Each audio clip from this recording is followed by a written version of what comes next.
Superdimensional Wizard Chapter 3228 to Chapter 3274. My opinion? Paishi considered for a moment and shook his head. I don't have any particular opinion. I just feel that their auras aren't too strong. In fact, they're a bit weak. One of the Yusen birdmen had a broken wing.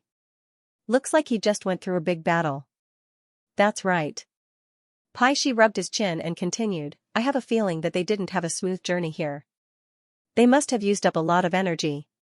Maybe that's why they're here. They need a lot of crystals to recover their energy. That's right. Paishi didn't have any opinion, but he was sure that he made a careful observation. Also, Paishi's analysis was probably correct. Earlier, Little Peach confirmed that the passage to the other mirror areas was located in the Ghost Realm. The singers and the Yusens must have come through the Ghost Realm as well. There was no need to explain how dangerous the Ghost Realm was. It was normal for them to use up a lot of energy to leave the Ghost Realm. You're quite observant. Luigi muttered to Paishi and stopped asking questions. Instead, he turned to another page of the booklet. The pages for the singers and the Yusens were at the end of the booklet. Unlike the other pages in the booklet, the pages for the singers and the Yusens didn't have a pure white background. Instead, they had a light green background. Even without opening the booklet, Angor could see the difference in color from the side. Both pages had the same effect. According to Paishi, the reason why they had two different backgrounds was to show respect to the guests who came from afar. At the same time, it was to distinguish between the White Sun Mirror area and the Yusen Mirror area. Whether this was true or not, Angor wasn't sure. From Angor's perspective, this discrimination was probably done by the Paluxiu clan. It was probably done to please the Paluxiu clan or as a form of flattery. However, the more special the treatment, the more the other races in the White Sun Mirror area would be displeased.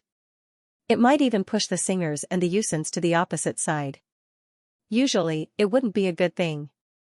However, if the visitors came with bad intentions, it wouldn't be a bad thing for the other races in the White Sun Mirror area. Soon, Luigi reached the new pages. The first thing he saw was the page for singers. There weren't many items on display. There were two special items placed at the front. One of them was an extravagant silver mirror tablet with dancing musical notes carved on it. The other item had a hidden image and only had a name on it. He had to contact the seller directly to get the specific information. Luigi extended his finger and tapped on the image that represented the silver monument. As his fingertip touched it, the entire page began to ripple, and all the words and images on this page disappeared in the ripples. Not long after, the ripples slowly calmed down, and new words appeared. Special item, Chant Steel. Effect: wherever the Chant monument is placed, the environment within its range will slowly and permanently change. It will increase the speed of gathering energy and slightly increase the density of the gathered energy. Currently available for purchase. Due to the different sizes and effects of the Chant monument, there is no specific price. If you wish to purchase one, you will have to negotiate further. The first item was a bomb of the highest level. Most of the conflicts among the mirror area's creatures were related to gathering energy. Why was it that even though the indestructible Mirror Sea was clearly extremely dangerous, the various great clans still did everything they could to stay in the indestructible Mirror Sea? This was because every time a mirror light was extinguished in the indestructible Mirror Sea, it would produce convergence energy. Although the eternal Mirror Sea was dangerous, it was also the place with the highest concentration of gathering energy in the mirror area. Because mirror lights were constantly being produced, gathering energy was endless. That was why the other races gathered in the eternal Mirror Sea. More convergence energy meant that more powerhouses could be born. Therefore, gathering energy was very important to the mirror area's creatures. Everything related to gathering energy was very expensive. It was very expensive. The singer's tablet could not only increase the speed and concentration of gathering energy, but it could also change the environment within a certain range and attract gathering energy faster. It was definitely a treasure for the other races. In the past, because the weaker races were unable to stay in the eternal Mirror Sea, the efficiency of gathering energy was constantly decreasing. As a result, the races that were already weak in the first place became weaker and weaker as time passed. But with the singer's tablet, even if they were far away from the eternal mirror sea, the singer's tablet could gradually change the environment and increase the concentration and range of gathering energy so that the race wouldn't be eliminated. And for the stronger races, the singer's tablet could also bring about good effects. Most importantly, the singer's tablet was an area of effect item. More than one person could enjoy the benefits. One or two people might not make much of a difference, but when there were many people, there would be an obvious qualitative change. Therefore, there was no doubt that the singer's tablet was a strategic item. Since it was a strategic item, it was obvious that it would be very popular. Luigi clicked on the picture of the singer's tablet. The words on the page changed. Waiting in line for consultation. Current queue number is 818. The average consultation time for each number is 10 minutes. Approximate queue time? Not displayed after 24 hours, judging from the number of people waiting in line, it was easy to tell how popular the item was. If the effect is as described in the booklet, it will cause a lot of chaos. Maybe even a bloodbath. Luigi didn't choose to wait in line for the consultation. Instead, he gave his own opinion about the item. If the Evermores tried to sow discord, a war might break out. If the singer's tablet fell into the hands of a powerful race like the 100 Dragons Divine Kingdom, it would be fine. But if it fell into the hands of a small or medium-sized race, the consequences would be unimaginable. Hearing Luigi's words, Paishi shook his head. Actually, it's not that bad. Luigi gave Paishi a doubtful look. As an economic officer, Paishi shouldn't be so naive. How could such a treasure not cause a lot of trouble if it fell into the hands of others? Paishi, when the singers were registering their goods, I was nearby at the time. According to the information I've heard, although the price of the Chant Monument is expensive, it's not to the point of being extremely expensive. Furthermore, the singer clan who was in charge of the registration clearly stated that the number of chant steals was guaranteed. Guaranteed meant that there were a lot of them. As long as you could afford the price, you would be able to get them. If there were enough singers' tablets in stock to satisfy the needs of most races, the possibility of chaos would be reduced. But Luigi was still confused. Did the singers really have so many singers' tablets in stock? While Luigi was still wondering, Laplace, who had been silent all this time, suddenly spoke up. If you were there, you must have seen the singer's tablet, right? Paishi was stunned for a moment. After confirming that it was Laplace who had spoken, he quickly nodded. Honorable guest, I have indeed met you before. Then you must have felt the effect of the singer's tablet. Are you sure it can increase the speed of energy gathering? Woo, Paishi tried to recall. Yes. But maybe it's new, so the effect isn't that obvious. Paishi briefly recounted what had happened when he had seen the Chant Monument. The singer's tablet looked exactly the same as the picture on the booklet. However, when the singer's tablet stood on the ground, the circles of notes on the silver tablet began to jump out. Soothing and not harsh music could be faintly heard in the surroundings. The moment the music started, the speed of gathering energy in the surroundings clearly increased. However, the effect wasn't too high.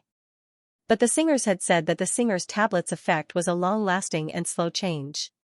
There really wasn't much effect at first. After the singers said this, they even swore on the contract to prove that what they said was true. As for the range of the singer's tablet's enhancement, it was the range of the music. Based on Paishi's experience, the effective range was enough to cover Paluxiu's station. And Paluxiu's station could accommodate hundreds of thousands of people without a problem. In other words, a singer's tablet could increase the number of people by hundreds of thousands. Even if it was diluted, it wouldn't be too much. In short, in Paishi's opinion, the singers hadn't lied about the singer's tablet's effect. Its appearance could indeed bring gospel to many races struggling at the edge of the mirror realm. After saying that, Paishi looked at Laplace respectfully. Laplace nodded slightly and did not say anything. His eyebrows were lowered as if he was thinking about something. Luigi still had doubts about the singer's tablet. He felt something was wrong, but he couldn't really tell what it was. In the end, Luigi could only shake his head and put the issue of the Chant Monument aside for the time being. He didn't mind. He knew how powerful the singer's tablet was, but as a human, he wasn't interested in gathering energy. The second item didn't come with a picture, but one could get a general idea of its effect by touching it. When Luigi touched the page, a new line of text appeared. Special item, Singing Tower. Effect: the mirror space where the Singing Tower is located can attract even purer energy from the outside world. The construction of the Singing Tower requires a large amount of materials, so it's currently not available for purchase. However, if you provide the necessary materials and pay a construction fee, you can build it on behalf of others. Luigi didn't know what to say. The description of the Singing Tower was short, but its effect was even more terrifying than the singer's tablet. It could attract even purer polymeric energy. What was pure polymeric energy? It was so dense that it could expel all impurities. It was pure polymeric energy. The singer's tablet only slightly purified the polymeric energy, while the Singing Tower directly increased the concentration to the maximum. More importantly, the singer's tablet also mentioned within a certain range, but the Singing Tower didn't have any restrictions. The only restriction was the mirror space where the Singing Tower was located. A mirror space was small, but it could be huge when expanded. Just look at the Crystal City. The Crystal City was a mirror space, but it could contain as much space as some small worlds attached to it. With such a huge mirror space, a single Singing Tower could purify the polymeric energy of the entire space to the limit. Just the thought of it was terrifying. Even someone as knowledgeable as Luigi was still shocked by the singer's generosity. Even though the singer didn't bring a physical Singing Tower with him, the singer's tablet would be nothing if they really built a Singing Tower. Luigi finally understood why She thought there would be no future trouble. It was because of the Singing Tower. Is the effect of the Singing Tower really as powerful as described? Luigi looked at She. She nodded. The singer's clan made an oath through the contract. Also, the Crystal Eye clan has a special detection device to confirm that what they said is true. Once the Singing Tower is built, its effect is indeed terrifying. Luigi was silent for a moment, then he exhaled deeply. How much will the construction materials of the Singing Tower cost? Did they say? They didn't say it directly, but they made an analogy. Yes. The singer's clan first asked the Crystal Eye clan about the number of condensed crystals they could produce in a year, then gave an estimate. With the Crystal Eye clan's current condensed crystals production, they would need 5 years' worth of condensed crystals to build a Singing Tower. If all the Crystal Eye clan in the Crystal City did not cultivate and just produced condensed crystals, they would need 5 years to accumulate enough wealth to build a Singing Tower. It sounded like a huge amount, but with the Crystal Eye clan's inventory, they had at least 50 years' worth of condensed crystals. They would only need 1/10 of that amount to build a Singing Tower. The Singing Tower could increase the concentration of polymeric energy in the Crystal City to the limit, so the efficiency of producing condensed crystals would increase by several times. After that, they might even need less than 5 years to earn back the condensed crystals they had spent. In this way, it would not seem expensive. Moreover, the Crystal Eye clan was not that outstanding in the White Sun Mirror Zone. It would be even simpler in places like the 100 Dragon Divine Kingdom or the Bulua Royal City. Therefore, it might seem expensive at first glance, but in the long run, the Singing Tower was actually not that expensive. By the way, the elders of the Crystal Eye clan have contacted the singer's clan after learning about the Singing Tower. They have probably decided to build it, She said. This time, the elders of the Crystal Eye clan came to see Sage She to talk about the Singing Tower. Don't talk about the Crystal Eye clan. I also want to build a Singing Tower, Luigi muttered to himself. The Singing Tower's effect was too powerful. Especially for Mirror Realm creatures, it was simply impossible to refuse. But he did not have enough condensed crystals to build a Singing Tower. If he could find someone to help him, with this in mind, Luigi looked at Angor in silence. Just as Luigi was about to speak, Laplace, who was at the side, suddenly activated spiritual synchronization. Accept Angor's spirit bond. Laplace spoke to Luigi through mental synchronization. The moment he said that, a magical wave that was hard to see with the naked eye curled around his body, trying to probe the space between his brows. Without a doubt, it was the spirit bond he just used. Luigi did not know what was going on, but he still nodded gently and accepted the spirit bond. Following the successful connection, Angor, Luigi, and Laplace were all pulled into the same private channel. Luigi looked at Angor with a puzzled look. "Did you find something?" Angor shook his head. Before Luigi could ask more questions, Laplace spoke again. "I told Angor to use the spirit bond. I have something to tell you." "All right." Laplace could contact Angor and Luigi through mental synchronization, but it would be troublesome if he had to take a detour. Therefore, he simply asked Angor to use the spirit bond as a channel to communicate with them so that they could express their opinions as soon as possible. "What is it?" Luigi asked. "Does it have something to do with the Kraken?" "All right."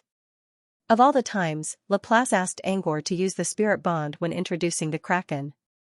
Luigi's first thought was that it had something to do with the Kraken. Angor also looked at Laplace curiously. He didn't know what Laplace was talking about either. "It does have something to do with the Kraken." After a pause, Laplace continued, "To be precise, it's not only related to the Singing Tower, but also the Chant Monument." "All right." Luigi and Angor looked at each other and saw confusion in each other's eyes.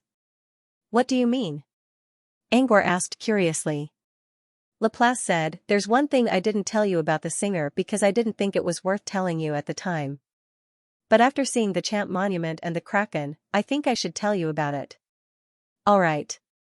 Laplace's main body often wandered around the eye of the empty mirror sea.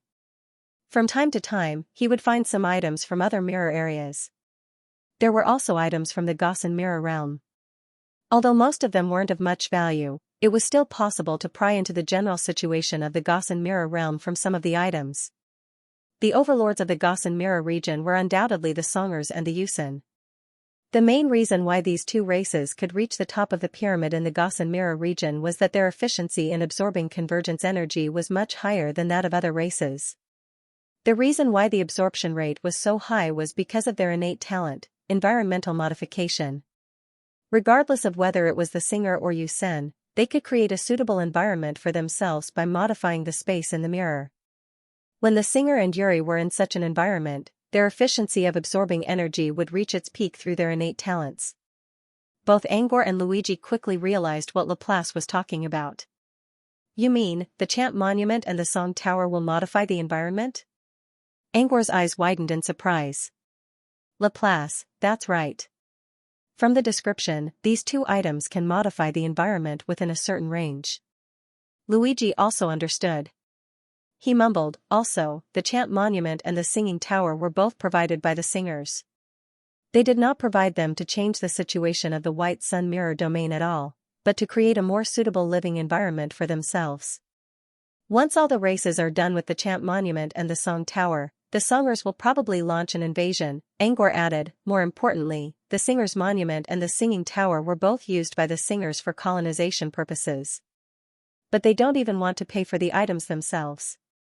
They even want the races in the White Sun Mirror region to pay for them. The Chant Monument was sold at a clear price. The Song Tower didn't have a physical object, but the Songers would ask the buyers to prepare their own materials and build it themselves. Once the tower was built, they would charge an exorbitant construction fee. This was, not only did they sell the item to someone else, but they also had to count the money for them. Luigi was already considering whether to buy or get a Song Tower for free. But now, he realized that he was being too naive. Even if he could get a Song Tower for free, the Songers would still take advantage of him. Luigi's expression turned gloomy. If you think about it more carefully, the Songers have already taken all the races in the mirror region into consideration. The stronger races would definitely pay a lot of crystals to buy a Song Tower. They might even be able to find out what's going on and leave a secret door in the Song Tower. Once the Songers do invade, the secret door will force the races into a corner and make them unable to deal with the enemy. As for the weaker races, they wouldn't be able to participate in the war. So, the Songers only needed to use the Chant Monument to control them. In this way, the Songers could easily invade the White Sun Mirror region, and the cost of the invasion would be provided by the races in the White Sun Mirror region. Nice plan. Luigi narrowed his eyes and sneered. But we don't have any solid evidence about the Chant Monument and the Song Tower yet. If you want to know if they really want to invade, just look at Yusen's goods. Both the Songers and Yusen could modify the environment to suit themselves. Since the Songers took out the Champ Monument and the Song Tower, the Yusin race might also have the corresponding items. Luigi didn't look at the Songers' other items now. He picked up the display booklet and flipped to the last page. This page was about the Yusin's goods. The two goods at the front of the Yusin race were two strange plant seeds.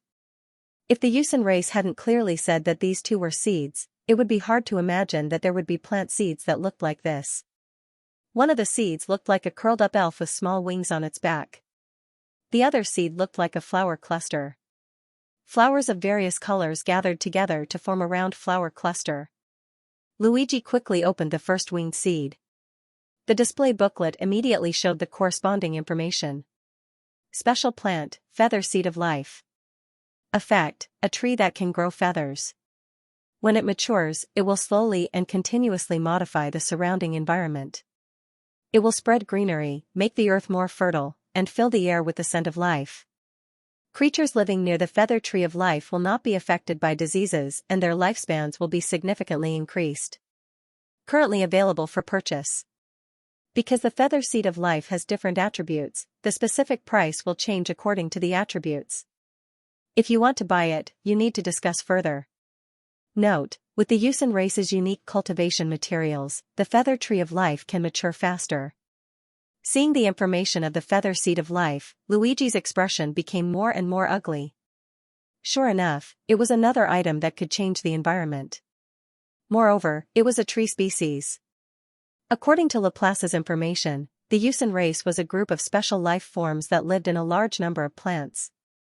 The Yusin race's control of plants had reached a superb level. As long as they had the corresponding seeds, they could even grow a garden in the void. From this, it could be concluded that an environment suitable for the Yusin race must have a large number of plants. The feather seed of life was clearly a tree species that could spread greenery. Their intention to attract other races to buy the feather seed of life by increasing their lifespan was clear. Because Paishi was next to him, Luigi couldn't show his face. He suppressed his unhappy expression and clicked on the second tree species on the display booklet. Special plant, purifying flower seed. Effect, when the purifying flower seed blooms, it can form a boundless sea of flowers. Within the sea of flowers, all negative energy will be unable to invade. Currently available for purchase. For further information, please visit the Yusin station. The purifying flower seed didn't say that it could change the environment, but once it was planted, it would slowly grow into a sea of flowers that spread throughout the entire mirror space. Wasn't this just another way to change the environment? Wasn't the sea of flowers also suitable for the Yusin race, Luigi? Luigi put down the booklet and ignored Paishi's confused look. He looked at Laplace and Angor. The conversation in the spirit bond resumed. Luigi, now we can be sure that the singer and the Yusin race are planning to change the environment of the Sun Mirror domain to make it more suitable for them to live. Angor nodded. Judging from the items sold by the singer and the Yusin race, they were indeed planning to do so. If the singer and the Yusin race didn't try to divert their troubles and simply wanted to find a way out for their homeless people, Angor would sympathize with them more. But now, they were trying to invade Angor's territory. Angor didn't sympathize with them at all. This was a declaration of war, wasn't it? What should he do? The spirit bond went silent for a moment. After a while, Luigi suddenly thought of something and showed a murderous look. Well, the singer only sent these people. Maybe we should. Luigi made a killing gesture. Angor didn't respond to Luigi's suggestion. He couldn't make the decision himself. If they really wanted to deal with the singer, he could only be a support. After all, wizards couldn't stay in the mirror domain for too long. Laplace shook his head. We do need to deal with the singer and the Yusin race, but we don't need to get involved. Tell the leaders of the races, and they'll do it themselves. Luigi didn't understand. They could do it themselves. Why ask others to do it? Laplace didn't explain. He only said indifferently, Gleipnir already knows about this. Let her tell you. Gleipnir wasn't in the spirit bond, but Laplace directly projected Gleipnir's words into the spirit bond through spirit synchronization. Luigi, if you spend less time writing your stupid poem, you'll understand why we don't need to get involved. Gleipnir's voice was perfectly imitated by Laplace. Luigi didn't know what to say. The reason is very simple. It's because the scene of being colonized and invaded by the singers and the Yusan race that you imagine will never happen. Luigi? The singer's monument, the singing tower, the feather seed of life, and the purification flower were all about colonization. Outposts? Gleipnir snickered. Think about it again. Can they really do anything? Luigi frowned and fell into deep thought. On the other hand, Angor was also thinking. About half a minute later, he suddenly realized a key point. They seemed to have overlooked something. The woe puppet, Su Lifa, why did the singer and the Yusan race go all the way from Gossen to the Sun Mirror Domain through the ghost tunnel? To avoid the disaster, wasn't it? The Gossen Mirror Domain was facing an unprecedented crisis. The confinement space was expanding like crazy. In a few years, it would probably turn the entire Gossen Mirror Domain into a dead zone. Under such circumstances, the singer and the Yusan race's leaders decided to scatter their people to different mirror domains to find a suitable place to live.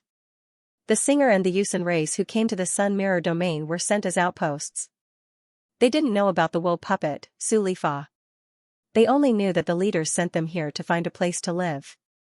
From their point of view, it was normal for them to use the singer's monument, the singing tower, the feather seed of life, and the purification flower to establish an outpost. However, if one looked at the bigger picture, they would find that their invasion was impossible. Because, the woe puppet had already reached the ghost tunnel. Soon, the woe puppet would break through the tunnel and arrive at the Sun Mirror Domain. By then, the singer and the Yusan race wouldn't even have time to run. After all, they came here to avoid the woe puppet. Now that the woe puppet had arrived at the Sun Mirror Domain, it would naturally give up on the place. Thus, an invasion was just empty talk. Luigi's not stupid either. Thanks to Gleipnir. He quickly realized the crux of the matter. The items sold by the singer and the Yusan race won't change anything, Gleipnir said calmly. Leave their business to the leaders of the other races. Alright.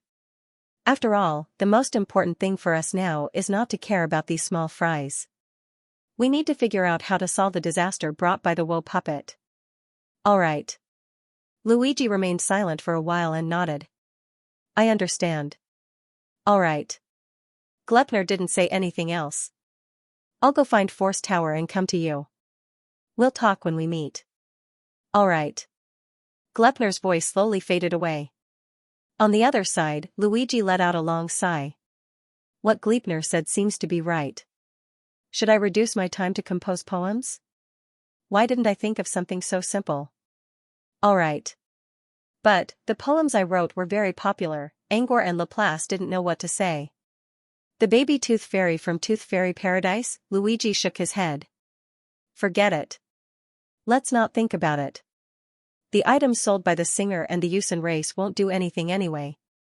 Let's not worry about them. However, I saw that the singer's goods were all related to sound, including the chant monument and the singing tower. Both of them use sound to change the environment. If that's the case, the singer is an expert in music. Perhaps I can ask them if they sell music sheets? On the display page of the Singer clan, apart from environmental modification items, there was also a product called Experience Voucher. The Singer clan was good at music.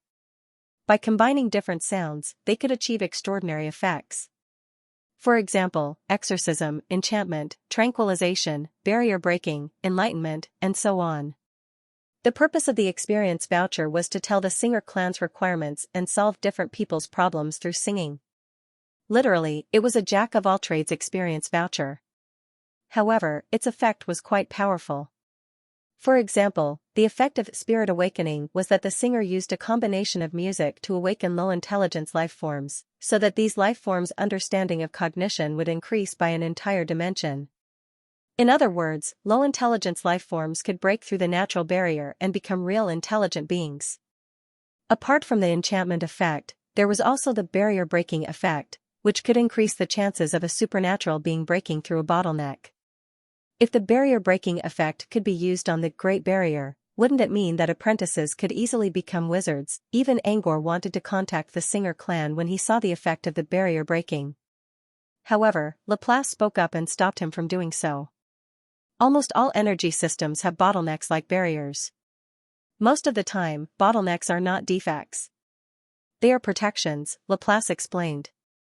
For example, if an ignorant beggar suddenly becomes a king, he will not be able to hold the throne. Yes. To become a king, one must not only have wisdom and strategy, but also have the support of all parties. One must also see the suffering of the people and shoulder the responsibility of the country. These were all called foundations. He who wears the crown must bear its weight. If a beggar did not have any foundations, how could he sit on the throne, unless the beggar started learning from the beginning, slowly enriching his knowledge, making all kinds of friends, and arranging his future through a series of horizontal and vertical methods? In the end, he would reach the top with his own strength. This process could be called barrier breaking.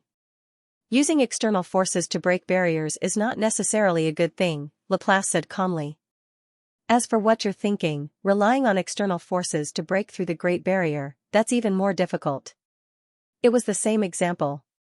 This time, it was not an ignorant beggar ascending to the throne, but a frog that had been at the bottom of a well all year round suddenly ascended to the throne of the human race. Do you think an ignorant frog at the bottom of a well can govern a huge human kingdom well? Breaking through ordinary barriers could be called a quantitative change. Breaking through the Great Barrier required both quantitative and qualitative changes. Just like the frog in the well leading the human race, the first step was for the frog in the well to become a human. Then, it would accumulate the wisdom of the human race and the foundation of the human race. Only then would it be able to rule the kingdom well. This was the orthodox path. It's not that you can't take a shortcut, but if you take a shortcut to reach the top, you'll only end up as an incapable ruler or a tyrant. The upper limit is already fixed. Relying on breaking through barriers was a shortcut. This kind of shortcut would be able to break through an ordinary barrier at best.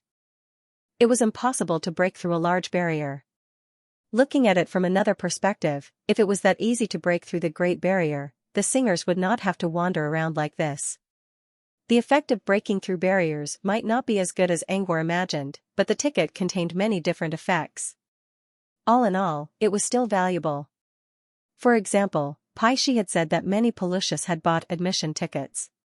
Pelusius did not care about breaking through barriers or enchantment, but the enlightenment effect. Through special tunes, it could temporarily improve the clarity of the mind, which helped many Pelusius who were stuck in inventing difficult situations to break through the barrier. Anyway, the ticket had its shortcomings, but compared to the Chanter's Monument and the Singing Tower, it could not be better. Apart from the admission ticket, the rest of the singer's products were basically miscellaneous items. For example, the music scores Luigi needed were all categorized together. Among the miscellaneous items. After learning about the singer's talent, Luigi had high expectations for the music scores sold by the singer. However, Luigi wanted to buy music scores from the singer, but the queue at the singer's online shop was too long. In the end, he decided not to do so. He would go to the singer's station later. The singer's display page was more or less the same. Luigi was more interested in it, while Angor did not even bother to look at it. The Yusin's display page, however, contained many items that Angor was interested in. The Yusin clan was a special kind of plant life. Not only were they favored by nature, but they also had the ability to manipulate space. They were the true children of void. Both items related to plants and space were what Angor wanted. For example, there were many magical plants in the plant category. As a master alchemist, Angor could tell that many of them could replace some expensive magic materials in the outside world. Some of them could even replace long-lost magic plants to create some long-lost potions. As for items related to space, Angor was even more interested in them. The Yusin clan actually sold fragments of eternity. What was a fragment of eternity? It was a necessary material to create a sorcerer's garden. In the southern region, every time a fragment of eternity appeared, all the top powerhouses of the major sorcerer organizations would come out in full force. That was how precious it was. The Yusin clan also told Angor that fragments of eternity were expensive, and they did not have many of them.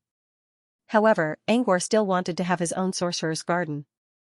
He already had the unbreakable heart mirror, so he did not lack storage space. However, a sorcerer's garden was different from a storage space. A sorcerer's garden had both the power of a law and a storage space. The most basic function of a sorcerer's garden was to allow its user to sense the sequence of laws. Apart from that, some powerful sorcerer's gardens could continuously produce law products. The most typical example was the sorcerer's garden in Brute Cavern, the Myriad Spirit Garden. The Myriad Spirit Garden could continuously produce all kinds of illusions. The strange illusions on Phantom Island were brought out by Sunders from the Myriad Spirit Garden. Just the value of the phantom alone was a terrifying number that could not be calculated. Of course, the Myriad Spirit Garden did not only produce illusions. It also had other powerful effects, such as the law of spirits and the law of creation, which could be found in the garden.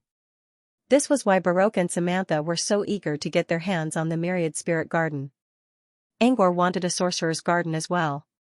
He did not ask for a top-tier garden like the Myriad Spirit Garden. He would be satisfied if he could get a small or even smaller space. As for the law, he could not force it either. The world's consciousness gave him a random law, so he could choose any law he wanted. Of course, there was no point in thinking about that now. He needed to see how much the Yusin clan wanted to sell the Fragments of Eternity. Angor hesitated for a moment and pointed at the picture of Fragment of Eternity. Soon, rows of new information appeared on the display page. Special material, Fragment of Eternity. Effect, none. Because there are not many of them, and they are expensive.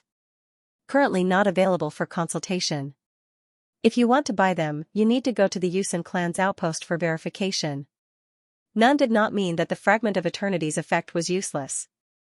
It meant that those who knew about the item would know its effect and value. Those who did not know about the item were not qualified to see it, so there was no need to tell them its effect. It sounded arrogant, but the Fragment of Eternity had the right to be arrogant. For the first time, Angor chose to check the Fragment of Eternity and waited in line. But, queuing for consultation. The current number is 5422.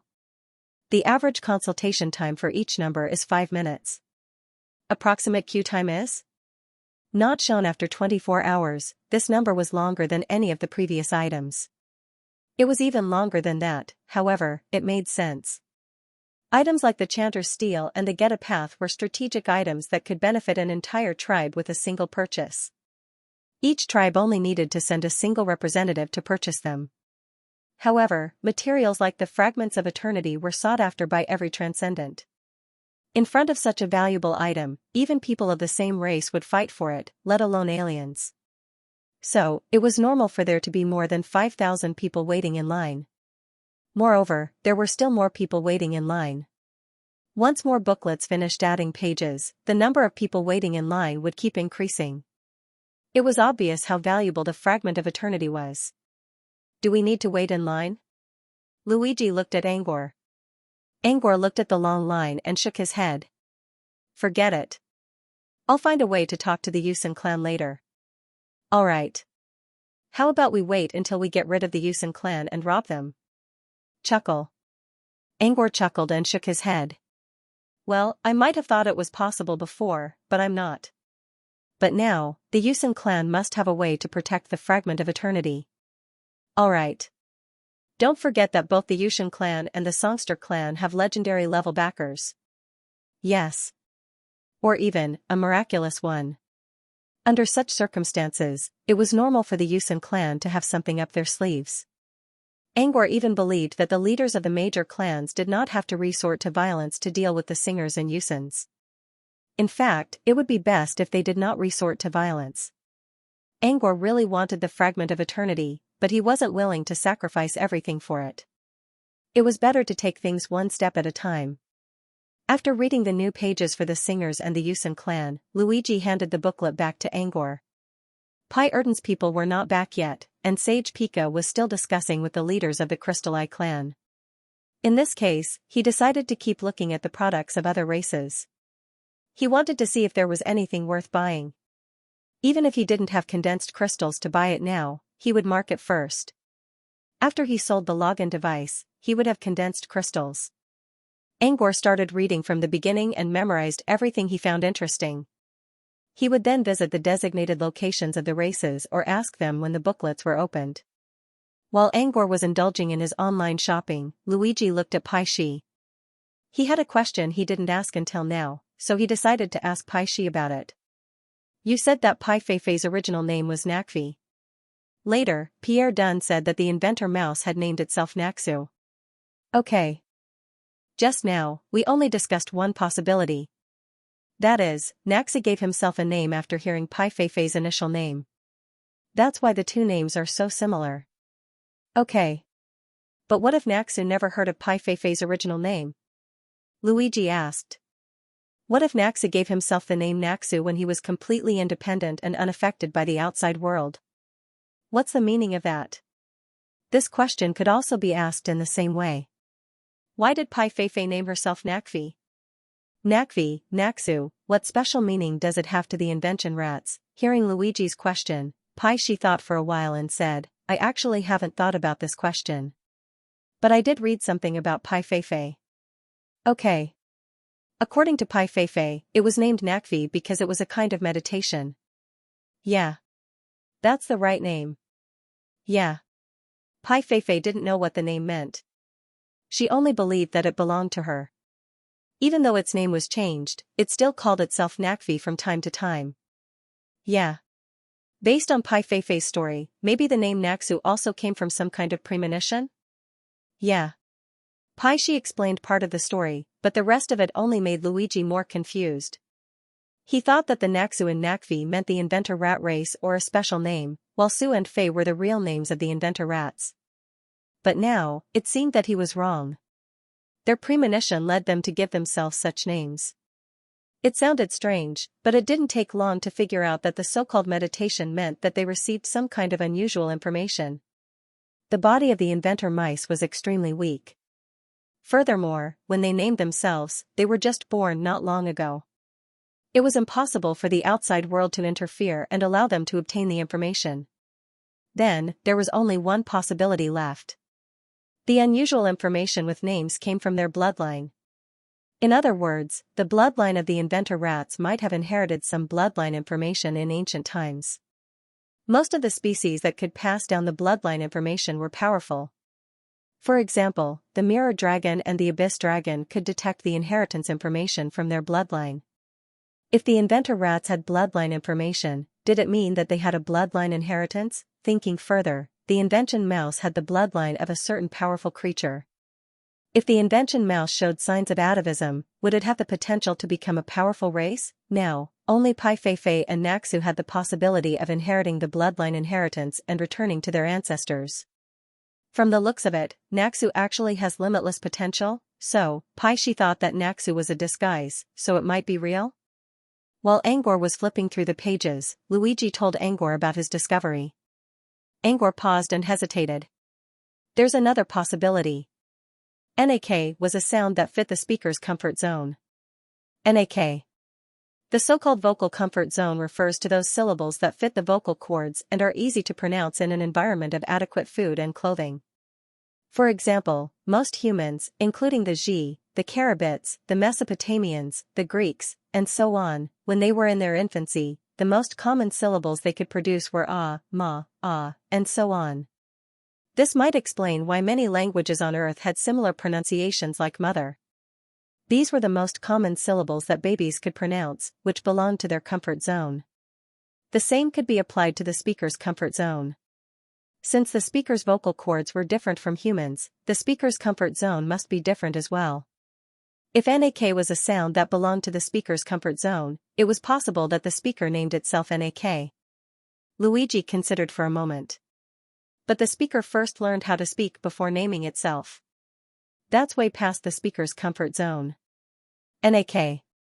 Maybe it's because I've learned a lot of complicated languages that I can recognize my comfort zone better, Angor replied. As he continued reading the album. Luigi, he felt that Angor was just making excuses, but he didn't know how to refute it. Luigi remained silent for 2 seconds. Let's check out the details of that NAK-su later. NAK. Angor nodded. Compared to that, he was more interested in the items on the display. There were quite a few items that were very interesting. For example, there was one item he was looking at right now. Special item, creepy laugh shell, effect. When laughing, it can trigger fear in people's hearts. There's a high chance that the victim will hallucinate being slaughtered. NAK. Currently available for purchase. NAK. Note 1. This item was provided by an esteemed guest of the town of Ghouls, the Scarlet Lamp Banshee. As a token of respect, all the items mentioned above are recorded by Paluxio. You can also purchase them from Paluxio's station. NAK. Note 2. All items on this page are not available for purchase. You can visit Paluxio's station or the town of Ghouls to inquire about them. NAK. Remark 3. This item is a recording of the mirror ghost's laughter made by the Paluxio family. As long as the recording was not damaged, the laughter would continue. There were 3 remarks, and each of them had a hidden meaning. The first remark was, because most of the mirror ghosts in the town of resentful women are irrational and difficult to communicate with. Even the most rational lamplight banshees would only be awake for a third of the day. Therefore, in order to avoid trouble, if one wanted to buy it, they would directly come to Paluxio's station.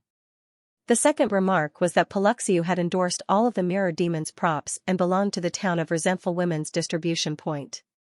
If you want to live, come to Paluxio's station to buy. If you are skilled and bold, or want to die, then go to resentful woman's station.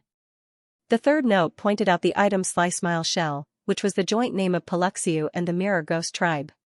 He was interested in the smiley shell mainly because of the third remark. Because this was a special invention used to record the technique, and it could be used repeatedly and continuously. This was very interesting. It was like the clash between traditionalists and reformists, which resulted in a scientific version of spell casting.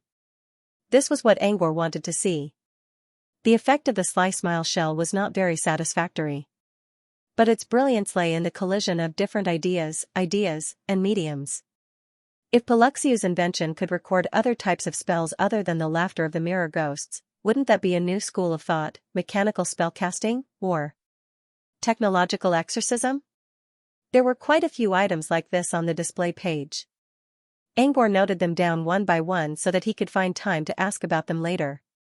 However, Angor did not need to record the Sly Smile Shell because it was already sold at Paluxio's station. And he was now at Paluxio's station. Also, the core technology of the Sly Smile Shell was provided by Paluxio, so he could just ask Paluxio directly. There was Paluxio here, right? Angor looked at Pai Shi and asked about the recording in front of Pai Shi's surprised eyes. Since the Sly Smile Shell can record the laughter of the mirror ghosts and intercept their spirit attacks, can you use a similar method to intercept other spells? Pai Shi thought Angor wanted to buy the Sly Smile Shell, but he didn't expect Angor to ask about the recording. Pai Shi considered and said, "You misunderstood, mister. It's not intercepting." Instead of saying that the Sly Smile Shell intercepted the spirit attacks, it's more accurate to say that the Sly Smile Shell perfectly recorded the laughter of the mirror ghosts. The mirror ghost Sly Smile Shell uses the frequency of the sound to trigger energy waves. Many similar recording devices do not record the complete frequency of the sound. Even if they sound similar, most of the sound is not recorded, so they cannot trigger the energy waves. But the Sly Smile Shell was created by scholar Paluxio by combining all kinds of recording devices, custom-made materials, and self-engraving voice prints. The Sly Smile Shell can record much more than other recording devices. Because of this, the Sly Smile Shell can record all the sounds of the mirror ghost's laughter, and scholar Paluxio can manually adjust the frequency to perfectly replicate the laughter and trigger the energy waves. This is how the Sly Smile Shell was created. It's not an intercepting spell. It's just a better recording. Pai Shi was not a scholar, so what he said was very simple. But because of this, it was easier to understand. In conclusion, the Sly Smile Shell was able to reproduce because the sound card of the Sly Smile Shell was very powerful. In other words, it was the work of countless scholars. It was a little different from what Angor imagined, but it was still considered technological casting. However, such a spell could only record sound, and it required many scholars to manually adjust it. It took a lot of effort to find such a tool. Apart from sound, is there anything else that can record images? Pai Shi, images? You mean paintings, mister? Too bad we don't have such a tool yet. Angor was a little disappointed by Pai Shi's answer, but the recording was enough for him to learn a lot. He considered and said, "I have an idea." Can I talk to Scholar Paluxiu who is adjusting the sly smile shell? Paishi hesitated for a moment. If you want to buy the sly smile shell or the sly smile shell, I can help you. But I'm not in charge of Scholar Paluxiu. I can't help you. Paishi was in charge of economy. He had nothing to do with academics. Besides, Scholar Paluxiu enjoyed a very high status in Pippi Castle. Scholars with powerful inventions had their own tempers. Even if Paishi came in person, Paishi might not give him any face. Angor was disappointed, but he still nodded. It's fine. I'm interested in the sly smile shell and the sly smile shell, but I don't need them yet. I hope you can save some for me so I can buy them later. Don't need them yet was just an excuse. The truth was, he did not have any crystals. Angor just bought the golden silk belly from Paishi on credit. He did not have the face to do that again. Besides, the golden silk belly was Paluxiu's invention, so it was easy to get credit. However, the sly smile shell was a joint product of Paluxiu and the town of Cursed Girls, and he had to share the money with the Lantern Banshees. It was fine if he owed Paluxiu, but now he owed the Lantern Banshees. Town? That would be meaningless. Although the Lamplight Banshee in the town of Ghastly Women might not know that he was on credit, he could not get over it. So, he decided to save the sly smile shell and come back later when he had more crystals. After talking to Paishi, Angor was about to continue reading when Luigi spoke up. If you want to talk to Scholar Paluxiu, I have a way. Angor looked up at Luigi and asked with his eyes, what way? You don't even want to talk anymore, do you? Luigi complained in his mind, but he still gave up. There are two ways. First, you can ask Barigon. Barigon is quite famous in Paluxiu's circle, so I can ask him to help you talk to Paluxiu's scholars. Second, you can ask Sage Pika. If Paishi and Paishi were in charge of the economy, then Pika was in charge of the scholars. Pika was recognized by all Paluxiu scholars as well as the most famous scholar in Paluxiu. Since Angor was going to meet Sage Pika later, he could use Sage Pika to talk to Scholar Paluxiu. Considering Luigi's relationship with Sage Pika, he might be able to help Angor. Paishi listened to Luigi and Angor's conversation and said, Sir Sage Pika is in charge of all scholars. Also, if you want to ask about the sly smile shell, you can ask Sir Sage Pika directly. If Sir Sage Pika claims to be the second most knowledgeable scholar, no one would dare to claim to be the first. Angor's eyes lit up. So Sage Pika invented the sly smile shell? Paishi. No.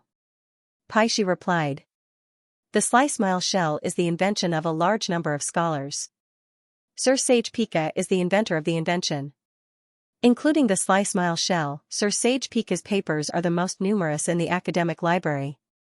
When Paishi said this, his eyes flashed with admiration.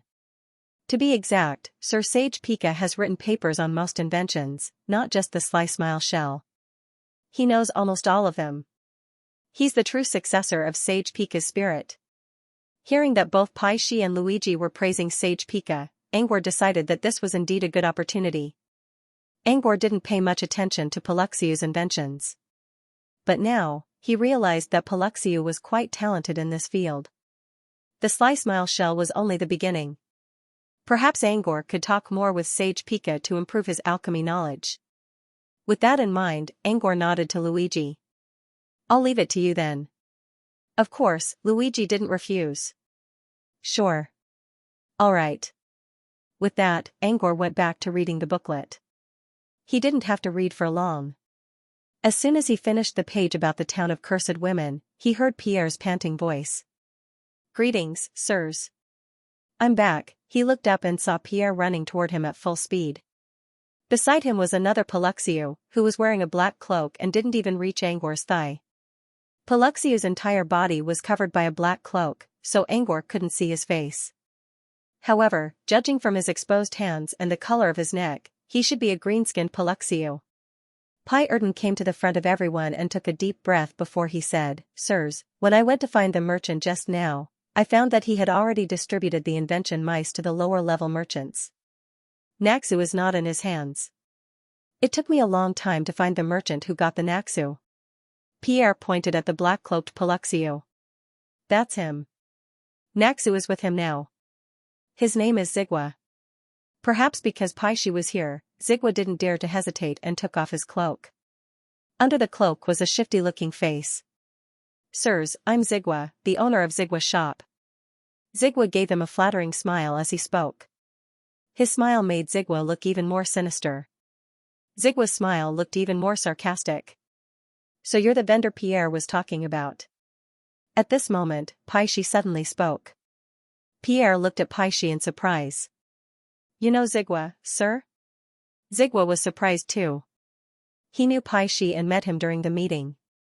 However, he never talked to Paishi in private. Mr. Paishi remembered him? Paishi chuckled. Of course I remember you. My assistant mentioned your nickname, Bashful Melon. Zigwa's cheeks reddened when he heard the familiar nickname. He lowered his head and didn't dare to say anything. Paishi looked at Luigi and Angor and explained with a smile, there are many Paluxia vendors who are willing to do business, but not many of them are willing to do it properly. Willing to do business meant that most Paluxia vendors were willing to do business and follow the rules. However, they always wanted to take advantage of others and were greedy, which annoyed many buyers. Most importantly, some of Paluxia's personalities were hard to change. Willing to do business, on the other hand, referred to those who were not greedy, followed the rules, and had professional ethics. Zigwa belongs to those who are willing to do business properly. I said his nickname is Bashful Melon because he looks a little unkind. He was afraid that people would see his face and have a preconceived impression of him, so he always wore a cloak when doing business. That was why he was called Bashful Melon. Regardless of how Angor and the others reacted to Paishi's words, Zigwa was already very excited. His green cheeks even turned pink from excitement. For Zigwa, his greatest pride was his sense of moral honor, and it was precisely because of this sense of honor that he could not be greedy for petty gains. However, the dark side of this sense of honor gave birth to a new sense of self-worth, which was called shame. Zigwa was a man of high morals, but he was also ashamed of his own race. He always felt that others would look down on him because he was a member of the Paluxia race, so he subconsciously covered his appearance. People thought it was shyness, but it was actually shame. This was his inferiority toward his own race. Moreover, under the influence of this shame, he did not have much sympathy for his fellow clansmen. This caused Zigwa's heart to be filled with complicated and contradictory emotions.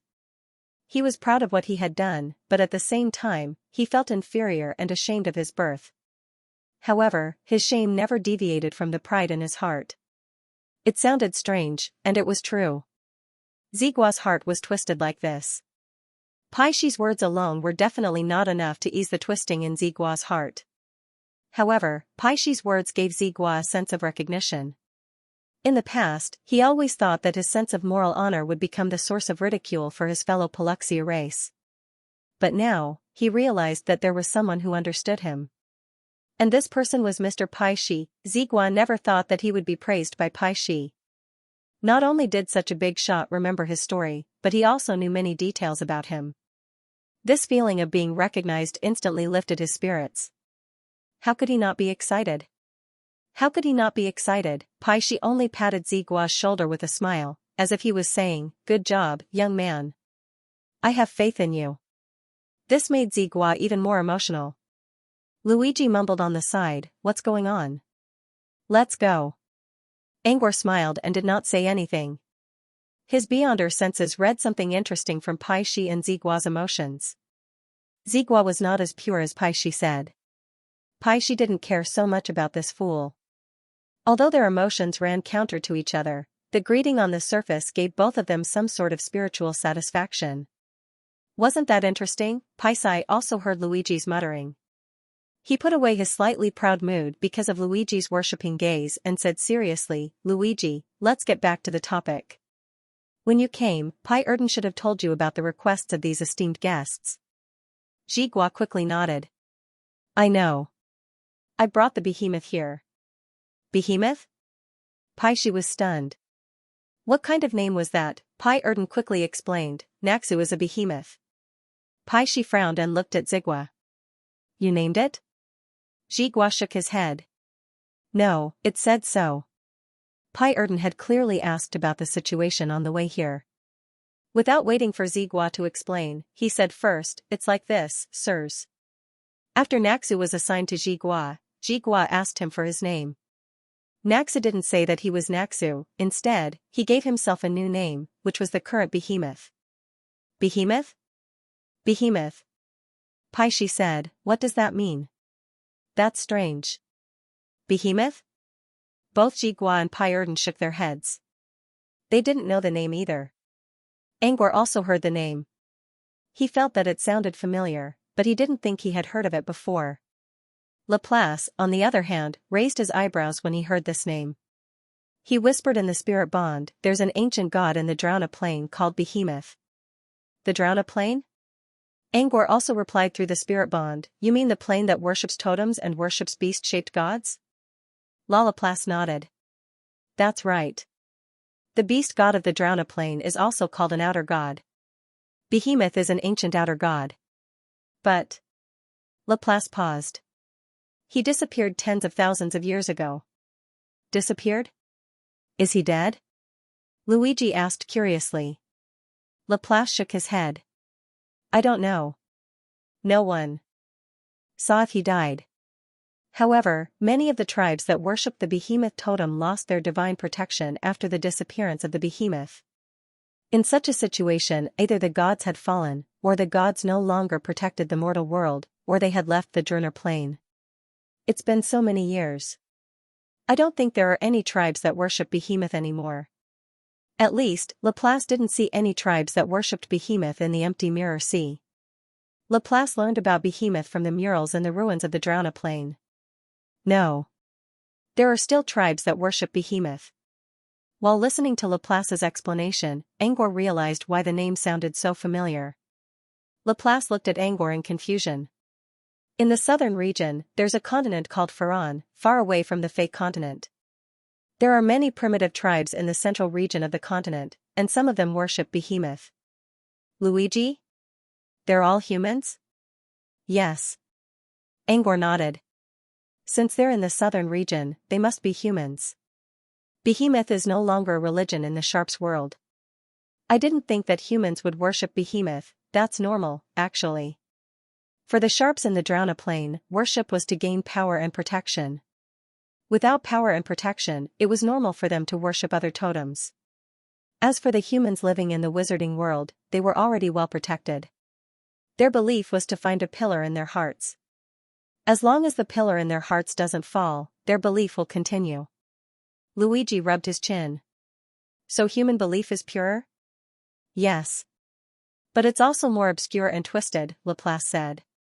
Laplace, because wizards can't let the hands of gods reach the southern region, many times, the beliefs of humans can't necessarily point to the corresponding gods. During the process of worship, wizards will do something to it. Yes. That's right. Some tribes on Faran continent believe in totems given to them by wizards themselves. The names used were the names of the wild gods and outer gods, but the appearance of the totems pointed to the wizard himself. Yes. Wizards didn't believe in gods, but that didn't stop them from studying the power of belief. The reason why Faran continent had so many primitive beliefs was that it was a research ground for wizards. This was the so-called obscurity and distortion of belief. Luigi, in this comparison, the sorcerer's schemes and methods are still stronger than these outer gods. Alright. Let's talk about Behemoth. Luigi, I previously guessed that Naxu's ancestors might have had a powerful bloodline, and now Naxu named himself Behemoth.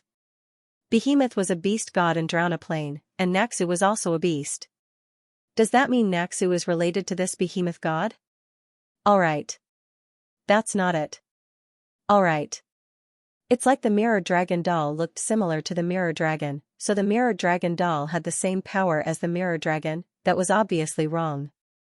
But then again, whether it was naming itself Naxu or Behemoth, this invention mouse seemed to have some unexpected meanings when it came to naming itself. There was no way to prove Naxu's uniqueness through naming, but it was still worth observing. Luigi looked at Ziggy. Behemoth or Naxu, the name doesn't matter. The important thing is where it is. Alright. I have it with me. Please wait. Okay. As he spoke, Xianxia came to the side and began to retch at the empty space. Judging from Ziggy's reaction, he was taking something out of the golden belly. Luigi looked at his black face. Ziggy spat out an iron cage from his mouth. As soon as the iron cage was outside, it began to expand with the wind and soon returned to its normal size. Ziggy came back with the cage. "Behemoth is inside, my lords." Ziggy handed the cage to Luigi. Luigi didn't take it immediately. Instead, he carefully inspected the cage to make sure there was no dirty liquid on it. He knew the golden belly didn't have to go through the esophagus to retrieve something, so it shouldn't be contaminated. But for the sake of peace, Luigi still had to check. The cage was covered with a thin layer of black cloth, so he couldn't see what was inside. But from the soft breathing inside, he knew that there was indeed a creature in the cage. After Luigi received the cage, he didn't hesitate to remove the black cloth outside, revealing the true appearance of Naxu Behemoth Inventor Rat. As Naxu's true face was revealed, Luigi was stunned for a few seconds. After a while, Luigi realized something. "It looks like it's atavistic too?" "Huh?" The mouse in the cage was different from the inventor mice brought by Pyerden. It looked more like a small hamster. It had grayish-brown fur all over its body, with a few tufts of white and golden fur on its head. Apart from not being as fat as the golden belly bear, everything else was similar. The inventor mouse we saw before had pure white fur, but this one is grayish-brown.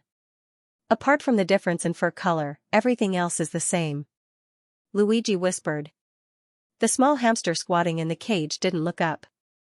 But after hearing Luigi's description, its round little ears twitched. It looked outside. It was no longer surrounded by Paluxio. Instead, it was being stared at by a group of humans. In its memory, humans were no different from Paluxio. It looked at the humans outside and lowered its head again. "It does look like the inventor mouse." Angor spoke up as well. Luigi said that inventor mouse looked exactly like Pai Feifei. This one, on the other hand, looks exactly like Pai Feifei except for the difference in fur color and being a bit thinner. "Since it looks like Pai Feifei, it's atavistic too, right?" Angor complained. "Pai Feifei is an atavistic already, huh?" Luigi asked. "I mean, let's use Pai Feifei as a benchmark." "Okay." Angor wanted to say that Pai Feifei wasn't worth much as a benchmark. After all, the golden belly bear looked just like Pai Feifei. But he didn't want to embarrass himself in front of Luigi, so he didn't say it out loud. Luigi and Angor didn't hide their conversation. Not only did the outsiders hear it, even Naxu in the cage heard it. Pai Feifei, and the inventor mouse that looked exactly like Pai Feifei. Naxu suddenly realized something. He stood up from the corner and looked at Luigi and Angor who were standing outside the door. It wanted to say something, but when it thought about its identity, it couldn't say anything. It was a bit listless just now, but now it stood up. Luigi lowered his head and looked at Naxu in the cage. "Hey, little guy, you should be able to understand us, right?" Naxu didn't say anything. It only let out a low growl. That inventor mouse just spoke in a squeaky voice, but this one turned into a subwoofer, Luigi muttered. "What a contrast," Luigi murmured. "Alright." Angor added in his mind. One sounded like a tough guy, while the other sounded like a tough guy. "I heard you gave yourself two names. One is Naxu, and the other is Behemoth? What do you want people to call you?" "Alright." Luigi kept asking. Naxu in the cage was very slow, like a fool whose mind was overloaded. After a long time, he said. "Behemoth." "Alright." "Behemoth?" Luigi's eyes narrowed. "What does behemoth mean?" "Alright." Naxu, or Behemoth, lowered its head and didn't say anything. At this moment, Xianxia said, "Behemoth is like this. If I ask it 100 questions, it will answer me one at most." It was as if it had suffered from a serious illness before, and its originally intelligent mind had become dull and dull. "Huh? Illness?" Luigi looked at Pierre in confusion. Pierre didn't say that Behemoth was sick. He only said that it was pretending to be sick. Pyerden was also dumbfounded. "Has it ever been sick?" I didn't hear anything about it." "Yes. Lizgwa, yes, I heard from the people in the Chamber of Commerce that it was very sick before. Its whole body was burning up. Originally, its fur was gray and gold. Later, the gold fur fell off, leaving only a small tuft on the top of its head. All that was left was gray fur. Huh? Pai Erden obviously didn't know about this. He frowned and asked, do you know what illness it has? Huh? Luigi shook his head. I don't know. But maybe its brain was damaged after it got sick. It used to be smart, but now it's quiet and stupid. Huh? Jigua sighed with emotion as he spoke. If Behemoth's brain wasn't damaged because of the illness, the Chamber of Commerce wouldn't sell it. After all, Behemoth was the closest thing to Pai Feifei's inventor mouse. While Luigi and Pierre talked, Angor kept an eye on Behemoth. Illness? Fever? Brain damage? Angor wasn't sure if the first two questions were true. But he didn't believe that Behemoth's brain was damaged. Free reading. Using his ultra-perception, Angor could clearly sense Behemoth's emotional changes. Behemoth's emotions drove its thoughts. Even if Angor couldn't read its thoughts directly, he could still tell what was going on by observing the details. Angor was sure that Behemoth wasn't an idiot. However, he couldn't tell if Behemoth was as smart as Pai Feifei. But from Zigwa's words, Angor knew that Behemoth was probably pretending that its brain was damaged. With this disguise in mind, it was clear that the Behemoth was hiding a secret. Perhaps, this secret is its intelligence and wisdom? Or, as Luigi said, atavism. While Angor was observing Behemoth, Behemoth also peeked at Angor with its beady eyes. It felt that this man was looking at it strangely, as if he could see through its thoughts. Also, Angor noticed that Behemoth's energy was the most unique among all the people here. It was a mysterious energy. Behemoth lowered its head and didn't dare to look at Angor for too long. It felt that Angor would notice something if it kept looking. Unbeknownst to Behemoth, Angor's beyonder perception was fully activated, which allowed him to see every change in Behemoth's expression. At first, Angor wasn't interested in Behemoth. He only thought of it as a little hamster with some secrets. However, he also noticed that Behemoth's emotions were fluctuating when looking at him, which piqued his interest a little. You're scared of me? Behemoth lowered its head and tried to figure out what was going on. Suddenly, a voice spoke in its mind. It was stunned for a second and instinctively wanted to turn its head around to observe its surroundings. But soon, it seemed to have thought of something and forcibly restrained itself from doing so. It lowered its head in silence. Behemoth didn't show anything on its face, so no one noticed it.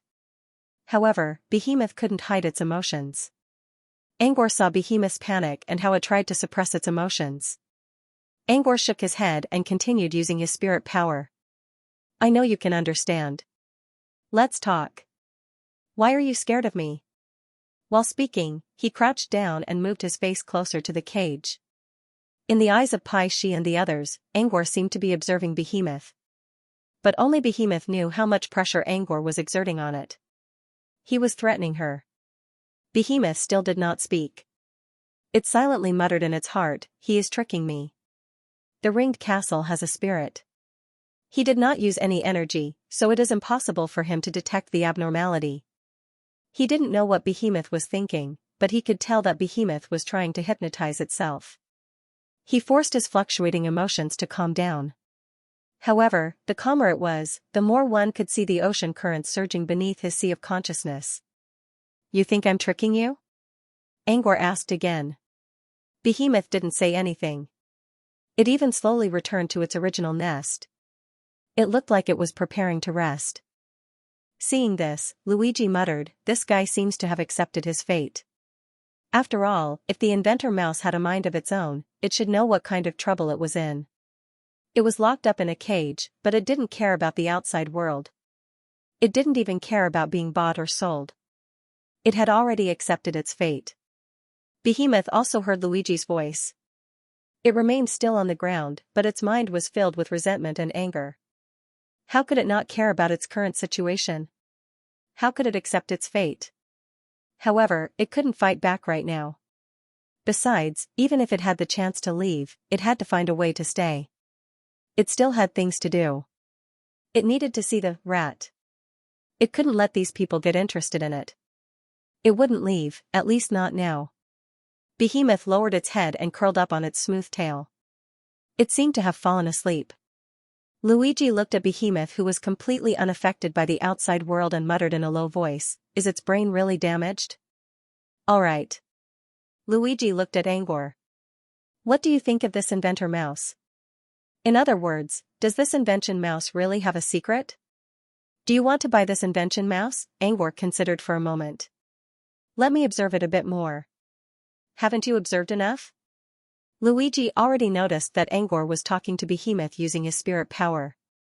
However, he didn't sense any spirit ripples from Behemoth, which meant Angor was talking to Behemoth on purpose.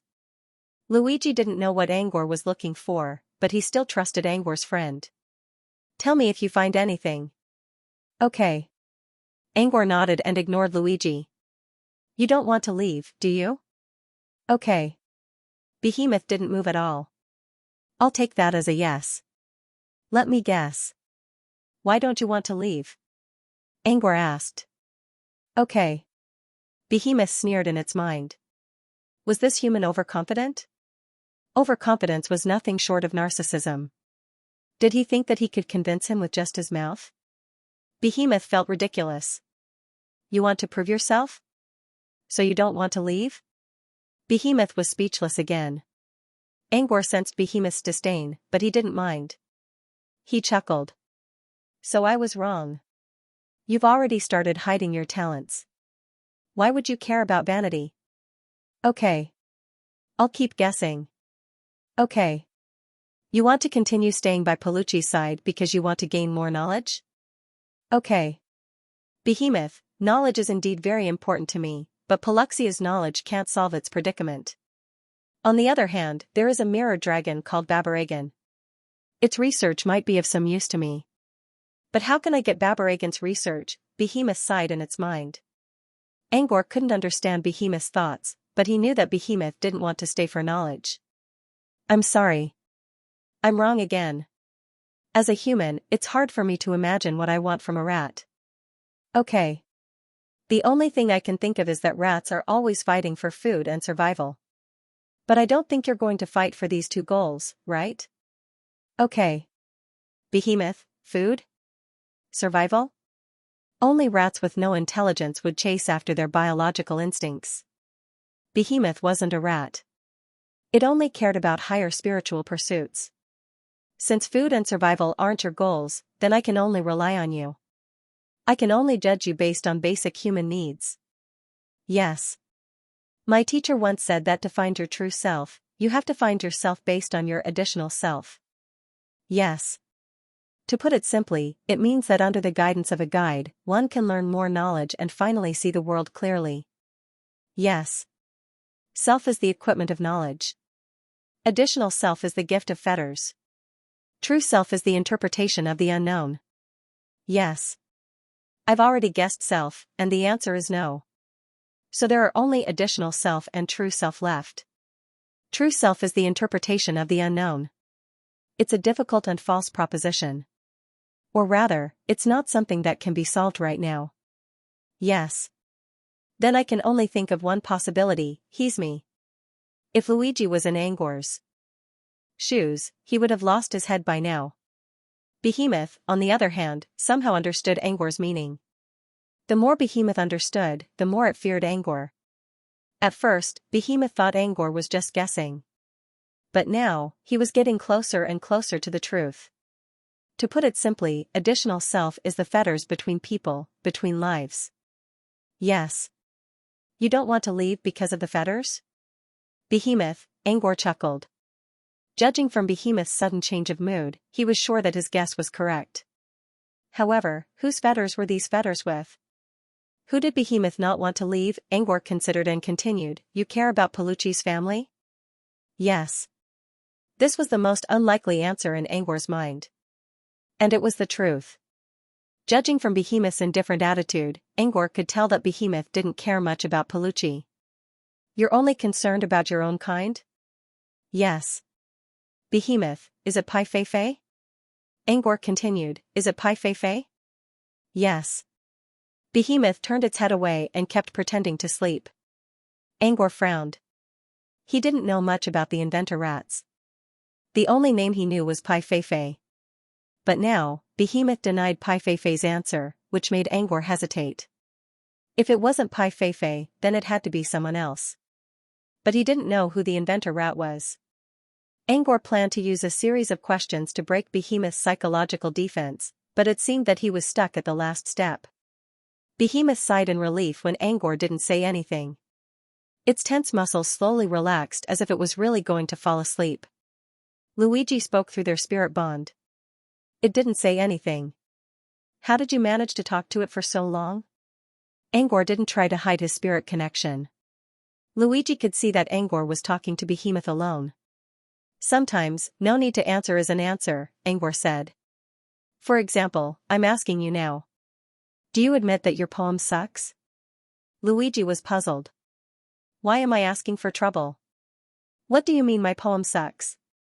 Obviously, Tooth Fairy liked it very much. Angor glanced at Luigi. So you admitted it, Luigi? No, I didn't. Yes. You admitted it in your heart. Yes. Luigi retorted without hesitation. You can't read minds. You're trying to trick me. Yes. Angor didn't argue with Luigi.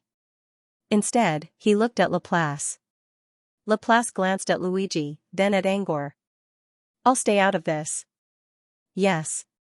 Laplace already knew that Angor was trying to figure out Luigi's thoughts.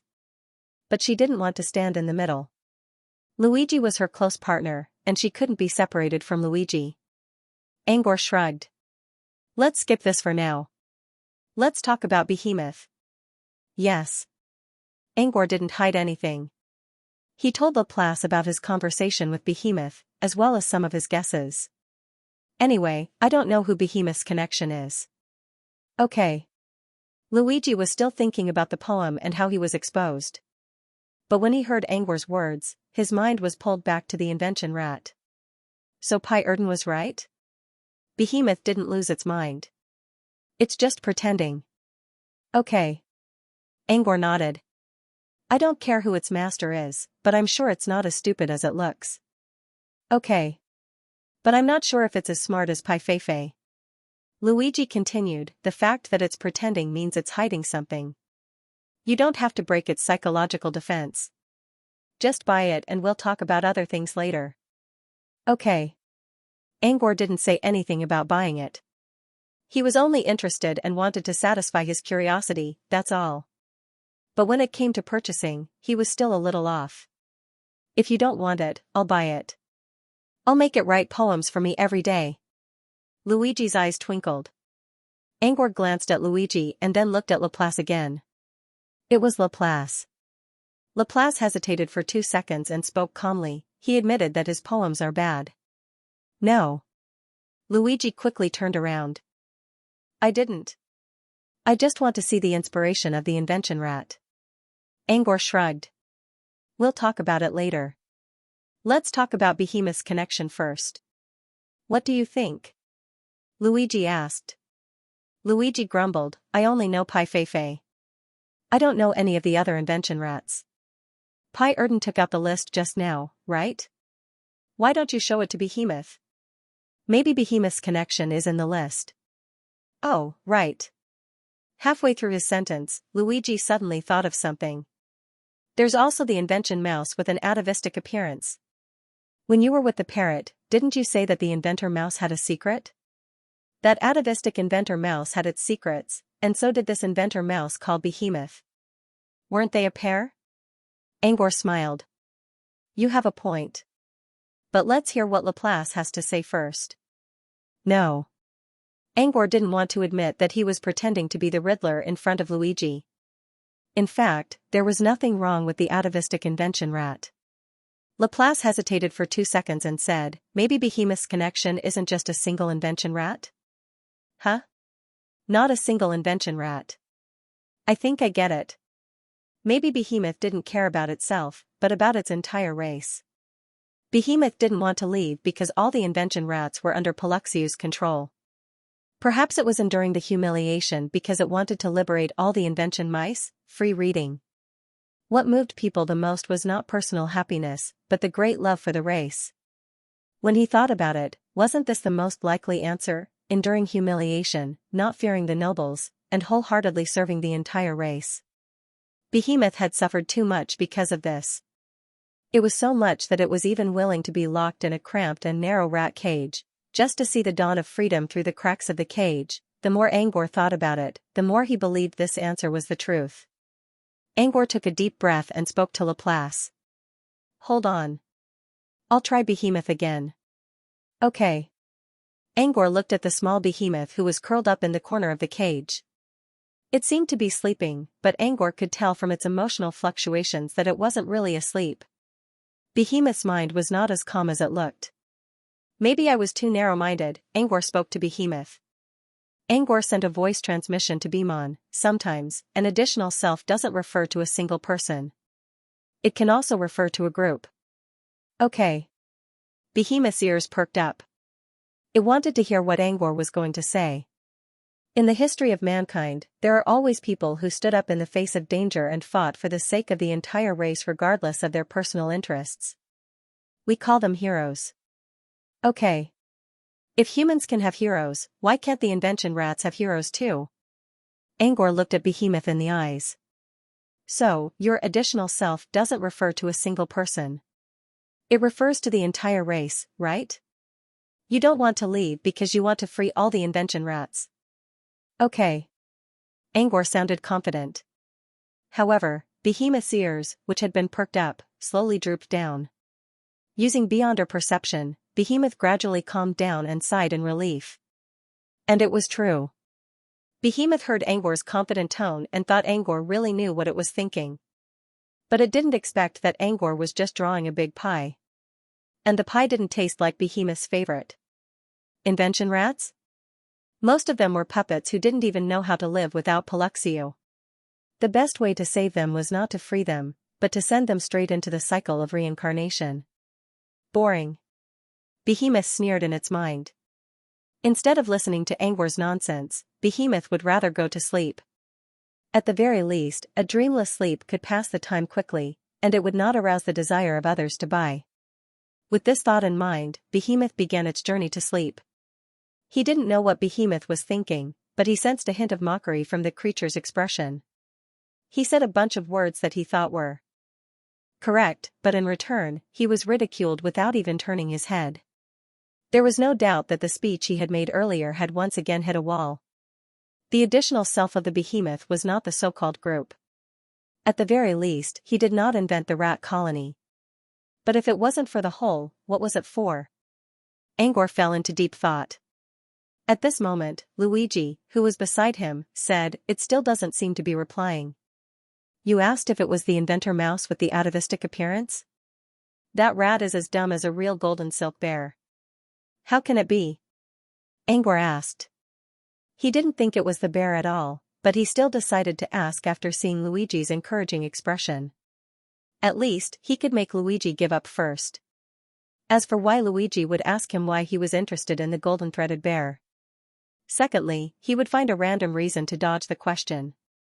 For example, he would think of someone when he saw a mouse. With that in mind, Angor sent a voice transmission to Behemoth in a flat tone. "Have you seen Pai Feifei?" "Nothing." Behemoth ignored him completely. Angor continued, "You look very similar to Pai Feifei. But there's an inventor mouse that looks even more similar to Pai Feifei." Angor was only going to mention it casually. He quickly changed the topic. But to his surprise, Behemoth's emotions suddenly jumped up again, and this time, it fluctuated even more intensely than before. Angor was confused by the feedback from his ultra-perception. What's going on?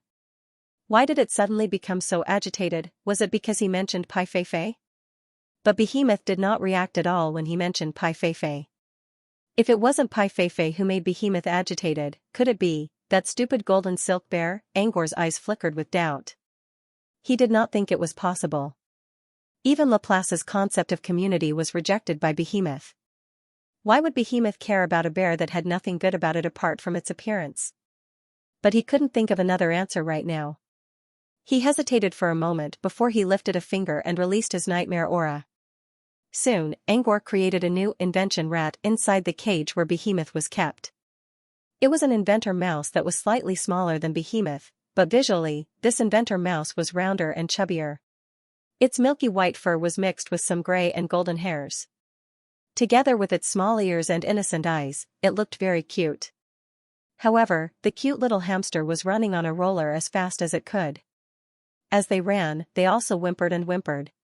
When the illusion of the golden silk bear appeared in the rat cage, the Behemoth in the corner finally reacted. Behemoth was still pretending to be asleep, but when it heard a familiar voice behind it, it suddenly raised its head. It looked back and saw a familiar figure. Separated by a roller, two inventor mice with different colors but similar appearances were looking at each other from afar. Behemoth slowly stood up and walked towards the drum. Its small hands began to tremble slightly as if it wanted to touch the gold-threaded bear. But when it really came in front of the other party, it retracted its hand and stood there helplessly. Looking at the scene in the cage, even without using super perception, everyone present understood what was going on. Everyone, including Pierre and Pissy, could see that there was some kind of bond between Behemoth and the white mouse. Luigi stood up in excitement. I knew it. That's it. Behemoth's bond was that useless rat that cost 2 crystals. Luigi grabbed Angor's collar and asked with glowing eyes, why you knew about it before, right? The special thing about the inventor mouse was that it could restrict a real inventor mouse. Huh? Did I know about it before? Angor wondered. He was sure that he didn't think highly of the bear at all. The performance in front of Luigi was just a performance. But now, who could tell him, why did that seemingly insignificant mouse really have something to do with an atavistic inventor mouse? More importantly, this inventor mouse was something they had been waiting for a long time. Wasn't it a coincidence? Was it the power of fate? Or was it really just a coincidence? Angor was about to think about the long river of fate when he heard Luigi's voice. Right? Right? You know about it, right? Angor looked at Luigi's excited expression and cleared his throat. You can say that it's the second. Right. Luigi revealed an expression of as expected. No wonder Angor was so interested in that inventor mouse. It was waiting for him here. That's right. That's the power of fate. I should have bought that inventor mouse back then. It's only 2 crystals. But it's not too late now. I'll send a message to Parrot and ask him to buy it for me. I'll get it when I leave. Regardless of whether Angor wanted to buy the inventor mouse or not, Luigi had already made up his mind. Since Angor was once affected by the Book of Kale, he was very cautious when it came to coincidences. Whenever he encountered a coincidence in his life, he would always think of it as an arrangement rather than an accident. But for Luigi, it was just a beautiful accident, a gift from fate. After going around in circles, they finally met. It was as if it was meant to be. Therefore, Luigi decided to buy the inventor mouse no matter what. Angor considered and decided not to stop Luigi. It was just 2 inventor mice. They wouldn't cause any trouble. But just in case, Angor decided to take them to Dodoro later so that Dodoro could check if fate was involved. Luigi began to discuss the price of Behemoth with Ziggy. Laplace looked at Angor and asked, you can see the connection between Behemoth and that inventor mouse ? Huh? Laplace wasn't as gullible as Luigi. She always believed that Angor was only trying to fool Luigi by showing special attention to the golden silk bear. In Laplace's opinion, the golden silk bear had no redeeming qualities, both inside and outside. This was why Laplace found it ridiculous that Angor was pretending to be a Riddler in front of Luigi. But now, Laplace couldn't understand what was going on. Was this really Angor's fault? Or was she the one who was being ridiculous? Angor shrugged. I don't see anything like that. Well. Then, Laplace didn't know how to continue. Angor chuckled. Fate is a strange thing. It's confusing if you look at it from our perspective. But let's look at it from another perspective. Maybe the golden silk bear was meant for us to meet Behemoth? Well, you're saying that the golden silk bear can affect the power of fate? Well, Angor shook his head. Maybe not. Maybe it's a blessing. Sometimes, the ignorant had the bliss of ignorance. Angor wasn't trying to be a riddler. Instead, he was just thinking about something. It was similar to what happened at Parrot's place. When he was about to leave, he suddenly decided to talk to Merchant Palucci so that he could get closer to the golden silk bear. Although the result was not what he had expected, the impulse he felt was somewhat similar to the feeling he had right now. He didn't know if fate was behind this. Dodora would tell him sooner or later. In the end, Luigi bought Behemoth for 500 crystals. Pai Shi, Pierre, and Zigwa all noticed Behemoth's uniqueness, but they didn't say anything. Zigwa's Chamber of Commerce was responsible for selling Behemoth. The Chamber of Commerce didn't notice Behemoth's uniqueness, so they decided to sell Behemoth at a reasonable price. They didn't need to worry about the uniqueness of Behemoth. Who else could they blame for not considering it themselves? Besides, they didn't want to offend Luigi, so they didn't need to talk to the Chamber of Commerce. Behemoth also realized that it was being sold. It quietly sat beside the golden silk bear, which it already knew was an illusion, and looked at the sky outside the cage in confusion. It couldn't control its own freedom. This was its fate. But why did it feel so unsatisfied? Hearing the chatter outside, Behemoth slowly stood up and walked to the cage. It clung to the iron cage and lifted its tiny head. Its emotionless eyes stared straight at the person closest to the cage. It was the person who spoke to it in its mind just now.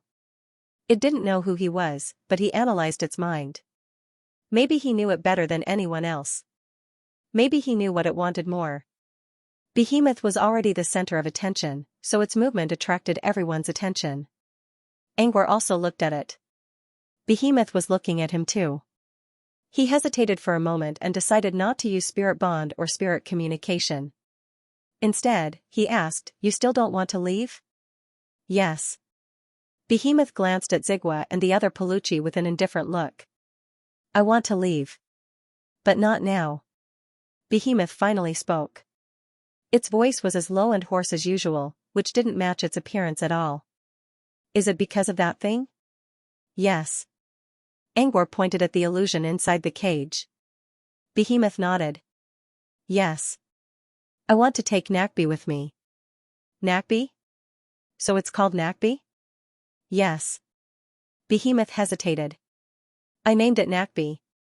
But it doesn't like the name. It never responded to me." "Yes. Maybe it didn't like the name, but it was too complicated." Angor pondered in his mind. Nakvi, Naksu, Nakbi. What does Nak mean? "Yes." Behemoth lowered its head and didn't answer. Angor didn't ask. "You want us to find Nakbi and leave with it?" "Yes." Behemoth looked up with its beady eyes. "Yes. Yes." Angor considered. "Everything comes with a price. You should know where you're at now. What kind of price can you pay for us to help you?" "Yes." Behemoth lowered his head. After a long time, he said, "The only thing I can give is myself. I am willing to do it myself."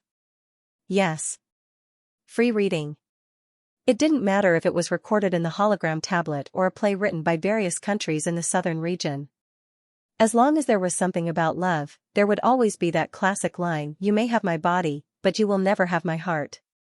That time, that moment, and this moment. When Behemoth said, "I can only give you what I want," Angor was thinking about this classic line. Unfortunately, the behemoth in front of him wasn't a bullied girl. It was just a furry mouse. And a male mouse at that. Although he felt that the lines were familiar and somewhat funny, in reality, he had to admit that the behemoth had already paid the greatest price. It had nothing in the first place, so it couldn't give him anything. The only thing Luigi cared about the most was Behemoth's head, which was similar to Pai Feifei's. It was Behemoth's wisdom and inspiration. But Behemoth's head was still attached to its neck. Even if Behemoth didn't want to cooperate, there was nothing Angor could do. For example, Zigwa and the merchant group behind him couldn't do anything to Behemoth even if they bought it. In the end, they had to sell it to Behemoth for a cheap price. If Behemoth was willing to cooperate and use its extraordinary wisdom and inspiration, Angor would truly get Behemoth. Otherwise, Behemoth would be nothing but an empty shell. In other words, Behemoth was willing to pay a good price for Angor. At least in Luigi's opinion, this was completely acceptable. After all, he only needed to spend 2 condensed crystals to buy Nakbi, and he would be able to obtain a willing Behemoth. This was simply too worth it. However, Behemoth was talking to Angor right now, so it was also looking at Angor. It wanted Angor's permission. After all, Angor was the one who asked the question first. Unlike Luigi, Angor didn't agree to Behemoth's request right away. He knew that Behemoth's request was simple, which only required 2 crystals. But that didn't matter. Angor wanted to use this chance to see how far Behemoth could go. A willing Behemoth. That's a vague answer. I still don't know your limits in all aspects. So, if you want me to promise you, I'll do it. What I need is for you to prove your worth. Aside from Behemoth's reaction, Luigi was the first to question Angor's words. It was such a simple thing. Did Angor really need to prove himself? But to Luigi's surprise, Behemoth didn't feel burdened at all. Instead, it sighed in relief. In its opinion, Angor might not take this matter seriously at all if he agreed so quickly. If something bad happened to Nakbi, Angor wouldn't even bother to take care of it. If he could prove his worth to Angor, it would be a good thing for both himself and Nakbi. Behemoth said solemnly, "How do you want me to prove it? Do you know anything about golden filament pouches?" Behemoth, I haven't come into contact with the golden filament pouch, but I've read related papers. It's fine as long as you have a basic understanding. While speaking, Angor took out the golden filament pouch he bought from Paishi earlier. Under everyone's puzzled gazes, Angor began his test. Not long ago, Scholar Palucci demonstrated his invention on the stage. The opening of the golden filament pouch was no longer limited to the mouth. Instead, the opening of the pouch could be moved to the hand. Scholar Palucci called his invention Golden Filament Glove. I'm not asking you to create the golden filament glove. What I need is for you to think about a question. How do you move the opening of the golden filament pouch? You don't have to do anything. Just tell me what you think. There are more than one answer to this question, and there are more than one way to solve it. Just tell me one of the solutions, even if it's difficult to achieve in practice, and I'll let you pass. With that, Angor placed the golden filament pouch back into the rat cage and handed it to Behemoth. You can give us an answer before we leave. As long as your answer is qualified, we will immediately help you find Nakbi and bring it to you. In other words, as long as Behemoth could think fast enough, it would be able to find Nakbi as soon as possible. After Behemoth heard this, he nodded his head without any hesitation. Okay. Angor flicked an illusory orb into the cage. When you touch this orb, contact me directly. Whether you want to submit a result or need help, just tell me through the orb. With that done, Angor covered the rat cage again and set up a soundproof barrier around it so that Behemoth could think in peace. With that done, Angor left Behemoth alone. Because the trade was completed, Pai Erden and Zigua didn't stay any longer and left after saying their goodbyes. Paishi was the only one who stayed with them.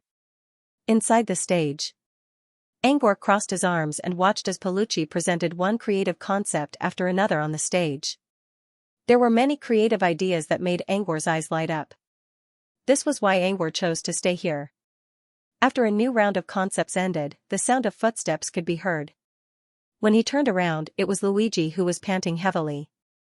About 10 minutes ago, Luigi left alone after finishing his business with Paishi and Zigua. He didn't tell Angor where he was going, but Angor knew that Luigi went to the stall area to look for the parrot. To be more precise, Palucci was looking for the parrot. Nakbi was still in the man's hands. Luigi was going to buy Nakbi. Angor made an agreement with Behemoth that Behemoth would only look for Nakbi after it completed the test. However, Luigi was always worried that someone else would notice the uniqueness of Nakbi just like Angor did, which would lead to them being cut off from the others. Just in case, Luigi hurriedly ran back to the stall area to buy back Nakbi in advance. You got it? Angor looked at Luigi, who returned to his seat, and asked casually. It was a question, but Luigi's tone sounded casual, as if he was confident about the result. The reason was simple. As far as Angor could see, Nakbi was not special at all. No one would want it. So, Luigi got it for sure. As he expected, Luigi patted his chest and gave Angor a done gesture. I put on a show with the parrot. In the end, I still spent 2 condensed crystals to buy it. Otherwise, the shopkeeper might raise the price if he knew I had gone out of my way to buy nakobs. Luigi was rather pleased with himself.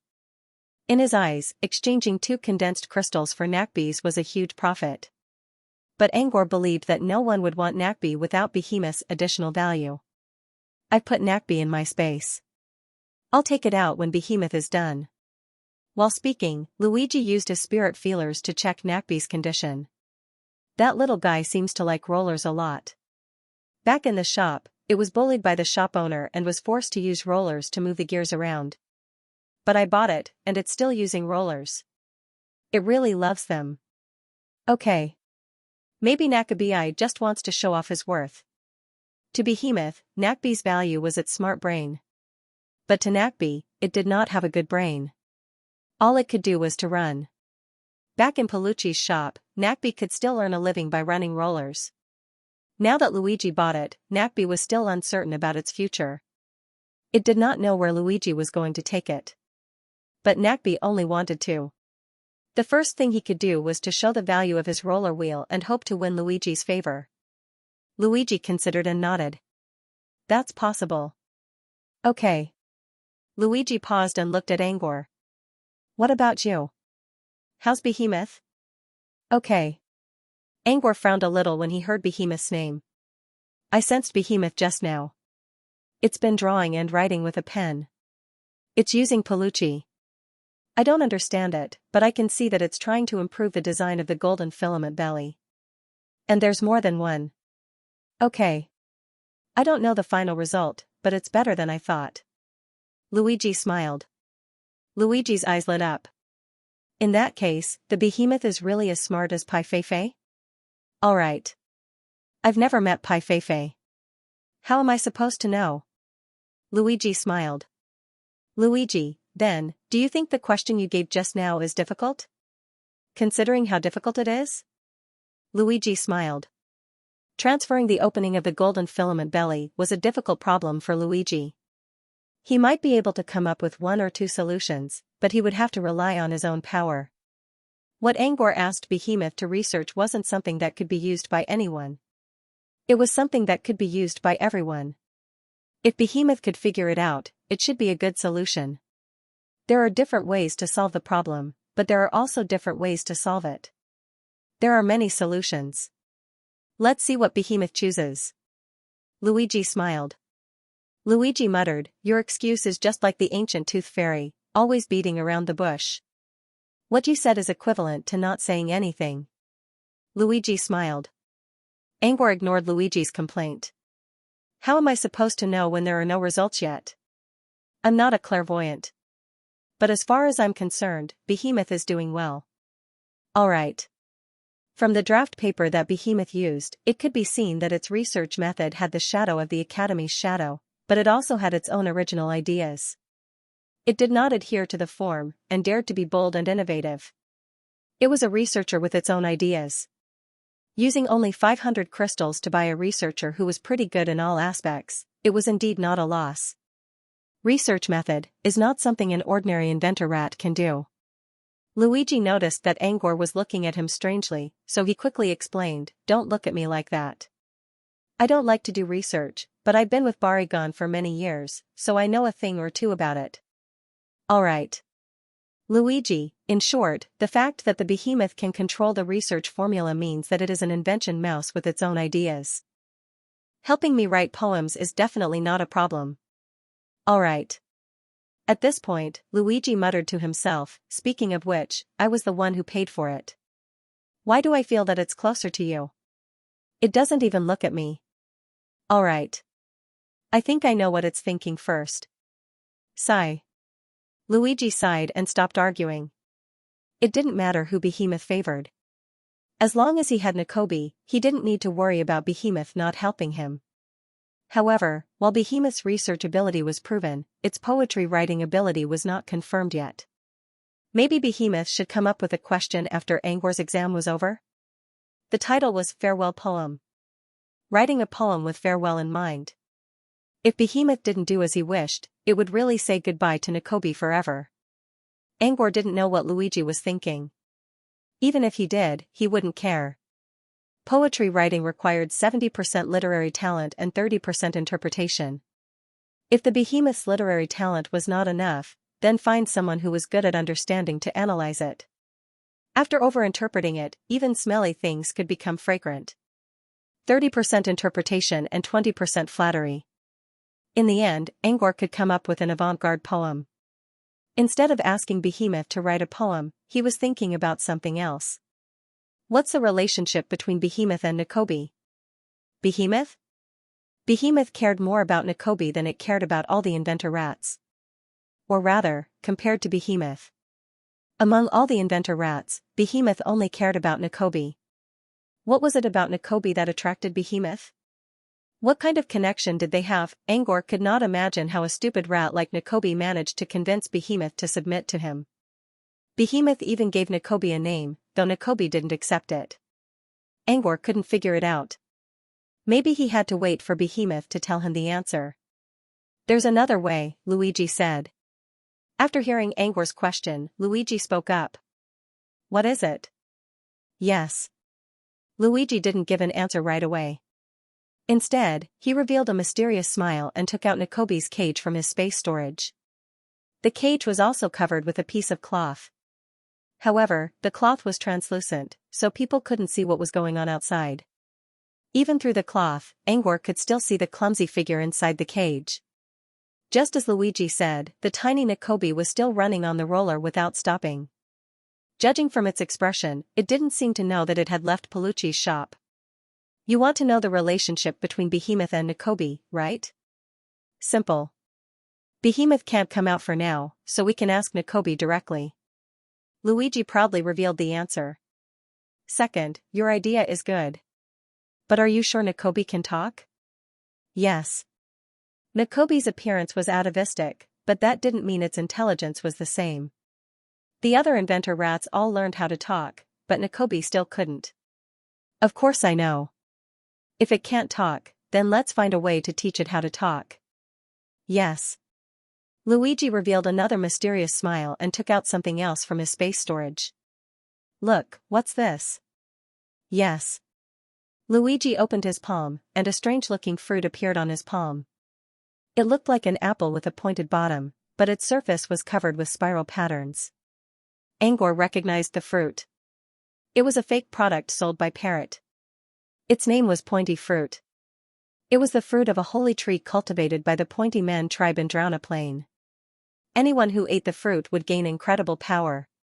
Different sharp fruits gave different abilities. The sharp fruits that the parrot was selling were the sharp fruits cultivated by the beast tribe's prophet of the beast language. Its effect was not considered special among the sharp fruits, but it was very suitable at this moment. It could allow beasts that could not speak to have the ability to speak. It didn't matter if Nakbi didn't learn how to speak yet. Angor only needed one pointy fruit to break its voice barrier. You bought it for Nakbi? Angor asked curiously. You bought it for Nakbi? Yes. Luigi wagged his finger. No. Parrot gave it to me when he knew I wanted to buy Nakbi. Yes. Luigi showed off proudly. Gift? Angor thought about it from the parrot's perspective and roughly understood what was going on. Parrot wanted to leave the mirror domain, and Luigi was the only one who could help him. Even though they had signed the contract, there would always be variables before they left the mirror domain. Especially for someone as calculative as Parrot, who didn't mind assuming the worst of people. Parrot was worried that something unexpected might happen and cause them to change their mind. It was normal for Parrot to sacrifice something to appease them. Besides, it was just a pointy fruit. The fruit itself didn't have any amazing effects, and it could only be eaten by wild beasts. Consider it a favor for free. As far as Angor was concerned, Parrot was overthinking. But he had to admit that Parrot had a good eye. The fruit was a perfect match for Nakbi. With this sharp fruit, Nakobi will be able to speak. We can just ask it about its relationship with the behemoth. Luigi praised himself for his quick wit. Angor looked at the spiral-patterned fruit and considered. It's a good match for Nakbi to use a pointy fruit. But the fruit came from the holy tree, and the seed of the holy tree came from the outer gods. Could there be a hidden hand of the outer gods in these fruits? Yes. Even though the fruit wasn't for humans, but for Nakbi. However, Nakobi would definitely stay by Luigi's side in the future. If the outer gods did something through Nakobi, it wouldn't be a good thing for them. He told Luigi about his concerns, and Luigi put on a serious look. He hesitated for a moment and turned to look at Laplace. Laplace had done some research on sharp fruits. Previously, when he was with the parrot, it was Laplace who had identified the type of sharp fruit. Perhaps Laplace knew if there were any hidden traps in this sharp fruit. Laplace took the sharp fruit and carefully examined it for a moment before saying, "As far as I know, the sharp fruit does have some unknown hidden dangers. There is a high probability that it is a back door that the outer god left for himself." However, sharp fruits with hidden dangers are all sharp fruits with very powerful effects. For example, there were fruits that could transform one's body into elements, fruits that could change one's body's characteristics, and fruits that could directly revert to the body of an external divine beast.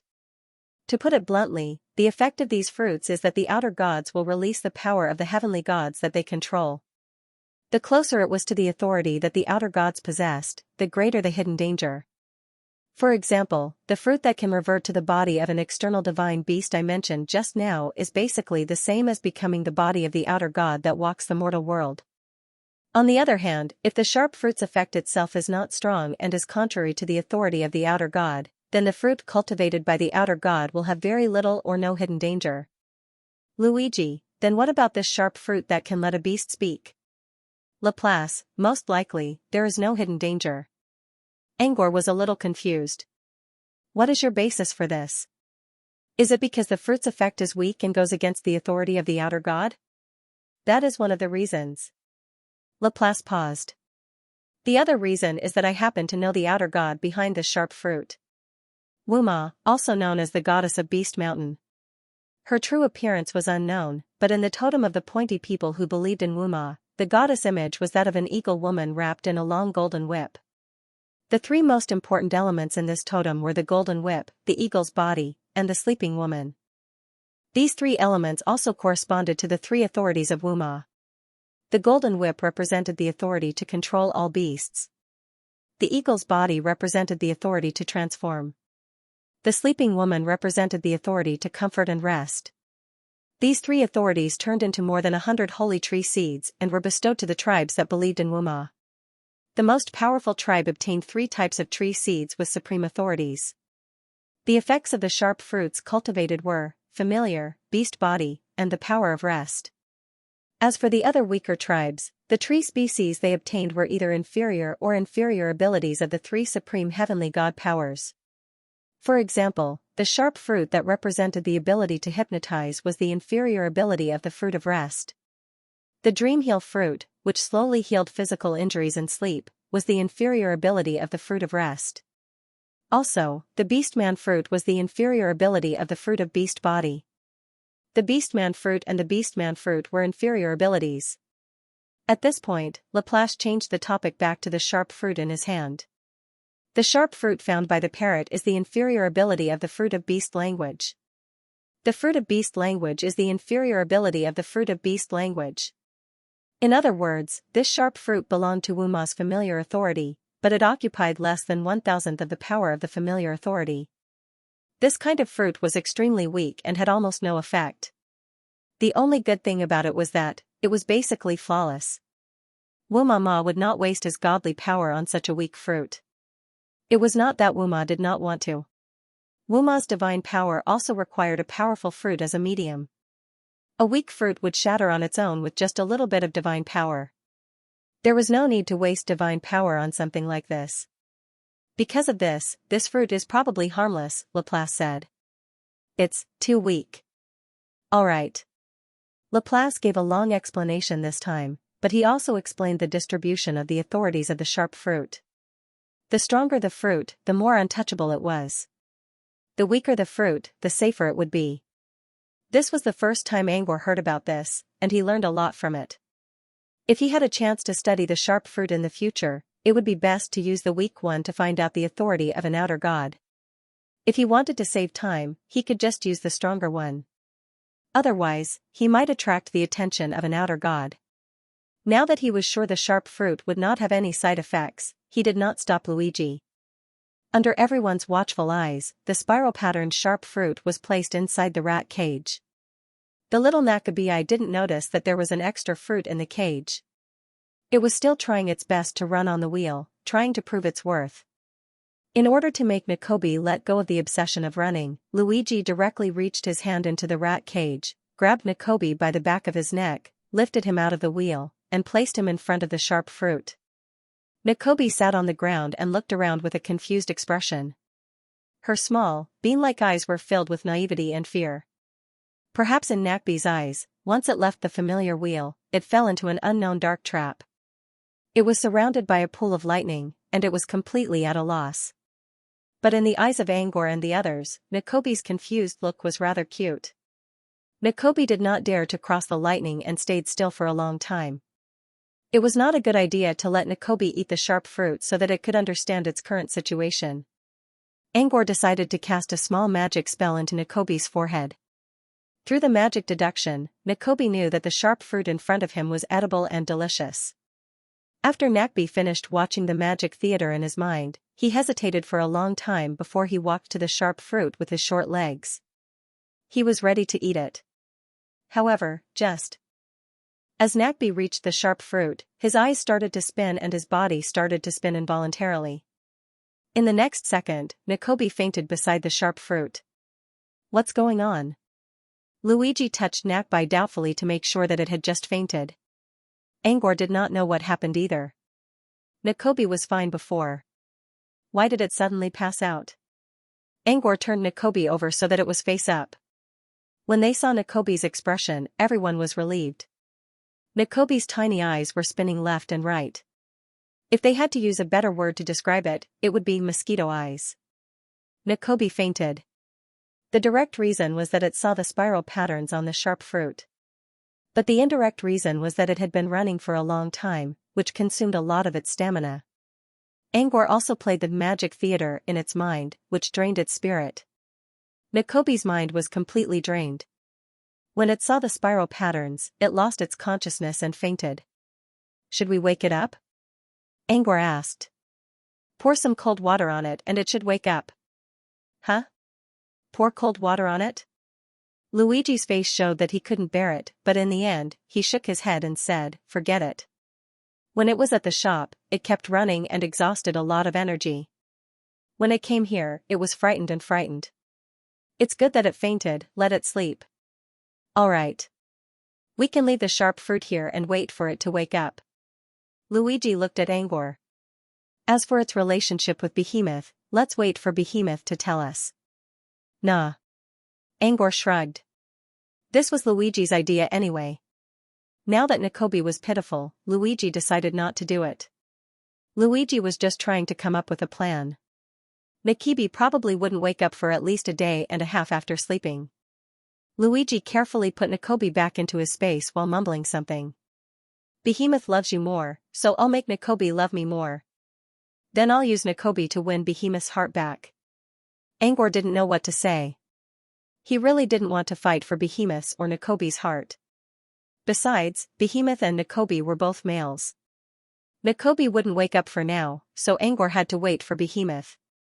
Using his spirit feelers, Angor noticed that Behemoth was leaving more and more pages. He couldn't understand the words on them, but he believed that Behemoth had found the solution. Perhaps it wouldn't take long for Behemoth to come up with an answer. Angor's guess was correct. 5 minutes later, Behemoth activated its magic orb and told Angor that it had found a solution. Angor removed the illusion around the rat cage and removed the cloth covering it, revealing Behemoth inside. Laplace and Luigi also looked at Angor. According to Angor, Behemoth had already written down a lot of pages, which was hard to imagine. Now, they finally realized how fast Behemoth could write things down when looking at the pile of pages in the cage. In less than half an hour, Behemoth had already written about 20 pages. Moreover, each page had pictures and words on it. It didn't look like Behemoth was scribbling randomly. With this speed, wouldn't he be able to write a book of poems in a day? Luigi couldn't believe what he just saw. He looked at Behemoth in a more gentle way. Angor wasn't surprised at all. He was already surprised by Behemoth's performance. When Behemoth was writing, its tiny hands were so fast that they almost turned into afterimages. Behemoth could even use both its hands to draw and write. Judging from this, Angor's brain must be quite developed. Still, speed was nothing. Angor still needed to see how Behemoth was going to write. Behemoth tidied up the papers and handed them to Angor. However, Angor didn't take them. "You can just tell me your method of solving the problem. You can keep them." "Okay." Behemoth nodded, put down the paper calmly, and began his speech. "There are indeed many ways to solve the opening of the golden silk belly, but because time is too short, I can only think of 2 ways to solve it." Behemoth quickly explained its solution. The first solution was also the crudest one. Add a tube directly to the body and connect it to the stomach to replace the esophagus. The exit of the tube could be placed at any part of the body, such as the hands, feet, or even the belly button. It sounded simple, but the structure of the stomach and the material used to add the tube had to be taken into consideration. In other words, this was already a biological modification. It wasn't going to be easy. If the additional tubes rejected the organism or caused some abnormal phenomena, it would be a case of failure. Behemoth didn't just provide the solution. It also provided the blueprint of the tube and the corresponding materials. Everything was complete. Behemoth's solution could solve the problem of shifting the golden filament belly's opening. It also wouldn't cause any negative effects that could be seen with the naked eye. Overall, this was a relatively successful solution. The only downside was that it was too expensive. The materials used to create the biological tube required the tentacles of abyssal thorn jellyfish. Since abyssal thorn jellyfish was almost extinct, all materials used to create them were extremely expensive. Every single one of them would cost at least 6 digits in magic crystals. In other words, the main material used to create the tube was more expensive than the golden filament belly itself. Since the solution was successful, why would someone who could afford the main material use the golden filament belly? If Angor wanted to craft a space storage himself, the materials used would not cost as much as the abyssal thorn jellyfish's tentacles. If he had so much spare cash, he could have just bought a better spatial item, couldn't he? It was a big downside, but Angor did not limit the price factor when he gave Behemoth the question, so Behemoth's solution was acceptable. Furthermore, Behemoth had displayed its profound knowledge in this solution. Biological modification, material refinement, rejection formula, spatial structure. Angor could tell that Behemoth had put a lot of effort into its research. He was not sure if Behemoth was better than Pai Fei, but Angor believed that Behemoth was more knowledgeable than most apprentices. However, when he read Behemoth's second solution, he changed his mind. Behemoths were not only stronger than acolytes in terms of research and invention, but they could even catch up with official magi. Behemoth's second solution was almost perfect. It was even better than the concept of the golden silk gloves proposed by Scholar Palucci on the demonstration stage. Golden filament glove, strengthened. This was the solution Behemoth came up with. As everyone knew, taking something out of the golden filament glove was a spatial retrieval process. Spatial retrieval involved 3 elements: spatial targeting, spatial waymark, and spatial tunnel. Spatial targeting and spatial waymark were similar to the starting point and the end point of coordinates. Spatial tunnels connected these 2 coordinates and allowed the items inside the golden filament belly to be taken out. Normally, spatial tunnels were located at the exit of the golden filament belly. But if we extend the spatial tunnel outside our bodies, then when we take things out, won't we be able to take things out directly from our bodies? In other words, it meant enlarging the spatial range of an item. It was not easy to come up with the concept, but Behemoth also came up with a solution. How to enlarge the range of an item? Behemoth used 2 methods. First, it changed the location of the spatial waymark and extended the length of the tunnel. This method was the most cost-effective, as it only needed to slightly modify the parameters of the golden filament belly to solve the problem once and for all. The only thing to take note of is that every time you retrieve an item, the spatial fluctuations may damage your organs. Therefore, you must take precautions in advance when you retrieve an item. For Transcendents, it wasn't difficult to protect themselves. Apart from the troublesome part, the other difficulties could be overcome. However, if they were in the middle of a battle, it would be difficult to divert their attention to protect themselves. In other words, he could only use the golden silk belly during normal times. Once he encountered an unexpected situation, such as a battle, the golden silk belly would be considered half useless. Behemoth's second method solved this problem by setting up a spatial resonance point outside the body. Basically, there was a resonance point A at the opening of the golden filament belly, and a resonance point B outside the body. Behemoth could use these 2 points to resonate with each other and teleport the item from A to B when retrieving items. It was similar to a teleportation array, but it was much simpler. They only needed to use a type of resonance flower as the main material. The resonance flower was much cheaper than the abyssal thorn jellyfish's tentacles. However, as a spatial material, it required a super who was proficient in spatial manipulation. A mortal being was needed to create the material. The cost of summoning a spatial supernatural being and the resonance flower itself would be more expensive than the abyssal thorn jellyfish's tentacles. This was how Behemoth solved the problem of spatial resonance. As far as Angor knew, there was another way to solve the problem of spatial resonance apart from using resonance flowers. And that was, a spatial resonance magic array. Behemoth only needed to draw 2 resonance magic arrays, A and B, to solve the problem of spatial resonance. No resonance flowers were needed. All they needed was some blood ink. Of course, the magic arrays required the help of a rune sorcerer, and it was expensive to hire a rune sorcerer. But Angor was a rune sorcerer himself. And he happened to know how to use the resonance magic array. In other words, Behemoth provided the inspiration, and Angor provided the technique. He did not need to use any expensive magic materials. At most, he would need to use some stamina to solve the problem of moving the golden filament belly. Wasn't this better than biological modification? Wasn't this better than the golden filament glove? Of course, Behemoth did not know about the resonance magic array. But Angor appreciated the inspiration it provided. Now, Angor was certain that Behemoth's invention and research ability were not inferior to some wizards. At least, Behemoth was much better than Red Sword Dorcas. Angor was not interested in the invention mouse before. But after this test, Behemoth greatly increased his interest. To be precise, he was more interested in invention mouse than Behemoth. Behemoth was an inspiration assistant. For Angor, research was not a difficult task. What was difficult was the vague inspiration that appeared in his mind. If Behemoth could provide him with inspiration during his research, wouldn't it be an inspiration assistant? Good inspiration could not be bought with money. And Behemoth only cost him 500 crystals. This was a great deal. Angor listened to Behemoth's explanation and checked its knowledge. It was much more than he expected. According to Behemoth, its master bought it the right to read the academic library after it was born. All of its knowledge came from Palucci's library. Angor's opinion of Behemoth increased again. If Behemoth could reach this level by reading and studying Palucci's library, wouldn't it become a cornerstone of an academic faction if Behemoth could gain access to Brood Cavern's cloud library and study at Seagull Academy? Did I pass the test? Behemoth asked while Angor was lost in his thoughts. Cough.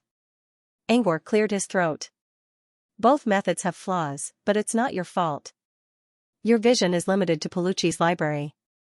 If you can see more things and learn more, these flaws can be solved. But we'll talk about that later. Anyway, your idea is good. Okay. You passed. Okay.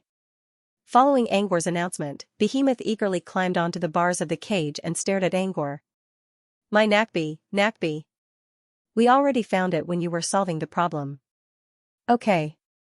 While speaking, he looked at Luigi and asked him to take out Nakbi as soon as possible. On the other side, Behemoth's eyes sparkled with surprise as he looked at Luigi anxiously. It was not stupid. Judging from Angor's expression, Behemoth knew that Nakbi was in Luigi's hands. Without hesitation, Luigi took out the cage from his space storage. Although it was covered with cloth, Behemoth could still see the familiar figure in the cage through the translucent cloth. The pure white and soft fur, the golden beard, and the round body, there was no doubt that it was the Nakbi that Behemoth had been longing for. But what's wrong with Nakbi? Why doesn't it wake up? Behemoth looked anxious as if it wanted to break out of the cage. Cage, let's go check on Nakbi. It's fine. It's just running the wheels and used up a lot of energy. It's resting now. Behemoth did not know why Nakbi needed to run the wheels, but it was relieved to know that the creature was fine. Can I go check on it? Behemoth asked cautiously. Angor was about to agree when Luigi beat him to it. I bought Nakbi. If you want to see him, you'll have to go through me first. Luigi cleared his throat and spoke in a serious tone. Angor glanced at Luigi. What the hell are you doing? Luigi looked back at him and spoke through their spirit bond. Every precious encounter requires hardship. All right. Angor hesitated. Let's get straight to the point. All right. You've tested him, so I'll do the same. Angor sighed deeply and did not know what to say. Was this a game challenge from Behemoth's challenge? Angor felt that Luigi was being cruel, but Luigi was the one who bought both Nakbi and Behemoth. If Luigi did not insist on buying them, they would have missed out on such an interesting invention. Angor considered and did not stop Luigi. He gave Behemoth a take care of yourself look and stepped aside. Luigi quickly took over. Both Angor and Luigi valued Behemoth's creativity. However, Luigi was more interested in Behemoth's poetry. Of course, Luigi's test had something to do with poetry. Since you want to meet Nakbi so much, then you can write a poem with the theme of love. Luigi gave the question. Behemoth did not know what to say. Love? No. Nakbi and I are brothers from the same mother. Love. Behemoth was trying to tell Angor about his relationship with Nakbi. They were born from the same mother. This was probably why Behemoth cared so much about Nakbi. As far as Angor knew, rodents usually gave birth to multiple babies at once. Behemoth should have more than one sibling, right? Why did Behemoth only care about Nakbi? Perhaps there were other reasons for this. Luigi spoke again. I don't care if you're brothers or not. My topic for you is love. Write a love poem with love as the theme. If you pass my test, I'll let you go and reunite with Nakbi. Yes. Behemoth did not feel any pressure when Angor gave him a question. However, Luigi's question made Behemoth feel a little anxious. But I've never written a poem before. Yes. Luigi, this is the reason why I gave you the test question love. Because love poems give people the most direct and surging emotions. Even if you're not a poet, as long as you have the thought of love, whether it's unrequited love, passionate love, or the bitterness of parting, a few lines from time to time can dazzle you. Yes. Hearing Luigi's narcissistic words, Behemoth felt that he had too much to bear.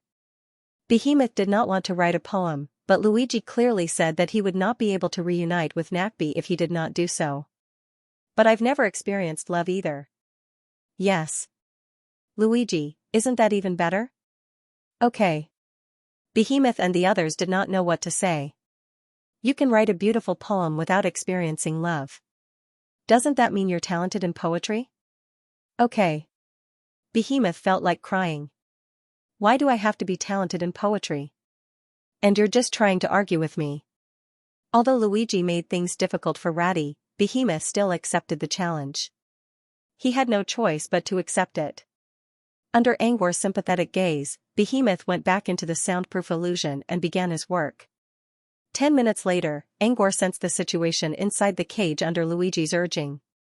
Behemoth he was still holding a pen and sitting in front of a small magic table, not knowing what to do.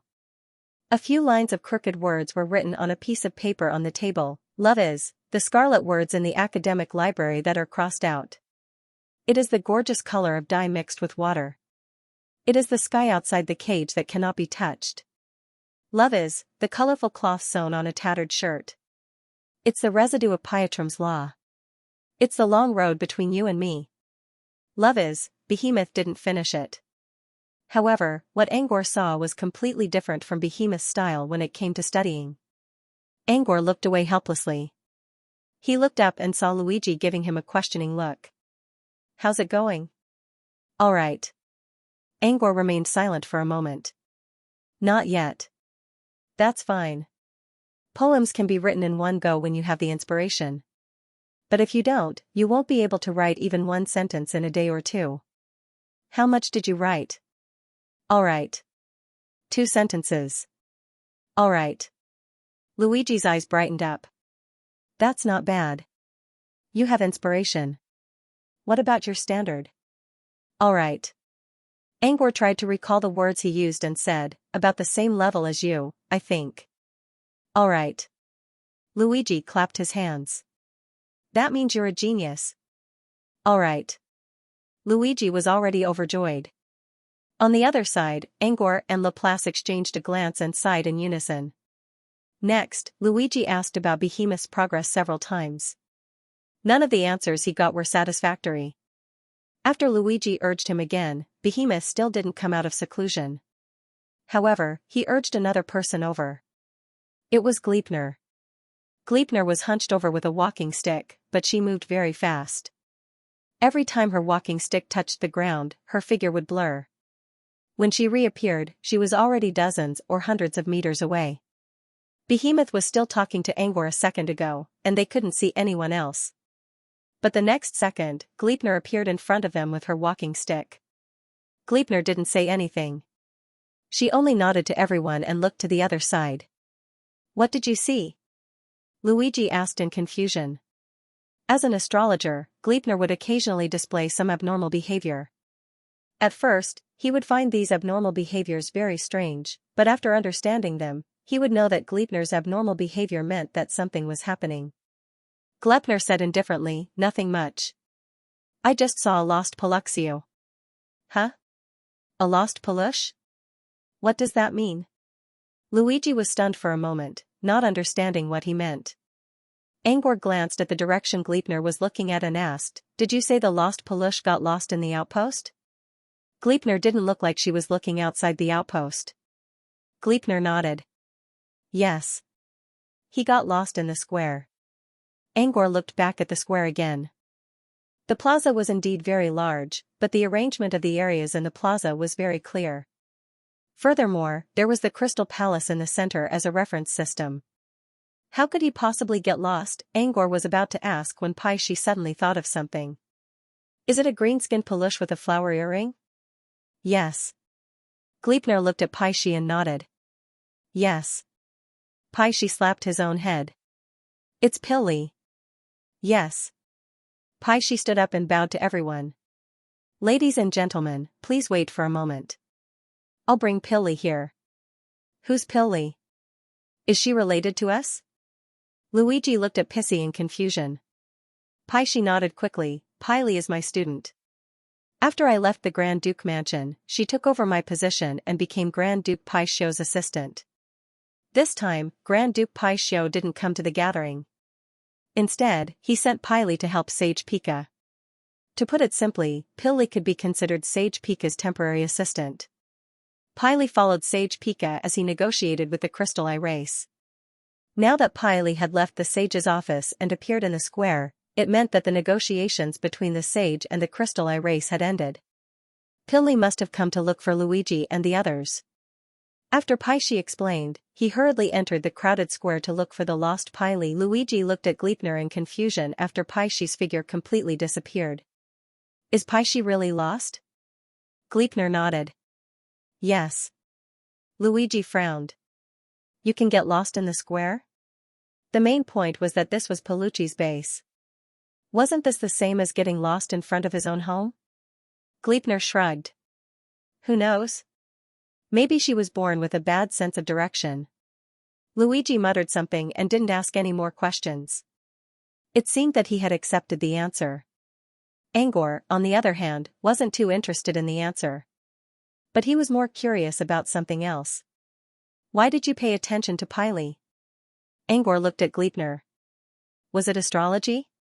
But was it really necessary to use astrology on a lost Palucci? Gleipnir spoke in a flat tone. I just saw her from the corner of my eye when I came here. At first, Gleipnir didn't pay too much attention to Palucci, who was panicking and sweating profusely in the square. However, when she met up with the others, she kept recalling images of Piley in her mind. As an astrologer, Gleipnir immediately understood that the reason why Pilly kept appearing in his mind was because she would be related to them in the future. Gleipnir didn't know what kind of relationship Piley would have with them, but that didn't stop her from pointing out Piley's existence. As soon as she mentioned Piley, she gave her an explanation. Piley was the messenger that Sage Pika had sent to pass on the message. As the receiver of the message, it was natural for them to connect with Piley. Angor didn't fully understand, but he had a feeling that Gleipnir's astrology was different from Dodora's prophecy. Gleipnir's astrology was more of a causal inspiration than a prophecy. Angor didn't ask any more questions. Laplace looked at Gleipnir and asked, "Where's Rita?" Rita. Rita was Saluta's grandson, and the first Crystal Eye youth Angor saw in Crystal City. Gleipnir had parted ways with them in order to solve the mystery surrounding Rita. Why would Ida ask Rita to leave Crystal City and stay as far away as possible? Gleipnir already found the answer from Saluta's study. Before coming here, she sent a message to Laplace, telling him that she needed to find Rita first. Now that Gleipnir was here, Rita didn't seem to be with her. Gleipnir replied, "I put Rita inside the astrology box." Rita? Astrology box?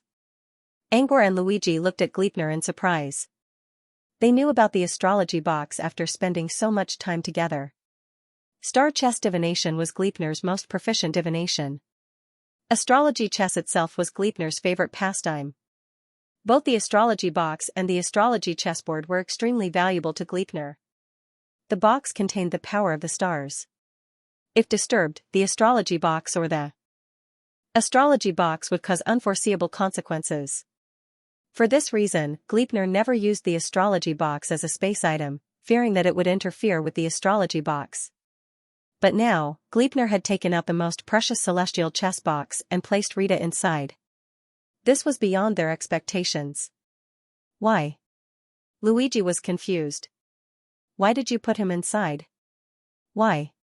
Gleipnir replied, "I need to take him away from Crystal City without being noticed." Why? Luigi frowned. Don't you have a space item? And you have a mirror space. Can't you just put Rita inside? Gleipnir shook his head. Gleipnir shook his head. He's already been noticed by the Crystal Eye Race's Elder Council.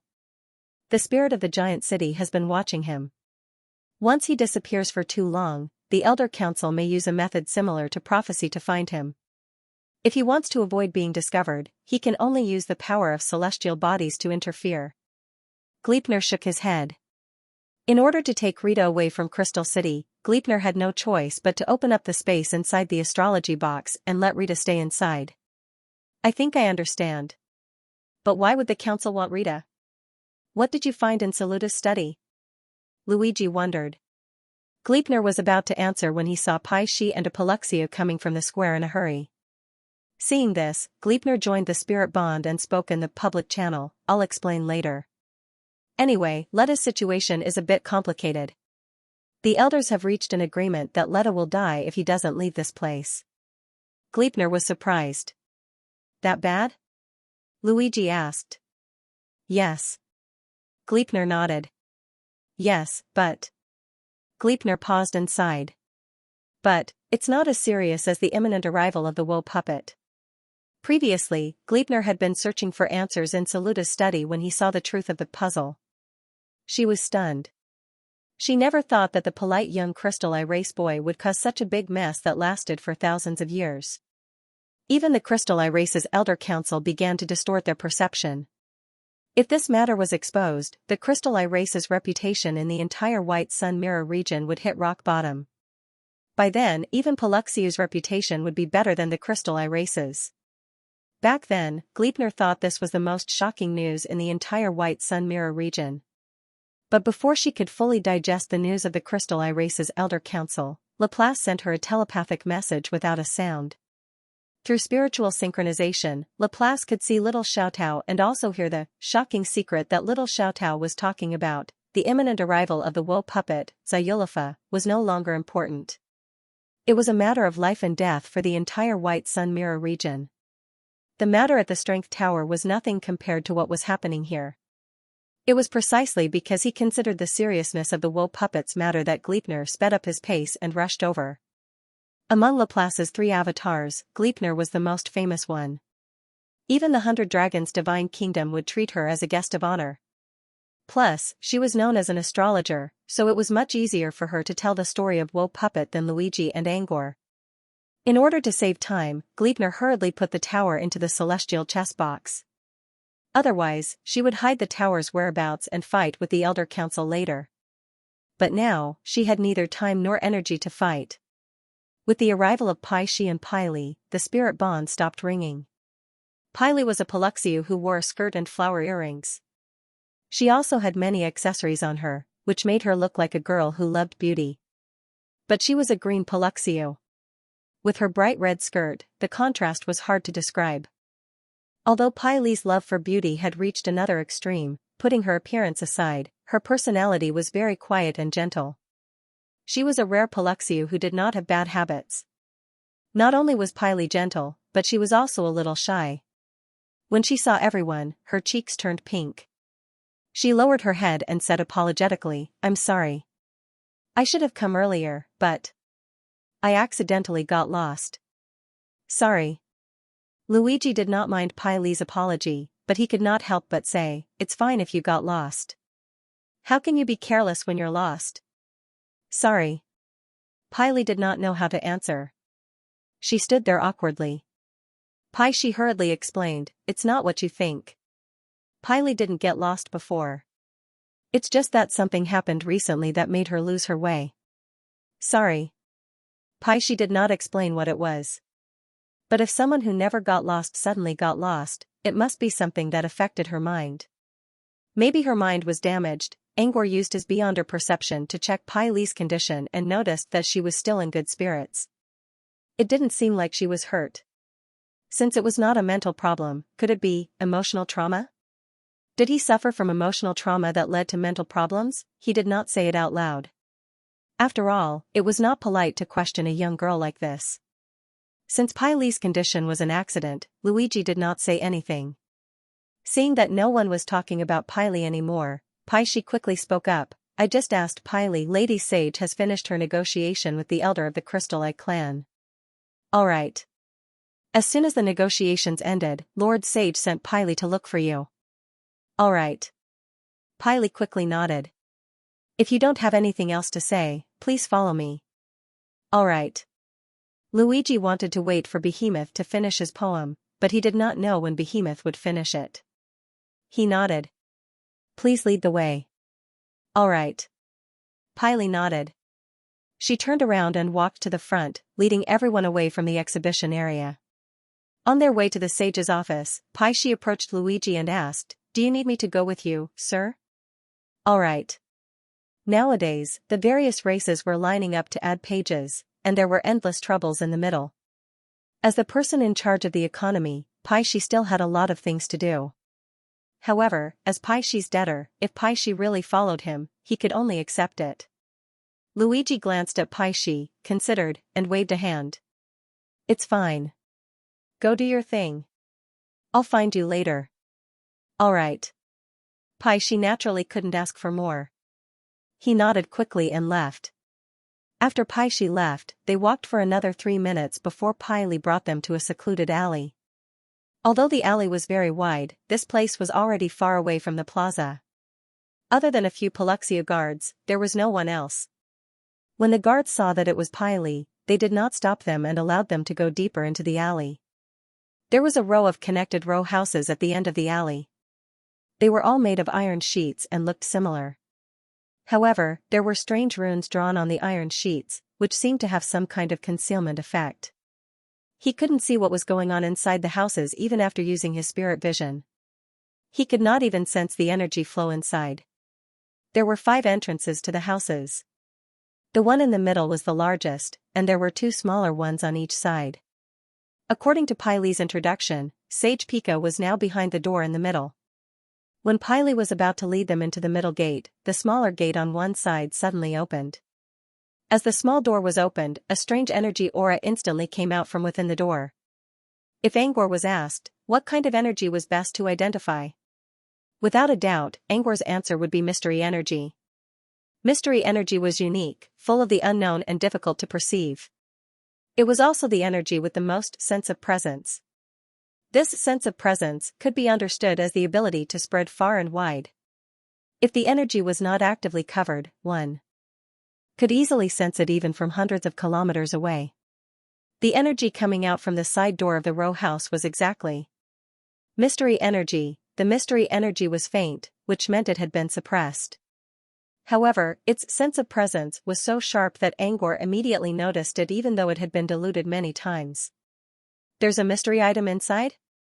Angor wasn't the only one who sensed it. So did everyone else. They all looked at the door. Piley said, inside. Just as Piley was about to say something, the door that had been left ajar was pushed open. A Crystal Race clansman with turbid eyes who seemed to have experienced the vicissitudes of life walked out.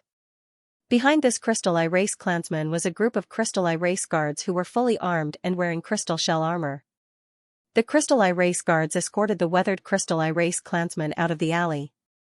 When the guards walked past them, Angor subconsciously looked at the Crystal Race being who seemed to have experienced the vicissitudes of life. The other Crystal Race guards all had normal auras. Only the Crystal Race being protected in the middle had a faint mystery energy around him, which made him stand out from the others. Judging from the energy waves, this mystery energy seemed to be of the same origin as the mystery energy coming from the side door. However, based on Angor's years of experience in dealing with mystery items, the mystery energy on the Crystal Race being was like a rootless duckweed. It meant that the mystery item was not on him, but he must have seen it before. Under everyone's gaze, the group of Crystal Race people slowly disappeared. Luigi asked, "Those Crystal Race people? Are they here for negotiation?" "Yes." Piley nodded. "Yes. Yes." Luigi muttered, "Negotiation? Why did they use mystery items in the middle of a negotiation? Is it a mystery item from your Paluxia race?" "Yes." Piley chuckled dryly without saying anything. It wasn't that she didn't want to answer. Only Sage Pika was allowed to talk about mystery items. She didn't have the authority to talk about it. However, although Piley did not answer, her reaction confirmed that the mystery item most likely belonged to the Paluxia clan. Glepner sensed the mystery energy still lingering in the air and seemed to think of something. Paluxia mystery item? Could it be that mysterious item? Yes. Mystery item? Which item? Luigi heard Gleipner's whisper and asked in confusion, "I go to Pippi Castle often. How come I don't know?" "Yes." Gleipner looked at Luigi coldly. "You went to Castle Pippi, did you really go to the castle?" Luigi scratched his head. "Not really. The castle in Pippi Castle refers to the castle where Grand Duke Paisho lives, which is similar to the imperial court." Although Luigi had been to Castle Pippi many times, he had never been to the castle. Every time he went there, he would look for Barbalagon. He did not care much about the other Paluxia. Luigi asked, "Do you mean that this mysterious item is from Grand Duke Paisho?" Glepner nodded.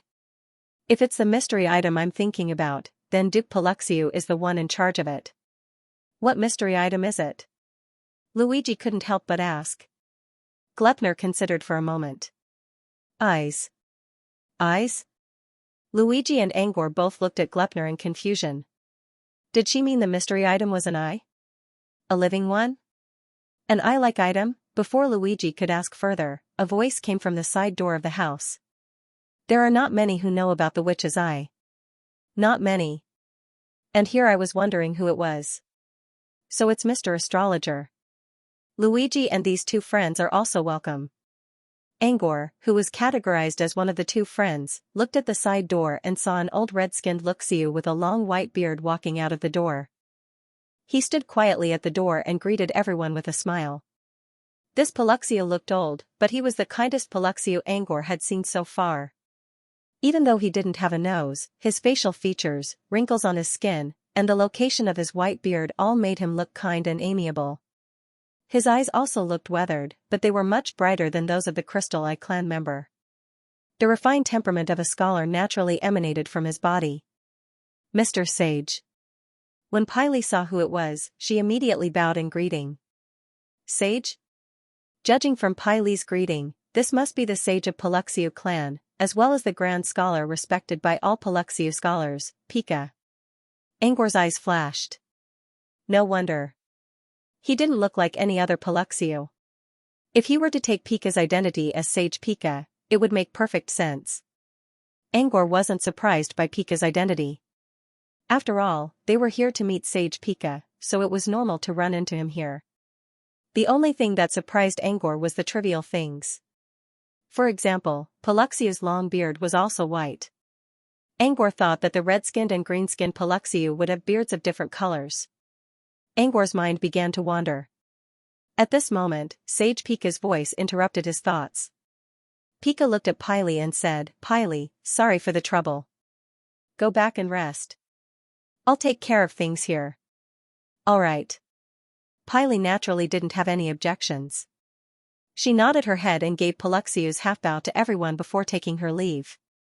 After Pily left, Pika turned to the crowd and said, "Sorry for the wait, everyone. This way, please."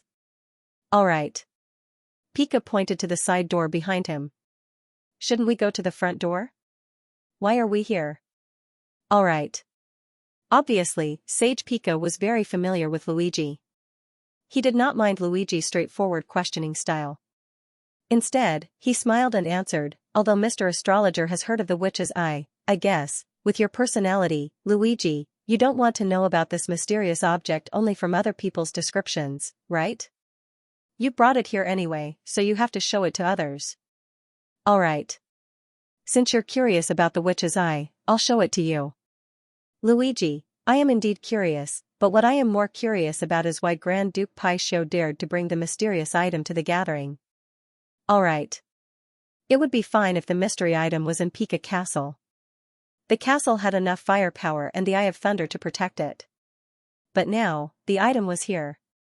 How could Paluxio protect it when he wasn't strong enough? Why would Grand Duke Paisho take such a big risk to bring it here?" Pika smiled mysteriously but didn't answer. "There's something special about the witch's eye." Glepner spoke up. "Luigi, special? What's special about it?" "All right. The cost of taking the witch's eye isn't equal to the profit," Pika spoke up again. This time, it was Sage Pika who spoke. "Besides, the risk isn't as great as you think." "All right. Almost all the leaders of major races know about the witch's eye. The Crystal Eyes also know that we're cooperating with them. They also agreed to use a spirit to conceal the aura of the witch's eye so that it won't attract too much attention." "Spirit? Spirit? You mean the spirit of the giant city?" Angor asked. Pika glanced at Angor and nodded. "Yes. It's the giant city. Spirit. My friend, you know about the spirit of the giant city?" "Spirit?" The spirit of the giant city was a secret. Even the leaders of powerful races didn't know about it. After all, anyone who knew that the castle was under the watch of the spirit would feel something was off. Angor pointed at himself and made a simple introduction. "You can call me Angor, Sage. I'm Law, Luigi's friend." "Spirit?" "As for the spirit of the giant city. We went to the outpost of the 100-Dragon Divine Kingdom, and the Mirror Dragons told us about it." "Spirit?" It was normal for the Mirror Dragons of 100-Dragon Divine Kingdom to know about the spirit of the giant city. However, it was unusual that they were willing to tell Angor about the spirit of the giant city. Pika glanced at the group and didn't say anything in the end. Instead, he smiled and gestured for them to enter the room first. Following Pika's lead, they entered a side room. As soon as he stepped inside, he sensed a strong mystery aura lingering in every corner of the room. The aura was so strong that it was terrifying. Also, the aura wasn't random. It meant that the mystery item was inside the room. However, the aura was so strong that even Angor couldn't find it right away. He looked around and found the room much more spacious than it looked from the outside. There was a thick sofa made of woven fabric, a small sun pillow with many stitches, a carpet inlaid with velvet edges, a burning fireplace, and a small stove with hot tea inside. The furnishings in the room gave Angor a sense of comfort. It was like a traveler lost in a winter forest who suddenly found a hunter's cabin. The warm aura would make a lost traveler feel extremely safe. However, apart from the warmth, Angor didn't find anything related to the mystery item in the room. According to Gleipnir, the mystery item was an eye. Pika also said that the mystery item was called Witch's Eye. Because of these clues, he tried to look for things with eyes on them. However, he did not find anything related to eyes, such as runes, decorations, or even patterns. Was the so-called evil witch's eye really here? Paragon Pika gave him an answer. That's right. Mr. Astrologer once said that the witch's eye is special. It's not an inanimate object. It's a living thing. It's an eye, and it's bound to a Paluxiu. This Paluxiu who owns the witch's eye just used it on an elder of the Crystal Eye clan. In order to maintain the balance, he needs to rest for a while. Pika pointed at a staircase on one side of the room. The stairs led to the second floor of the room. He's resting upstairs. Based on previous experiences, he should be able to finish it soon. Pika looked at Luigi and said, "Don't worry. I'll let you see the witch's eye before you leave." Luigi was also looking for the witch's eye. Now that he knew that it was bound to Paluxiu, he quickly looked away. Angor, on the other hand, was surprised when he heard about the connection between the witch's eye and Paluxiu. Living thing? Bound, Sage Pika used this word very subtly. Was the witch's eye controlled by Paluxiu? Or did it already fuse with Paluxiu? Angor had never seen a living mystery item, but he had heard about many of them. For example, the woe puppet Xianxia belonged to the category of living mystery items. There was also a piece of information he got from Parrot, Unknown Smooth Arm, which also belonged to the category of living mystery items. Although both of the mysterious objects mentioned above have the nature of living, there is no doubt that the latter is more sought after by the world. That was because arms were organs. According to Culottes records, living mystery organs could be transplanted as long as they met certain requirements. Under certain conditions, they could be transplanted. Once the transplant was successful, it meant that the mystery item would enter a state of solitude. In layman's terms, the mystery item would recognize its master. Similarly, the witch's eye was also considered a living mystery organ. If the witch's eye was bound to Paluxiu, it meant that the organ had been transplanted into it. Once a mystery item recognized its master, it would be very difficult for others to take it away. It wasn't that they couldn't, but that they would have to pay a terrible price.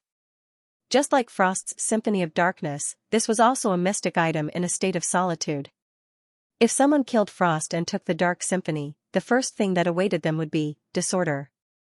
The effect of the Dark Symphony was to condense the negative energy in one's body and forcefully give birth to an evil personality. This was the effect of being controlled by Frost.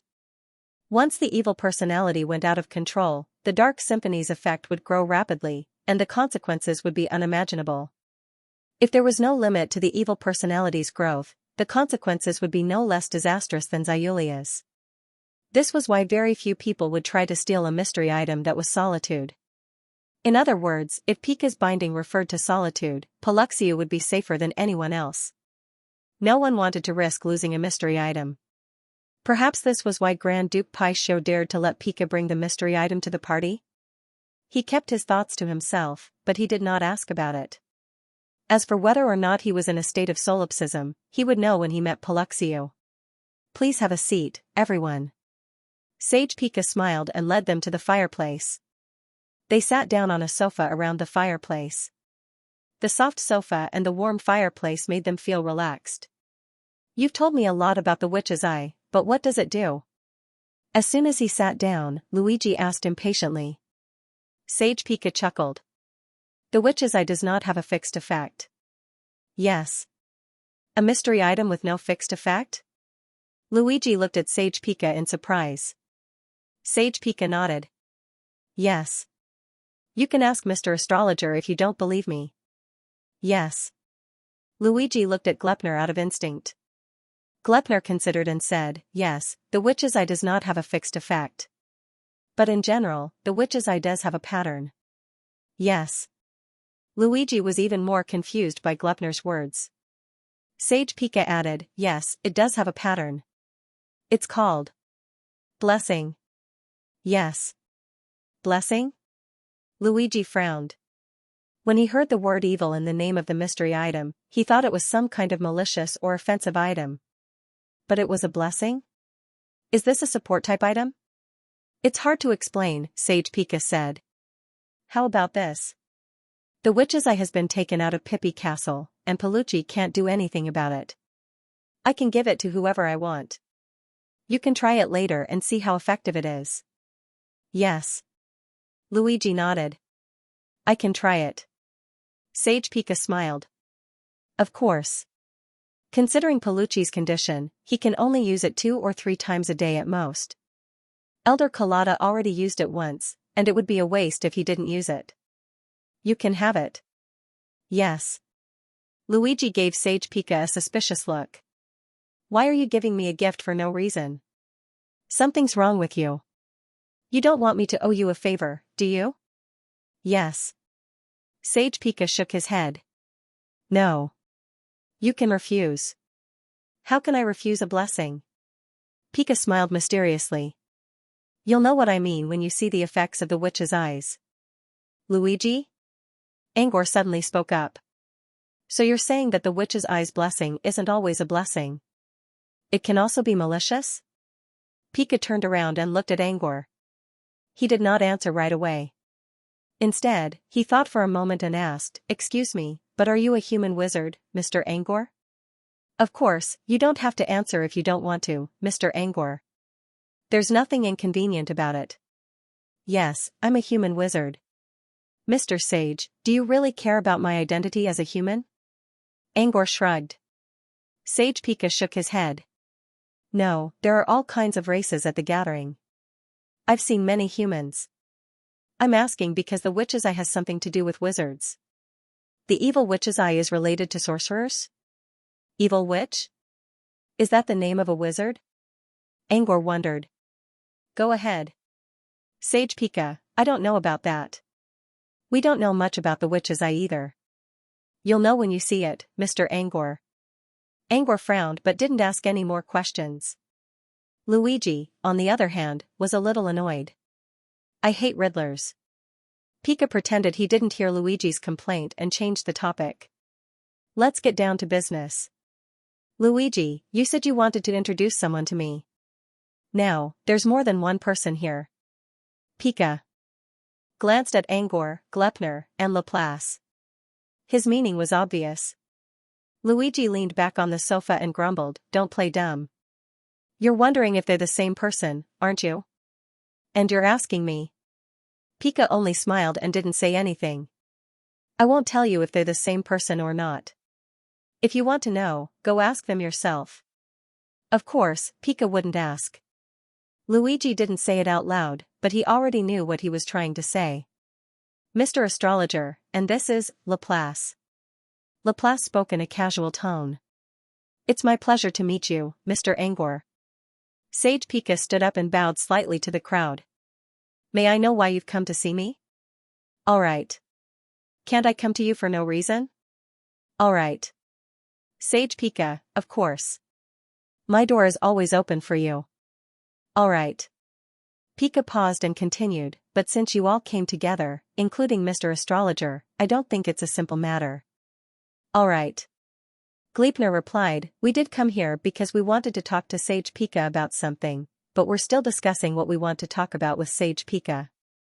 All right. Seeing that it was Gleipnir who spoke, Pika put away his smile and put on a serious expression. This astrologer's name was so famous that even the mirror dragons of 100 Dragon Kingdom treated him with respect. What do you want to talk about, Mr. Astrologer? All right. Something small and something big. Which one do you want to hear? All right.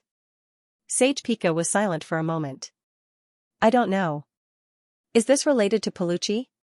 All right. Gleipnir said, It's all related to Palucci. All right.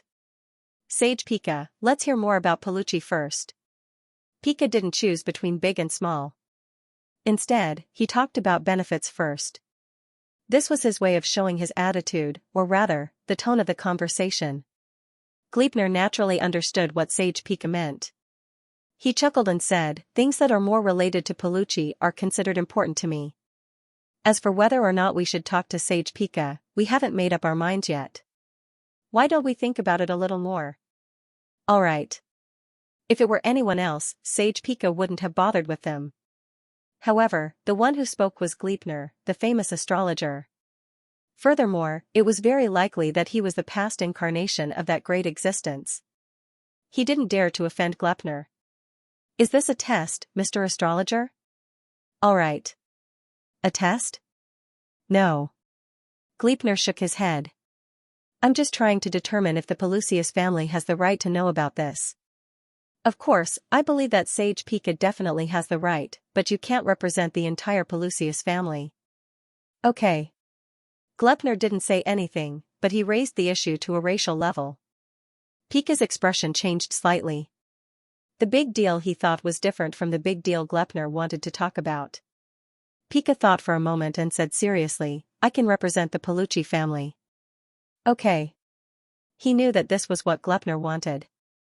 Glepnir smiled. You can make decisions for Duke Pelucci? Okay. Yes. Pika said, I can decide Pelucci's future, and I can make sure Pelucci doesn't go against my decision. Okay. Glepnir was waiting for Pika to say this, but she didn't immediately start the topic of big deal. Instead, she said calmly, don't be so nervous. I thought about it. Let's put the big deal aside. Let's start with the small things. All right. Since Gleipnir had already said this, it was clear that he didn't give Sage Pika a choice. Pika nodded. All right. All right. Gleipnir then said, I have two small things that are more or less related to your Pelucci family. Let's start with the small things. All right. Pika waited for a long time, but Gleipnir didn't say anything. He looked up and saw Gleipnir and Angor looking at each other. The two seemed to be talking about something. Half a minute later, Gleipnir spoke up. I'll let Angor talk to you first, Punir said. All right. Angor? Why did he ask Angor to speak? Did Gleipnir and Angor discuss who should speak first? Also, what was Angor's relationship with Luigi and the others? Pika gave Angor a puzzled look. Angor sighed.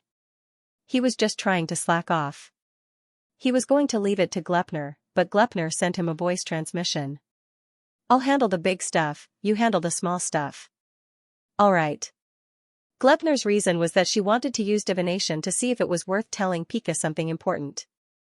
That was probably the real reason. But it was only one of the reasons. Perhaps Gleipnir wanted Angor to deepen his relationship with the other races. In Crown's words, Gleipnir wanted to help Angor expand his network. To put it bluntly, Gleipnir thought that Angor was too unsociable. Angor cared a lot about the Dream Wasteland because it was the main base of human civilization. However, he didn't pay much attention to the Dream Crystal because it wasn't part of his domain. He was more of an observer, which was why Gleipnir thought he was too independent. It wasn't a bad thing to be independent. However, there was a precedent in the White Sun Mirror Zone who was independent and had a great influence on the place. That was Lady Mirror. Lady Mirror had a great influence on the White Sun Mirror Zone. She was the one who built the Neon Capital, one of the most powerful organizations in the area. But even though Mirror Lady had built Buluo City and attracted many people, she rarely came to Mirror Region. To her, the Mirror Domain was just a small station on her journey. Whether she came or not depended on her mood. However, to the citizens of Neon Capital who followed Lady Mirror was their king. Of course, Lady Mirror didn't know about it. Gleipnir didn't want Angor to become the next Lady Mirror. After all, Laplace had already decided to work with Angor to explore the Dream Crystal together. Gleipnir didn't care about Angor's opinion, but she couldn't ignore Laplace's. In order to prevent Angor from following in Lady Mirror's footsteps, Gleipnir hoped that Angor could become more involved in the Mirror Domain so that he could get in touch with more people. Even if he could only show up a little bit, it was still better than being completely independent. Angor didn't know what Gleipnir was thinking. If he did, he would say that Gleipnir was overthinking things. Lady Mirror didn't want to get involved in the Mirror Domain because she needed to focus more on Brute Cavern. After all, she was the ancestor soul of Brute Cavern. Even if Lady Mirror built the Neon Capital, it was just something she did on a whim. She didn't need to manage it for a long time. Angor was different from Lady Mirror. Angor only wanted to get involved in the Mirror Domain because of the Dream Crystal. The Dream Crystal wasn't a random architectural wonder. It was a world that existed between the White Sun Mirror Zone and the Dream Realm. If Angor didn't want this world to be destroyed, he had to develop it for a long time. And this kind of development meant that he had a deeper connection with the mirror domain. In other words, as long as the dream crystal existed, Angor wouldn't treat the white sun mirror zone as a passerby. Angor even considered connecting the dream crystal to the dream wasteland in the future. If he could do that, the connection between the dream wasteland and the dream wasteland would become even deeper. Angor wouldn't treat the dream wasteland as a passerby. Of course, Gleipnir didn't know about this. But even if he did, Gleipnir would probably ask Angor to tell him something trivial. After all, she wasn't lying when she said that she used divination to observe Pika. Under Pika's watchful gaze, Angor slowly spoke about his first trivial matter. Sage Pika frowned when he heard about this trivial matter. Angor's trivial matter was adding pages. He hoped that Angor could add a page for them in the book. Angor didn't seem to mind it. But Pika still felt that it was troublesome. Adding pages wasn't an easy task. The singers and Yusin could increase the number of pages because they were from the mirror region. The strength of the singers and Yusin was enough to increase the number of pages. Furthermore, he had discussed with the Crystal Eye Race's Elders Guild before adding the pages. After confirming that there were no problems, he decided to add the pages at the last minute. He didn't dare to make such a decision alone. More importantly, Gleipnir and Angor didn't think adding pages was a trivial matter. How could it be a trivial matter? If this was a trivial matter, then what would be considered a serious matter? Angor could guess what Pika was thinking. He didn't want to talk about adding pages right away. He planned to talk about the login device first and then slowly expand it. It didn't matter if he could add pages or not, as long as he could promote the login device first. However, Gleipnir didn't want him to talk about the login device when she sent him a voice transmission. She was in charge of promoting the login device. Angor didn't know what Gleipnir meant, but he still obeyed. After all, Gleipnir knew more about the mirror domain than Angor did. Since he couldn't talk about the login device, Angor considered for a moment. There were only two trivial matters he could talk about. In terms of severity, adding pages was a trivial matter. Sage Pika rubbed his swollen temples. After thinking for a while, he calmed down a little and roughly understood Gleipnir's thoughts. Perhaps in the eyes of Gleipnir and the others, adding pages was not a big deal. Almost all the races in the gathering had a page to represent themselves in the exhibition booklet. They also wanted a page. What was wrong with that? Indeed, no matter how weak a race was, they would all have their own display page. As a powerful astrologer, Gleipnir was suspected to have a great existence behind him. It was normal for them to have their own display page. But, time was not on their side. The major races that had display pages had all decided to participate in the gathering about a month before the gathering began. They had also reserved a display page position. At that time, even if it was a race as weak as a firefly, as long as they were willing to apply, they would also give them display pages. Meeting the wrong person at the right time was also considered right.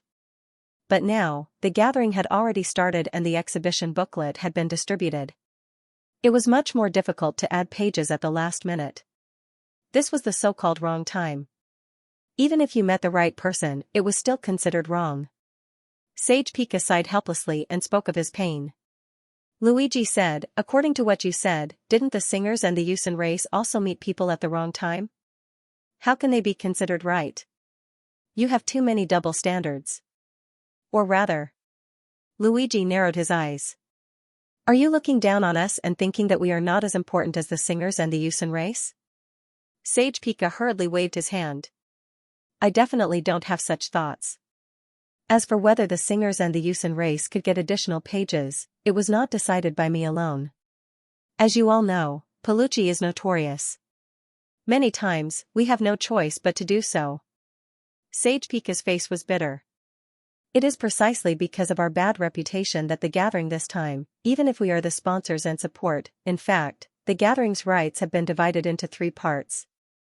The Palucci race supports us, the scholars of Jinghai are the organizers, and the Crystal Eye race has set the venue. Support, organizers, and venue. These 3 words, in terms of importance, were obviously more inferior than support. At the same time, the Paluxiu clan had the least amount of points in this 3-point gathering. If there were 100 points for this gathering, Palucci would have taken less than 20 points. The remaining portion was split between Scholar Jinghai and the Crystal Eye clan. Because he held the least weight, Palucci's right to speak was also the weakest. Even if Palucci doesn't agree to it, as long as the Crystal Eye race and Scholar Mirror C agree, the pages will definitely be added. And if you want to add more pages, you must at least get the approval of the majority. Pika explained his difficulties. From a reasonable point of view, what he said was indeed correct. However, Luigi didn't accept his excuse. This was because, on the surface, the official words were Palucci gives his support. However, Sage Pika did not elaborate on what this support was. Luigi happened to know that. What Palucci supported was technology.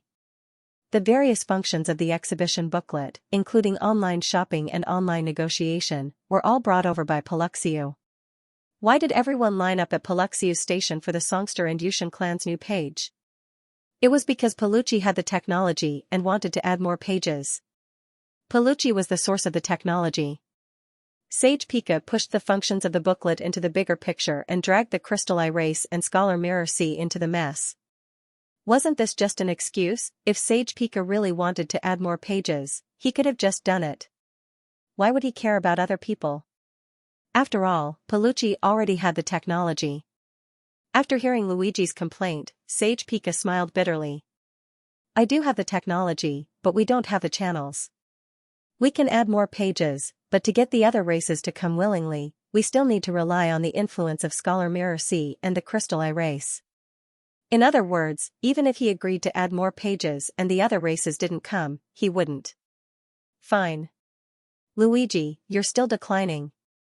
If you really want to do it, you can definitely do it. Wait. Angor interrupted Luigi before he could finish.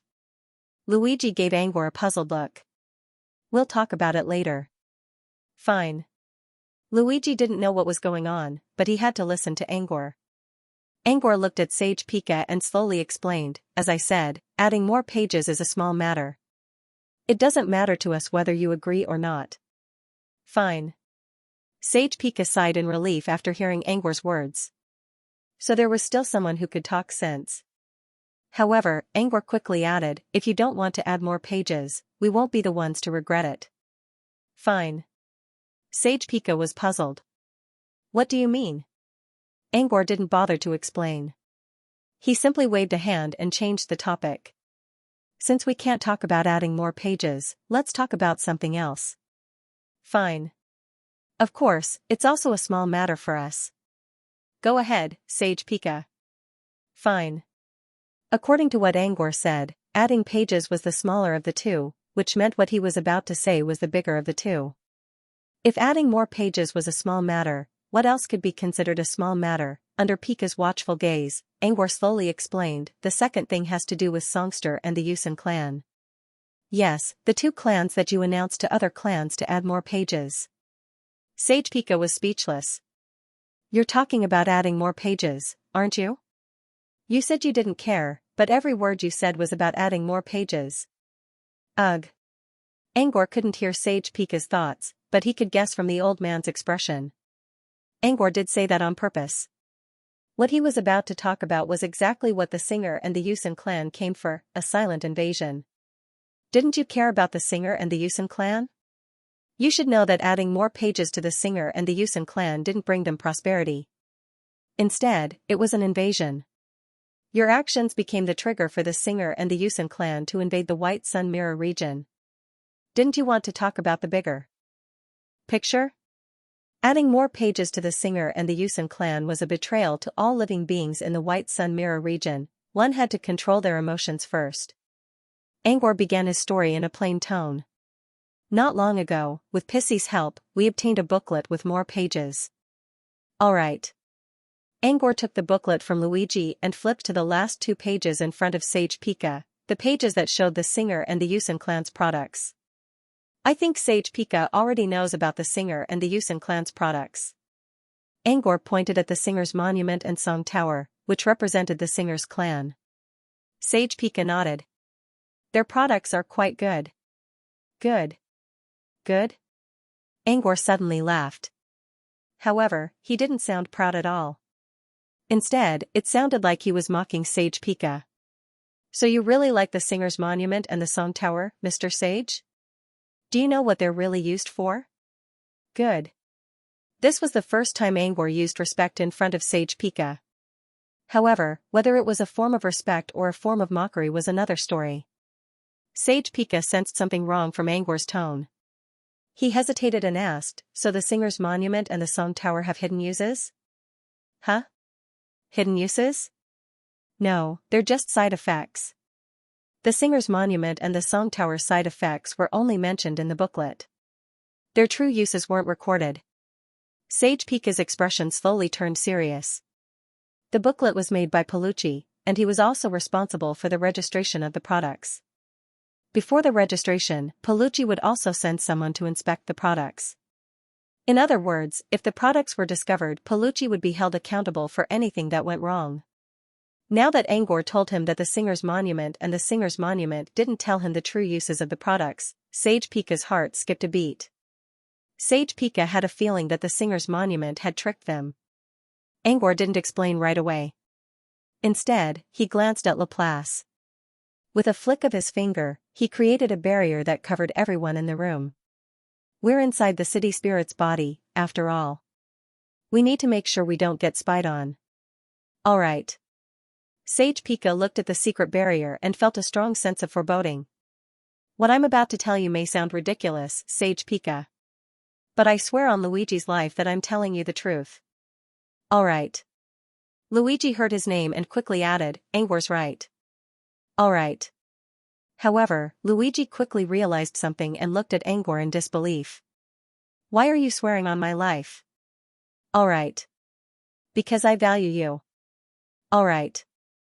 Value you? Luigi didn't understand. To Sage Pika, I'm just an outsider who suddenly barged into the party. I'm not much more important than the flowers and plants outside. But you are different. Compared to an insignificant person like me, you are definitely more important in Sage Pika's heart. All right. Right? Angor looked at Sage Pika.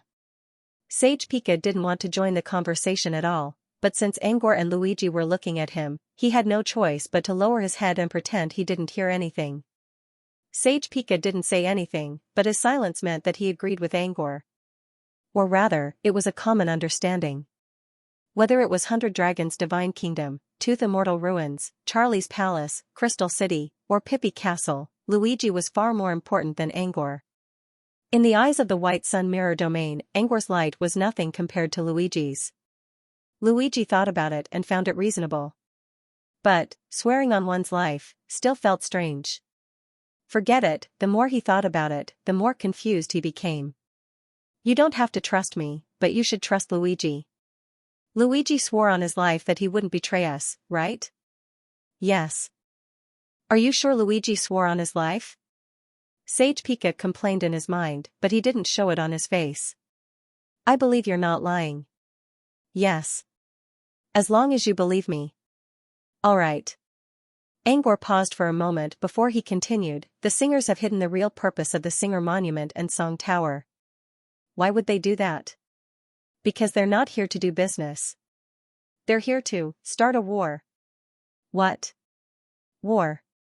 Sage Pika looked up at Angor in disbelief. That's right. War. All right. Next, Angor explained the real purpose of the Champ Monument and Corral Tower.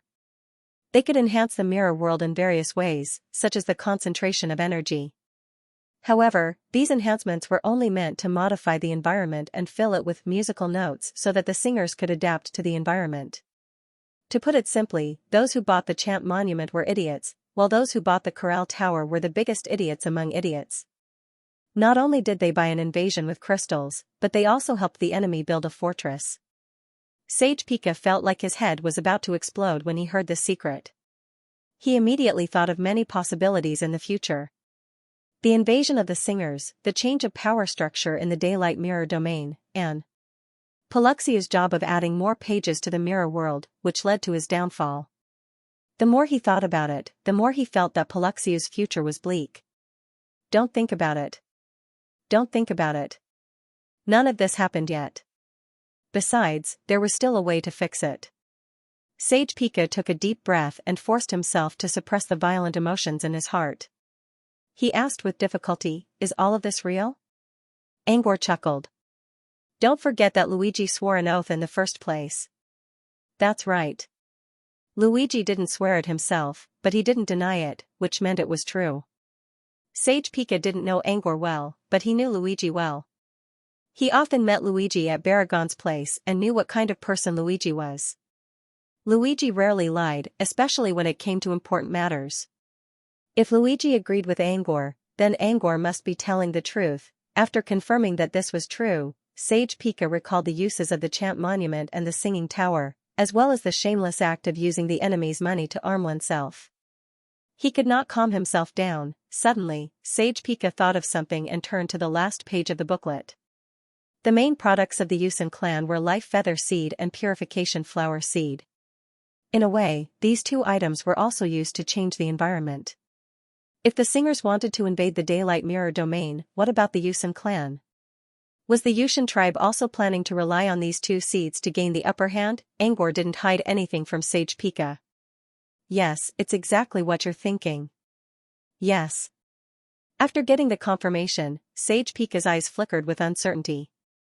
The singers and the Yusin clan used the information gap to package their invasion into a product and put their scheme out in the open. Without a doubt, this was the beginning of a war. This was a soundless and formless invasion. The more Pika thought about it, the more uneasy he felt.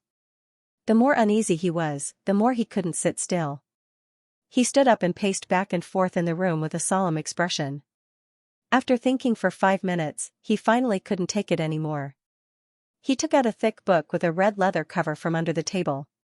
This book was actually a display booklet, but it was a special one. Only a small number of races had it, and it could directly contact the leaders of the other races.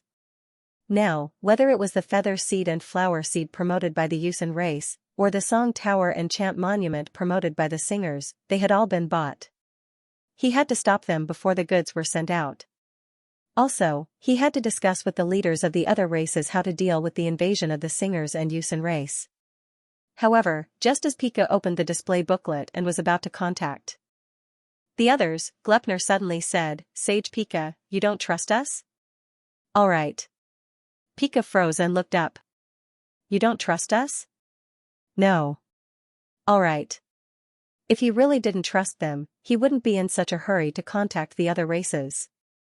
Glepner said indifferently, "Since you trust us, why are you in such a hurry?" "All right." After a pause, Glepner said meaningfully, "What's really worrying you is yet to come." "All right." Pika frowned. "Sir Astrologer, the invasion of the singers and Yusin race concerns the other races in the White Sun Mirror region. How can I not be worried?" "All right." Glepner said, "They only sent a few people. What's there to be afraid of?" "All right."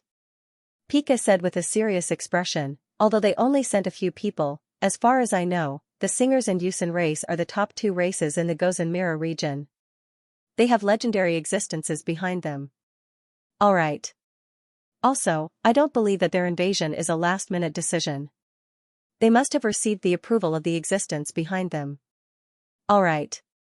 It's just a few fake people now, but if we don't stop them, it won't be just a few people in the future. "All right." In the face of Sage Pika's serious expression, Gleipnir didn't mind and chuckled. "Since you said it yourself, their actions were approved by the existence behind them. Even if you stop 1 or 2 people now, what can you do?" "All right." As long as the people behind the scenes don't give up on the war, what will come will come. "Do you think you can stop the invasion of legendary creatures?" Sage Pika said in a low voice, "At the very least, we can discuss it with everyone. Maybe we can think of a way to stop them." "Discuss?" This was not the right thing to discuss. "A way to stop them?" Gleipnir laughed coldly. "Before you stop their invasion, you must first understand one thing. Where is the passage between the Gosen Mirror region and the White Sun Mirror region?"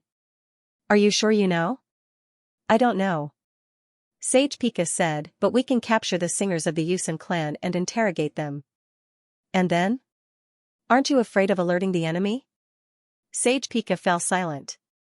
It wasn't that he couldn't refute Gleipnir's words. It was just that he didn't understand Gleipnir. You guys were the ones who exposed Songster Yumeri's scheme. Why aren't you guys worried at all? He even had the time to make sarcastic remarks. Pika looked at Angor, then at Gleipnir. He seemed to understand. Angor was a human who didn't live in the mirror region. Naturally, he didn't care about the war between the mirror regions. Gleipnir and Luigi were the incarnations of that great being. According to rumors, that great being always lived in the Mirror Sea. What kind of place was the Mirror Sea? Even the most powerful beings wouldn't dare to touch it. Even if the Singers and the Yusin clan invaded the White Sun Mirror region, they wouldn't dare to claim the Mirror Sea. To Gleipnir and the others, the disaster wouldn't fall on their heads either. Naturally, they wouldn't care about the lives of the other races. Sage Pika's eyes dimmed. He thought that the great being would side with them. But now, it seemed that they had chosen to ignore them. Watch. Gleipnir didn't sense Sage Pika's emotions, but he could guess something from Sage Pika's expression. Gleipnir shook his head. You're wondering why I'm arguing with you, aren't you? Sage Pika, Mr. Astrologer, you must have your own considerations.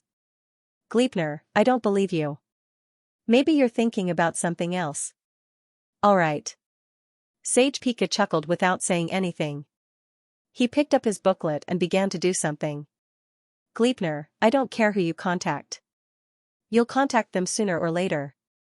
But have you ever wondered why Angor would consider this a small matter? All right. Pika paused for a second. Indeed, Angor did mention that he was going to talk about two trivial matters. This was the second small matter. But was being invaded a small matter? Of course not. Still, as a human, he didn't need to worry too much about it since the war wouldn't reach him anyway. Pucar didn't say anything, but Angor already knew what was going on inside the old man's mind. Angor, you're thinking that I'm just an otherworldly human who doesn't care about what happens in the mirror region, so it's not a big deal for you. Right? All right. Sage Pika lowered his head and didn't say anything. Angor didn't mind. I'm not a native of the Sun Mirror region. But I'm talking to you, and what I'm talking about is related to you, so I don't need to judge it as a human. All right. In other words, this was a question of whether or not he understood the rules and manners of others. If Angor was a human, he wouldn't mind it at all. However, he was talking to Sage Pika, and they were talking about the White Sun Mirror region. If he were to talk about it from his own perspective, wouldn't it be unreasonable and impolite? If I say it's a small matter, it's a small matter. Even if Sage Pika was in Angor's shoes, this was still a small matter. Sage Pika remained silent for a moment. Can you tell me why you think it's a small matter? All right. The reason is, the so-called war will never happen. All right. Sage Pika? If he remembered correctly, Angor said that the Songers and the Yusins were here to start a war. Now, he was saying that the war wouldn't happen. Wasn't he slapping himself in the face? Pika asked hesitantly, what do you mean by that? Why did you say different things? I only said that they're here to start a war. But I never said that they'll definitely start a war. Since they can't start a war, this is just a small matter. Sage Pika still didn't understand. Why can't they start a war? Didn't they already start a war? Angor didn't say anything. Instead, he looked at Gleipnir. They agreed that Gleipnir would handle the small matters and leave the big ones to Gleipnir. Gleipnir knew what Angor meant. As a sage of the Paluxiu clan, I'm sure you know what a small matter is. Without waiting for Sage Pika to answer, Gleipnir answered first. Usually, a small matter is a small matter because there is a comparison. It is considered a small matter when set against another matter. In other words, compared to what I'm about to tell you, the two things Angor mentioned before are indeed small matters. In other words, Gleipnir was going to go all out. Sage Pika knew what Gleipnir meant. He slowly put down the booklet in his hand and looked at Gleipnir in confusion. He really wanted to know how important Gleipnir was going to tell him. How could he make the invasion of the Songers and the Yusins look so small? Small matter? Gleipnir, I was going to tell this to the Mirror Dragons first. Then, the Mirror Dragons can choose to tell the other races. This is a very important matter that concerns all races in the Sun Mirror region. Those who are too weak to bear the consequences don't need to know. However, from what I saw, I can see that Sage Pika is a responsible man. I also believe that Sage Pika won't be defeated after learning of this matter and will be able to do something about it. So, I can tell you. This was what Gleipnir told Sage Pika before he went on. Gleipnir was not only setting the stage, but also reminding Sage Pika of the seriousness of the matter. Sage Pika also understood the meaning behind Gleipnir's words. His expression grew even more serious. Gleipnir did not keep him in suspense. His first sentence revealed the answer. Have you ever thought about what the end of the White Sun Mirror region will be like? End of the world? Sage Pika was stunned for a moment before he subconsciously shook his head. I've never thought about it. Then you can try to imagine it now. Because, the end of the world is coming. Sage Pika froze. After a long time, he slowly raised his head. Did you foresee the end of the world, Mr. Astrologer? Gleipnir didn't say anything. He only sighed. The doubt in Sage Pika's eyes disappeared in an instant, leaving behind only shock and disbelief. Angor saw this and thought to himself, so it's better to leave it to Gleipnir. From Sage Pika's expression, there was no doubt that he believed Gleipnir.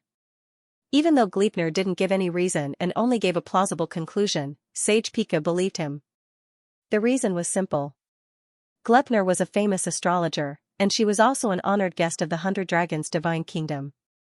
Her words represented the truth to certain people. Sage Pika happened to believe in Gleipnir's words. Even the mirror dragons believed in Gleipnir's prophecy. How could he, a mere Paluxiu, not believe her? What happened? Why did the end of the world appear? Sage Pika's voice trembled a little, but he still managed to ask the question.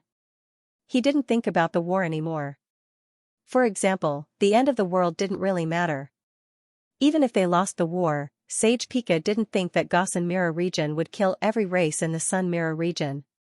Every race had something they were good at, something that couldn't be replaced. For example, there were some special materials that could only be produced by certain races, such as Heart Fire, which could only be produced by the Injit clan, and Gem of Finality, which could only be produced by the Roan clan. If Gaussian Mirror region wanted to keep obtaining these special materials, they wouldn't kill the goose that laid the golden eggs. Instead, they would try to conquer the strong and appease the weak. For some special races, they might even give them more benefits than what they already had. Therefore, the war wouldn't destroy the Sun Mirror region. But, the end of the world would happen. Gleipnir didn't answer right away. Instead, she took out a piece of roasted berry from the fireplace and poked it with a small spoon. The fruit juice flowed into the fireplace and gave off a pleasant aroma. Then, she used the broken fruit as a filter and sipped a bowl of black tea. She took a sip and moistened her throat. The beginning of the end of the world starts from what Angor just said. Yes. Angor already confirmed that the Songster and the Yusin clan were invading the Sun Mirror region. But do you know why they chose to invade other mirror regions, Sage Pika? And why did they choose the Sun Mirror region? Pika thought about it carefully. He had never heard of the Mirror Realm War before. Each mirror region was so large that they couldn't even control their own. There was no need for them to invade other mirror regions. He couldn't figure out why Gaussian Mirror region would choose to start a war. But they chose. He could guess the reason why they chose the Sun Mirror region. There were two reasons. First, the Sun Mirror region was close to Gaussian Mirror region. Second, the Sun Mirror region had something that Gaussian Mirror region needed. Gleipnir nodded. You're right about one thing. The reason why the White Sun Mirror region was chosen is because it's a neighboring region separated by a strip of water from the Kosan Mirror region. If they wanted to conquer other mirror regions, it was only natural that they would choose the neighboring ones. But why did they choose to start a war? In the face of Sage Pika's doubts, Gleipnir slowly revealed the truth. Because, the Gaussian mirror is already on the verge of collapse. Hearing this answer, Sage Pika's eyes flashed with surprise, but soon, he revealed a look of realization. He was wondering why they chose to start a war in the mirror regions. Because this kind of expedition was completely strenuous and unrewarding. But when he learned that Gaussian Mirror region was on the verge of collapse, he understood. When one couldn't even survive, they had to flee to other mirror regions.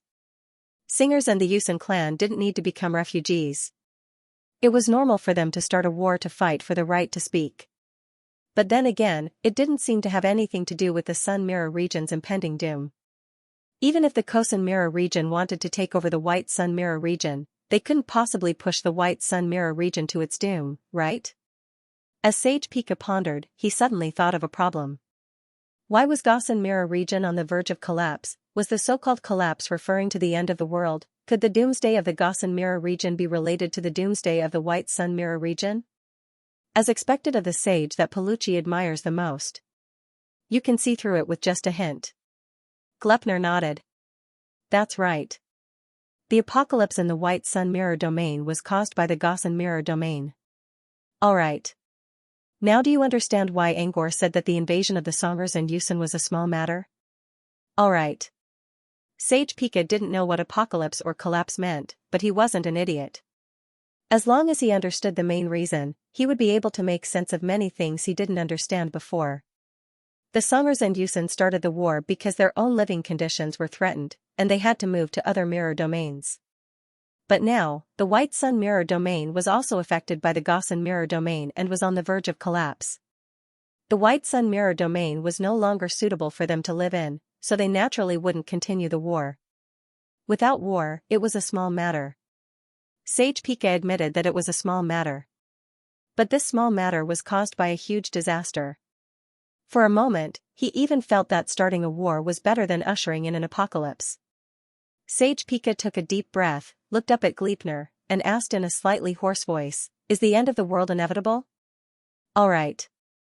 Gleipnir said, "Nothing is inevitable in this world. However, the price that must be paid is unknown at the moment." "Alright.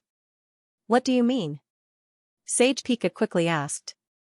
"We can stop the apocalypse, right?" "Alright." Gleipnir frowned.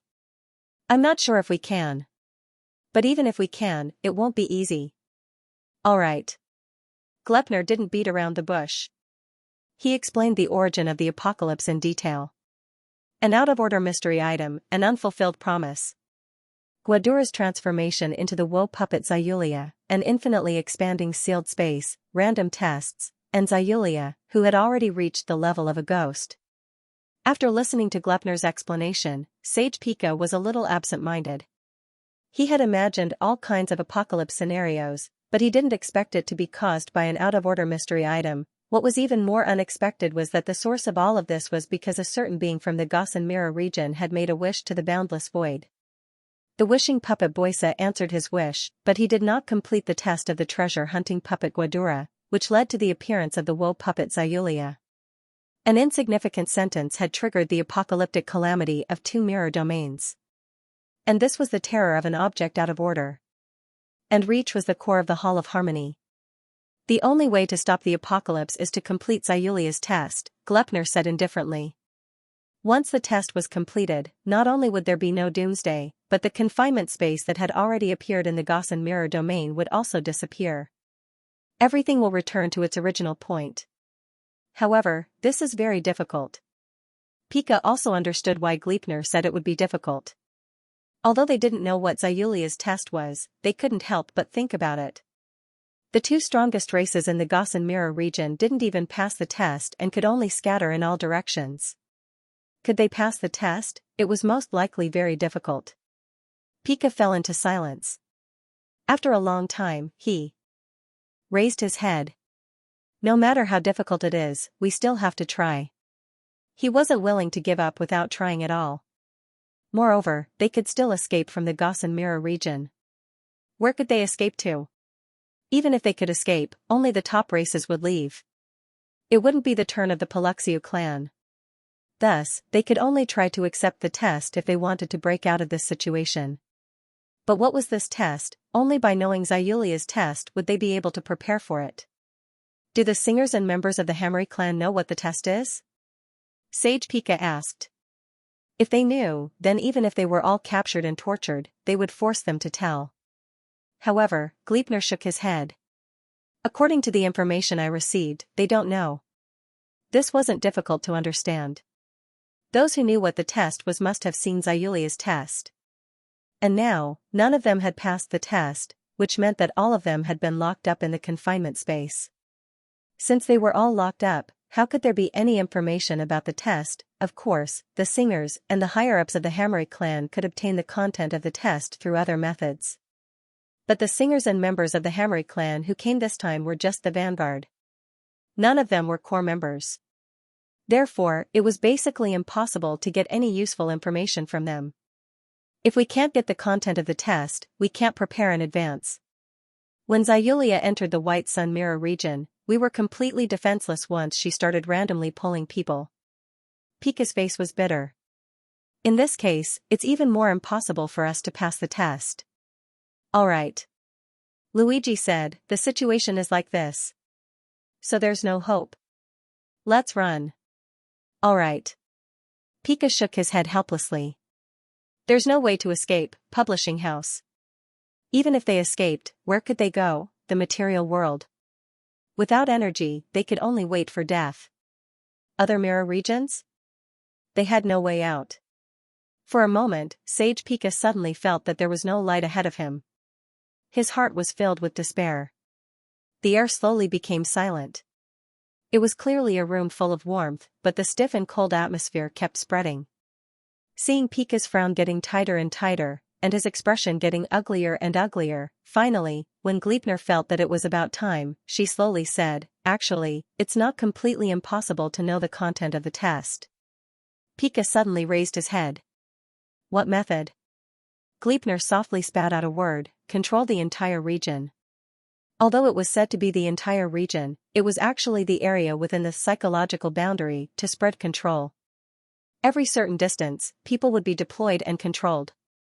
Once the disaster puppet Xianxia jumped out of the ghost might and randomly selected people for the test, they might be able to get the content of the test through contact. Pika thought for a moment. The method you mentioned requires a high degree of execution. Also, as long as the people who spread the control are caught by Xianxia, it's basically the same as nothing. Gleipnir said, there's no absolutely perfect method in the world. In the face of the end of the world, don't expect everyone to be lucky enough to survive. In the current situation, only by stacking up lives to verify it can we get the answer we want. And this will inevitably require the sacrifice of some people. Besides, those who are locked up in the confinement space might not necessarily be sacrificed. As long as we can break out of this situation and pass Xianxia's test, they might still have a chance to survive. Pika frowned. That's true, but there's still a big difficulty in this method. How do we connect? Also, we have to connect before the end of the test, which requires near real-time communication. If this control is in the same mirror space, it might be possible. But if the range of control is expanded to the entire White Sun mirror domain, I can't imagine how we can achieve real-time communication. Gleipnir smiled and didn't say anything. Instead, he cast a glance at Luigi. Luigi immediately informed him, approached Pika, and said in a mysterious tone, since we proposed the control method, we naturally have a solution. Pika's eyes lit up. What method? Luigi smiled mysteriously. I can't say yet. Pika said, why can't you say now that this method is time-sensitive?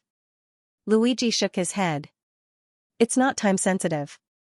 It's just that this method is confidential.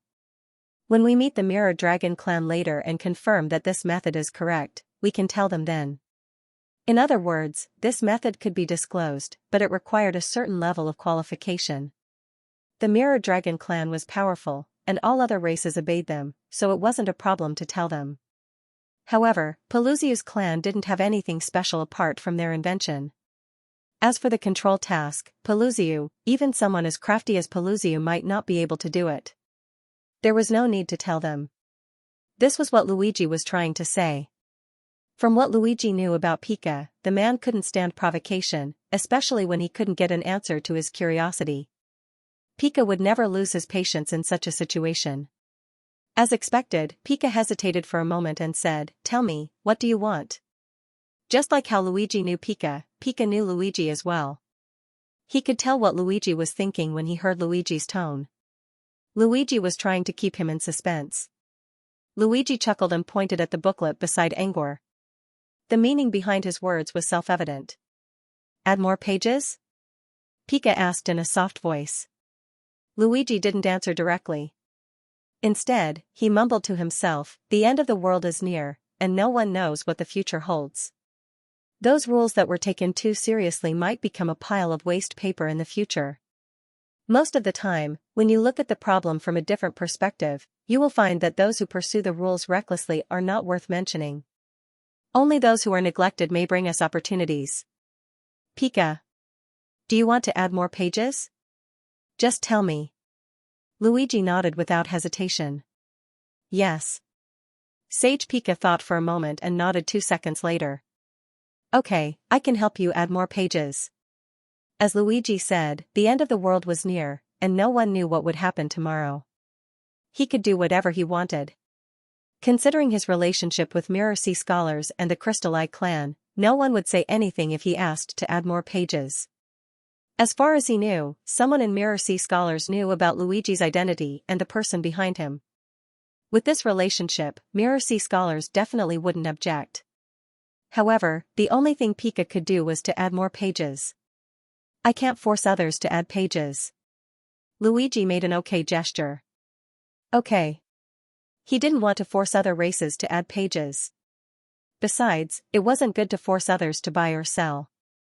Only those who took the bait were good buyers. For example, the addition of pages for the singers and human was because the various races were curious about the other mirror regions, so they were willing to line up to add pages. However, although he didn't need to force others to add pages, he could still ride on their popularity. Now, there were still many people lining up for the singers and human race to add pages inside and outside Paluxiu's station. If they could add pages now, they might be able to ride on the popularity. After all, adding 2 or 3 pages was still adding pages. Luigi told him his idea. Pika hesitated for a moment and nodded. Okay, but it takes time to make the pages. When the pages representing you are made, there might be many people lining up outside. It doesn't matter. Everyone counts. Luigi didn't mind. Once the plan was out, those who didn't want to add pages would still come. When? Do you plan to make the pages? Luigi, I can do it now. Okay. Since the decision was made, Pika didn't hesitate anymore. He went to the door and called Piley over. After giving some instructions, Pika turned to the others and said, we need someone to take charge of the pages. Who do you think will be in charge? After some discussion, they decided to nominate Gleipnir as the person in charge. First of all, the person in charge would have to follow Piley to the factory to make the pages, which would take a long time. They wouldn't be able to wait for the witch's eye to show up. Gleipnir had already seen the effect of the witch's eye, so she wasn't interested in it. However, both Luigi and Angor were interested in the item, so Gleipnir volunteered to do it herself. Secondly, Gleipnir's reputation was the highest of all present. She had a page all to herself, even if the others felt that no one dared to question her decision. In short, Gleipnir had the power to rally supporters. Pika wasn't surprised by their choice. Gleipnir was indeed the most suitable person to take charge of the pages. Soon, Piley led Gleipnir away from the row house. After Gleipnir left, the group returned to the stove. Pika looked at Luigi. Your request has been met. Now, can you give it to us? Yes, I suppose? Luigi looked back at Angor and saw Angor nodding. Alright, Luigi said to Pika. Alright. Right in front of Pika, Luigi took out a small pouch from his space storage. Sage Pika could see that the pouch was bulging and filled with unknown items. Luigi reached into the pouch several times as if he was looking for something. After a while, he put the pouch away. At the same time, he took out a bright red morning glory hairpin. Under Pika's questioning gaze, Luigi handed the hairpin over. The answer is in here. Alright. Pika didn't know what the hairpin was, but he still accepted it after seeing how serious Luigi was. After getting it, he carefully observed it. The hairpin's craftsmanship was very good. It could be seen that it was formed in one piece. It was made of low magic metal, and it was inlaid with elemental gems and broken diamonds. There was also a simple energy circuit between the gems. The effect of the circuit was simple. As long as the gems sensed the presence of energy, they would glow. Is this an accessory? No matter how Sage Pika looked at it, he could not see anything special about it. He could only ask Luigi, where is the answer? All right. Luigi spoke in a meaningful tone. Put it on and you'll know. All right. Pika was speechless. Put it on? Let's not talk about the style of the hairpin. Do you think I can wear a hairpin with my hair? Luigi seemed to have noticed Pika's shortcoming. He cleared his throat. You don't have to wear it on your hair. You can put it on something else, such as your beard. All right. Indeed, Sage Pika had a long white beard, but wasn't it strange to wear a hairpin on his beard? Hairpins look like illusions. You shouldn't pay attention to the outer layer. Focus on the inner layer. Luigi saw Pika was still hesitating. You want to know the answer, right? Put it on and you'll know. All right. Pika thought about the upcoming apocalypse and looked at the foreign object in his hand. In the end, he slowly put the hairpin on his beard. Luigi's lips curled upward as he watched Pika put the hairpin on his beard. However, just as Sage Pika was about to put the hairpin in place, footsteps could be heard coming from the second floor. Mr. Sage, I've rested enough. It was a green-skinned man wearing a black robe, Paluxio. He paused in the middle of his sentence. From his point of view, Sage Pika seemed to be trying to hide something in a hurry. Mr. Sage? He lowered his voice. He had an inexplicable feeling. Should he not have appeared at this time? Sage Pika had already hidden his hair clip. He was ready to wear the hairpin, but he wasn't ready to wear this shiny lady's hairpin in front of his own people. Besides, he had to wear it on his beard. If Paluxia told others about this, he would lose all his dignity. Thank goodness. As soon as he heard the footsteps, he immediately turned around and pulled out the hair clip, hiding it in his sleeve. Judging from Sage Pika's perspective, he didn't see anything he shouldn't have. The only thing that made him feel a little helpless was that he had used too much force to pull the hairpin, and more than 10 strands of his beard had been forcefully pulled off. His jaw hurt. Still, as long as he didn't expose himself, it was worth it. He coughed and tidied his messy beard. Then, he turned his head and said, Pai Wu, you're here. All right. Pew hesitated and nodded. I've recovered, Mr. Sage. All right. Pew paused and glanced at Angwar's group. Sir is receiving guests. I'll go back to my room first. I'll report to Sir later. Pew prepared to go back to the stairs. Before he could do anything, Sage Pika stopped him. It's fine. Come here, I'll introduce you to some friends. All right. Pew hesitated and nodded. He walked down the stairs and stood in front of the group. This is Luigi. While Sage Pika introduced Pew to his friends, Angor observed Pew carefully. There was a dense and mysterious aura surrounding Pai Wu. Without a doubt, the so-called evil witch's eye should be on Pai Wu. However, from the outside, there was no trace of the evil witch's eye. Pew was wearing a black robe that looked like the uniform of a cleric, which was both solemn and complicated. When he visited Pippi Castle, he saw something similar. But the one he saw was pure white. According to Luigi, white was a scholar's robe. This pitch-black robe was also a scholar's robe, but only those who had a deep understanding of a certain field of knowledge and had contributed to Palucci could wear it. If there were no surprises, Pai Wu should be a grand scholar. Apart from Pew's clothes, he also noticed Pew's hat. It was a black scholar's hat of the same style as his clothes.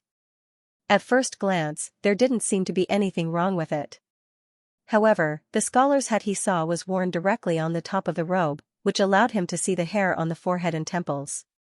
On the other hand, the scholar's hat that Piu was wearing was bigger than the other scholars' hats. Not only did it cover the top of his head, but it also covered his entire forehead. The brim of the hat was so low that it reached his eyebrows. If it was said that Piu's head was small but his hat was big, it would still make sense.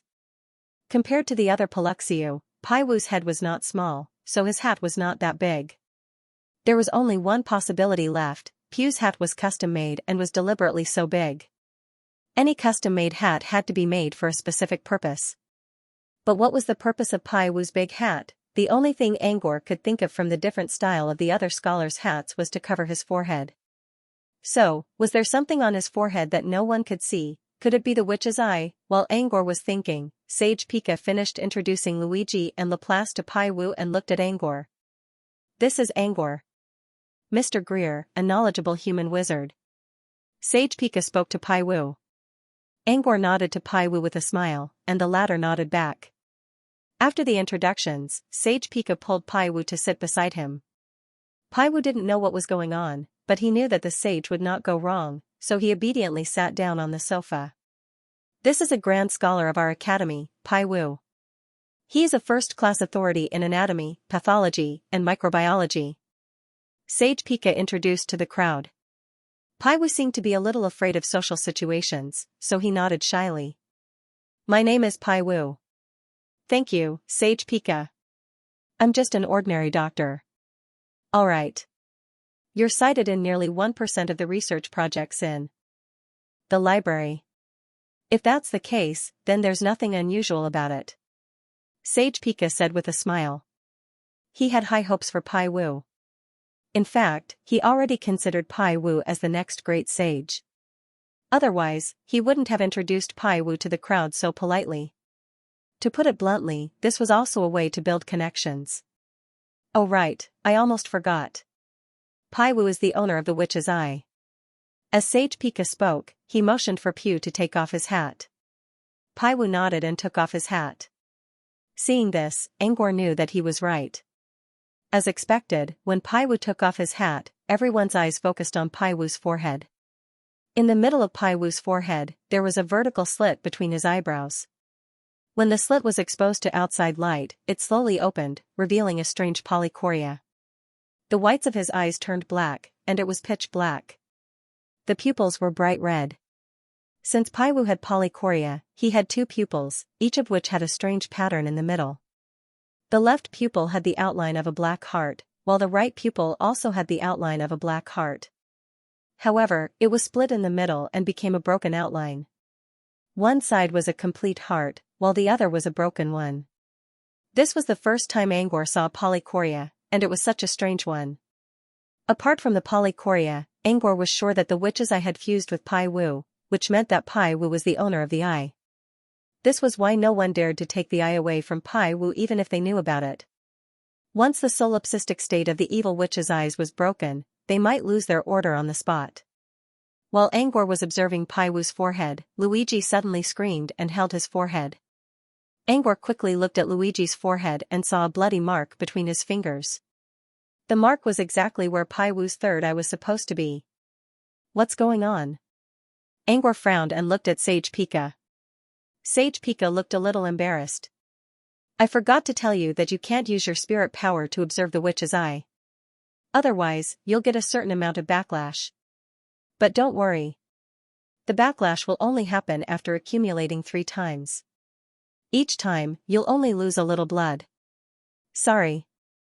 Although Sage Pika was apologizing, his eyes were filled with schadenfreude. You did it on purpose. Luigi endured the pain and used the healing spell to heal the wound. However, the red mark did not disappear right away. On purpose? No. I really forgot. Sage Pika pinched his forehead. I'm an old man. It's normal for me to forget small things. Small things? Luigi pointed at his forehead angrily. It's not a big deal. It'll disappear in a few days. As long as you don't use your spirit power again, you'll be fine. Sage Pika, besides, you were rude in the first place when you used your mental power to observe without asking for permission, right? Luigi opened his mouth but could not say anything. He retorted. It was true that using one's spirit power to observe others was considered impolite in the mirror realm. But, you knew I'd be impolite, so you didn't tell me. You wanted to set me up. Luigi had nothing else to lose. Sage Pika, what kind of trap is this? If I did, I wouldn't have warned you even once. I'll wait until you grow a third eye. That's what you call a trap. Besides, you set me up first. I saw a lot of things in that bag, and you just had to take out. Luigi, you want me to grow a third eye? You've given up, huh? Halfway through the argument, Luigi suddenly asked suspiciously, can I have a third eye? Sage Pika, use your spirit power to observe the witch's eye 3 times in a row, and an eye will appear between your eyebrows. If you don't dig it out in time, it will use your flesh as a breeding ground and become a parasitic eye. Luigi, parasitic eye? What does it do? Sage Pika shrugged. Nothing. It's like a parasite that will continue to suck energy from your flesh until you die. In other words, Luigi had gained a useless organ. So this is the effect of the witch's eye? Angor couldn't help but ask. Sage Pika held back a little when talking to Angor. No. As I said before, the witch's eye is a blessing. The parasitic eye is just an insignificant side effect. Sage Pika sat back down on the sofa. Besides, if the witch's eye is really a parasitic eye, the elder of the Crystal Eye clan wouldn't have come here to see it. Angor recalled the Crystal Eye clan elder he met earlier. Indeed, the elder had a strong mystery aura around him. It was obvious that he had just touched a mystery item. According to Sage Pika, the elder had accepted the witch's eye's blessing. Then what is this so-called blessing? Angor was quite curious about the blessing of the witch's eye. This was because when he first came here, Sage Pika's words implied that this blessing was not simple at all. Maybe it wasn't just a blessing. Could it also bring bad intentions? After all, this was the witch's eye. Sage Pika, as for what the blessing is, I'll let Piu tell you. After all, he's the real owner of the witch's eye. Everyone looked at Piu. Piu was a little embarrassed, and his body was a little stiff. However, he still followed Sage Pika's instructions and explained the effects of the witch's eye in detail. Angor finally understood why Sage Pika always showed a strange expression when he talked about blessings. Because this blessing was really unexpected. There was no such thing as malicious blessings. However, there were some blessings that were similar to malicious ones. Inside the witch's eye, there was a special ability that didn't cost any energy, had no level, and had no upper limit, witch's blessing. This witch's blessing had almost no restrictions. The only limitation was that it required the user's brain power. Each use of witch's blessing would consume the user's brain power. Using it repeatedly or over a long period of time would exhaust the user. This was why Piu had to rest for a while after using the witch's blessing on the Crystal Eye clan elder. It wasn't that witch's blessing couldn't be used, but it was best not to use it continuously. Back to the main topic. The witch's blessing had a very special effect. It would grant a random blessing with a limited time limit. There were 2 key points, limited time and random. Limited time was the literal meaning of the word. However, the randomness wasn't really random. Blessings were still divided into 3 different types of randomness. These 3 types were bloodline, elemental, and mystery. Yes, they corresponded to the 3 major structures of wizards. The reason was simple. The witch's eye came from a human wizard. A wizard. However, after his death, such a special and mysterious item was born. Since his predecessor was a wizard, the corresponding types of blessings happened to correspond to the 3 major structures of wizards. Although they were the 3 major structures of wizards, for people with different energy systems, there was no difference. Most of the energy systems had similar factions. After choosing a specific type, the witch's blessing would start to bless. However, even if there was a type that was chosen, the situation of randomness was still very strange. This was because the blessings were different for different people. Fat people wanted to be thin, thin people wanted to be fat. Other people's arsenic, I'm honey. As a result, not all of the blessings were as satisfactory as they were supposed to be. Most of the time, his blessings were completely unorthodox and not so suitable. For example, after Piu obtained the witch's eye, the first person he blessed was his father. His old father was an ordinary Paluxio. He didn't know any elemental or mystery. Therefore, the type of blessing he chose for his father was bloodline. The witch's blessing took effect. The results of the witch's blessing were out. Within a month, eating a fruit every day would turn one's hair black. The effect was random and normal. Still, it was better to have one's hair turn black than white. But, Piu's father was bald. The witch's blessing was to turn one's hair black, not grow hair. Although it looked fine, it didn't work on Piu's father at all. that was the strangeness of randomness. However, even if Pu's father's blessing wasn't useful, it didn't have any side effects. Most of the time, the witch's blessing would have some side effects. Usually, the side effects were much smaller than the actual blessing. But sometimes, the blessing didn't work, and the side effects would take effect, which could be very troublesome. When Pai Wu said this, he gave a nearby example. I wonder if you've seen Pai Li? Yes. Angor nodded. Yes, it was Pil Li who brought us here. Yes. Pu continued, not long ago, Pil Li asked for a bloodline blessing from me. The blessing she received was, for every 100th of a unit of time in the void, your bloodline power will be purified, but your sense of direction will be lost. Yes. Bloodline power was purified, and there was no restriction on the bloodline level. This meant that those with powerful bloodlines could also be purified. There was no doubt that this effect was very strong. Especially for those with powerful bloodlines, such as the wild gods of the barbarian world. Every time their bloodline was purified, they would have to pay a huge price, and the losses would often outweigh the gains. And now, such a limitless bloodline strengthening was definitely a blessing for them. But for Pai Li, not only was there no strengthening effect, but there was also a false negative buff out of nowhere. The reason for this was because Pai Li's bloodline, even if it was purified once or twice, there would not be any qualitative change. Moreover, the purification condition was, Pai Li had to travel 100th of a unit of spacetime distance in the void to trigger it. Don't think that 100th of a unit of spacetime distance was very short. In the void, spacetime distance was a super large unit of measurement that combined spatial distance and time changes. Its basic unit was dimension. Naming spacetime distance with the dimension of dimension could also show how huge the unit of spacetime distance was. To give a few simple examples, the closest plane to the southern region was the short cemetery plane. An ordinary wizard, with a clear road sign, would need to drift in the void for nearly a month to reach it. The spacetime distance between the short cemetery plane and the southern region was actually less than 100th of a dimension. Also, the Manluo plane, which was famous because of the fragrance convention, was the most popular place for witches. The spacetime distance between the southern region and the Manluo plane was also about 100th of a dimension. The Manluo plane, which was famous for its many races, was about 1/10 of a dimension from the southern region. The ancient subworld where the mysterious revenant's box of reincarnation was located was about 1 to 2 dimensions away from the southern region. In other words, with the wizard's steps, it might take about 8 years to travel in the void.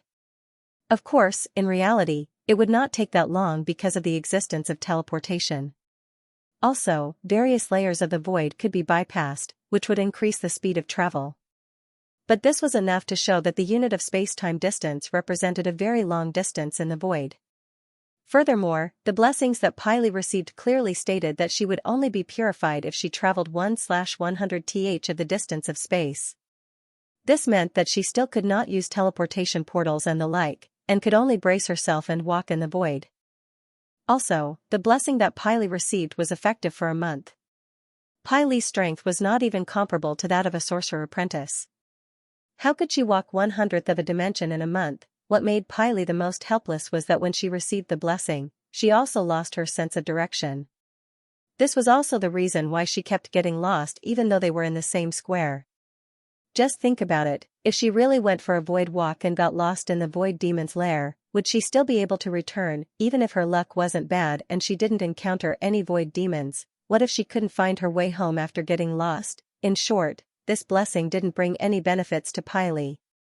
Instead, it gave her a negative effect of getting lost. Therefore, the Wicked Witch's blessing was not entirely a blessing. Sometimes, it would also bestow some side effects. Of course, according to Pu, these side effects wouldn't be too big. However, this was only Pu's personal opinion. Negative effects like losing one's sense of direction were the worst of all evils for a magus who spent most of his time in the void. It was worthy of being an evil witch's blessing. In addition to the above two examples, there were also other examples of the Wicked Witch's blessing. Some of these examples were good, while others had strong side effects. For example, as long as you killed a creature with a body, your leg hair would become thicker. As long as you killed a creature with a longer arm than you, the bloodline strength of your hands would increase. If you lost your ability to see, your eyesight would be increased. If you bathed in lava for many days, you would gain an increase in the water element. If you were struck by natural lightning, you would gain an increase in the ability to sense lightning, and so on. From these blessings, it could be seen that the Wicked Witch's blessing actually had a mechanism similar to an equivalent exchange. You had to do something in order to get something in return. For anyone who wanted to reap without sowing, the effect of the blessing was limited. However, although it was called an equivalent exchange, it wasn't so harsh that it had to be equivalent. For example, if you lost your ability to see, you would gain an increase in eyesight. This was actually not bad. You couldn't see with your naked eyes, but you could use your mental strength to sense things. Besides, the loss of vision here is not permanent, but the bonus is a permanent bonus. As long as you could endure the darkness for a period of time, you could gain an increase in eyesight. In fact, it was not a loss. Judging from Pugh's examples, the negative side effects of the Wicked Witch's blessings were limited to a certain extent. For most people, they could endure it. As for the blessings, if you were lucky enough, it would be quite good. This was why even the elders of the Crystal Eye race were willing to accept the Wicked Witch's blessing. However, Angor noticed something else. Most of your examples are bloodline or elemental blessings. Are there any mystery blessings? Yes. If Angor had to choose, he would definitely choose mystery blessings. After all, the illusions that he was good at, the spatial ability that he had been researching recently, and the mysterious alchemy that he yearned for were all in the mysterious category. However, Pugh's examples were rarely related to mystery. Angor was quite curious about this.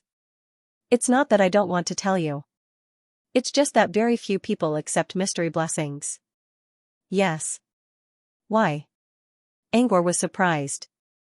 Many mirror-related abilities were also mystery skills. Shouldn't mirror creatures prefer mystery blessings? Because mystery blessings are all-inclusive. Most mystery blessings don't have much use. Bloodline and elemental blessings, on the other hand, can be directly targeted. Most people who come to ask for blessings will choose bloodline or element blessings. Yes. Of course, some people choose mystery blessings too. But so far, none of them are suitable for mystery blessings. Yes. For example, as long as you could beat someone until they vomited milk, you could increase the effect of a cheese-type spell. Not to mention the strange precondition of beating someone until they vomit milk, it also increased the effect of the cheese-type spell. Only gourmet wizards could use this spell. And gourmet wizards were rare in the southern wizarding region. In the White Sun Mirror domain, only a handful of gourmet wizards knew cheese spells. The Wicked Witch's blessing gave such an increase in strength, which made things difficult for everyone. Apart from that, there are also those who choose mystery blessings. Their side effects are worse than the others. At this point, Paiwu turned to look at the sage Ka and asked softly, "Can I talk about that matter?" "Yes." "You've already said so much, and you're still asking me?" Sage Pika nodded in annoyance. "Go ahead. It's not a big deal." "Sorry." Piu scratched his hair embarrassedly.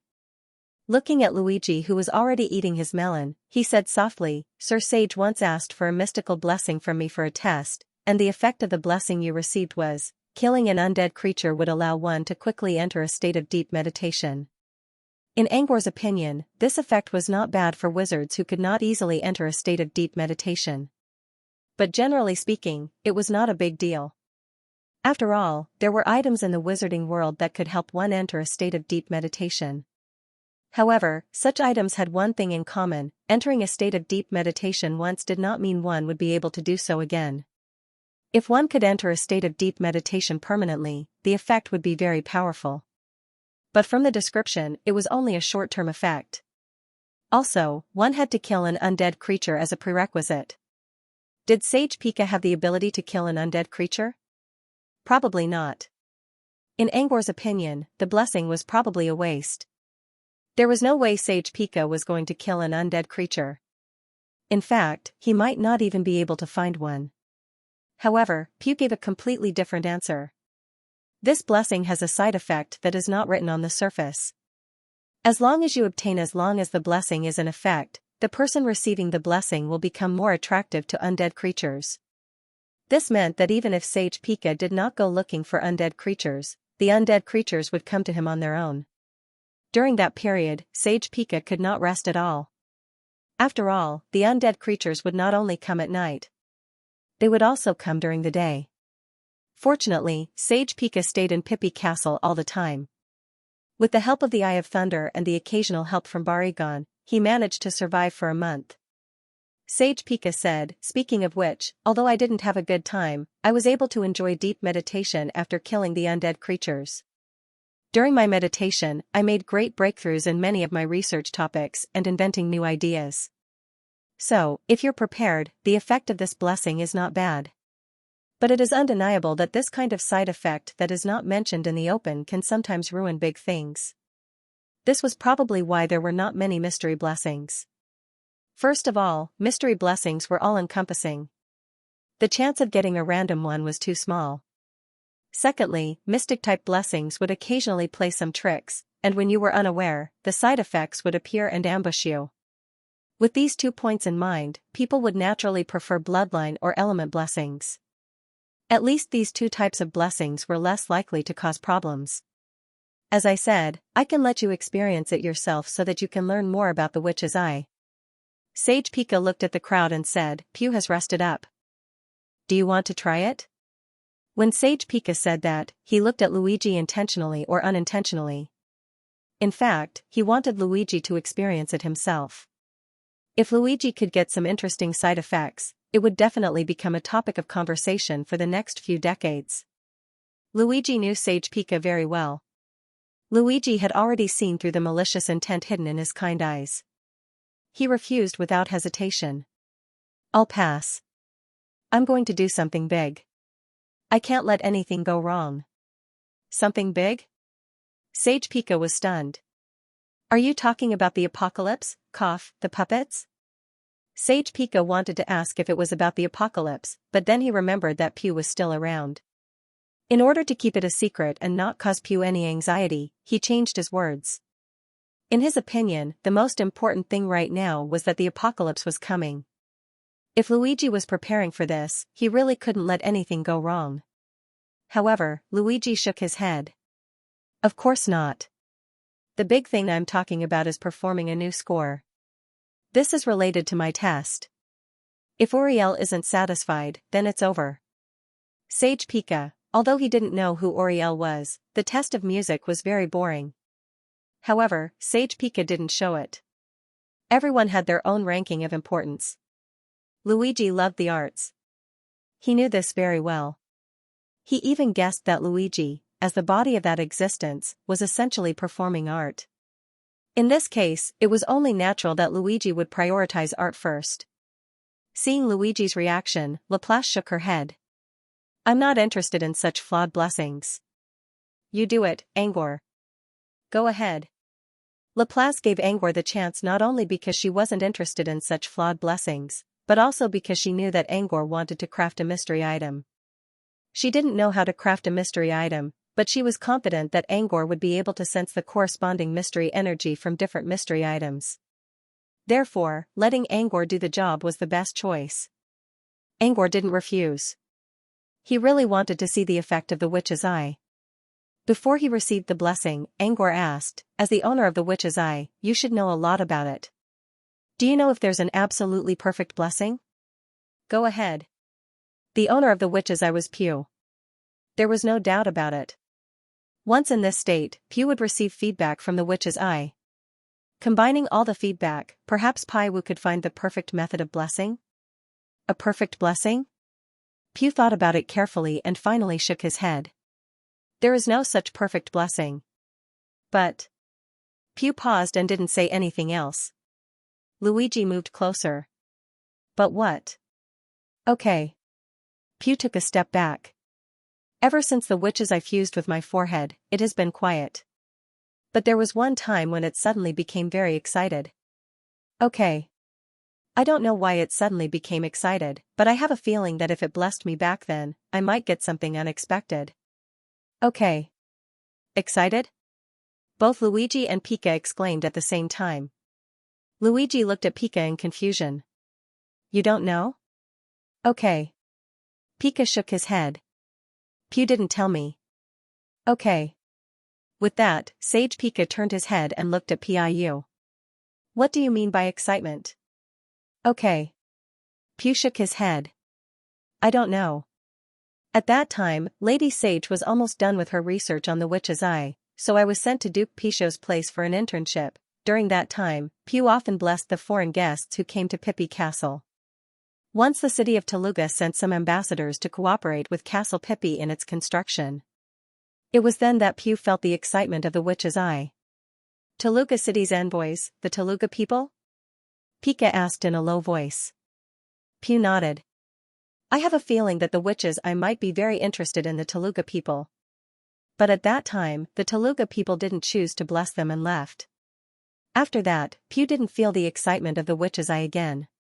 Pew saw many Teluga people when he came to this gathering, but the witch's eye didn't react to them this time. Pew didn't know what was going on. Maybe the witch's eye depended on people? Or maybe there was a very special Teluga person among the Teluga people who came to see Duke Pichot that piqued the witch's eye's interest. That was the only time the witch's eye reacted, so Pew didn't know what was going on. He planned to study it in secret. But since the witch's eye didn't react again after a long time, Pew gave up and put the matter behind him. Now that Angor asked about it, he suddenly remembered the strange reaction and told Pew about it. However, Pew didn't know if the strange reaction had anything to do with the so-called perfect blessing. Telu people? Those teacup heads who only care about dandelions? Luigi frowned. Why would the witch's eye be interested in teacup heads? Could it be that the evil witch's eye had something to do with the teacup head? Yes. The Telu people were a very special race. They had suddenly appeared in the White Sun Mirror region between 2,800 and 3,000 years ago. Before that, they didn't even know where they came from or why they showed up in the White Sun Mirror domain. They didn't know anything about their past.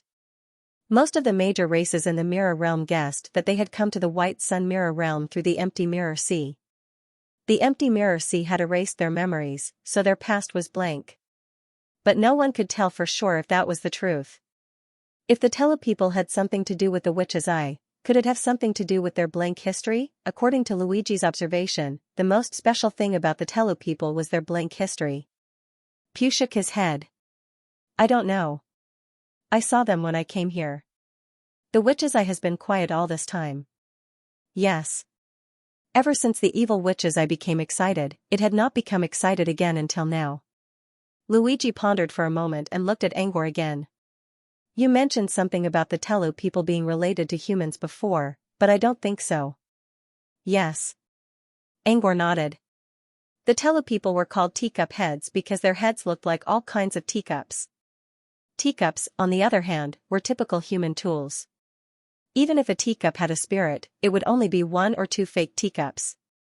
This group of teacup heads didn't seem to be spirits. Since they were not spirits, why were their heads shaped like teacups? Angor wondered if they were artificial creatures. He couldn't believe that nature could give birth to a race with teacups as their heads. If they weren't born in nature, then they must have been created by humans. They might not be created by humans, but they couldn't be natural. Luigi said, previously, Pew also said that the original owner of the witch's eye was a human wizard. As for the Telu people, it was highly likely that they were related to humans. Could it be that the witch's eye treated the Telu people differently because of this connection? As soon as Luigi finished speaking, Piu shook his head. No, although there aren't many humans in the mirror realm, we can still see them occasionally. Although the witch's eye came from a human, it had never felt excited about humans. Even now. Pew peeked at Angor and continued, it's still not excited. According to Luigi, the witch's eye would react to the Telu people because they were related to humans. This meant that the eyes of the evil witch were interested in humans. However, Pew didn't sense any excitement from the witch's eye. Luigi didn't say anything. Angor knew what Luigi meant. Luigi's words sounded like he was saying that the eyes of the evil witch treated the Telu people differently because of the humans. But in fact, he was trying to say that the witch's eye might be the mastermind behind the creation of the Telu people. Only Angor and Luigi knew about this, so Luigi said it specifically for Angor's ears. It was normal for Pew to misunderstand. Angor considered and shook his head. I don't know. But it's probably not. If the previous owner of the witch's eye really created the Tlu people, then the eye's excitement wouldn't be directed at a specific person. It would be directed at the entire Tlu people. But Pew also saw a Tlu person on his way here, and the witch's eye didn't show any reaction. Although this couldn't be used as evidence, it also explains some problems from the side. There's no need to think about this for now. Sage Pika spoke up. When you have doubts, you just need to verify them. How? Simple. I need to go to Toluga City first. But not now. If I have time, I'll take Pew to Toluga City and stay there for a while in the name of an exchange. We'll know when we get there. Alright. There's no need to discuss this now. Let's get back to the present. While Pew's spirit is recovering, let's try the witch's eye's blessing. Alright. Sage Pika looked at Angor again. Angor nodded without hesitation. Alright. Alright. Whether the Tlu people were safe or not, he could just ask Pew to check it out. Instead of worrying about the results, he should be more concerned about what kind of blessing the witch's eye would give him. Sage Pika looked at Pew. I'll leave the rest to you. Alright. With that, Sage Pika picked up a cup of fruit tea and sat down on the soft sofa, leaving Angor and Pew alone. Pew adjusted his expression and lowered his voice. Mr. Angor, to be fair, there's a procedure we need to go through next. Alright. The so-called process was actually to sign an informed consent agreement, or rather, non-involvement contract, indicating that they knew that the Wicked Witch's blessing might have side effects. Even if there were side effects, they would not blame Pew, let alone implicate the entire Palucci family. Angor nodded in understanding. Many races had bad tempers, after all. It would be bad if the witch's blessing accidentally triggered a negative effect that would affect the entire Pew clan. It was normal to sign a contract in advance. The contract was not signed by only one party. Once Angor was done, Pew had to do the same as well.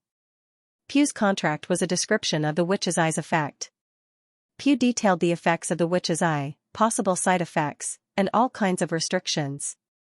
He also promised that everything he said was true. Pew already told Angor about these things, but they were just words. Without the contract, it was hard to tell whether they were real or not. But now, with this contract, Angor could tell that Pew was telling the truth. For example, Pew clearly stated that the witch's eye might have negative effects, side effects, and redundant debuffs. These effects were all random, and Pew couldn't control them. Now that Pew mentioned this in the contract, it meant that he wasn't lying. There were other things that Pew didn't tell Angor in detail. Now, Angor understood them in detail. For example, there was a clause in the contract that stated that the witch's blessing wasn't permanent. The duration varied from person to person. The longest duration was half a year, while the shortest was only 1 day. Also, the witch's blessing could be used on the same person repeatedly, but the interval between each use was not fixed. It still depended on the person's luck. Currently, the shortest interval was Pew's father, who would be blessed again in about a year. The longest interval was as long as 100 years. Pew didn't know how the interval was calculated. He just felt that it was random. What about you? Luigi asked curiously, will there be an interval when you use blessing wood on yourself? Yes. Pew nodded. There's an interval when I use blessing on myself.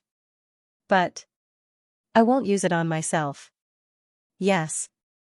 Why not? Yes. Pew scratched his head. The witch's eye recognized me as its master, but I always feel that it wants to kill me. If I use blessing on myself, the side effects will be worse than others. It won't kill me directly, but it might put me in a disadvantageous position. Yes. Luigi was curious, but he didn't ask any more questions. Angor, on the other hand, was curious about Pew's explanation. The witch's eye was hostile toward its master? Did this mean that there was a mystery spirit inside the witch's eye, or maybe the witch's own consciousness had turned into a mystery spirit? Angor tried to ask Pew, but Pew didn't know what to say. Angor didn't know what mystery spirits were. Angor considered for a moment and decided not to ask further. He had seen and heard about mystery spirits before, but he had never seen one before. Since he didn't experience it himself, he didn't need to think about it. After both parties signed the contract, Pew coughed. I'll reiterate once more. The various effects of the Wicked Witch's blessing and the possible consequences are not something I can control. Please don't blame me if you don't get the blessing you want, Mr. Angor. Yes. Angor nodded. I know. Yes. Now, Mr. Angor, you may choose the type of blessing you wish to receive. Bloodline, element, or mystery. Yes. I've said it before, but I still have to say it again. Of these three types, bloodline was the most recommended, followed by elemental, and mystery. Please make your choice. Angor didn't hesitate. Mystery. Are you sure you want to choose mystery? Most mystery blessings are useless. Some of them even have negative side effects. Pew looked at Angor. It's fine. Mystery it is. All right. Angor didn't expect much from the witch's blessing. He didn't expect to get anything from it. More importantly, he wanted to use the evil witch's blessing to sense the fluctuations of the mysterious power. The person who received the blessing would have mystery ripples for a certain period of time. Just like the crystallized Iris elder he met earlier. Compared to the random and unreliable blessings, Angor was more interested in the mystery ripple. Bloodline, element, or mystery? Angor didn't expect to get a mystery blessing. However, if he could get a random one that was suitable for him, it had to be a mystery blessing. After all, he was an occult illusionist. Therefore, he still chose to be mysterious, just in case. He knew that mystery blessings might have negative side effects. However, according to Pew's examples, the negative side effects were all within his tolerance range. Besides, the negative side effects weren't permanent. At most, they would last for half a year. Angor didn't think he was that unlucky to get a blessing that had both negative side effects and a long duration. With full confidence, he chose the mystery blessing option. Pew didn't say anything else. He nodded at Angor and activated the witch's eye between his eyebrows. The mystery aura grew stronger. When all the mystery aura around Pew gathered in his forehead, the witch's eye suddenly opened, the double pupils in the inner eye spun like two marbles, and the heart-shaped pattern spun at high speed, slowly forming a pitch-black cross pattern. As soon as the cross appeared, Angor's eyes lost focus for a second. He felt like he was in a pitch-black space where he couldn't see anything. The only thing he could see was a giant, spinning double pupil above his head. The cross-shaped pattern produced by the rotation of the dual pupils continuously emitted a strange and mysterious fluctuation. These mystery energy waves were different from any mystery items Angor had seen before. They surrounded Angor layer by layer as if they had their own consciousness. It was as if Angor was wearing a coat made of mystery energy. 1 item, 2 items, 3 items. Finally, when there were 30 coats made of mystery energy, the cross above Angor's head slowly disappeared, and the spinning double pupil returned to its original state. It was at this moment that Angor's eyes regained their focus. He looked up and realized that everyone was looking at him. Not far away, Paiwu was lying on the sofa, panting heavily. Are you okay? Luigi was going to ask if Angor felt anything wrong. But he changed his words after thinking about it. Angor looked at Luigi in confusion. He didn't know why Luigi would ask about his condition. But he still answered, I'm fine. What's wrong with Pew? Yes. Pew waved a hand tiredly. I'm fine. 2 blessings in one day, and it's a bit exhausting. I'll be fine after some rest. Pew paused and continued, Mr. Angor, you should be able to feel your blessing now. Sorry.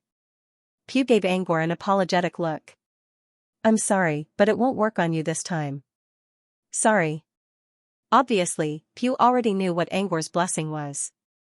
Luigi quickly looked at Pew to ask. But Pew didn't say anything. It was better for Angor to tell him the details. Judging from Pew's expression, Angor could tell that the blessing he received was useless. Anyway, he had to feel it first. Angor closed his eyes and released his spirit feelers to sense the mystery energy around him. Yes, he was now surrounded by mystery energy from head to toe. Just like the coat, the mystery energy was covering him. As soon as his spirit feelers touched the ripple, the first thing he saw was 30 days. The blessing would last for 30 days. It was the same as the coat, which didn't surprise him. 30 days was about 1 month. Generally speaking, this was normal. But he still needed to check the details of the blessing and the possible side effects. If the side effects were severe, the 30 days would be a bit difficult to endure. With that in mind, Angor kept using his spirit feelers to check the mystery energy. Soon, the second message appeared in his mind. It was worth mentioning that this time, the message was an image. The first thing that came into his view was a little girl with cat ears. She was holding a silver spoon and a test tube emitting colorful mist. She seemed to be mixing some kind of liquor. While looking at the book that was filled with densely packed words, he used a spoon to stir crazily in a transparent jar. She would pour the mist from the test tube into the jar from time to time, which created all kinds of blushing illusions. Before Angor could see what she was mixing, his view was pulled out of the window again. His vision moved quickly. He saw that the cat-eared girl's house was a house with a cat's face. There were also various animal-shaped houses around the house. There were also galaxy-glowing mushrooms floating in the air. Colorful mist and bubbles were floating in the air. Everything was so dreamy. Even the street lamps were like the bean-pod street lamps in The Wizard of Oz, with a strong sense of childlike interest and childish talk. Angor's vision went through a chimney emitting light blue mist, and then he saw a double-story house in the shape of a wolf's head. Inside the house, a grayish-white wolf-eared boy about 1.4 meters tall was kneading dough in front of an oven.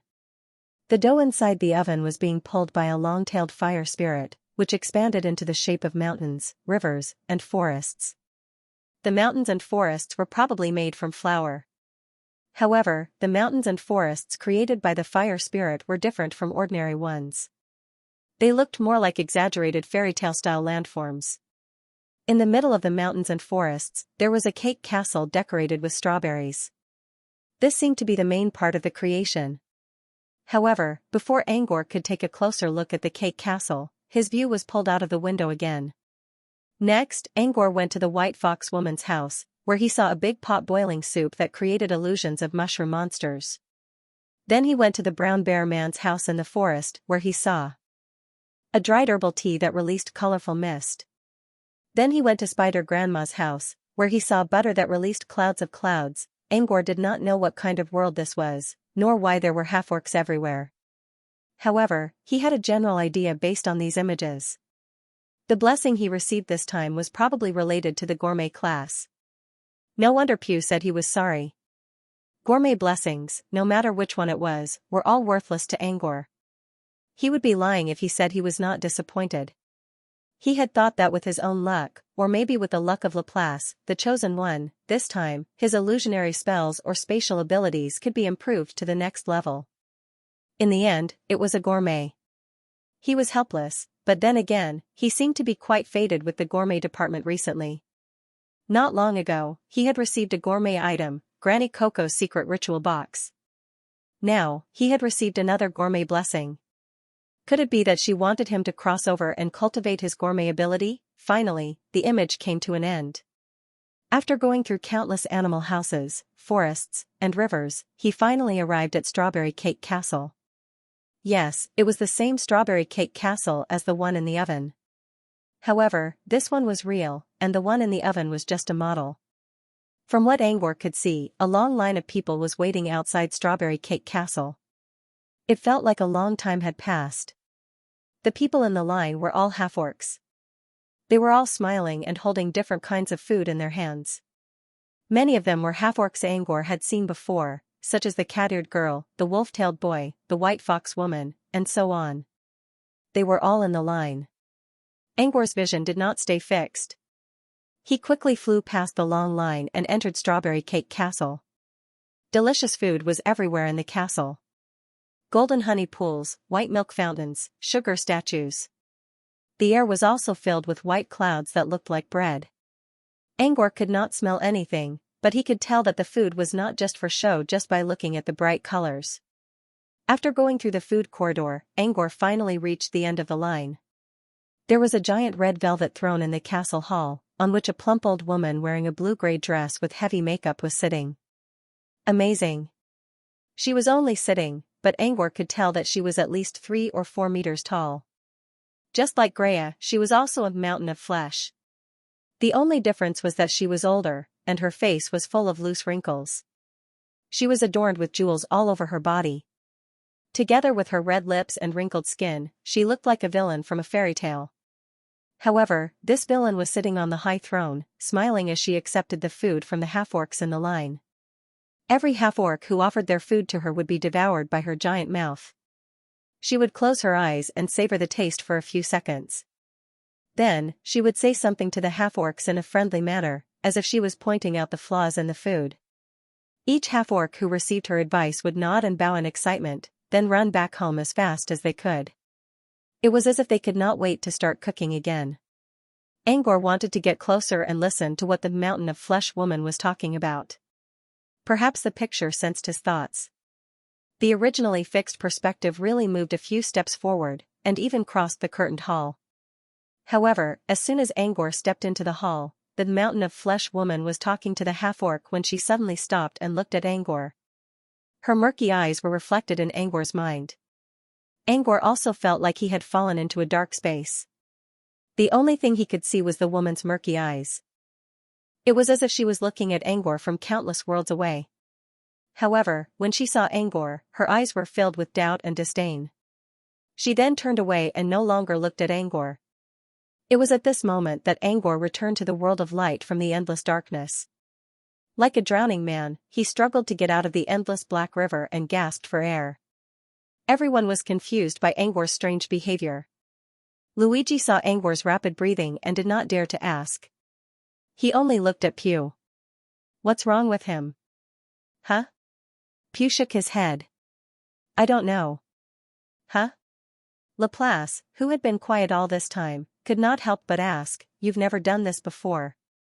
Pew considered. No. After receiving the blessing, I just need to sense the mystery power around me and I'll get some information. It's about the effect of the blessing. Okay. Pew paused and looked at Angor in confusion. Besides, Mr. Angor didn't receive any strange blessings this time, he knew what kind of blessing Angor received. From his point of view, it did not affect Angor at all. Besides, the blessing was perfectly normal. There was nothing out of the ordinary. No, there's something strange, Luigi said. Didn't you see? There were some illusions on his body when he received the blessing. Okay. You mean Mr. Angor's shapeshifted organs? Okay. Yes, shapeshifted organs.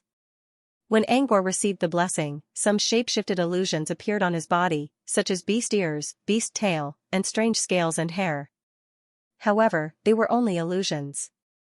When the blessing ended, these illusions all disappeared. Luigi did not know what those illusions were. When Angor woke up, the first thing he asked was, Are you okay? Yes, not Angor's. Pew said, It's normal for illusions to appear during the blessing process. Almost everyone will see illusions when they receive a blessing. Okay. Laplace frowned. Illusions during a blessing? Do they mean something? They won't appear for no reason. Okay. Pew nodded. They do. Usually, the illusions are related to the blessing received. Okay. Take Pilly for example. Okay. Pilly's blessing was that she would travel through the void for every 100th of a unit of time in the void. Her bloodline power would be purified, but she would lose her sense of direction. Pai Wu, when Pilly received the blessing, some illusions appeared on her body. The illusions were the projections of the maze. Okay. Pilly's illusion was a maze? But the side effect of her blessing was to get lost. Okay. So the illusions are related to the side effect? Okay. Pew nodded. You can put it that way, but not entirely. When I blessed my father, the illusion he had was a head of long black hair. For my father, it was a positive effect, not a side effect. Yes. To put it simply, the illusions might not be related to side effects. They could also be related to positive effects. As for which one it was, it all depended on luck. So the illusions aren't strange. But why did Angwar's illusion turn him into a beast? Did the effect have something to do with beastification? But that can't be right. He chose a cult. Beastification should be something related to bloodline masters. Yes. Is it possible that beastification is a side effect? Yes. While Luigi was pondering, Angwar's breathing slowly calmed down. Seeing Angwar's breathing calming down, Laplace quickly asked, "Did something happen to you?" Yes. Or else, why was he gasping for air? Angwar rubbed his swollen temples. I don't know. But I saw an old lady. An old lady? Everyone looked at Angwar in surprise, including Pew. It was Pew's first time encountering something like this. Shouldn't you get the information directly when you receive a blessing? Why did you have to fight against a boss again? An AA worker killed a lot of people. Angwar felt helpless. I don't know what happened either. Angwar told them about his experience. Since there were outsiders around, he did not go into details. He only mentioned that he saw a group of orcs cooking. After finishing their food, they would give it to an old lady for her to taste. At that time, Angwar was watching the image as a spectator, but the old lady seemed to notice him and looked at him directly. After that, she fell into darkness, and then came back to her senses. Angwar's explanation was brief, but everyone got the gist of it. But the more they understood, the more confused they became. Image information. This is the first time I saw it. I need to record it. Paiwu stroked his chin. However, how can the person in the picture see the person outside the picture? Huh? Laplace explained, it's not impossible. Just like the demon gods in the abyss world. When they hear someone calling their real name, they can project their image from thousands of worlds. The same thing can happen inside an image. When the old lady in the image is powerful enough, she can see what's happening outside. Why can't she? Huh? Pew was taken aback. So that old lady is a legendary being? Huh? Laplace did not answer. Instead, it was Pika who spoke in a serious tone. The image might not be from the present. Maybe it's from the past. If it's from the past, and the old lady can see the present from the past, she might be more powerful than a legendary being. Huh? Everyone fell silent after hearing Pika's words. Even the air around them seemed to have frozen. They did not know whether it was a good thing to be noticed by a legendary being or not. Angwar finally broke the silence. Well, I'm more curious. What's this shape-shifting illusion you were talking about? Huh? Angwar was not worried about being noticed. First of all, this was not the first time he was noticed by legendary beings. The time thief left a mark on him a long time ago, and the time thief was already a legendary being. Also, if there were no accidents, Her Holiness Shava and Her Majesty the Queen of the Demon Realm with a face full of stitches were likely to be existences above legendary. One of them changed his bloodline, while the other left a scar on his body. Both of them noticed him earlier than the time thief. Augustine was also one of them, right? He was in an unknown place, but the title given to him by his projection allowed him to do whatever he wanted in the Noah clan. Therefore, he was used to being stared at by legendary existences. Also, he did not forget the way the old lady looked at him before she left. There was a hint of disgust in her eyes. Angwar could tell that the old lady did not hate him. She did not mean to harm him. It was more like someone who saw a piece of rotten wood and realized that it could not be carved.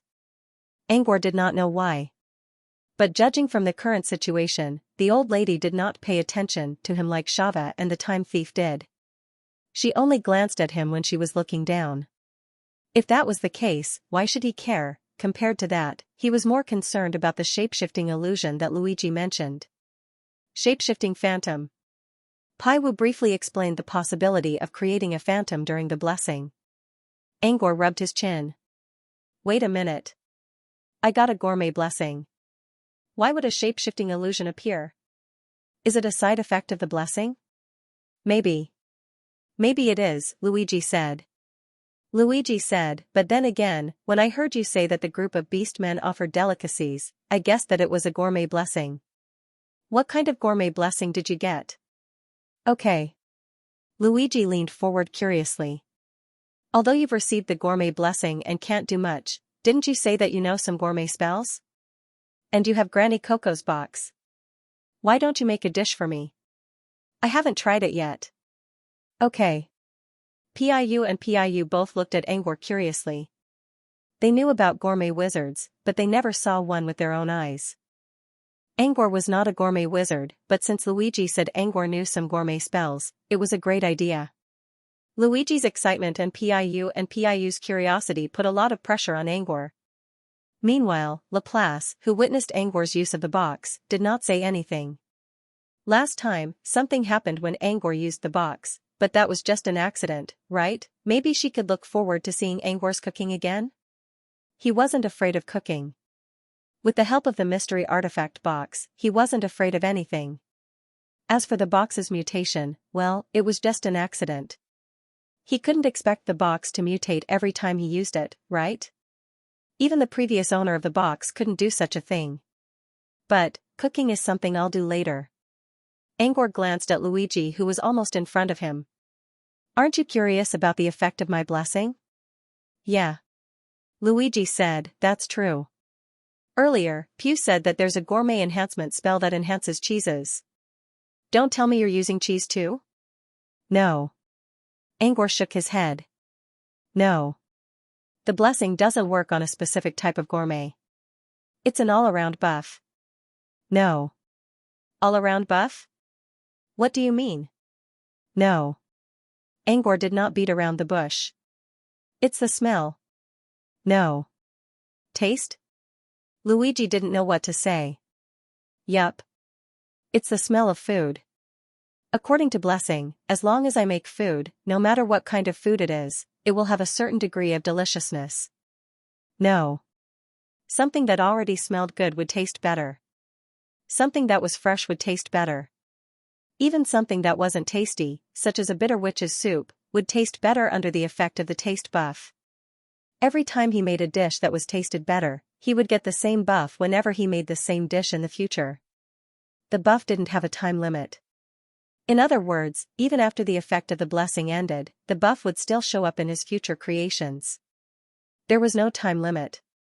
With such a buff, Angor wasn't afraid of cooking anymore. He even made up his mind to visit Toby as soon as he was done here. He was going to show off his skills in front of Toby so that Toby wouldn't look down on his manna bread anymore. If he could get the buff in the Dream Wasteland, he would meet Toby there. If he couldn't, he would find a way to get back to Brute Cavern before the buff wore off. There was no time to waste. Luigi, delicious bonus? Isn't that the same as the box? It won't affect the box's buff, right? No. No. Angor shook his head. No. The box is a prop, and the blessing works directly on my food. Luigi's eyes flashed with joy. Does that mean that with the secret instrument box, it will be double the delicacy? Angor nodded in a reserved manner. I think so. Luigi became even more excited. Although he no longer had the so-called cravings, it didn't mean that he didn't love food. If he could eat something delicious, he would also be very happy. Both Luigi and Angor were looking forward to it. He didn't think gourmet blessings would do him any good, but at least it could wash away his shame in front of Greya and Toby. On the other hand, Pew, who was familiar with the effects of blessings, looked at Luigi's excited expression and then at Angor's smirk. Yummy bonus. It sounds good, but from a practical point of view, it's even weaker than cheese-type spells. Paiwu thought to himself. Although he didn't know much about gourmet adepts, he still had some basic knowledge. For example, he knew that cheese-type spells weren't just for making cheese. For example, offensive cream wind, control-type cheese sticker, and all kinds of supportive cheese gourmet spells were all cheese-type spells. At least cheese-type spells weren't just about taste. They also had other interesting effects. But Angor's blessing only increased the taste of his food. Wasn't that a bit too weak? Of course, Paiwu only thought about it in his mind. If there was really something delicious in front of him, he wouldn't reject it. Do you want to try the effect of yummy now? Sage Pika looked at him. If you need, I can send someone to deliver some ingredients.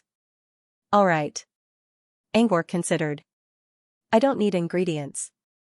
My gourmet cantrip is to make food directly, so I don't need many ingredients. Alright. You can make food without using ingredients? Pika couldn't wait to see what kind of gourmet abilities Angor possessed. However, Angor didn't do that right away. He still had some questions to answer. I've looked through all the information I've got. Other than the images of some half-orcs, there's nothing related to beastification in terms of the effects of the blessings. Angor looked at Pai Wu. Are you sure the illusion has something to do with Yummy? 1. Pai Wu hesitated. If it was before, I'm sure. But this time I'm not so sure. 2. It's because you've appeared in an image. This is the first time something like this has happened since I started giving out blessings. 2. There are half-orcs in the images. If the illusion is related to the half-orcs in the images instead of Mr. Angor, then it won't be related. 2. But if we go by past experience. Pai Wu paused for a moment and did not continue. But Angor already knew what he was getting at. Based on his previous experience, the illusion that appeared during each blessing was more or less related to the effect of the blessing. If Angor's blessing was the same, then the beastification effect might happen to him. It's not written in the effect either. Angor mumbled, so, every time I make food, I get beastified? The kind with long ears and a tail? While thinking about this, Angor already had some strange images in his mind. Apart from his body, those images all looked like his own face, which was even weirder. Every time he thought about his beast form, he felt a strange sense of uneasiness. Something was wrong with him. Luigi noticed Angor's hesitation. It's not a big deal if you want to shapeshift. It's not like it's permanent anyway. It'll be gone in a month. Besides, if you're a true beast, you can just use an illusion to cover it up. Angor thought about it and realized that Luigi was right. Because of the Germinal organization's believers, he rarely showed his real face to others. He even used a shapeshift spell to change his face. What was there to worry about? With that in mind, Angor decided to just let it be. It wouldn't last long anyway. However, even though he was no longer conflicted, he still had to experiment. Did beastification happen when he was making food? Or perhaps, there was no beast transformation at all. Was he worrying for nothing? With these questions in mind, Angor waved his hand. I'll make food. All right. Count me in. Luigi quickly replied. All right. Laplace glanced at Angor. Count me in as well. All right. Pika and Pew were also looking forward to Angor's food, but they didn't say it out loud. However, Angor didn't need them to say anything. Everyone here will get one. All right. He thought for a moment and added, if the food really does turn into a beast, and it's a very strange one, I'll only do it once. It'll be up to fate to see who gets to eat it in the end. All right. When he said that, he was already showing some of the pride of a chef. But can't gourmet spells make more than one at a time? All right. Besides, aren't you a gourmet cantrip? Isn't it easier to make more than one at a time? Angor looked at Luigi in silence. Am I a gourmet student? Besides, the better the food, the rarer it is. With that, Angor decided to let his work do the talking. What work? Of course. Manna bread. That was the only gourmet cantrip he knew. Manna bread was a cantrip that many beginner apprentices could use because it allowed them to use manna as raw material to make food that could fill their stomachs. If someone accidentally got trapped in a forbidden area, such as a ruin, a special dimension, or a secret realm, manna bread could at least be used as an emergency food so that they wouldn't starve to death. This wasn't an exaggeration. As far as Angor knew, many apprentices who got trapped in different secret realms for decades or even centuries managed to survive by using manna bread and water creation. The reason why he chose to learn manna bread was because he was forced to do so in a similar situation. Generally speaking, manna bread could be used to make bread that could fill one's stomach in an emergency. However, if he wasn't in such a hurry, he could choose to use some consumables as raw materials. In this way, the resulting magic bread would have a different taste. Angor didn't want to use the original flavor of manna bread this time. Back in Hunter Dragon Divine Kingdom, Angor used a secret instrument box to make manna bread and manna meat as a consumable. This time, he decided to use a different consumable. Demon-nourishing meat, although it was good, but it had failed once before. Even if it wasn't mana meat, Angor didn't want to use it this time just to be safe. He glanced around and finally picked up the orange that had a scorched mark on it. The hot orange fell into Angor's ruthless iron hand. There was already a burnt hole at the bottom of the orange, which gave off a sweet aroma. Whether it was the fragrant skin or the sweet flesh, they were all good consumables. Angor decided to use the orange as a spellcasting consumable. This time, he was going to challenge a difficult mana bread, orange-flavored mana bread. Under everyone's gazes, Angor's eyes glowed with a confident look. He began to draw the spirit model of the mana bread in his mind space. The lines were a little rough, but it didn't affect the overall situation. With a steady flow of energy, the model of the mana bread was completed. Next, he sacrificed the orange meat. As the meat disappeared, Angor's hand began to emit a bright and dazzling light. The outline of a loaf of bread slowly appeared on his hand. At first, everyone's attention was on Angor's hand. But as the outline of the loaf of bread became clearer, they slowly shifted their attention to Angor's head. They saw the illusions of animal ears on both sides of Angor's head. The animal ears looked like cat ears. The reason why they were called like cat ears was because this pair of small and exquisite cat ears were red in color. The bright red color on the fur was like the finest pigeon blood gemstone. The red cat ears looked both elegant and cruel. However, it didn't look right on Angor's head when he was making the mana bread seriously and confidently. While everyone was observing the birth of the cat-eared boy, Angor's orange bread was about to reach the final stage. The beautiful lines, the mellow outline, and the plump shell all revealed the maturity of this pastry. However, what came with maturity was not a charm, but an extremely strange taste. It was like an orange peel that was stepped on by a sweaty man and left on an over-fermented shelf. There was the salty smell of sweaty feet, the sour smell of the fermented orange peel, and the rotten smell of dead bookworms. Salty, sour, and rotten. There was only one word to describe it: stinky. It was so stinky that everyone's attention was drawn back to Angor's hand by the sour smell. What is this? Pew took 3 steps back and stared at the bread in Angor's hand in disbelief. Sage Pika also took a step back. It was originally sitting by the fireplace, but now it went straight to the sofa at the back. It even shrank into the sofa. It swallowed dryly and said, "Is this the legendary dark delicacy?" Dark delicacy, similar to how rumors about the mirror world would spread in the real world. Similarly, rumors about the mirror world would also spread in the real world. For example, dark delicacy. The so-called dark delicacy was the kind of food that smelled bad but tasted good. No one knew whether dark delicacy existed or not. But this rumor was already spreading like wildfire. Not to mention Sage Pika and Pew, even Luigi took 2 steps back. The smell was too strong. Luigi couldn't react in time and took a few steps back out of instinct. When he regained his senses and tried to discuss with Angor, he saw Angor quickly tossing away the bread that looked nice but had a strange smell. Into his bracelet. The smell disappeared just as quickly as it came. The only one who wasn't affected by the smell was Laplace. It was easy for her to block her sense of smell. Compared to the odd-smelling bread, she was more curious about Angor. Although the smell of the food this time was not as strong as the smell from the secret instrument box, it was still very strong. But it still smelled terrible. And both times, Angor was responsible for it. She was now wondering why Angor always made mistakes when making mana bread. Was this an accident? Or perhaps, this was fate? There was something else that bothered Laplace. What happened to the blessing? Wasn't the blessing supposed to make the food more delicious? Why did it smell so bad? Laplace wasn't the only one who had the same question. Luigi couldn't help but ask, how? Where's the blessing?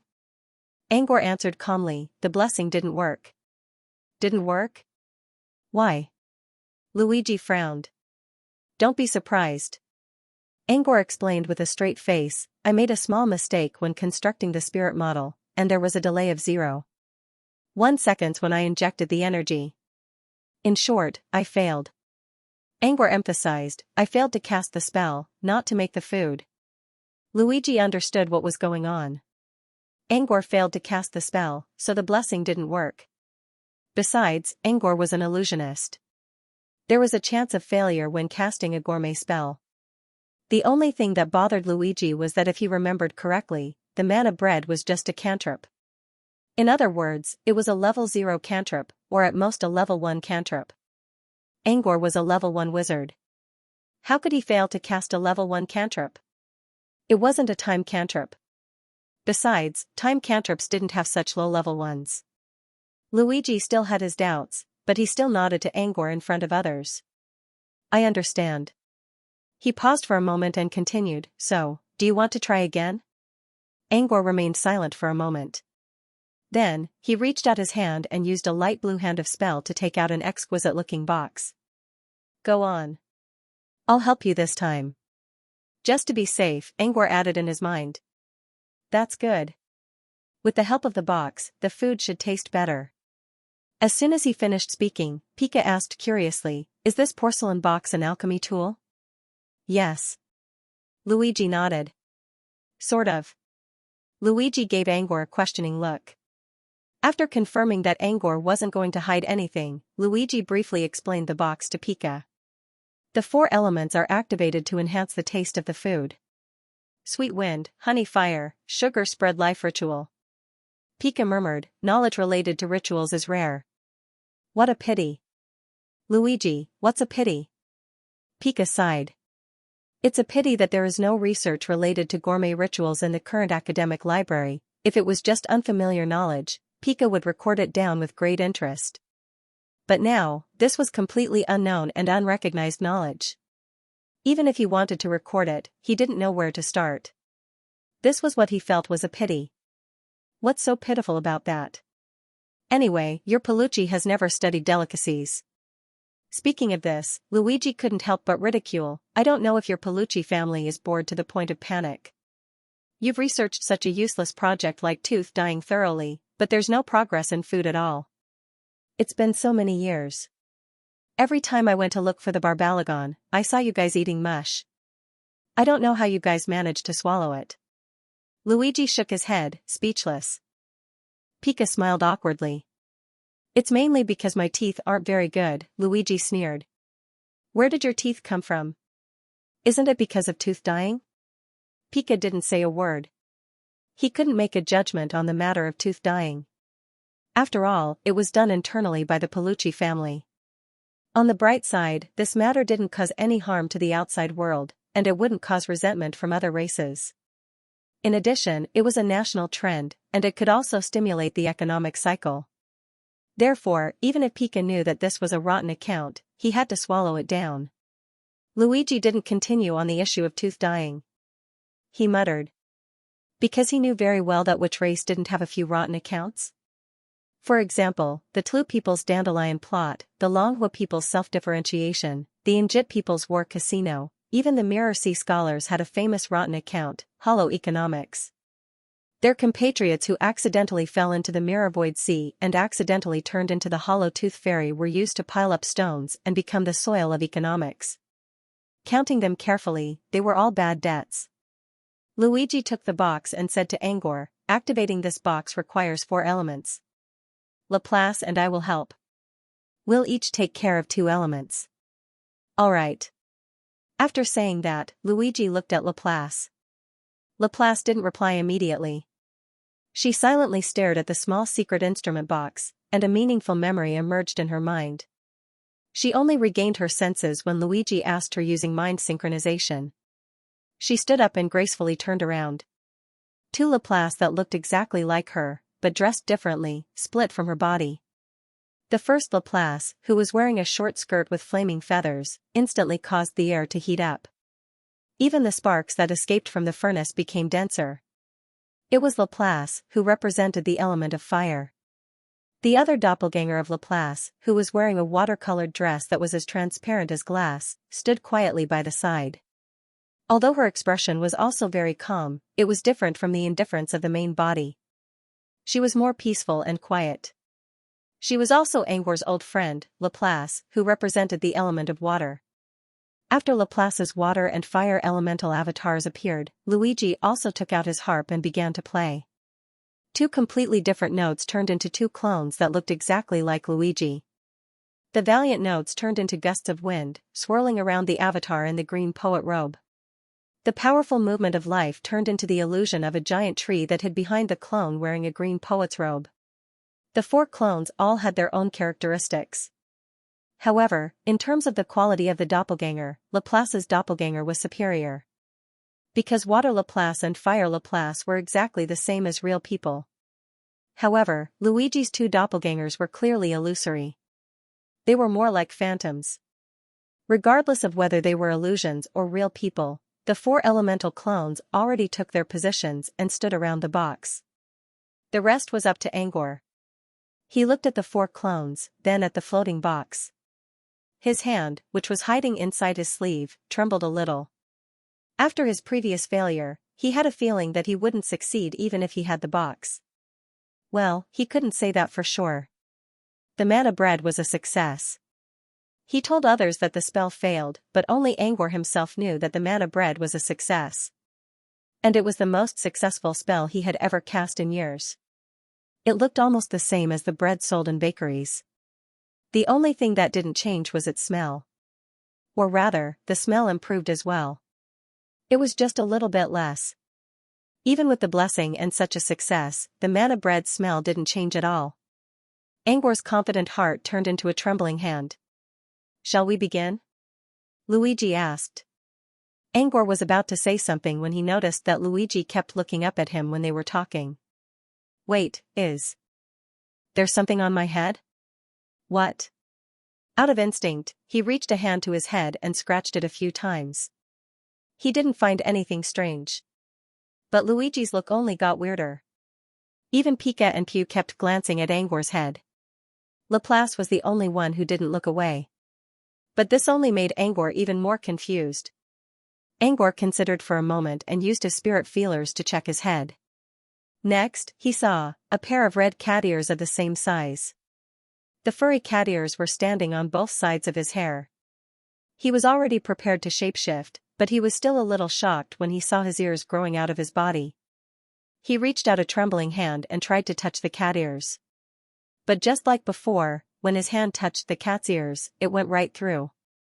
It was just an illusion. Angor sighed in relief when he heard this. No wonder he couldn't feel anything. If it was just an illusion, then he could accept it. However, when Angor's hand touched it, the furry ears moved a little. One of them even drooped down. There was a sense of grievance that made one feel pity for her. Well, that is, if Angor was not the one who did it. It's just an illusion. Don't worry. Luigi saw Angor staying silent for a long time and patted his shoulder to comfort him. Angor didn't know what to say. Laplace spoke up as well. But she wasn't trying to comfort Angor. Instead, she spoke in a plain tone. "I think there's something wrong with those ears." Angor turned around. "What do you mean?" Laplace said. "Maybe it's because Pew is here that your senses are being blinded. Use your spirit feelers to check the ears, and you'll know what I mean." He hesitated for a moment and followed Laplace's instructions. Then, he found, although this pair of cat ears was an illusion, there was a faint mysterious aura hidden within them. Laplace's voice came again. This time, she spoke directly to Angor through their spirit bond. "Don't you think the ears are similar to the tentacles in your heart? Or the wings and rims on the T-mirror?" "Yes." Angor immediately understood what Laplace was trying to say.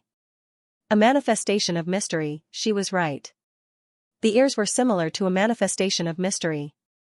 However, there wasn't much mystery energy inside the ears.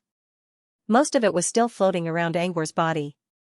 However, he could clearly sense that the mystery aura around him was connected to Cat Ear's aura. As long as he kept making food and activating the blessing effect, the mystery energy inside the ears would only get stronger. Eventually, they would reach the same level as a manifestation of mystery. In other words, they could turn illusion into reality. Angor suddenly felt a little excited. This was the first time he saw something similar to a manifestation of mystery. The manifestation of mystery was something he created by combining magic and magic. Angor wasn't sure if there was only one manifestation of mystery, but he was still surprised to see something similar here. He really wanted to see what would be the difference between the cat ears and the mystery conjured by him when they grew to the level of the mystery conjured by him. Angor was a little annoyed by the pair of cat ears at first. But after Laplace's advice, he didn't feel too bad about it. Still, that was one thing. Let me remind you that it's an unbreakable heart mirror, not a tea mirror. Angor ignored the pair of red cat ears and looked at the box again. He felt much more relaxed now. At worst, they would just stink. It wouldn't affect the charging of the cat ears anyway. When they reached the level where they could alternate between reality and illusion, Angor would be able to compare them with the manifestation of mystery. Maybe he could even use them to help the manifestation of mystery. With that in mind, Angor spoke to Luigi, "I'm getting ready." "Get ready. The feast is coming." Luigi and Rap. Laplace quickly got to work after receiving the message. The clones representing the four elements gathered around the box and waited for Angor's order to activate the sweet wind, honey fire, and sugar spread ritual. Everything was fine at first. But when Angor saw the clones gathering around the box, he felt something was wrong, as if he had overlooked something. But when he tried to think, he couldn't think of what he had overlooked. Since the four elements were already on their way, Angor had no choice but to put that thought aside for now. When the manna bread model was injected into the box, the ritual was activated, and the room was illuminated by the dazzling light as if it was daytime. Angor finally remembered the thing he neglected. When he used the box in 100 Dragon Divine Kingdom's outpost, the effect changed. Black mist, foul stench, and disaster were everywhere. Luckily, there was no one in the palace at that time, and the stench was removed in time. Otherwise, he would have become enemies with the mirror dragons. This time, he chose to use the box again. But this time, he did it in Paluxia's outpost, which was crowded with people. Granny Coco's box should be able to handle it, right? It shouldn't change again, right? Probably not, right? At first, Angor was confident that what happened last time was just an accident caused by bad luck. But when he realized that even the blessing of a mystery item couldn't completely save his manna bread, his confidence began to waver. He couldn't help but worry. There shouldn't be any problems, right? He carefully observed the box's movement with an uneasy heart. The initial reaction of the box was almost the same. The rose pattern on the porcelain box began to emit a soft light. When the light spread into the air, it outlined the illusion of a creeping rose. The illusionary images of the beautiful rose bloomed in the air above the secret instrument box. It was as if a group of noble ladies in gorgeous new clothes were competing with each other at the prince's hot ball. They couldn't wait to show their most beautiful side.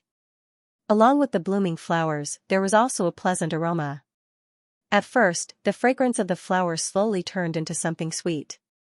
It was as if the beautiful noble ladies were leaving the stage one after another, and Cinderella, who was full of shyness, came back to the stage.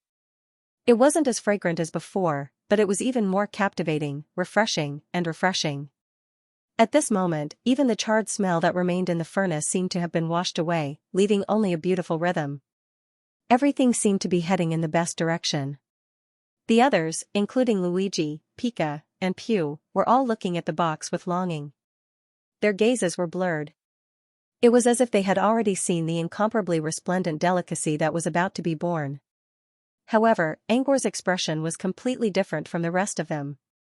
He didn't relax at all. Instead, he was getting more and more nervous. Because the last time he was at the 100 Dragon Divine Nations outpost, it was the same. The initial reaction of the secret instrument chest was so wonderful, but once it reached the end. No, it didn't even need to reach the end. It took a sharp turn from the most beautiful to the most vicious. The box's reaction was only the prelude. Everything would depend on the middle stage. Laplace was also feeling the same way. As someone who witnessed the activation of the box last time, she knew that she couldn't just rely on the box's appearance. The perfect appearance was just the process of activating the sweet wind, honey fire, and sugar spreading ritual. Whether it would work or not depended on whether the ritual could reach the middle stage. As Laplace thought about it, the sweet wind, honey fire, and sugar spreading ritual had already reached the middle stage. Laplace was already on high alert. She was ready to throw a barrier around the box at any time. Because it was at this time that something went wrong the last time. However, this time, there was no stench or waterfall of black gas. The ceremony smoothly entered the next round. This time, not only did the illusion of a cluster of roses appear in the air, but there was also a thin layer of mist around the flowers. Not only that, dewdrops rolled on the delicate and beautiful petals. The wind swayed, blowing the clouds into wisps. The dewdrops were also swaying in the wind, sliding across the petals and dripping into the secret instrument box. Everything in front of him seemed to be an illusion of nature, but in fact, the smoke carried the burnt smell of flour, the dew exuded the fragrance of milk, and even the wind carried a sweet fragrance. Luigi took a deep breath. The fragrance in the air made him intoxicated. He even wanted to recite a poem. However, when the words reached his throat, he couldn't think of any words to describe it. In the end, they could only condense into one sentence: "Is this situation going to happen?" Angor didn't say anything.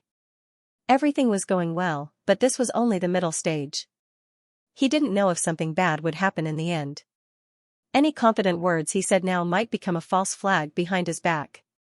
It was better not to say anything. Laplace didn't say anything either. However, she felt a lot more relaxed now. The ritual inside the box was already in the middle stage, so there shouldn't be any problems, right? It seemed that the problem with the box last time was really an accident. Laplace finally relaxed. What she didn't know was that Angor's creation spell, the manna bread, had many bad records, and the victims, Toby and Greya, weren't here right now. So no one told on him. 2 more minutes passed. When everything was going perfectly, even Angor believed that everything was going to be fine. However, at this moment, a voice suddenly came from outside the room. The secret instrument box, which had been perfectly fine, suddenly made a caw-caw sound. Both Laplace and Angor became alarmed and looked at the box in confusion. The cracking sounds continued, and the secret instrument box began to tremble slightly. What's going on? Pika and Pew both took a step back out of instinct. The inside of the secret instrument box was trembling, as if something was about to jump out of it. Or perhaps, something was wrong with the inside of the box and it was about to explode. Luigi also looked at Angor in confusion. My elemental clone told me that they didn't do anything wrong. What's going on? Is there something wrong with the box itself? Or, did we do something wrong? Okay. Angor still didn't say anything. He only looked at Luigi helplessly. As expected, there was something wrong again. In the records of the secret instrument box that Parrot had given him, there were no such signs of trembling. Since it wasn't a common phenomenon, there was only one possibility: a mutation. The stinky black gas last time was a mutation. But this time it could also be a mutation. However, Angor believed that the box was only trembling during the process of the mutation. The result should still be inside the box. Did something happen to the manna bread inside again? Angor kept staring at the box with doubts in his mind.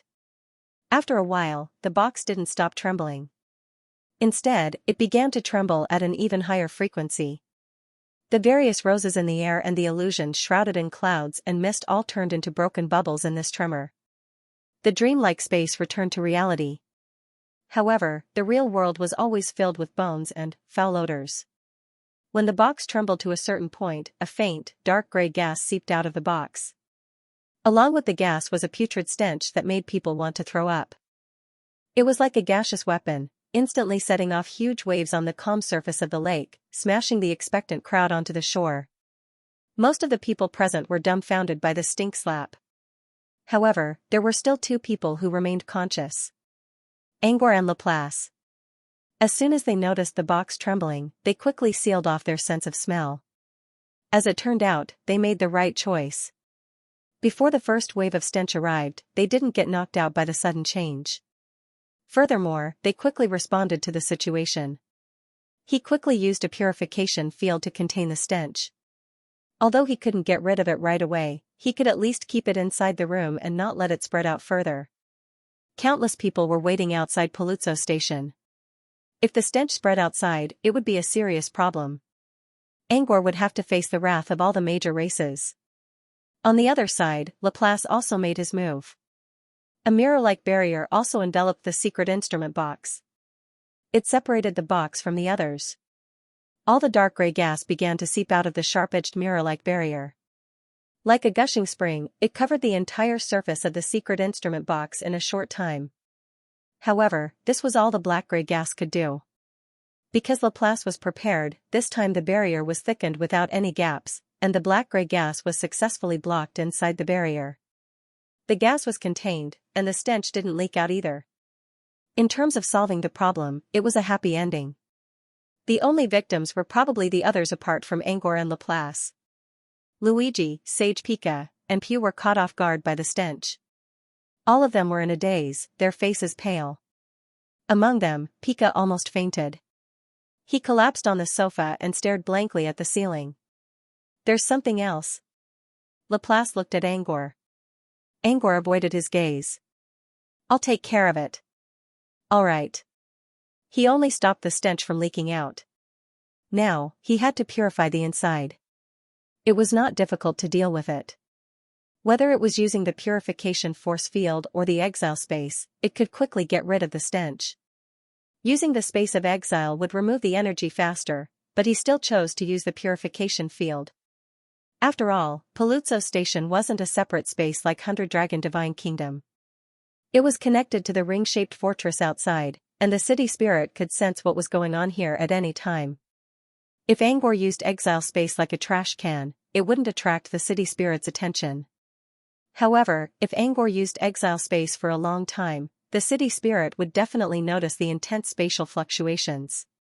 Purification field was much gentler, but it wouldn't remove the stench so quickly. However, it didn't matter. Since everyone had smelled it, it wouldn't matter if they smelled it a little longer or a little less.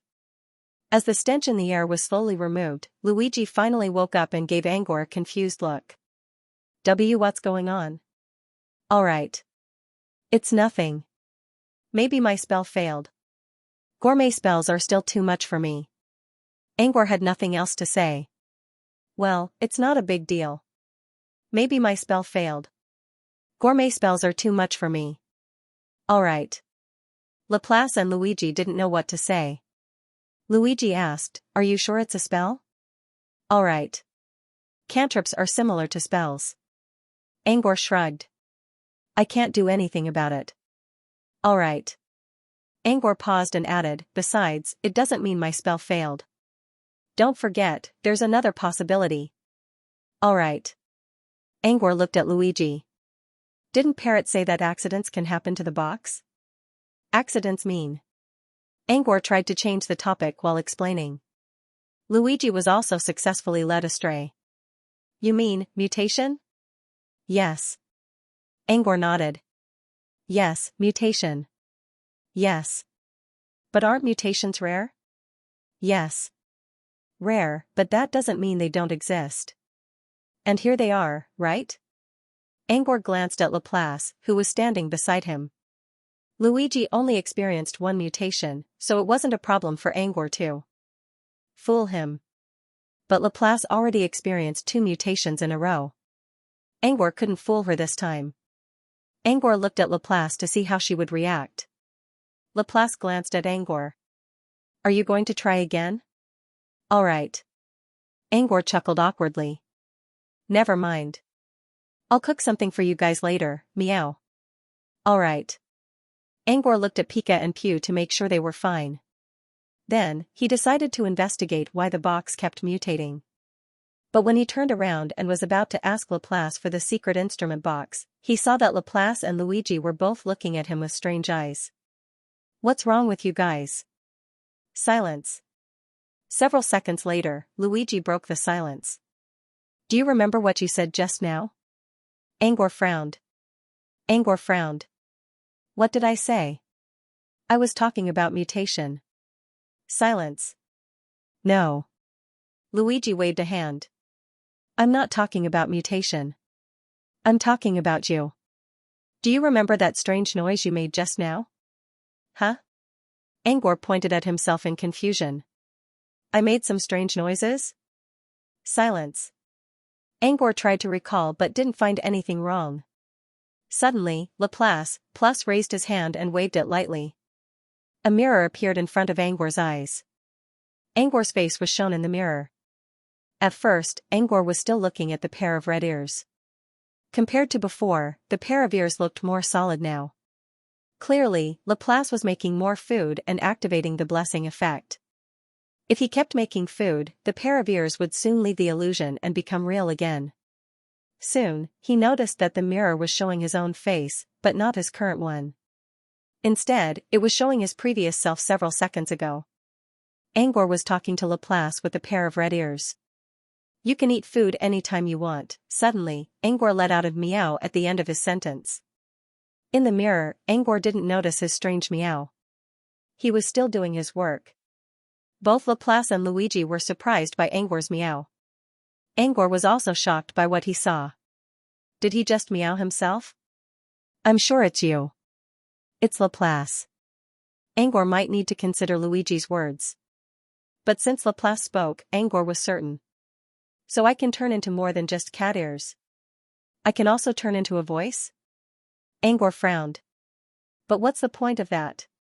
Laplace continued. The effect of a mystery item doesn't always have to be meaningful.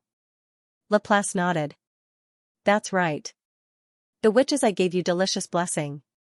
As a counterbalance, it will slowly turn you into a beast. Isn't that normal?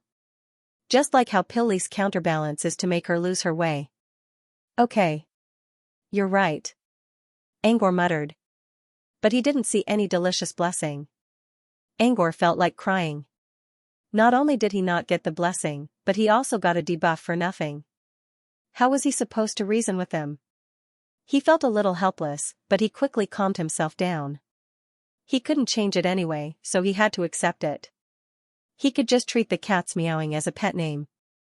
There were plenty of wizards with pet names anyway. Besides, he didn't need to use his mouth to express his thoughts.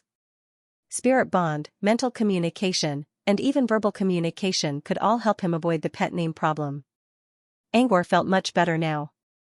Of course, he didn't completely ignore the pet name. He just didn't have enough time to study it. He could always do that after he left the mirror domain. With that in mind, Angor looked at Pew and Pika. They had recovered from the shock. Their faces were still pale, but at least they were calm now. Sorry, I just ran into a little problem. I'll have to wait for the food I promised. Angor gave him an apologetic look. Pika quickly waved a hand to indicate that it was fine. After experiencing the horrible stench, he no longer had the desire to eat. Even if Angor did bring out some delicious food, he wouldn't be able to swallow it. Pew and Pika had the same thought. However, there was a hint of doubt between his brows. After hesitating for a long time, he still asked the question in his heart, Is there a problem with my blessing? No. Angor shook his head. No, there's nothing wrong with the blessing. It's the box. All right. He saw that Pew was still frowning, so he added, the blessing this time won't do anything to me, but it can help me gain something in other ways. It's already good enough for me, so don't worry about it. All right. Angor was telling the truth. Ever since Laplace told him about it, he had a strong feeling that the pair of red ears on top of his head would be of great help to his mystery manifestation. The effect of the blessing was useless to him, but the side effects of the blessing were very useful to him. Besides, he could use it to study the mystery aura around him. All in all, it was worth it to receive the blessing this time. Pew sighed in relief. I'm glad I can help you, mister. All right.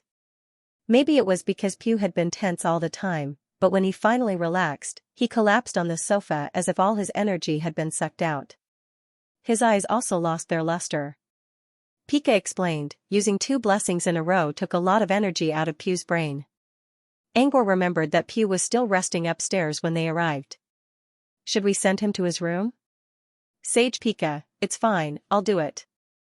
As Sage Pika spoke, he gently touched a dark pattern on the table. As the dark lines were activated, the sound of flowing water could be heard from the ground. He looked down and saw a pool of crystal-clear liquid flowing out from a crack on the floor. The liquid expanded like a balloon as soon as it came into contact with the air. In the blink of an eye, he turned into a crystal robot. Its entire body was made of crystals, but through its translucent skin, one could see the gears running inside, as well as a miniature steam furnace. Various mechanical organs formed a crystal robot that looked similar to Pelusiu but was 2 meters tall. This is. As soon as Angor saw the crystal, the server in his mind space quickly activated and showed him a series of data. Most of the data was unknown, but it was more than 90% similar to what Angor saw earlier. Crystal shell? Yes. It was the crystal shell invented by the Crystal Eye race. According to the data provided by the server, the crystal had the same composition as the crystal shell. The only difference was that the crystal shell summoned by Sage Pika was obviously mechanically modified from the inside. Yes, a type of crystal shell. To be more precise, this is a joint effort between the Pelusiu race and the Crystal Eye race. The crystal shell mechanical soldier type he had developed, Transport Soldier. Sage Pika seemed to be satisfied with the transporters. He looked at the gigantic object with a smile. Crystal soldiers? Luigi moved closer. Are these the mechanical soldiers I overheard you talking about at Baragon's place? Yes. Sage Pika nodded. Something like that. You heard that they're assault soldiers, but they haven't taken shape yet. The only ones we have are transporters and scouts. Transport soldiers have great strength and can do rough work. Scouts have godly speed and are number 1 in terms of mobility. How come I've never heard of them before? This is confidential information, right? Yes. Sage Pika nodded. Sort of. But it doesn't matter if I tell you. I'm sure the leaders of the Crystal Eye race won't come after you. Yes. Pelusiu and the Crystal Eye race worked closely together before, so he knew some secrets about the race. It was said that the greatest prophet of the Crystal Eye race once entered the empty mirror sea and saw a certain great being. He never forgot about it until his death. Who was that great being? Sage Pika wasn't sure, but he was sure that it was the one behind Luigi's back. Therefore, telling Luigi about the Crystal Eye soldiers wouldn't make any difference. Sage Pika controlled the transport soldier to carry the limp Paiwu and said to Luigi, actually, 2 years ago, the Crystal Eye race came to us. They wanted to use special crystal shells to develop a combat troop class that could exert defensive power and mobility. They hoped to cooperate with us in the research and development. Luigi, everyone knows what the Crystal Eye race wants. They already have an invincible defense, but they still want powerful attacks. How greedy. Sage Pika smiled and didn't comment.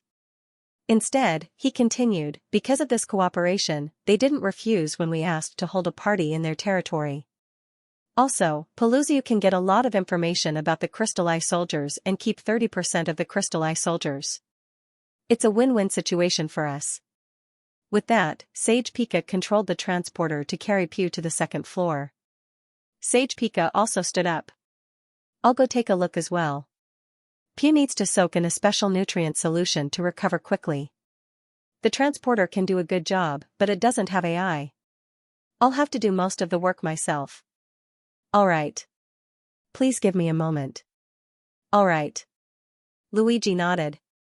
While Pika went upstairs, he could use this chance to clean up the mess caused by the box's mutation. When Sage Pika went upstairs, only Angor, Luigi were left downstairs. Luigi immediately looked at Angor. He had a lot of questions that he needed answers from Angor.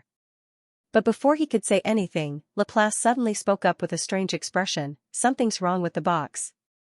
Huh, box? Everyone looked at the box out of reflex.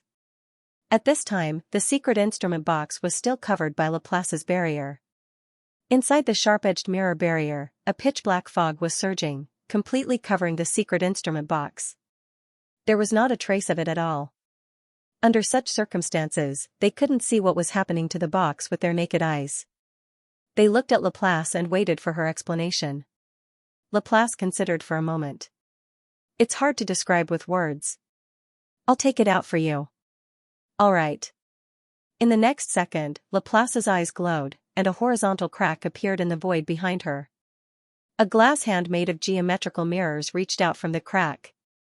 Apart from its clear appearance, the glass hand also gave Angor a strange sense of divinity, as if it was the hand of a deity. Such a miraculous hand reached into the mirror screen that was filled with black mist without any hindrance. Furthermore, not a single trace of black mist leaked out.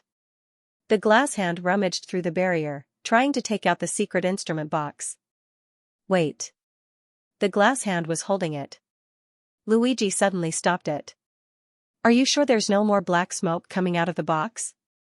Yes. If the secret instrument box continued to release the black and gray stench after he took it out, wouldn't he have to suffer again? Laplace glanced at Luigi. The ritual is over. The box has cooled down. Yes. As he spoke, the glass hand that was clenched into a fist had already retracted from the mirror barrier. When the glass hand returned, Laplace slowly opened his fist. The box was right in the center of the glass hand. Angor did not find anything different about the box. There was no strange smell. The 4 elemental symbols on the box, which represented the ritual of sweet wind, honey fire, and sugar spread, were all normal. The Gothic rose background was the same as before. At first glance, he didn't see anything different about the box. Only when he used his spirit power to check the box did he realize something was wrong. Other than the patterns on the box, the rest of the box was pure white, without any other color.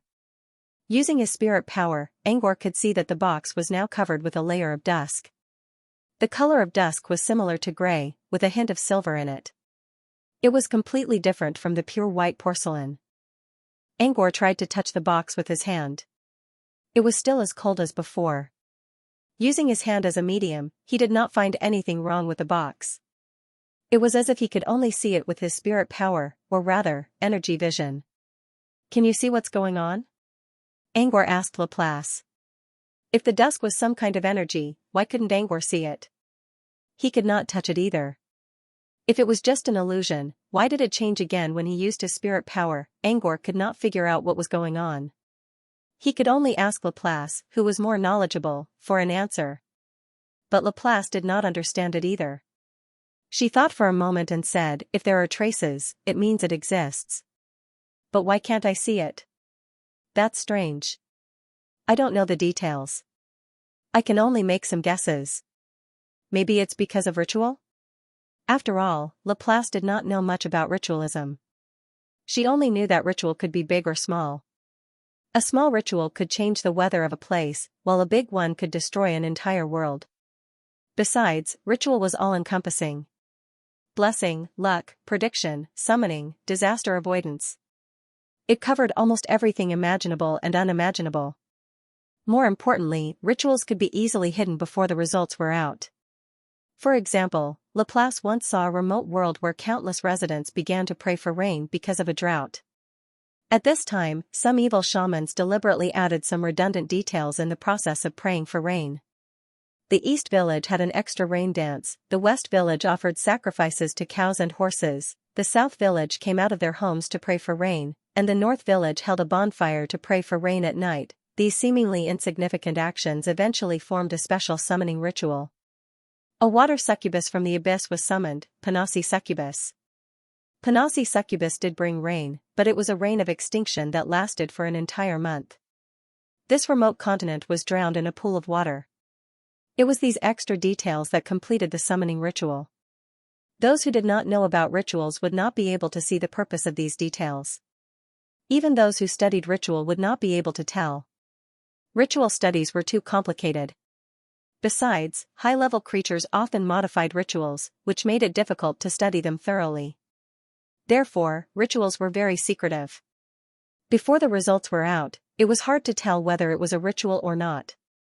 Maybe the change in the color of the porcelain is part of a ritual? Only when the ritual is completed can we know what it is. Use it. Laplace said. You mean there's more than one ritual inside the box? Angor asked, sweet wind, honey fire, sugar spreading life? Okay. Maybe it's a variation of sweet wind, honey fire, sugar spreading life. Who knows? It's just a guess. I don't know much about ritual studies. Okay. Angor nodded and made a mental note of this possibility. Laplace continued, apart from the matter of etiquette, I have another guess. Okay. Please, go ahead. Okay. Laplace looked at Angor. Do you remember what Parrot said?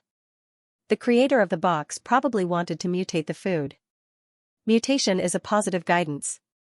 Okay. And without a doubt, the situation just now was a mutation. Okay. If the mutation of the mystic instrument box is really a positive guidance, then what exactly is this positive guidance? It was hard for other people to verify this because the chance of the box mutating was very low. Okay. But you. Laplace looked at Angor. You're not like them. Alright. Angor wanted to tell Laplace that he was just unlucky. But in the end, he held his tongue. He was sure Laplace wouldn't believe him. Angor used the box twice in a row, and both times, the box mutated. If that could be attributed to luck, then Angor had to be unbelievably lucky. You caused a mutation in the box, and the positive direction of the mutation might be the change in the porcelain surface. Alright. Laplace, of course, this kind of change can't happen overnight. If you use the secret instrument box more often in the future and let it mutate more, you should know the truth of the positive direction. Alright. Angor was speechless. So the box mutated when I used it? Angor sighed. But it didn't change like that last time. Alright. Laplace pondered for a moment and said, that's a question that needs to be considered. My personal guess is that the reason for the porcelain's change might have something to do with your blessing. Alright. The only difference between the two mutations is that you received the blessing of delicious. Alright. I'm not sure, but I can't think of anything else. Angor considered for a moment and agreed with Laplace. Maybe the blessing is what caused the change. Okay. Laplace, don't say maybe. What you need to consider now is, if you want to find out whether the change is caused by the positive guidance, you'll have to control the variables and keep using the box. Laplace, do you know what I mean? Okay. In other words, you only have 1 month to study the changes in the porcelain surface. Okay. After a month, the effect of the blessing would disappear. At that time, if the secret instrument box mutated again, it might not necessarily change. Angor nodded. I understand. I'll try my best. Okay. Laplace, don't worry, I'll help you. You need 4 elements to use the box, and I can use my elemental clone to help you. Okay. Why? Okay. Laplace said indifferently, there's no reason. I just have a premonition that when the truth behind the changes on the porcelain surface is revealed, it might be very interesting. Okay. Angor considered and didn't refuse. While they were discussing, Luigi's voice suddenly interrupted. What do you mean by what you said just now? Also, isn't this the only mutation? Why do you have last time? When was the last mutation? Why don't I know about it? The last mutation we're talking about is the one recorded by Parrot. Huh? Luigi frowned. Wait, I heard you say the porcelain surface of the box didn't change during the last mutation? That doesn't make sense. Huh? You misheard me. Huh? Luigi? Huh? Luigi wanted to say something else, but Angor was already talking to Laplace about how to deal with the stench. Laplace was planning to ask Angor to release the stink into the void. Angor had the same idea at first. However, before he could do so, he suddenly recalled the figure of a centaur, Alessandro. Do you think Alessandro will buy the stink? Angor muttered. Laplace. You're going to sell it? Recycle the waste. Okay. From a certain point of view, the stink wasn't really a waste. It smelled really bad. Perhaps, in the eyes of some people, this was the best delicacy in the world. With that in mind, Angor took the mirror barrier from Laplace and put it into his exile space. Previously, Angor didn't bother to open his exile space. This time, however, he created a more stable one. As long as he kept supplying energy, he would be able to maintain the portal for a long time. Since the mirror barrier wasn't a problem, Angor decided to leave it there for now. When he was done, he heard heavy footsteps coming from the stairs. Sage Pika came down from the 2nd floor while sitting on a soldier's arm. The soldier slowly turned into liquid and disappeared into the ground. Sage Pika nodded to the others. Pew used up a lot of energy this time. I think he's going to sleep for the rest of the day. It's fine. But it doesn't matter. Very few people know about the business of the evil witch's eye. I don't think anyone will come to him for a blessing anytime soon. Alright. After briefly explaining Pew's situation, Sage Pika sat back on the sofa and took out the hair clip that Luigi had given him from his pocket.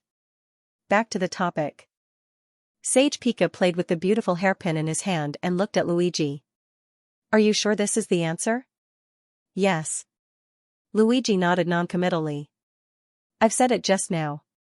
You'll know when you put it on. If you really doubt it, then try it on.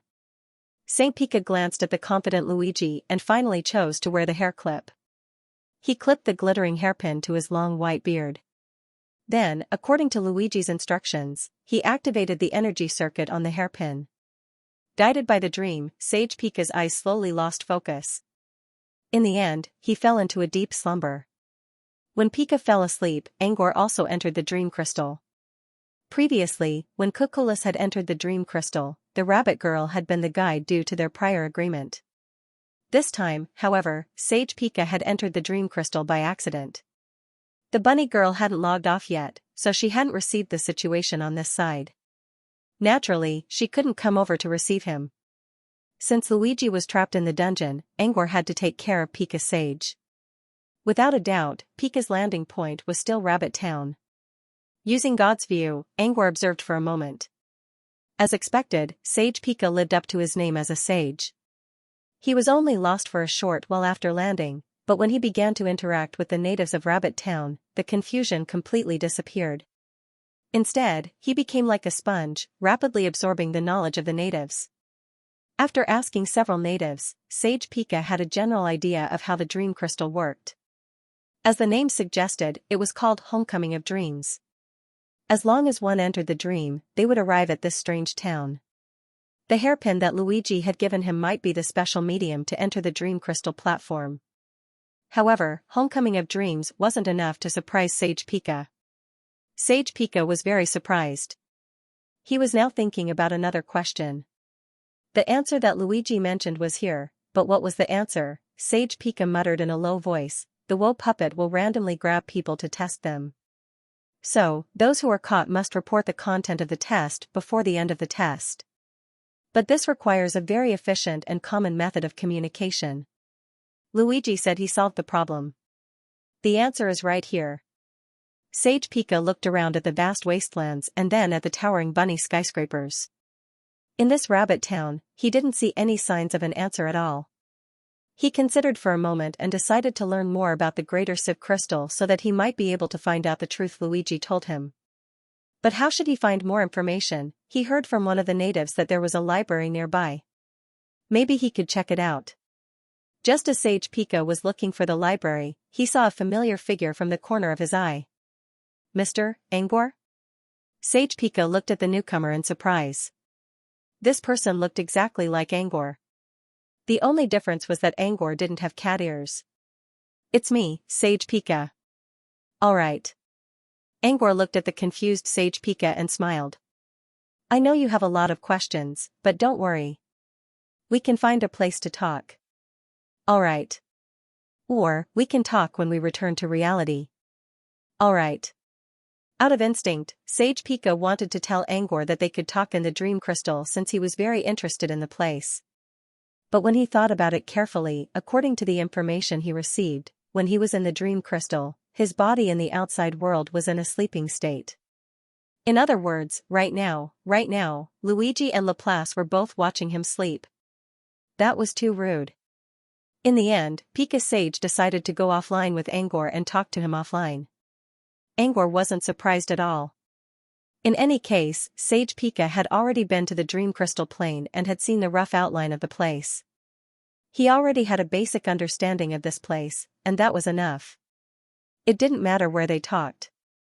After teaching Pika how to log off, Angor left the Dream Crystal ahead of everyone else. A few seconds after. Returning to reality, Sage Pika opened his eyes. When he opened his eyes, the first thing he saw was Luigi smiling at him. Angor nodded at him with the same expression Sage Pika saw in the dream crystal. Seeing this scene, Sage Pika suddenly had an epiphany. He muttered softly, the dream is to return home, to accommodate endless friends? Luigi waved a hand at Sage Pika. What are you talking about? Return home or not? What do you mean by endless friends? Have you become an idiot after going to the dream crystal domain? Before Sage Pika could reply, Laplace spoke in a plain tone, he's not. You're the one who's lost your mind. Huh, what do you mean? Luigi was puzzled. Huh? Laplace didn't explain, but Sage Pika's action soon gave him the answer. Sage Pika stood up in excitement and walked to Angor. Is that so?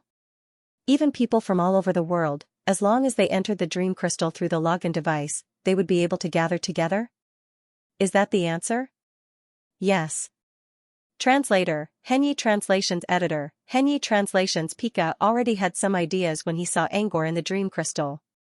Now that he was offline and saw Angor waiting for him, the ideas quickly came to him and came up with an idea. This conjecture sounded unbelievable, but if one combined it with Luigi's previous words, the existence of the dream crystal, and the unbounded connection, these three key factors, then this was the only answer left. Sage Pika stared at Angor with a fervent gaze. If the dream crystal could really do that, then they could contact the testees as soon as possible. They could also learn from the testees about the nightmare crystal. What was the test of the woe puppet? This way, they could prepare in advance. Angor chuckled. You're right. However, the dream crystal isn't big enough to accommodate people from all over the world. It's limited to the Sun Mirror Zone. Yes. In other words, as long as you log into the dream crystal in the daytime mirror zone, you'll be able to gather together no matter where you are. Yes. After receiving the confirmation, Sage Pika muttered, just as I thought, although it could not accommodate friends from all over the world, the surface area of the White Sun Mirror domain was already very large. Furthermore, in the face of the threat of the woe puppet, if they really wanted to control it, they would at most choose to do so within the boundaries of their minds. And the so-called mental boundary was only a small area in the daytime mirror zone. Therefore, the dream crystal's mental boundary was more than enough. Sage Pika had never thought that he could enter the dream crystal through the login device in such a vast area. It was no wonder that Luigi would say that they had already solved the real-time communication problem needed for the surveillance. With the help of the dream crystal, the problem was solved. You're shocked, aren't you? Luigi looked at Sage Pika's dazed expression and asked with a smile. Sage Pika nodded. Palucci won't be able to come up with something like this even if he studies it for another 1,000 years. Alright. It's like a world attached to the daytime mirror zone. If the world's consciousness doesn't agree with your invention, there's nothing you can do about it. Sage Pika said, you mean that the existence of the dream crystal has the approval of the world's consciousness? Luigi didn't reply. He just smiled at Sage Pika and let him figure it out himself. Don't worry about those secrets. In short, the existence of the dream crystal is definitely more magnificent and mysterious than you can imagine. Luigi said, for example, didn't I say before that even the person who sends the message might not necessarily die? I dare to say this because of the existence of the dream crystal. As Sage Pika stared blankly, Luigi explained the situation of after death. One's consciousness can also be stored in the dream crystal. Although this is equivalent to transforming one into a native and never returning to the daytime mirror zone in the future. Compared to dying for no reason, this is ultimately a way out. Sage Pika naturally agreed with this statement. Moreover, he thought more about this function of transforming a native. Among the major races in the mirror zone, there were only a few true long-lived races. The other races didn't have long lifespans. For example, the Paluxia race only had a lifespan of a few hundred years. If these people were transformed into natives at the end of their lifespan, wouldn't it be equivalent to getting a new life? Even if they couldn't return to the mirror zone, those who were still alive in the mirror zone could enter the dream crystal to meet them. This was definitely a good thing in terms of emotions, civilization development, knowledge inheritance, and so on. However, Sage Pika also thought of a problem. Would such a good thing really happen to them, or rather, could something like a login device really be popularized? If it was too difficult and expensive to make a login device and couldn't be popularized, then whether it was real-time communication or regaining a new life, it seemed to be just a flashy but impractical dream. Sage Pika asked his question. Luigi said, don't worry about the production of the login devices for the time being. Although we can't produce too many at once, we will still try our best to satisfy your needs. After all, this concerns the survival of the entire daytime mirror zone. Sage Pika also understood that when a disaster struck and needed to be controlled, the login devices would be issued. But at other times, it was another story to get a login device. It seemed that it was impossible for everyone to get one. However, this was enough. If he really made it so that everyone had a share, he would suspect that Luigi had other motives. Can you talk to me about the dream crystal? Sage Pika looked at Luigi. After learning that the dream crystal could allow real-time communication, Sage Pika's mind became active. In the future, the dream crystal might become a place where the major races could directly communicate with each other. Once the major races gathered in the dream crystal, there would be many opportunities. The opportunities here were not only in terms of survival but also in terms of economic development. Sage Pika couldn't wait to know more about the dream crystal. He had a premonition that perhaps in the near future, the dream crystal would greatly change the race ecology of the daytime mirror zone. If he wanted to stand firm in this change and become a trendsetter, he would have to understand more about the dream crystal. Luigi thought about it and didn't refuse. Anyway, Gleipnir hadn't returned yet, so he talked to Sage Pika about the dream crystal. After 15 minutes, Gleipnir returned to the row house. Luigi also stopped talking. However, during this period of time, he had already explained the general ecology of the dream crystal, as well as the special mechanism of the Wonderland, in a simple manner. Following Gleipnir's instructions through mind synchronization, Luigi also talked about the prospects of online trading. Of course, this online trading was more about technology than online trading. The real online trading would have to be discussed with Scholar Mirror C and the others. Sage Pika was also excited. He was even more curious about the dream crystal now. However, he restrained himself. He knew that the most important thing right now was to deal with the Woe puppet as a group. Once Gleipnir returned to the row house, Sage Pika began to prepare a draft in his mind. He planned to talk to some races he had a good relationship with. He knew that Angor and the others would discuss with the Mirror Dragons first, and then explain everything from top to bottom. However, the Mirror Dragon clan couldn't take care of all races, so Sage Pika decided to do something about it. It was just as Luigi said. This was a matter that concerned the survival of the entire daytime mirror zone, so it couldn't be underestimated. When Gleipnir returned, he briefly explained the papermaking process to Angor. So far, the papermaking process was completed. According to their agreement, Gleipnir would be responsible for the papermaking process, which was clearly stated in the booklet. This main body referred to a certain faction or race. We haven't decided on the main body yet, but we can communicate with the booklet. I can contact the papermaking hall at any time to update it. Once we confirm the main body, the papermaking hall will release our papermaking to the public. Gleipnir, when other races come to add pages, they will see our papermaking process. In other words, they needed to decide on the main body so that the papermaking hall could update the papermaking process. As for how to choose the main body, they would have to discuss it and make a decision. Gleipnir, let me tell you my opinion first. The main body can be named as a faction or a race. We don't have any factions yet. If we want to use a faction as the main body, we can only choose a name for now. As for the name of this new faction, it would be very unfamiliar to the other races. They might not necessarily choose to add pages after seeing it. Okay. I suggest using a race as the main body. Okay. Gleipnir looked at Angor. For example, the main body of the papermaking process can be human. Okay. Gleipnir, Luigi, and the others were all Laplace's subordinates. Even Laplace herself didn't know what race she was from, let alone what race she was from. Therefore, humans were the most suitable race to represent. At least, all the races in the mirror realm knew about the existence of humans. Luigi thought for a moment and said, the major races of the White Sun Mirror domain don't have any prejudice against humans. I support using humans as the main body. Okay. Beside him, Sage Pika, who was using a display booklet to communicate with the leaders of other clans, also took the opportunity to say, human items, especially wizard items, are sold very quickly in the Tooth Immortal Ancient Ruins every time they appear. Okay. In other words, if they chose to use humans as the main body, many races in the mirror realm would come to add pages. Both Gluckner and Luigi supported using humans as the main body, but they weren't enough to make the decision. Luigi looked at Laplace, wanting to know what Laplace was thinking.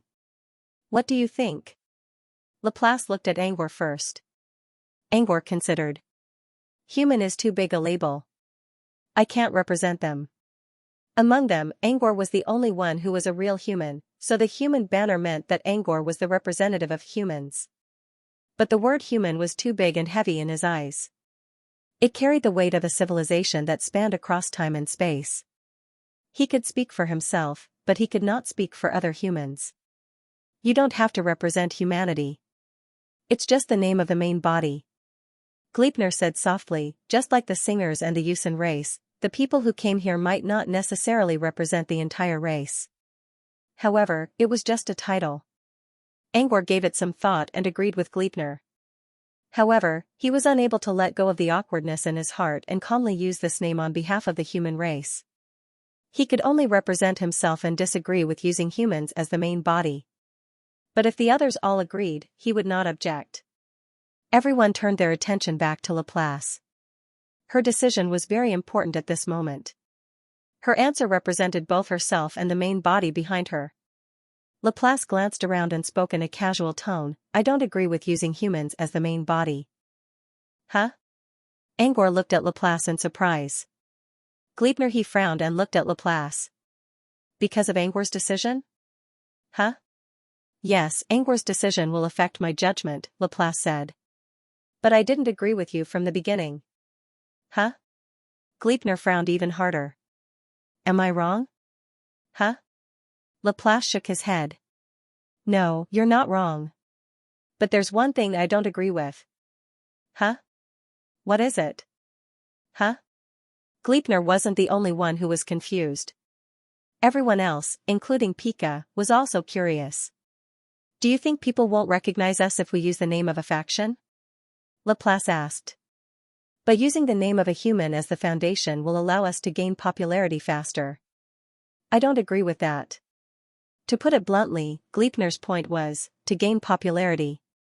But Laplace didn't think they needed to do that. "I wouldn't object to your decision in the past. But times have changed.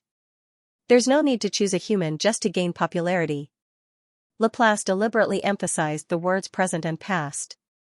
Luigi and Pika were puzzled. But Gleipnir frowned and understood Laplace's meaning. Before today, they would do anything to promote the login device. As long as it could be promoted, they would do anything. After all, no matter how useful the login device was, it was still a strange object to other races. Going from a strange object to a familiar one required a process of acceptance. If one did not actively promote this process, others might not be willing to accept it. Therefore, they had to take the initiative to promote the device. But that was only their idea before today. Today, Little Peach told them that the woe puppet had already appeared inside the dark ghost mosquitoes. This meant that the disaster had arrived at the gate of the White Sun Mirror domain. At this moment, the major races in the White Sun Mirror domain had reached the point of life and death. In such a situation, to save themselves, pass the test of the woe puppet, and set up a control, they had to use the login device. The login device could provide real-time communication with the entire domain. If they were unfortunate enough, they could enter the dream crystal as a native and be reborn. It could be said that the login device had become a strategic tool when the disaster arrived.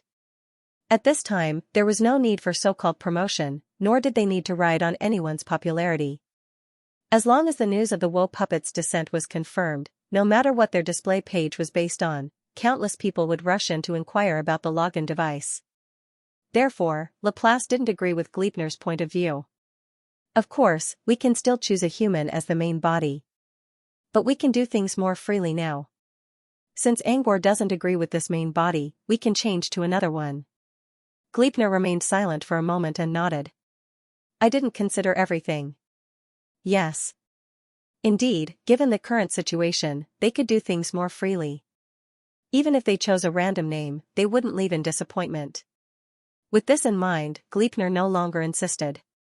"Then we'll choose a name for the main body?" "All right. Since Laplace didn't mean it, Luigi didn't mind. Angor agreed. As long as it wasn't a crown that couldn't hold up, it didn't matter what the name was. Sage Pika, on the other hand, was surprised. You're saying that you want to put the login device on the display page as the main product? Alright. Gleipnir nodded. Yes. What? Do you have a problem with that, Sage Pika? Alright. Sage Pika shook his head. I have no objections. However, since you are interested in selling them, can I place an order first? Alright. Gleipnir remained silent for a moment. I'll come later. I'll talk to you later. Alright. Sage Pika nodded his head happily. Half of the battle was already won. Next, Sage Pika continued to use the display page to contact the other leaders. Meanwhile, Angor began to discuss the name of the faction. Gleipnir, I didn't want to use a faction as the main body before this. But now that I've chosen a faction as the main body, I want to take it seriously. After all, anyone who enters the Dream Crystal in the future will be led by our faction. Alright. As long as the login device was sold, no matter who wanted to enter the Dream Crystal, they would definitely think of this faction first. In other words, they were bound together in the Sun Mirror domain and became the most important faction in the Dream Crystal. Luigi joined in. Speaking of which, we have our own territory and unique features. Isn't it a good idea to build a faction like this? Alright. Laplace, we're talking about a name. What do you think? Alright. Gleipnir shrugged. I don't care about a name. Anything is fine. My only request is that you take it seriously. Luigi, how about I do it? What will you sure do? Or perhaps, the floating light will. I will be like an instant of floating light, illuminating the day in a dream. Gleipnir, now's not the time for singing. How big do you think you are? You want to illuminate the day? Are you out of your mind? Luigi, the I here doesn't mean I. It can mean all of us. Gleipnir, I'm not interested in illuminating a dream. Luigi, Laplace ignored the argument and looked at Angor. What do you think? Alright. Laplace didn't expect Angor to come up with a good name. It was just a routine question. As Laplace expected, Angor's answer was nothing new. Heart Society? Yes, Angor said after a moment of thought. Don't you think it's too straightforward? Laplace asked. Alright. I don't think there's anything wrong with it. Laplace didn't say anything else. Instead, he looked at the others. Compared to Angor's straightforward style, Luigi seemed to have a better idea. After many rounds of discussion, they finally made a choice between the two names. Wonderland and Dream Mirror. The former represented the wonderland of the Dream Crystal, while the latter referred to Dream Mirror instead of Dream Mirror. In other words, Dream Mirror was a reference to the Dream Crystal. Let's vote. Wonderland or Dream Mirror?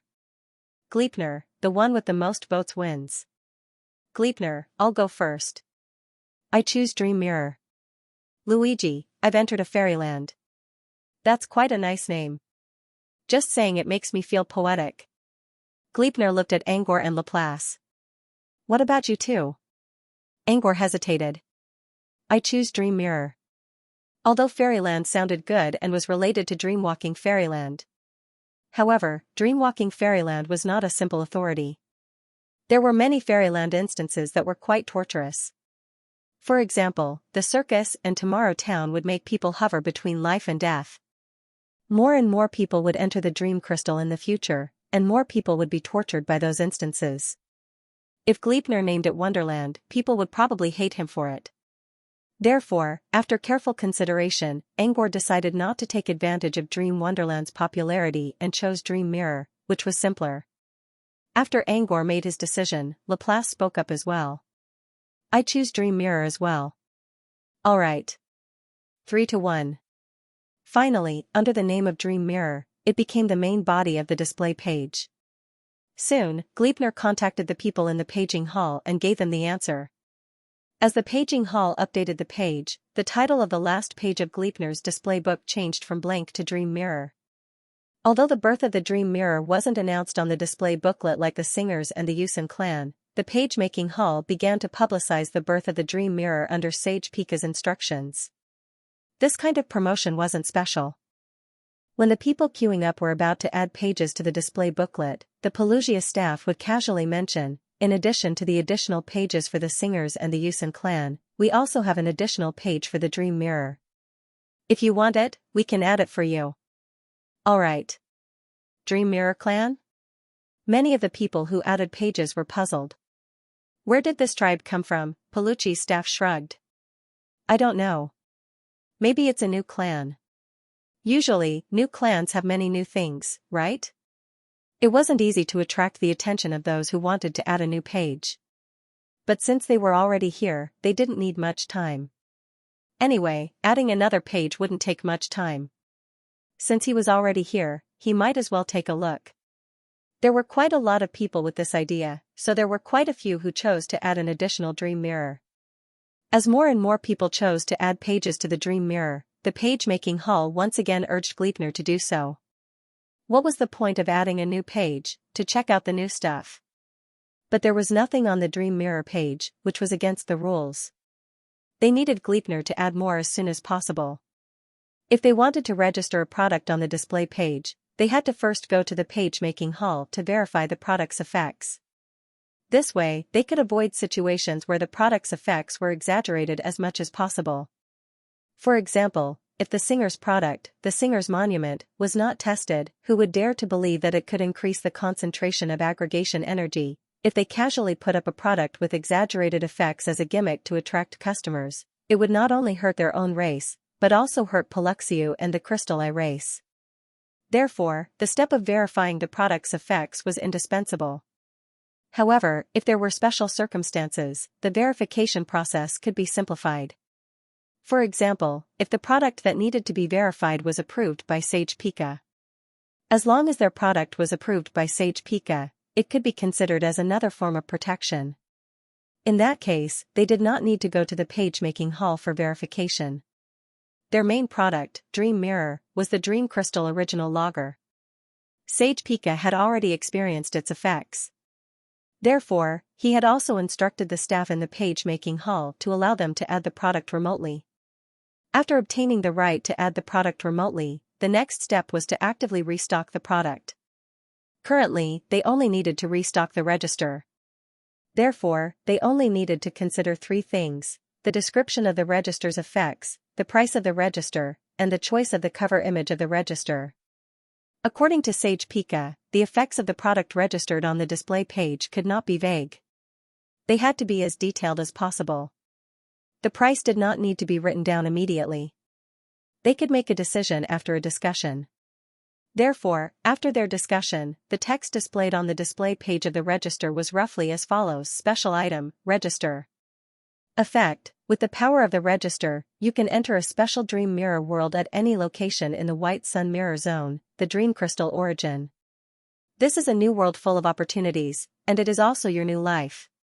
Currently available for purchase. The specific price needs to be further discussed.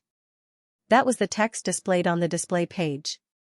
As for the more specific content, such as the introduction of the Dream Crystal Origin, there was no need to write it down. If someone really needed the introduction of the Dream Crystal Origin, they would naturally ask Gleipnir. After the text introduction on the display page was done, it was time for the introduction of the pictures. There were many models of the register, including almost all kinds of accessories. They chose about 4 of the more classic models as the cover image. They were a monocle, an earring, a forehead ornament, and a necklace. He also tried his best to choose something that was suitable for everyone. On the other side, Sage Pika, who was witnessing this scene, had a face full of resentment. He had already guessed that the hairpin he got was probably Luigi's bad taste, but because of the powerful effect of the login device, he ignored the appearance. It wasn't until Angor took out a completely different-looking login device made by several hundred English teachers that Sage Pika sensed his hostility. Luigi clearly had many non-ostentatious loggers, but he just had to take out a lady's hairpin. This made him resentful. His resentful eyes stared at Luigi. Although Sage Pika didn't say a word, his eyes said it all. Luigi scratched his head and forced himself not to look at Sage Pika. Gleipnir, on the other hand, couldn't stand it anymore. He picked out an ordinary monocle from the bunch of loggers and handed it to Sage Pika. Sage Pika accepted the monocle and nodded in satisfaction. However, he still couldn't hide the coldness in his eyes when he looked at Luigi. After receiving the new page, the pagemaker also began to help promote it. They didn't know what a logger was, but they still helped out. When he was making the page, he casually said, "This thing looks very novel." Then, he pointed out that the person in charge of the Dream Mirror clan was the famous Gleipnir. There were bound to be people who contacted him out of curiosity. And they were right. A few minutes later, Gleipnir contacted Gleipnir. Gleipnir received a call from his first customer. Also, this person wasn't a lone traveler. He had a name on the display booklet. It was similar to a verified celebrity on a social media platform. Such verified users could reveal their identity when contacting someone on the display booklet if they wanted to. And this person was obviously more than happy to do so. For Swirls, Divine-eyed, this was his verified identity on the display booklet. Since this was the first contact, not only did Gleipnir pay attention to it, but Angor and the others also gathered around to watch. Apart from Angor, everyone seemed to know who this person was. Even Luigi showed a "I knew it" expression when he saw the name. Seeing Angor's puzzled look, Luigi explained.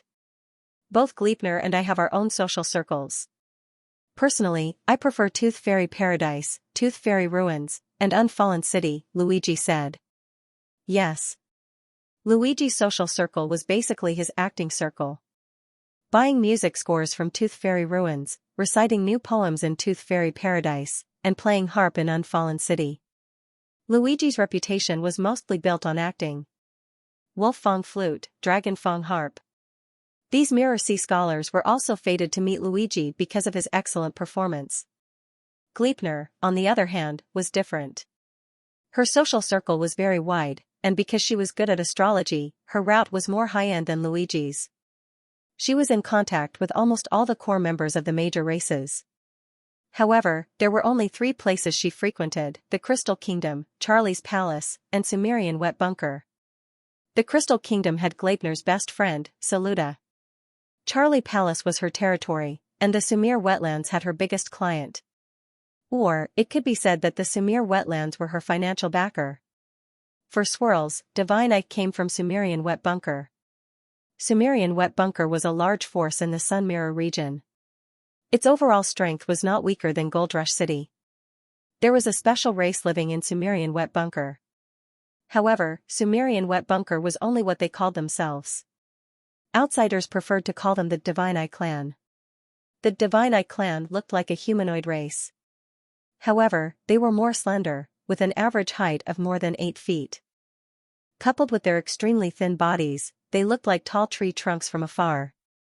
Apart from that, their most distinguishing feature was their facial features. They only had one eye, and this eye occupied half of their face.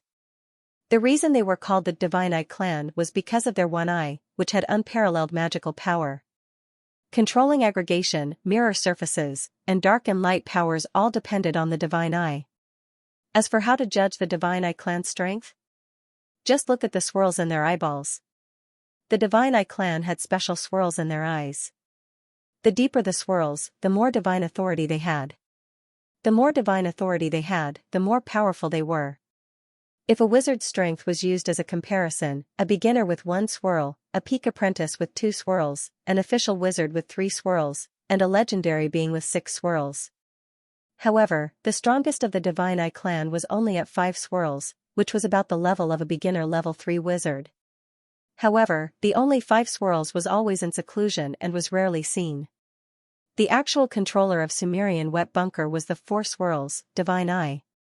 There were only 3-4 swirls, Divine-Eye in Sumerian Wet Bunker. They were Controller, Eye of White Thunder, Healer, Eye of Light, and Pioneer, Eye of Star. Eye of White Thunder and Eye of Light both had important strategic positions, and they rarely left Sumerian Wet Bunker.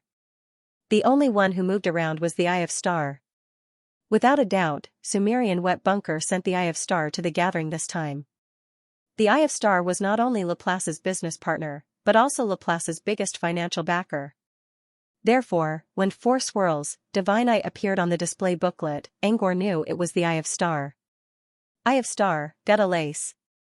She specializes in the power of stars and can perform a near-perfect restoration of beauty. Under the stars. If I want to do precise astrology, I will need Gutta Lace's help. Glepner continued, also, Gutta Lace is good at socializing. I'm under her name, and she's also in charge of my astrology business. Glepner's words were a bit difficult to pronounce. To Angor's understanding, Glepner was a manager. Manager? Glepner nodded. That's about it. Although the major races would contact me directly when they want to perform astrology, when I was first born, I had to rely on Gutta Lace's help to receive orders for astrology. Gutta Lace was Glepner's guide, and she also helped him develop a lot of connections. Because of this, Glepner did not choose to establish his own organization, even if he could. Instead, he chose to stay under Gutta Lace's name. Luigi looked at Glepner and asked in a meaningful tone, speaking of which, you haven't done precise astrology in a long time, right? Glepner nodded. My recent astrology requests don't require precise astrology. That's why I haven't seen Gutta Lace for 5 years. 5 years? Luigi muttered, no wonder Gutta Lace came here when she saw your name. Glepner ignored Luigi's comment and continued to manipulate the display page to talk to Gutta Lace. Angor looked at Luigi curiously. Judging from Luigi's tone, there must be something else going on between Glepner and Gutta Lace. Luigi glanced at Glepner and whispered into Angor's ear, don't listen to Glepner's calm tone. She and Gutta Lace are old enemies. Thousands of years ago, they would fight to the death over trivial matters, and they would often give each other a cold war for a year or two. Strangely enough, they never completely broke up. To put it bluntly, they were old friends who loved each other but hated each other at the same time. Usually, a cold war would last for a year or two. Glepner did not contact Gutta Lace for 5 years. She claimed that she did not need precise astrology, but she was sure that they had a conflict. Usually, Gutta Lace would always give them a way out first. See, it's the same this time. Luigi's lips twitched. Gutta Lace is probably asking about the login device to break the ice. Angor peeked at the conversation between Glepner and Gutta Lace. It was a normal conversation between a customer and a merchant, without too much emotion. But because it was too normal, Angor felt that something was wrong. Glepner had already told Gutta Lace about the specific function of the login device, as well as some information about the dream crystal. Yet, Gutta Lace's response was very calm. Something was definitely wrong. Translator, Henyi Translations Editor, Henyi Translations Translator, Henyi Translations Editor, Henyi Translations Translator, Henyi Translations Editor, Henyi Translations Editor, Henyi Translations. Even so, Gutta Lace should at least question the function of the login device. She shouldn't be so calm, right? Gutta Lace sent him a new message while he was still pondering over this. I'm curious about the login device. How about we meet up and talk? I just asked the worker at the paging hall. Dream Mirror is a new page. Judging by the time, you should be at Paluxiu station, right? Let's meet up. I'll wait for you outside the paging hall. Glepner closed the booklet and stood up from the sofa. The client is nearby and wants to see the effect of the login device. I'll go and see that, old woman. Glepner spoke calmly, but he still referred to Gutta Lace as client and old woman. Angor could tell that Glepner was quite proud of himself. It seemed Luigi was right. Gutta Lace's goal wasn't the login device, but to give Glepner a way out. Since Glepner couldn't wait to see Gutta Lace, it was obvious that Glepner was going to give up his position as well. Laplace didn't say anything, but he calmly said, go. All right. Glepner nodded to Angor and cast a cold glance at Luigi. Then he walked out of the house with his walking stick. After Glepner left, Laplace looked at Angor. Are you going to see Shibalov now? No. Let's talk about it later. I want to use this chance to ask Sage Pika a few questions. All right. Laplace nodded and didn't say anything else. Sage Pika also heard Angor's question and looked up. You want to ask me something? Yes. Angor nodded. Yes, I saw the Paluxia clan selling ghastly smiley shells in a booklet. Yes. Pika Sage, that's true. This is a product we're working with the lamplight of the town of ghastly women. Do you want to buy the sly smile shell? Yes.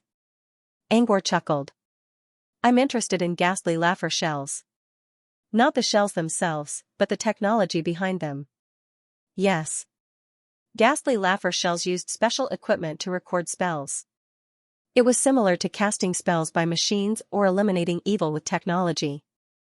Angor was curious about it. If such equipment could record voices and cast spells, could it be used to record other things, such as images?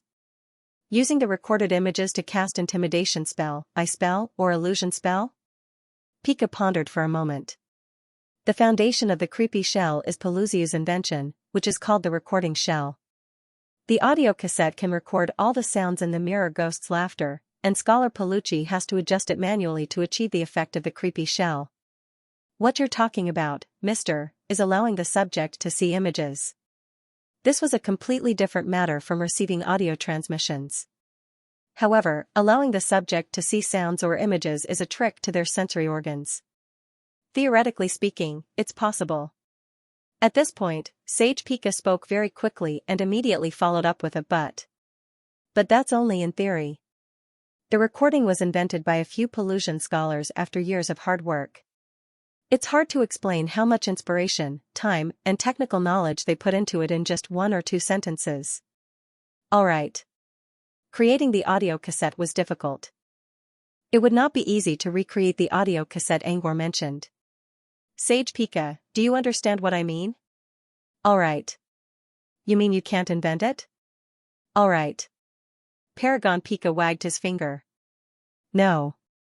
You need to pay more. Alright. Angor was speechless. Paragon Pika's explanation gave Angor a rough idea of what he meant. Audio cassette recordings and audio cassette recordings were essentially the same, but the research direction was completely different. Even if they could learn from each other, there were very few technologies that could be used for reference. To invent something, one would have to start from scratch, which would take a lot of time, inspiration, and resources. If Angor wanted the audio cassette recordings, he would have to pay all the cost. In other words, Angor would have to pay Scholar Pelucci to invent it for him. Angor didn't think there was anything wrong with paying. If he could get the right item by paying, he would gladly do it. However, there was a very important point. According to Paragon Pika, such inventions usually took at least 10 years. Even if Angor paid the fee, it would take him at least 10 years, or even longer, to complete the invention. Angor thought about it carefully and didn't think it was worth it to spend so much time on a new technology. More importantly, the technology was still incomplete. Even if the audio cassette recordings were created, it would still be controlled by converged energy. Angor would have to figure out how to convert it into mana control. That's too long. Can we try something else? Angor asked in a low voice. Sage Pika was stunned for a moment. Another way? What method? I'm still paying. But I'm not paying for Professor Pelucci's invention. I'm paying for the knowledge related to recording, and I'll study it myself. In Angor's opinion, it was better for him to do it himself instead of asking Pelucci to learn from Elder Clench, Elder Wen, Uncle Wen, and Papaya Research. If he studied it, he could avoid many problems from the beginning. Regardless of whether it was the transformation of the energy system or the refinement of items.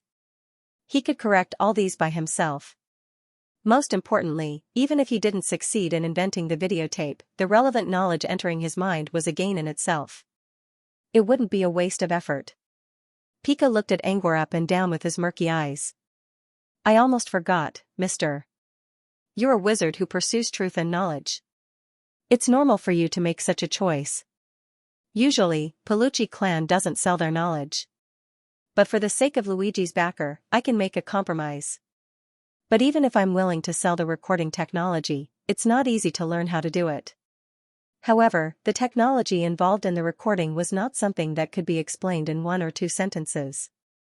Moreover, the most important step in the recording was debugging, which required the participation of a large number of Pelucci scholars. In other words, if you want to buy all the technology, you'll have to pay more. Angor didn't know what to say. Sage Pika? Why did he keep asking for more money? Did he just take Paishi's job? How much do you want, Sage Pika? Sage Pika rolled his eyes. We don't really need condensed crystals. But if you're willing to trade the recorder. Now he understood that Sage Pika wasn't talking about the crystals. Instead, he was talking about the sword finger register. Now that Angor thought about it, Sage Pika should be able to see the value of the dream crystal.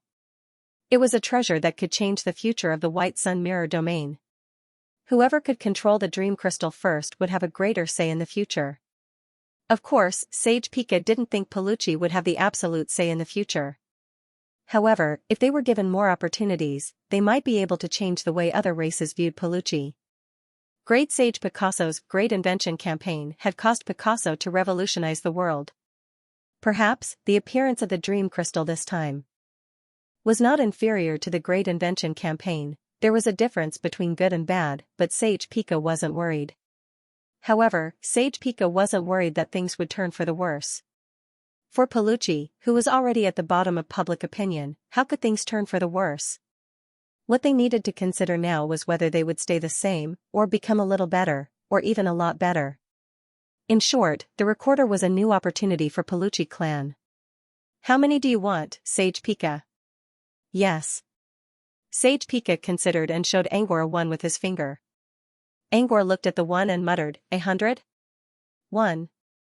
Pika didn't say anything. Angor frowned as he spoke. 1,000? 1.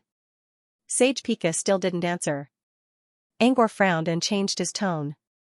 10,000? 1. Pika had been observing Angor's expression the whole time. He noticed that Angor's tone changed when he mentioned 10,000, which meant that Angor might not be willing to accept such an amount.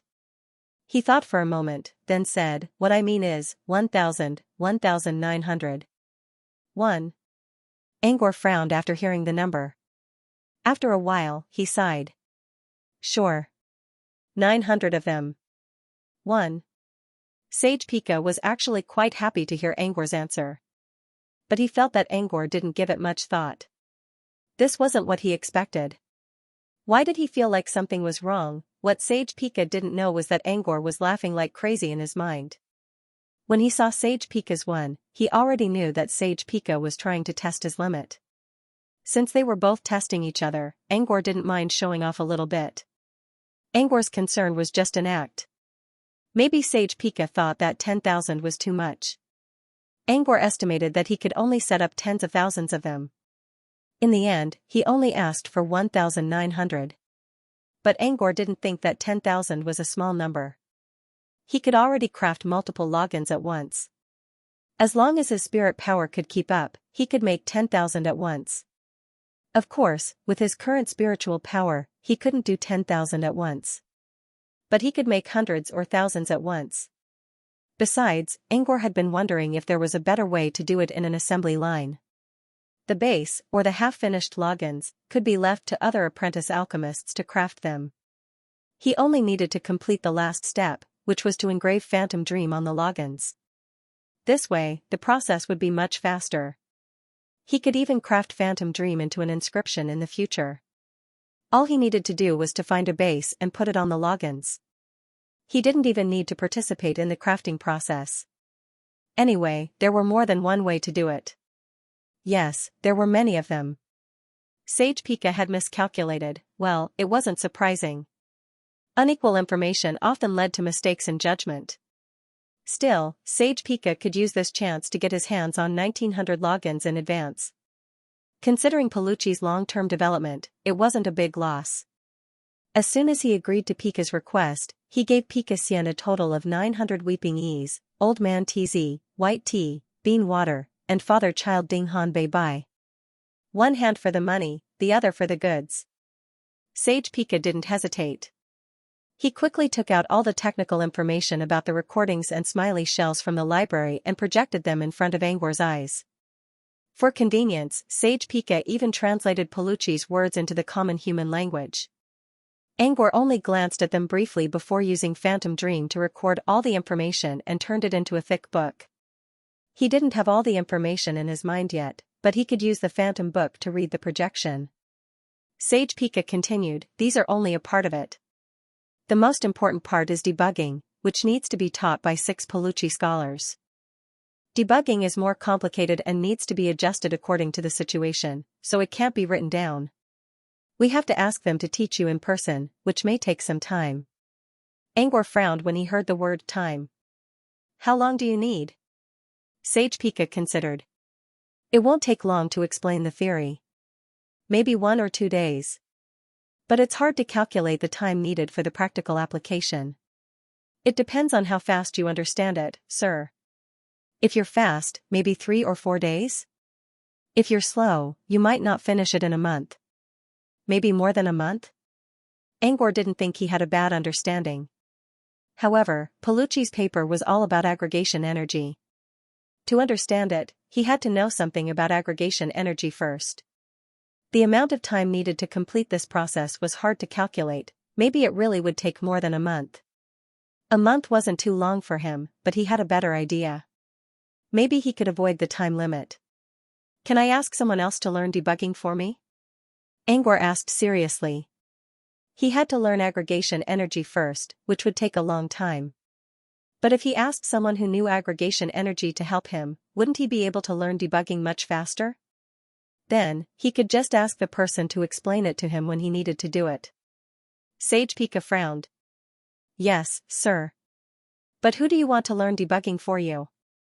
Angor glanced at Luigi and Laplace. Luigi's gaze turned to the side without hesitation. He whistled with an expression that said, "Don't get involved with me." Laplace didn't mind. She gave Angor a "I can learn it for you" look. Of course, Laplace didn't want to learn it herself. She could just create a clone to do it. Maybe the clone couldn't learn as fast as her, but it didn't matter. She believed Angor wouldn't mind learning for a month or 2. Angor chuckled at Laplace and shook his head. No need. Neither Luigi nor Laplace was his first choice. He reached into his bracelet and took out a rat cage covered by a curtain. Yes, his first choice was Behemoth, the inventor rat. As the inventor rat, Behemoth had already read Paluchi's paper library. Since it was born, Behemoth had a deep understanding of Paluchi's inventions. This can be seen from the fact that Behemoth only took a short time to solve the problem of the golden silk belly. Behemoth was smart, knew Paluchi well, and had a deep understanding of aggregation energy. All 3 of these things were perfect for Angor's training. Angor believed that Behemoth, it wouldn't take more than a month to learn. What's this? Sage Pika saw the rat cage, but he didn't know what was inside since he didn't lift the curtain. Angor gave Sage Pika a mysterious smile and lifted the curtain. As the warm light from the room shone into the rat cage, Behemoth, who was busy writing on the table, looked up in confusion. Behemoth saw Angor first. Puzzled, it asked, "Is that Lord going to check the love poem?" Huh? Speaking of this, Behemoth's expression was a little nervous. As a novice who was writing love poems for the first time, it had already written many useless poems. Until now, none of them had satisfied it. Or rather, it felt like it could pass Luigi's test. Since Luigi asked it to write a love poem, Behemoth thought that Luigi must have a great appreciation for poetry. It had to be a high-quality work to be accepted. That was why it kept revising and rewriting it over and over again. But what it didn't expect was that Luigi's ability to appreciate poetry was not much different from his own ability to compose poems. Angor noticed Behemoth's nervousness. He smiled and comforted it, "Don't worry. We can talk about the love poem later. There's something else I need you to do." While speaking, Angor stepped aside so that Behemoth could see Sage Pika standing behind him. When Behemoth saw Sage Pika, he was stunned for a moment before he whispered, "Sir." "Sage? Sage?" Sage Pika looked at Behemoth and was a little surprised. "You're the inventor rat? You've seen me before? Behemoth?" The Behemoth shook his head and replied in a respectful tone, "No, I have only seen the face of the great sage in paintings." "Sage?" Angor briefly explained Behemoth's background. She recommended Behemoth. "It's a smart mouse, and it knows a lot about Paluchi's inventions. I think it can do the job as a substitute trainer." "Alright." Pika Sage knew about the inventor mouse very well. Pai Feifei's intelligence was at a level that even he was surprised by. Although none of Pai Feifei's offspring was as brilliant as Behemoth, they were still smart. Behemoth might not be a top-tier scholar, but it was more than enough to serve as an ordinary scholar or a commissioner. In Pai Ka's opinion, Behemoth should be one of Pai Feifei's offspring. Behemoth should be able to debug Angor's work. It might take some time, but it should be faster than Angor's. After all, Angor already told Pika that Angor didn't know anything about aggregation energy. Under such circumstances, it was not a bad idea to let the Behemoth learn. As soon as Angor made up his mind, Luigi grumbled, "I'm the one who wants to buy Behemoth. It should write poems for me first. Why are you asking for it now?" "All right." Angor pretended he didn't hear anything. Sage Pika heard it, but he only stroked his beard and smiled faintly. Luigi's words confirmed Pika's belief that Behemoth was just an ordinary, smart invention mouse. After all, Pai Ka knew how bad Luigi was at writing poems. If Luigi could ask Behemoth to write poems, Behemoth couldn't write anything good either. While thinking of this, Pika glanced at the stacks of papers on the Behemoth's table that carried the aura of illusion. Love is a scarlet letter in the academic library. It's the color of paint mixed with water.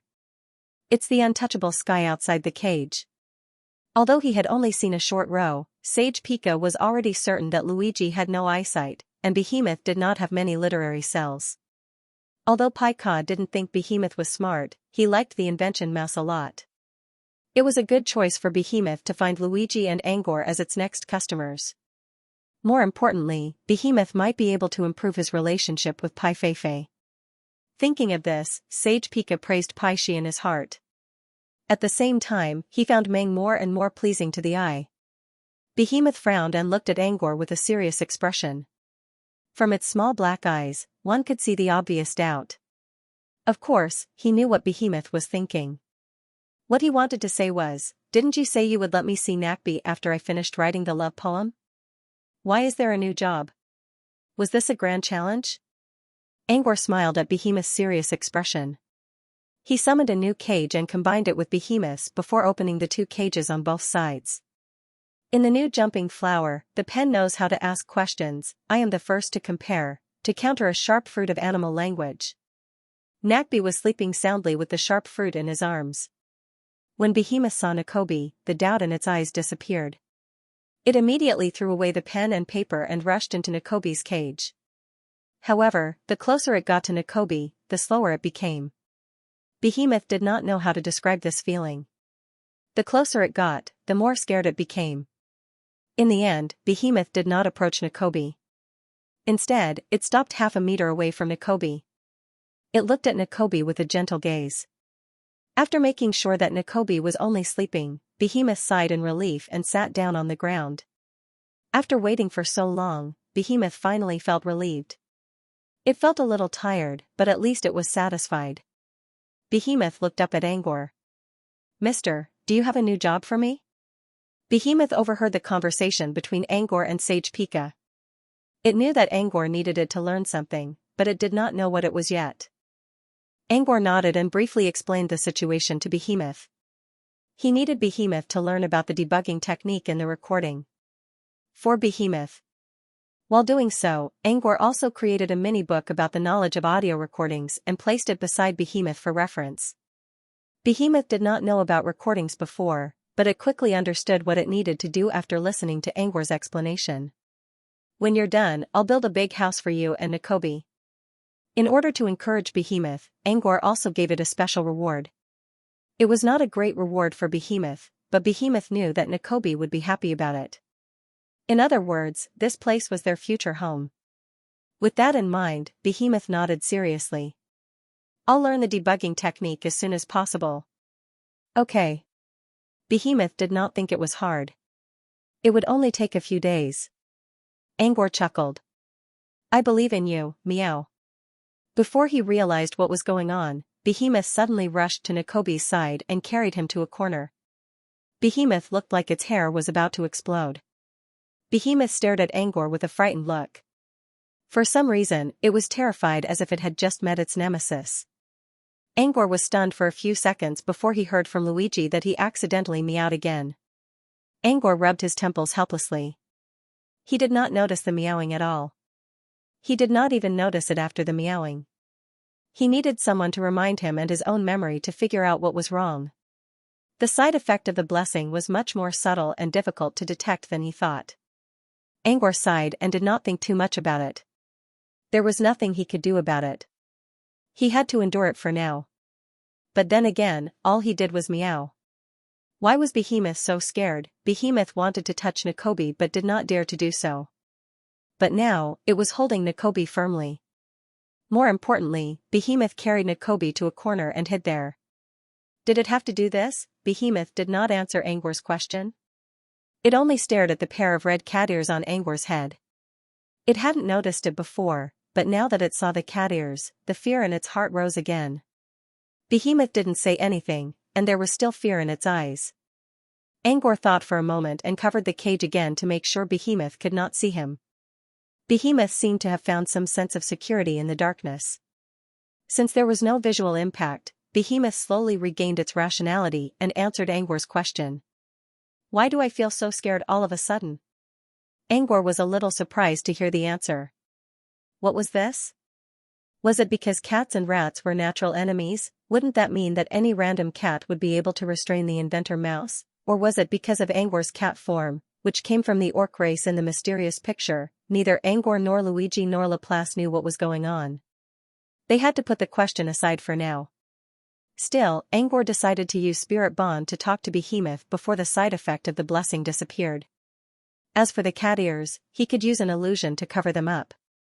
To avoid any possible side effects, Angor did not open the cage immediately. He decided to let Behemoth and Nakobe rest for a while. Anyway, the scholar who knew how to adjust was not here. The only fortunate thing was that Nakbi didn't wake up from the scare. Maybe it was because Nakobe was too tired from running the wheel, or maybe it sensed Behemoth's presence. Either way, Nakobe was still sleeping like a soft puddle even when Behemoth was hugging him. Angor put Behemoth and Nakobe aside for now and looked at Sage Pika. He wanted to ask when he could start adjusting.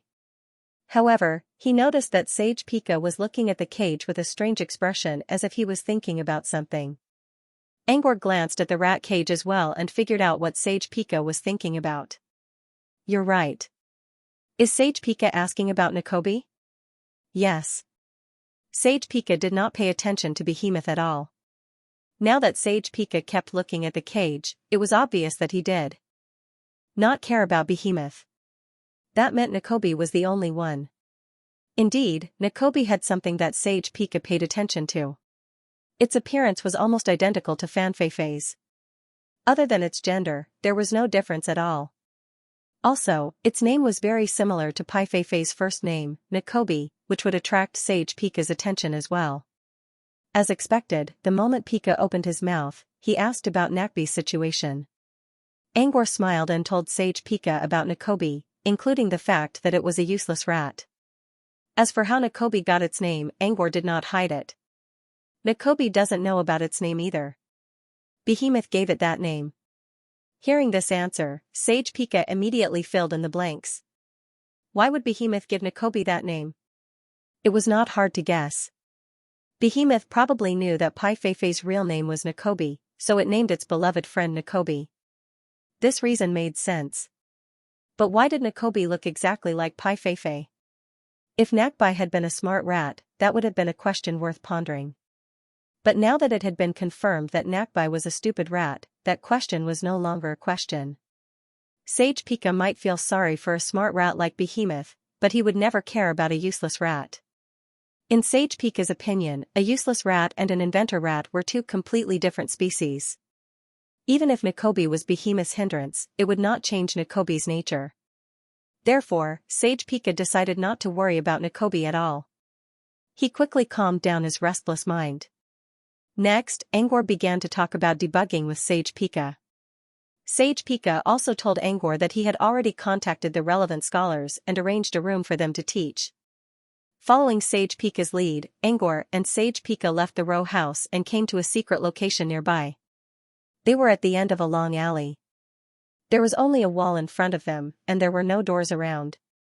Angor used his spirit feelers to sense the area but did not find anything unusual. When Sage Pika tapped the wall with his walking stick, Angor finally felt a mass of energy coming from all directions. As the energy gathered, the wall was slowly eroded and turned into a mirror. If Angor did not experience the process himself, he would not have noticed it at all. He had to admit that the energy was very effective when it came to hiding. After the mirror appeared, Sage Pika turned his head and said, "Two Paluchi scholars have arrived. They are in the scholar dimension. Let's go." The so-called scholar space was the mirror space behind the mirror. After Sage Pika finished speaking, he took a step forward and walked into the mirror.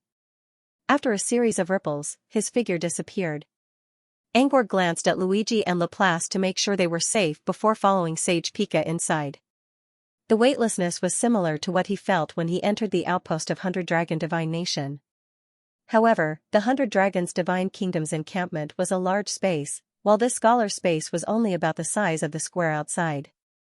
There were no tall buildings in the space. Most of them were small soundproof factories and research rooms. In these buildings, there were many Paluxiu wearing scholar robes going in and out. In terms of spirit, the Paluxiu here was clearly different from the Paluxiu outside. He was more spirited and confident. Every Paluchi scholar's eyes were filled with wisdom and thought. Angor could not see their outer skin. That was the stubborn nature of Paluchi. According to Sage Pika, these people were all Paluchi scholars, but they were in charge of different fields of study. Now that we're inside the mirror space, I can speak without worry. Sage Pika continued, the giant spirit of the Crystal Eye race has eyes all over the castle. Many things are hard to do. Yes. Especially Paluchi's academic work. Yes. For Paluchi, the gathering of multiple races was always a feast for scholars. Paluchi scholars could purchase materials, items, and knowledge from other races, which could be used to enrich Paluchi's academic library. Many scholars were willing to come because they wanted to study the knowledge of other races as soon as possible. Once they started their research, they would bring up all kinds of theories. Most of these theories were confidential knowledge kept by Paluchi himself. If they were mentioned outside, the giant spirit might hear them. Sage Pika continued, as a business partner, I don't think it's a good idea to criticize the Crystal Eye race. But I have to say, the Crystal Eye race will definitely collect a lot of information from the giant spirit. I would do the same if it were me. So, the other races all know what to do. When choosing an outpost, they usually leave some space for themselves. The mirror space was a reserved space for all races. People who talked, worked, or studied in the mirror space would not have to worry about being watched by the giant spirit. This time, Sage Pika had arranged for Scholar Paluchi to be in the scholar space. This was to prevent the giant city spirit from spying on them. Inside a garden classroom, Angor met the two Paluchi scholars who were teaching him how to debug. At first, Angor was worried that these scholars might have bad habits like Peddler Paluchi. But after interacting with them for a while, Angor was sure that these two scholars were similar to Sage Pika. Wise, gentle, tolerant, and magnanimous. Their conversation went smoothly. They didn't mind teaching an inventor mouse, but since it was a task given by a sage, they didn't say anything. Next, Angor released Behemoth. Perhaps after a period of calmness, Behemoth's emotions were no longer as turbulent. However, it still didn't dare to look at Angor in the eyes, which meant it was still affected by Angor's words. Angor didn't mind since it was only a short-term problem. He told Behemoth to follow the two scholars and prepared to leave. It wasn't that he didn't want to stay longer. The first multi-species demonstration was about to begin. Since he was already here, he didn't want to miss it. Maybe he could find some useful knowledge or inventions on the platform. Also, according to Sage Pika, he was trying his best to help them get a chance to use the platform. Once they could get on the platform, they wouldn't have to worry about promoting the machine. On the other hand, Behemoth also knew that it had to prove its worth in order to gain Angor's attention. Therefore, it took the test seriously. He wanted to ask Nakbi to stay with Behemoth as well, but Behemoth rejected his request. Nakbi would only distract Behemoth. Since Behemoth wanted to learn how to debug as soon as possible and prove its worth to Angor, it had to get rid of this distraction. Besides, Behemoth didn't think it could protect Nakbi yet. If Nakbi stayed with Behemoth, it wouldn't be able to do anything if something happened. But if it stayed with Angor, it wouldn't have to worry about that. After saying goodbye to Behemoth, Angor, Sage Pika, and the others left the Scholar Dimension together. When they reached the row house, Sage Pika said goodbye to Angor and the others. Today was the first day of the multi-species demonstration. As the representative of Paluchi, Sage Pika was going to give a speech on the platform. For this reason, he still needed to make some preparations with the other Paluchi executives. Will the Paluziu clan display the Eye of Thunder when they go on stage? Angor asked Pika. Sage Pika shook his head. The Eye of the Thunder won't appear on display. Those who really want to buy the Eye of the Thunder will contact us privately. Pika glanced at Angor with a curious look. He didn't say it out loud, but it sounded like he was interested in the Eye of Thunder. This time, the reason why Paluxiu had brought the Eye of Thunder to the regular gathering of many races was purely because he had made an agreement with the Crystal Eye race to carry out a private transaction. Aside from the Crystal Eye race, Sage Pika did not intend to trade the Eye of Thunder to other races. However, if Angor was willing to trade the item, Sage Pika would consider it. Of course, Angor had to have the right to decide on the item first. Mr. Angor, are you interested in the Eye of Thunder? Yeah, I'm interested. I don't think anyone wouldn't be interested in such a powerful item. Attack, item? Sage Pika smiled and thought to himself, the Eye of the Thunder is not a tool. However, Sage Pika did not explain further. Instead, he asked, Mr. Angor, just like the recording, do you want to study the Eye of Thunder's technology? Angor cleared his throat. He did not know how to answer. The recording was not a secret, so he could tell Sage Pika about it. However, the Eye of Thunder was an attack that even the mirror dragons of 100 Dragons Divine Nation feared. Angor felt a little embarrassed to say that he was interested in the technology. Sage Pika seemed to have read Angor's mind. If you want to study the Eye of Thunder, I'm afraid you'll be disappointed. That's because the core technology of the Eye of the Thunder is only known to the Great Sage. We're just using the legacy left behind by the Great Sage to make some marginal innovations. These innovations themselves aren't that profound. What's truly profound is the core technology. There was only one recognized Great Sage in the Paluchi clan, and that was Great Sage Pika, who had passed away. If Great Sage Pika was the only one who knew about the Eye of Thunder, then it would be impossible to get the technique from Great Sage Pika. Still, he knew that it would be difficult to get the technique. His plan was to see the Eye of Thunder with his own eyes first. If he was sure that it was worth studying, he would buy an Eye of Thunder and study it on his own. You don't want to buy the technology? You just want to see the Eye of Thunder? Sage Pika chuckled. He knew what Angor was thinking, but it was fine. Many people had seen the Eye of Thunder before. Otherwise, it would not have gained such a great reputation. Sage Pika did not mind letting Angor look at the Eye of Thunder from a close distance. In fact, Angor could use his spirit feelers to sense the object. The Eye of Thunder was not an ordinary item. Of course. You can come here at any time after the exhibition, Mr. Angor. After saying goodbye to Sage Pika, Angor and the others left the terrace house.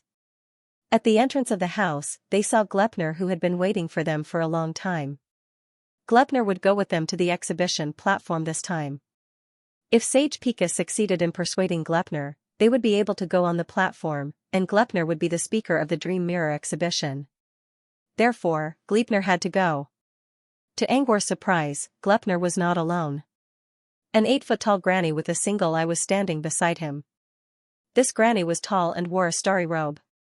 Although she looked very old, she did not show any signs of a hunchback.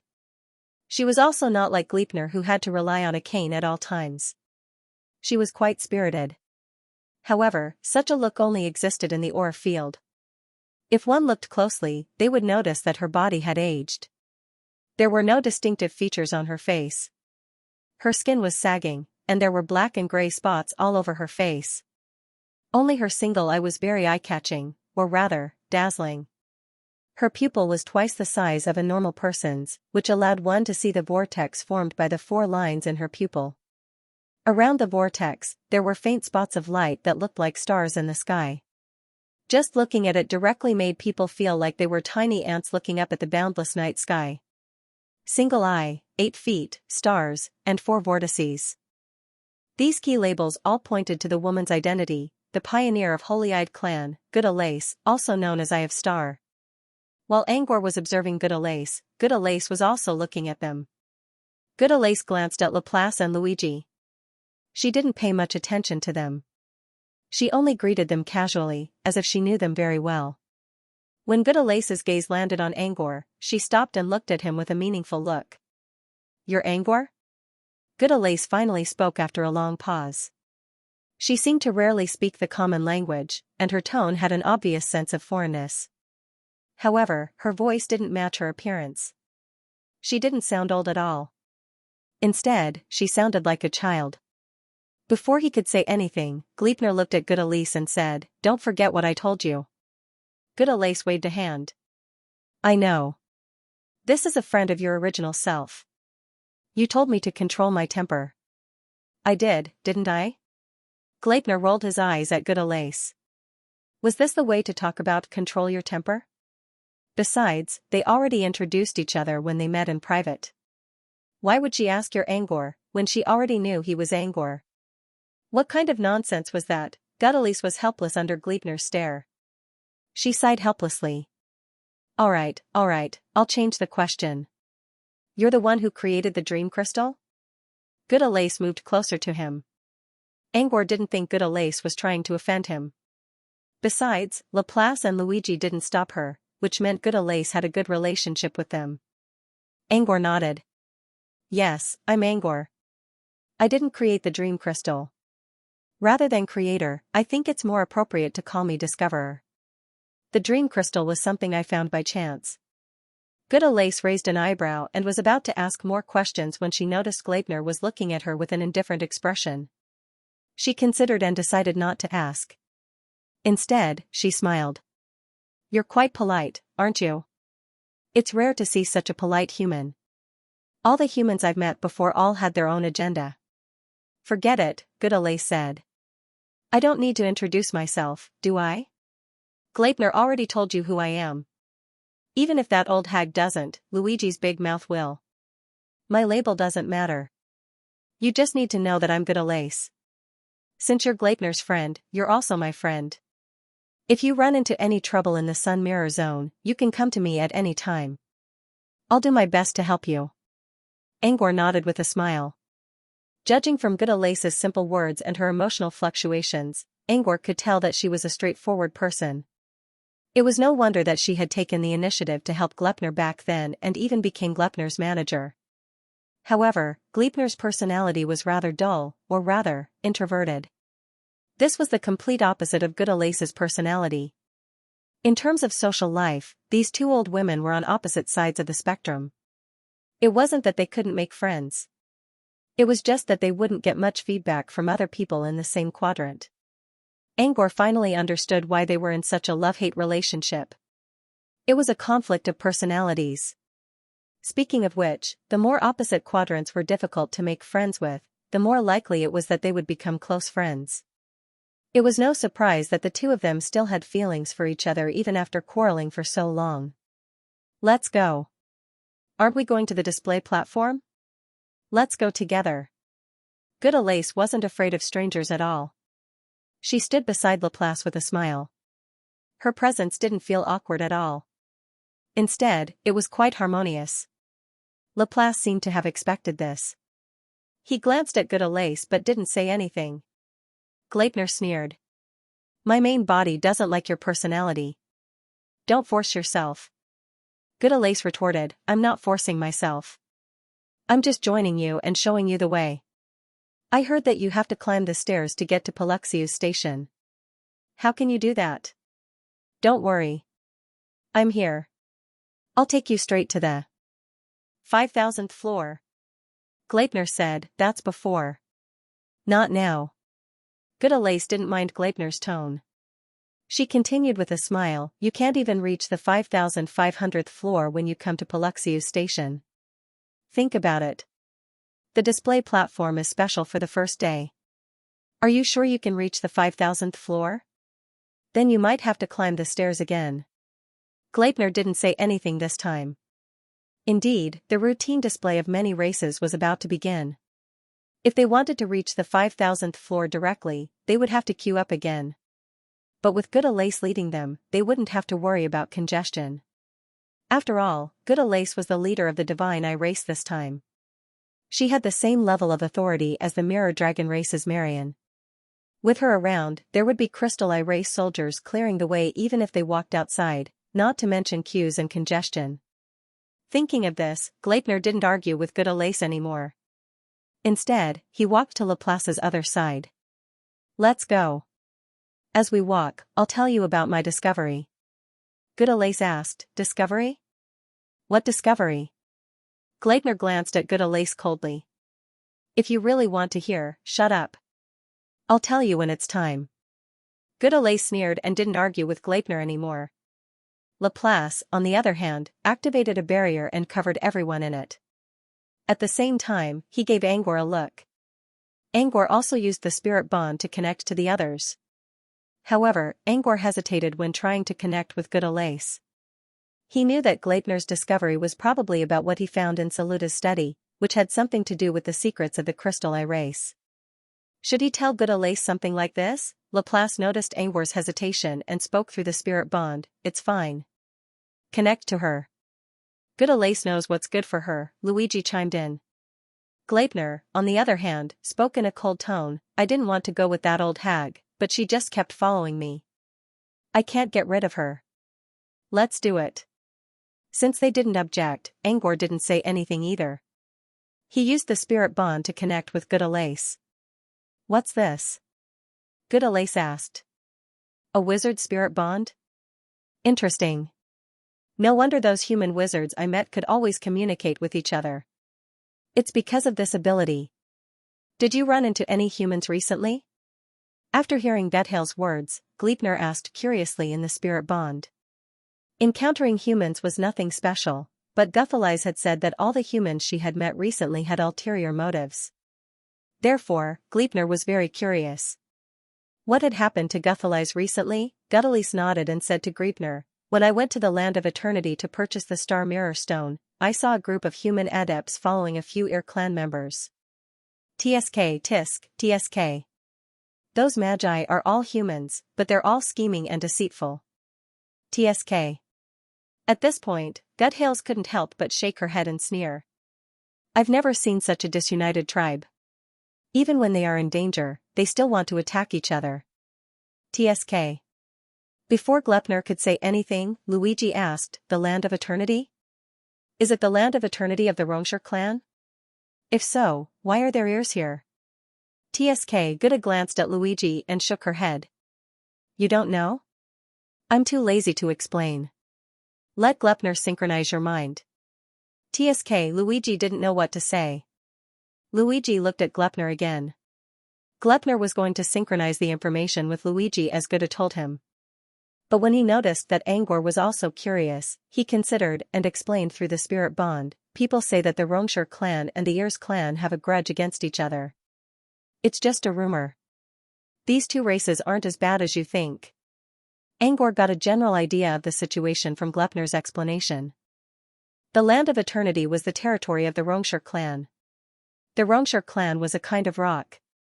They could cause great damage to the mirror space, and the damaged mirror space would be condensed into special gems by the Rongsher clan. This was why they were also known as destroyers in the mirror realm.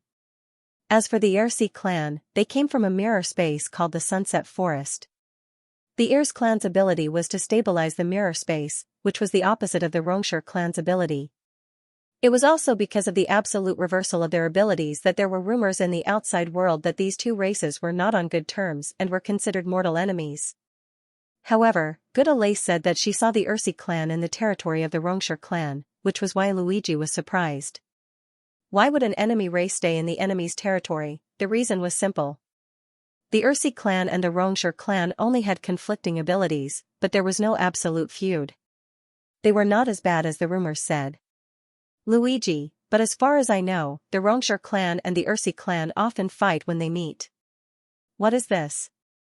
Gleipnir said, there is no feud between the two races, but that doesn't mean they can get along well. Their abilities were at odds with each other. If they encountered the same mirror space, one wanted to strengthen it while the other wanted to destroy it. From their standpoints, it was impossible for them to get along peacefully. It was normal for them to have disputes. In other words, the probability of a dispute between the Xianxia clan and the Ursi clan was much higher than that between other clans. This was also why people often witnessed the two races either fighting or on the way to a fight. But there is actually a good diplomatic relationship between the Xianxia clan and the Ursi clan. After all, although their abilities were at odds with each other, they could work closely together on many things. For example, although there were many mirror spaces in the White Sun mirror domain, many of them were actually broken. It wouldn't take long for these broken spaces to turn into mirror light and vanish. Although the Xianxia clan could use the broken mirror spaces to refine gems, the gems refined were definitely not as good as the complete mirror spaces. At this time, the Ursi clan could cooperate with the Xianxia clan. The Ursi clan repaired and consolidated these broken mirror spaces, while the Xianxia clan destroyed them. The quality of the gems obtained in the end would be extremely high. Therefore, even if their abilities were at odds with each other, it did not mean that they could not cooperate. Moreover, the Xianxia clan had refined a large number of gems, and many of these gems were useful to the Ursi clan. Therefore, the cooperation between the two sides was even more fundamental. They could even go to the point of deep cooperation. Once there was deep cooperation, it was reasonable to see the people of the Ursi clan in the territory of the Xianxia clan. For example, Paluxiu and the Crystalite clan had cooperated very deeply in recent years. It was normal to see Paluxiu in the Crystal Kingdom. Conversely, it was also the case. Anyway, the reason why Gleipnir knew about this was that the Xianxia clan could refine a gem called the Secret Mirror Star Stone, which could effectively improve Gudalace's star power cultivation. Gudalace often went to the Land of Eternity to buy this kind of gem. The more she went there, the more she knew. After listening to Gleipnir's explanation, Luigi showed a look of realization. I see.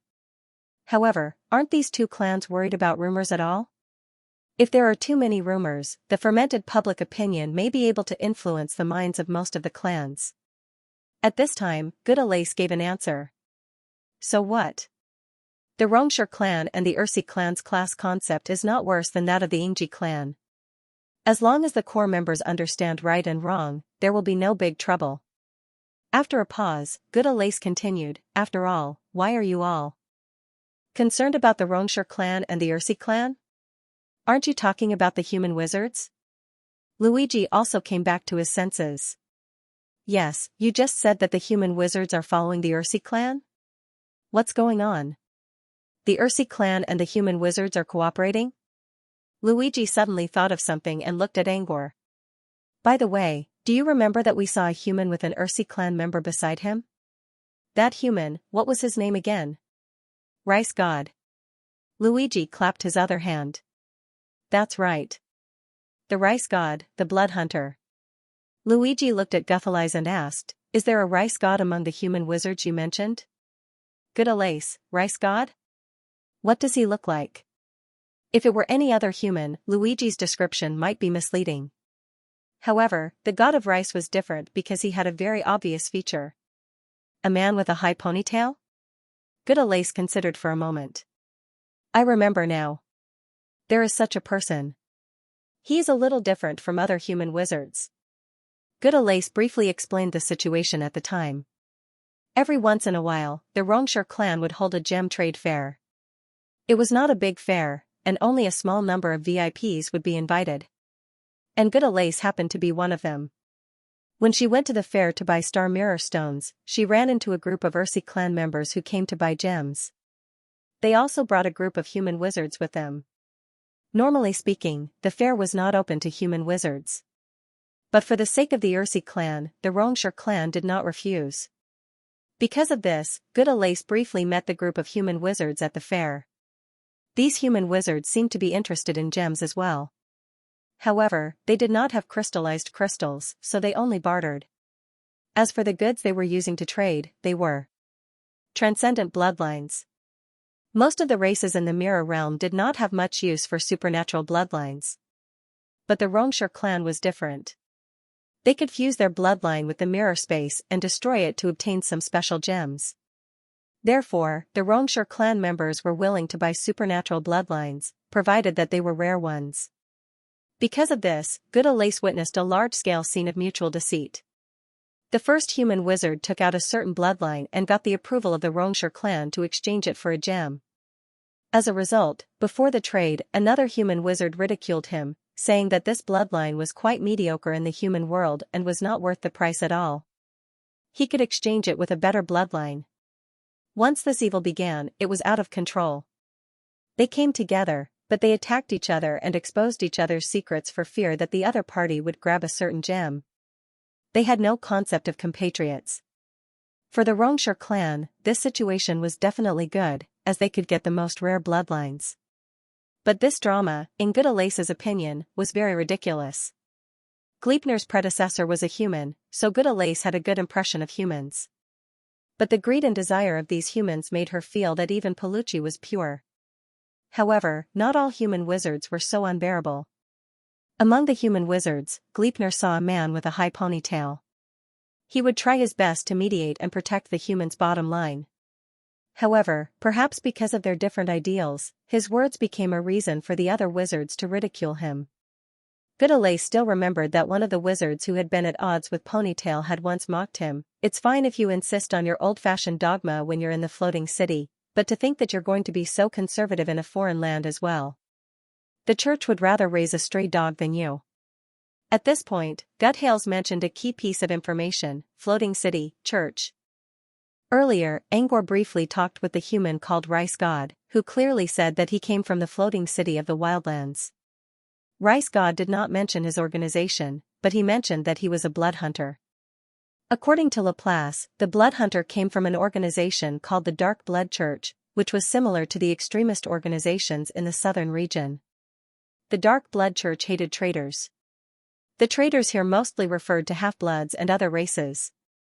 However, the Dark Blood Church also had its own conservative and extremist factions, and Rice God was one of them. The conservative faction would hunt down sinners as well, but they had their own principles. They would turn a blind eye to half-bloods who did not do anything wrong. The extremist faction, on the other hand, would use all means to kill the so-called traitors without listening to any excuses. If the wizards Good Alace met were all from the Dark Blood Church, then the other wizards might be from the extremist faction as well. Angor told Good Alace his guess. Good Alace shrugged. Maybe. That man with the ponytail has a different philosophy from the other wizards. In the end, he didn't buy anything and left the gem trade fair alone. You didn't think you'd run into him at the fair? Looks like this group of people is afraid of you going to the Wren family to work back to the heart. Look at the wood, this kind of person seems to have stayed in the White Sun Mirror region all this time. Gleipnir said, not necessarily. Perhaps they have a stable passage into the White Sun Mirror domain. Good Alace said indifferently, who cares? These humans won't be able to do anything in the White Sun Mirror region anyway. The energy system of the Sun Mirror region was completely different from that of humans. Even supernatural materials could not be used together. Therefore, there was no conflict between humans and the other races in the Sun Mirror region. Even if some human wizards knew about the Sun Mirror region, they would not spend too much effort to go against it. Even if they did, they would not gain much from it. I don't know if those humans can do anything. I'm more curious about why they're working with the Ear clan. Good Alace shook her head. I don't know. Maybe it's for profit. As you know, the Ear clan members are all muscle-bound and have a strong bloodline. Maybe the human's bloodline is useful to them. Also, didn't Gleipnir say that they can enter the Sun Mirror region safely? Maybe the Ear clan is helping them. Didn't you just say that the human called Rice God left you a contact badge? If you really want to know the relationship between them and the Ear clan, just ask. I don't think that Rice God will hide it. Good Alace's suggestion hit the nail on the head. Rice God's Blood Hunter badge was indeed in Angor's hand. He could use it to contact Rice God. But he gave it a second thought and decided against it. Rice God left the badge to them out of kindness. If they were in danger, they could contact Rice God. But they were not in danger right now. It was not necessary to break the badge just to ask a question. However, Good Alace's information made it clear that there were human forces in the Sun Mirror region. They were just hiding behind the other races in the Sun Mirror region. They took the same path as before and left Paluxiu station. When they came out of the tunnel, they arrived at the same soft skin shop. Angor greeted Paluxiu as if he was familiar with the situation. Under the latter's horrified gaze, they left the shop together. There was still a line outside the shop, but not as many people as before. Angor guessed that most of them had already gone to the display platform. They could wait until later, but there were many out-of-print content on the first day of the exhibition. If they missed it, they would never come again. Since no one was pushing them, they could reach the jump point without any problems. Didn't you say you wanted to participate in the exhibition? What did Sage Pika say? Did he contact him? Goodalace looked at Gleipnir. Gleipnir took out the exhibition booklet and did not see Sage Pika's message. He didn't contact me. Okay. I don't think so.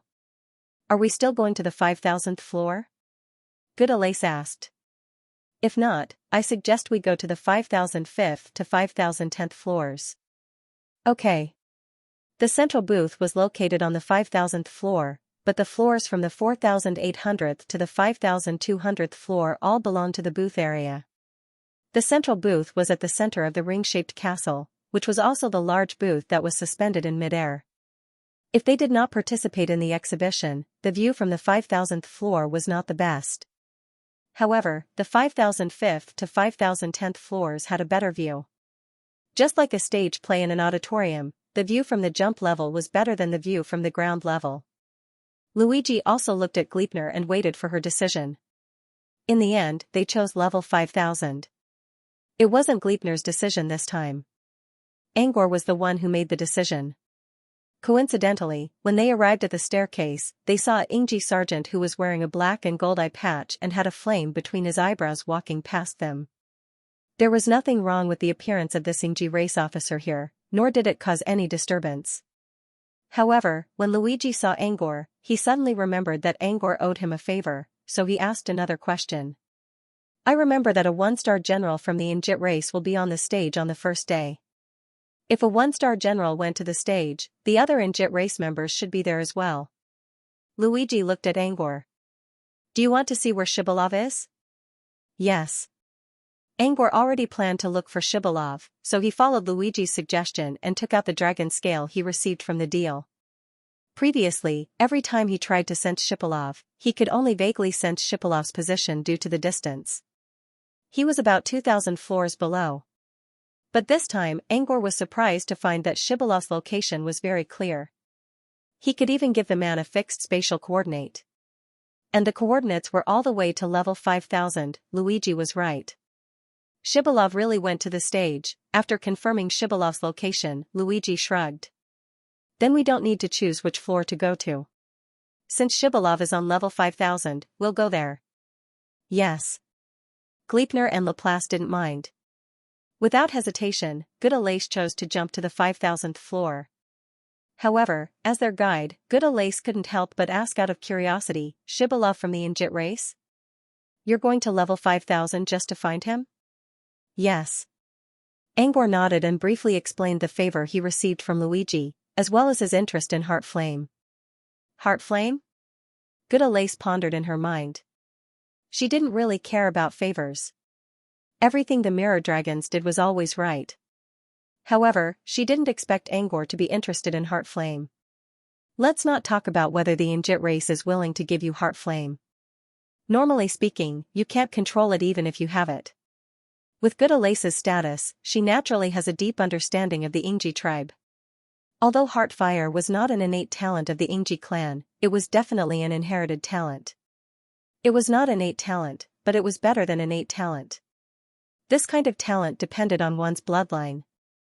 Trying to gain the Heart Fire's approval was as unreliable as trying to obtain the power of Divine Eye by transplanting the eyes of a holy-eyed clan member. Guthale shrugged. I'm not trying to discourage you. It's the truth. Angor did not mind. He always kept a positive attitude toward the fire. It's fine. I'm just trying. If I really can't obtain the Heart Fire or if the Heart Fire is useless to me, then I can use it as a research object. Guthale shook her head and sighed.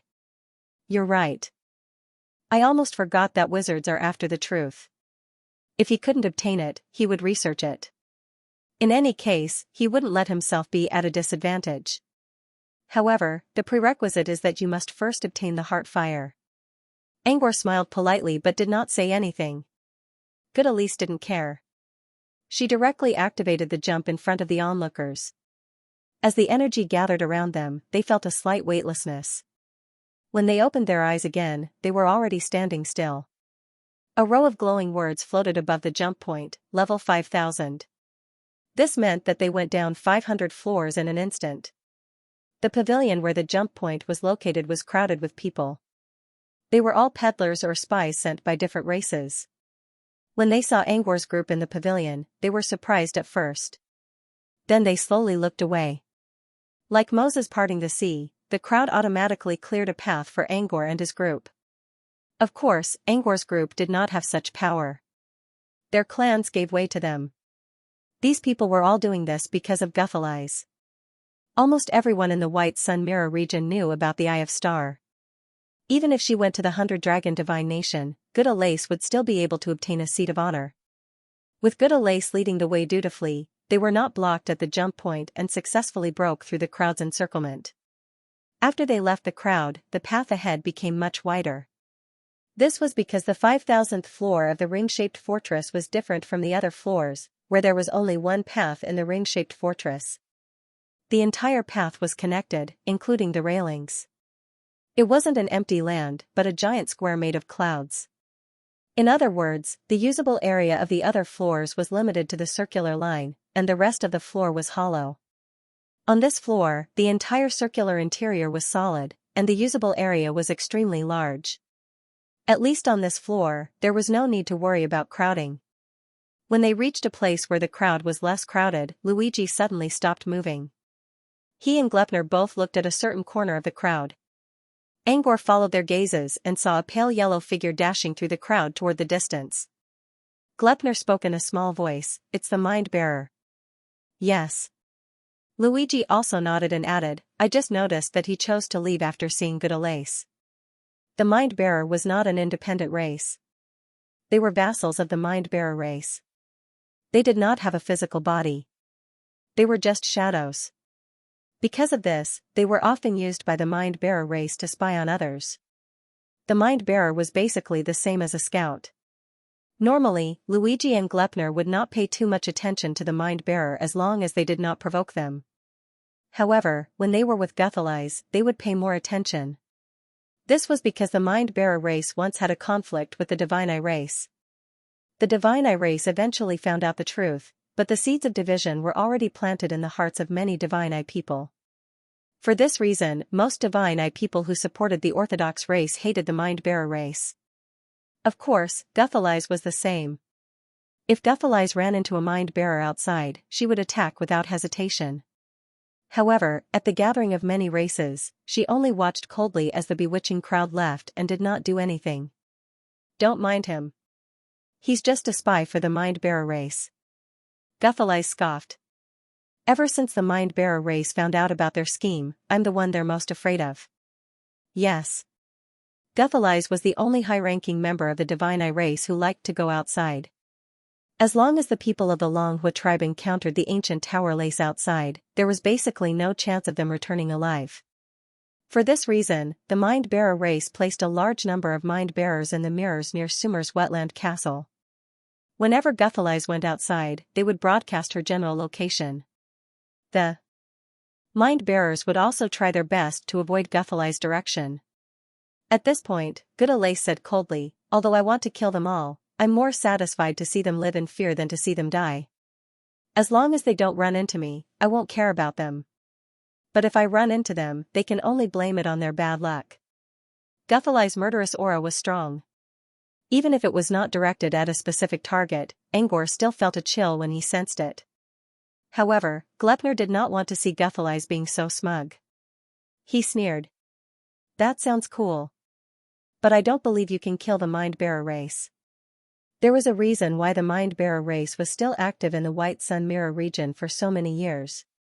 Without a top-level combatant, they would not dare to act so arrogantly.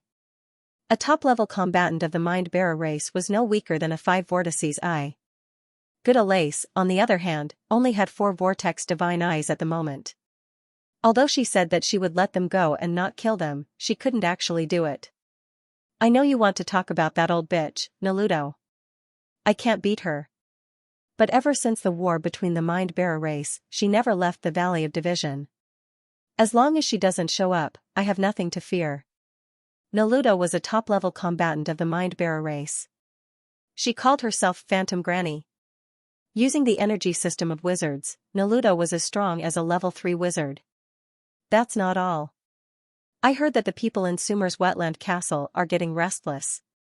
The seeds left behind by the Mind-Bearer race should be sprouting soon. Guthalai snorted. We'll nip them in the bud. Glepner shook his head. Hard. The Mind-Bearer race had always loved to stir up trouble. Since they had planted the seeds, they would definitely do everything they could to make them grow. Even though the Mind-Bearer race was avoiding Guthalai's now, once there were signs of trouble, they would definitely do everything they could to protect the seeds until they grew up. The Mind-Bearer race did not need to send their own people for the final process of stirring up trouble. Sumer's wetland castle was an open city, just like Unfallen City and the City of Hot Gold. As long as they paid enough crystals, any race could come. The Mind-Bearer race could easily incite other races to cause trouble in Sumer's wetland castle. As for which race they would incite, no one knew. It could be said that it was impossible to guard against. Unless Sumer's wetland castle closed its gates and no longer received visitors.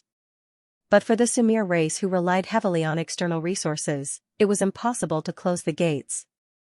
Thus, to guard against the Mind-Bearer race's stirring up trouble, it was not as simple as nipping it in the bud. Guthalai smiled. Her drooping cheek swayed back and forth like a fan. I know it's hard, but I've found you, haven't I? With the two of us working together, as long as we find the source of the stirring, we can nip it in the bud. Glepner did not expect Guthalai to throw the ball at him. He considered for a moment and said, if there's only one source of trouble, maybe we can stop it. But I'm afraid there are too many to count. Guthalai shrugged. Then we'll just have to take it one step at a time.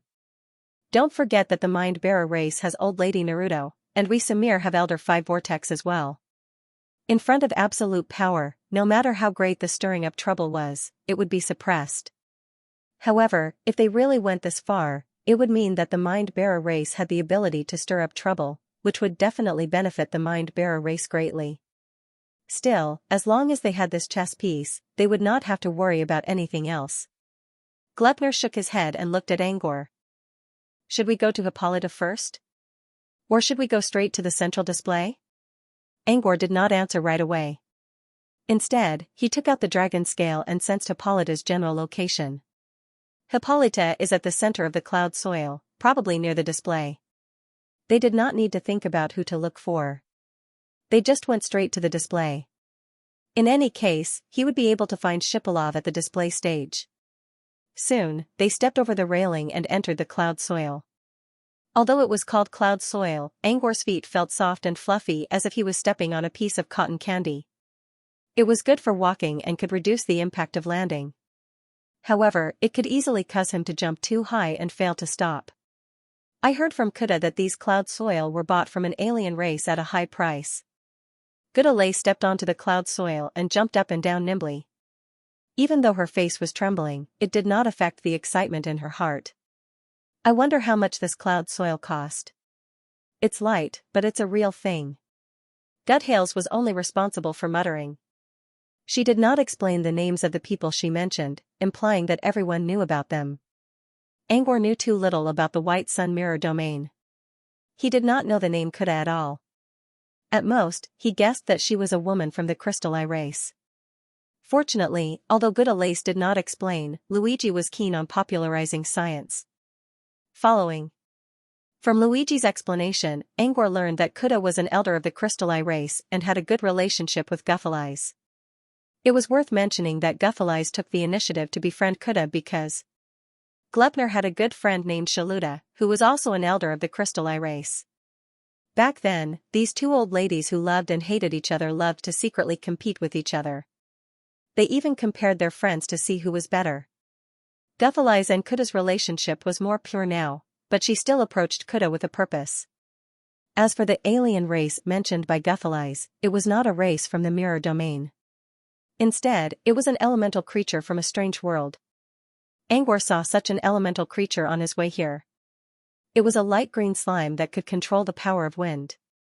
According to Laplace's speculation, the slime should live in a gaseous world. Since it was a gaseous world, it was not surprising that Kuda could find such a cloud soil. However, there was too much cloud soil here. Next, they walked to the center of the display while observing the cloud soil. On their way, Gleipnir began to talk about the clues she found in Shaluta's study. Why would Ida ask Rita to leave Crystal City? Our previous guess was actually correct, because Ida predicted that the Force Tower might be in danger. Before Gleipnir could get to the main topic, he heard Gudalace's question in the spirit bond. Levita? Isn't that the grandson of your good friend Saluta? He's in danger in Crystal City? Why would he need Ida, Saluta's servant, to warn him?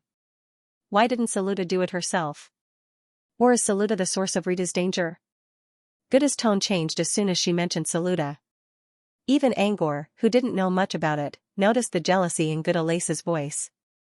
Gleipnir glared at Gudalice. If you want to listen, then listen. If you don't want to listen, then break the spirit bond. Don't interrupt me. Guda shrugged. I'm just asking what happened. Can't I do that? Besides, Saluta's an elder. Who dares to touch her grandson in Crystal City? Perhaps it was because Gudalice's tone was normal this time, or perhaps it was because Gudalice's stubbornness that gave Gleipnir a headache, but after pondering for a moment, Gudalice gave a simple explanation of the cause and effect. Saluta left Crystal City and didn't come back for a long time. We met Rita before the gathering started. He was near the city gate and seemed to be planning to leave.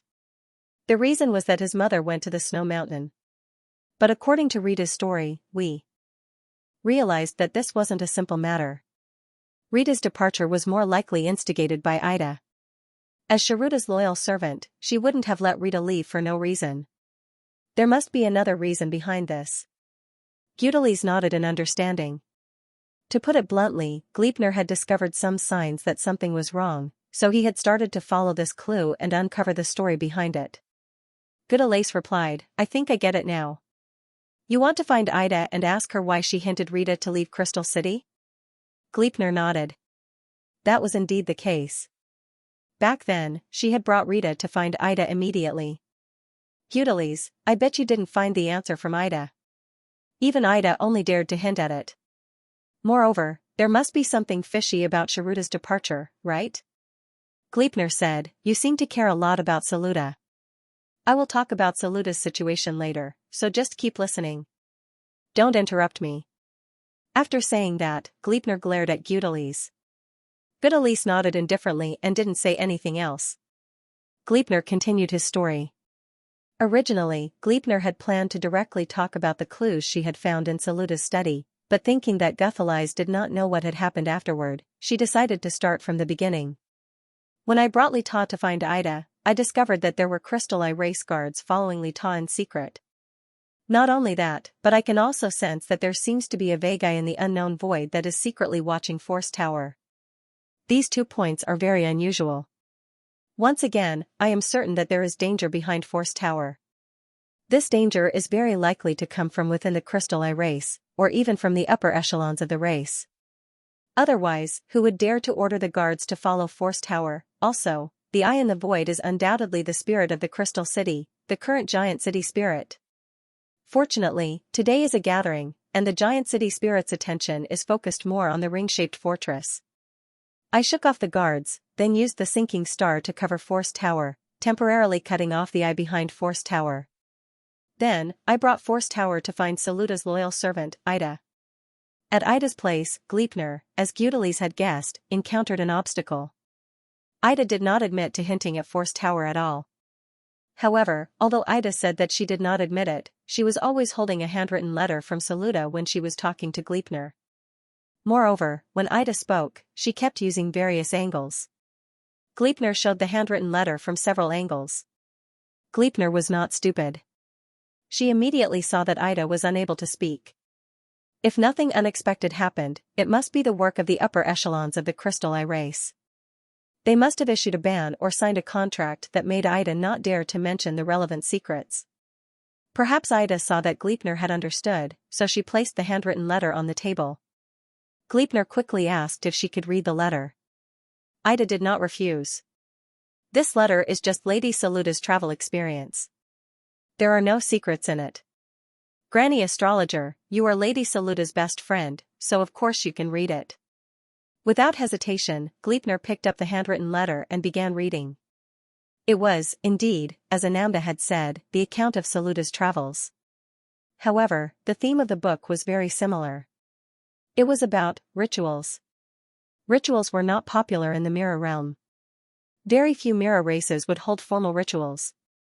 However, many races would have their own unique, non-formal rituals. Saluda was writing about such non-formal rituals that did not have specific effects. They were purely for the sake of sacrifice. After reading the entire letter, Gleipnir indeed could not find any secrets. His head was filled with all kinds of different, weird rituals. The handwritten letter did not contain any code, so it was strange that Ida was hinting at her to read it. Was it because of rituals? Angor and the others had not reached the outpost of Ring Fortress yet, so they did not start the live broadcast yet. Therefore, Gleipnir only hid the doubts that the letter brought to her in her heart for the time being and did not say it out loud. When Gleipnir finished reading the letter, Ida said, "Ever since Lady Saluda left, I've been taking care of her study. I took this handwritten letter from Madam's study." All right. Based on Gleipnir's understanding of enamel, he knew that enamel would never do anything unnecessary. Moreover, when Ida mentioned the word study, she clearly emphasized the word. She was clearly telling Gleipnir that there was a secret in Saluda's study. Gleipnir did not miss such a clear hint. He asked to go to Saluda's study. Since Ida wanted to let Gleipnir go to the study, she would not refuse. Gleipnir then went to Saluda's study to look for more clues. Ida did not say anything during the whole process, as if she was telling Gleipnir that she had no more clues, and that all the clues were in the study. And it was true. Gleipnir found a puzzle in Saluda's study. The so-called jigsaw puzzle was not a real jigsaw puzzle, but a hidden and unique method of communication. Gleipnir didn't tell him what it was, but Angor guessed that it was something similar to headless text or Morse code. It did not seem like a big deal at first glance, but only those who knew how to read it would be able to understand its secrets. And Gleipnir was one of those people. While looking for the puzzle scattered in different books in the study, Gleipnir began to decipher the hidden information contained in the puzzles. Following the clues, Gleipnir soon found several secret stories left behind by Saluda in the study. These secret stories were arranged in chronological order: Tunida's unwillingness, wonder, resonance of the crystallized corpse, elegy of the end of youth, everlasting friend, and resurrection. Tunida's unwillingness was a kind of unofficial history. It told the unknown story of Tunida, the great prophet of the Crystal Eye race from 2,000 years ago. This story did not have much to do with the Tower of Strength crisis, but it could be traced back to Tunida's unwillingness as the source of all the tragedies of the Crystal Eye race. Coincidentally, the beginning of this story told about a great being who lived in the empty mirror sea. This great being was Laplace's true form. When Tunida was young, he came to the empty mirror sea with a group of his peers in order to find the legendary mirror monster. Here, because of their ignorance and underestimation, Tunida encountered the greatest danger of his life. Not only did Tunida fail to find the mirror monster, but all his friends also fell into the empty mirror sea and turned into nothingness. Tunida was very lucky. He happened to be noticed by a great being who rescued him ashore. During the few days he spent with this great being, Tunida was not only reborn, but also saw the scenes of the boundless plain through the empty mirror sea. These scenes, in his opinion, belonged to the scenery of a higher level. In the past, Tunida was still a frog at the bottom of a well. But after this experience, Tunida, the frog at the bottom of the well, leaped out of the well and saw a wider sky. His scope of vision had expanded. Tunida wanted to pursue this wider sky and see the scenery of the boundless world. And the premise of all this was strength and influence. With this motivation, Tunida began to embark on this path of pursuit. Later, Tunida did indeed realize his self-worth. From a grand scholar to an elder, and from an elder to a prophet, it only took Tunita 200 years. Becoming a prophet meant that Tunita had a natural influence. After that, Tunita began to focus all his attention on the pursuit of strength. But what made Tunita feel helpless was that although his intelligence was enough to shock the world, his talent for cultivation was very ordinary. For hundreds of years, he did not improve at all. The lifespan of a crystal eye was usually between 700 to 1,000 years. Compared to humans, crystal eyes were born with long lives. Perhaps it was because they were born with a higher upper limit, but it was much more difficult to break it. Here was a comparison. The lifespan of an apprentice was usually 200 years. After becoming a wizard, their lifespan would be 500 years. If they continued to break through, their lifespan would be 1,000 years. For example, Angkor's lifespan was already 500 years. This 500 years did not mean that he could only live for 500 years. It meant that he could live for at least 500 years if there were no other risks. At most, if he used all kinds of methods, such as spells that could increase his lifespan, external objects that could increase his lifespan, and so on, he could live for thousands of years. Therefore, once a human became a wizard, his lower limit was low, but his upper limit was very high. Also, if he wanted to break through again, whether to become a Truthfinder wizard or a level 2 wizard directly, his or her lifespan would be extended. But this was not the case for crystal eyes. Their upper limit was already locked. There were few ways to increase their lifespan before reaching crystal level. Tunita did not have talent for cultivation, nor did he invent a spell that could increase the lifespan of a crystal eye. He tried everything, but still could not break through the shackles of crystal dust level. In the end, he could only extend his lifespan to 1,000 years. Filled with unwillingness, Tunita, the greatest prophet in the history of crystal eyes, still died after 1,000 years. This was the story of Tunita's unwillingness. In summary, Tunita saw something higher when he was young, which changed his life. However, due to the shackles of his lifespan, he could not pursue it. Thus, he died of unwillingness. Tunita's unwillingness was only the prelude, or the background. In this story, the truth of the Tower of Strength was still not revealed. So, Gleipnir began to tell the second piece of the puzzle. Spectacle. The main character of the story was still the prophet, Tunita. When Tunita only had 200 years left in his lifespan, he seemed to have accepted his fate. He no longer pursued life extension and began to build the Crystal Kingdom. The first grand idea he made after accepting his fate was to build the Crystal City. Tunita wanted to build a huge castle that could allow all crystal eyes to live in the same place. According to Tunita himself, crystal eyes could not be divided into different classes like other clans. If everyone lived in the same place, there would be no obvious class distinctions. Discrimination would not exist.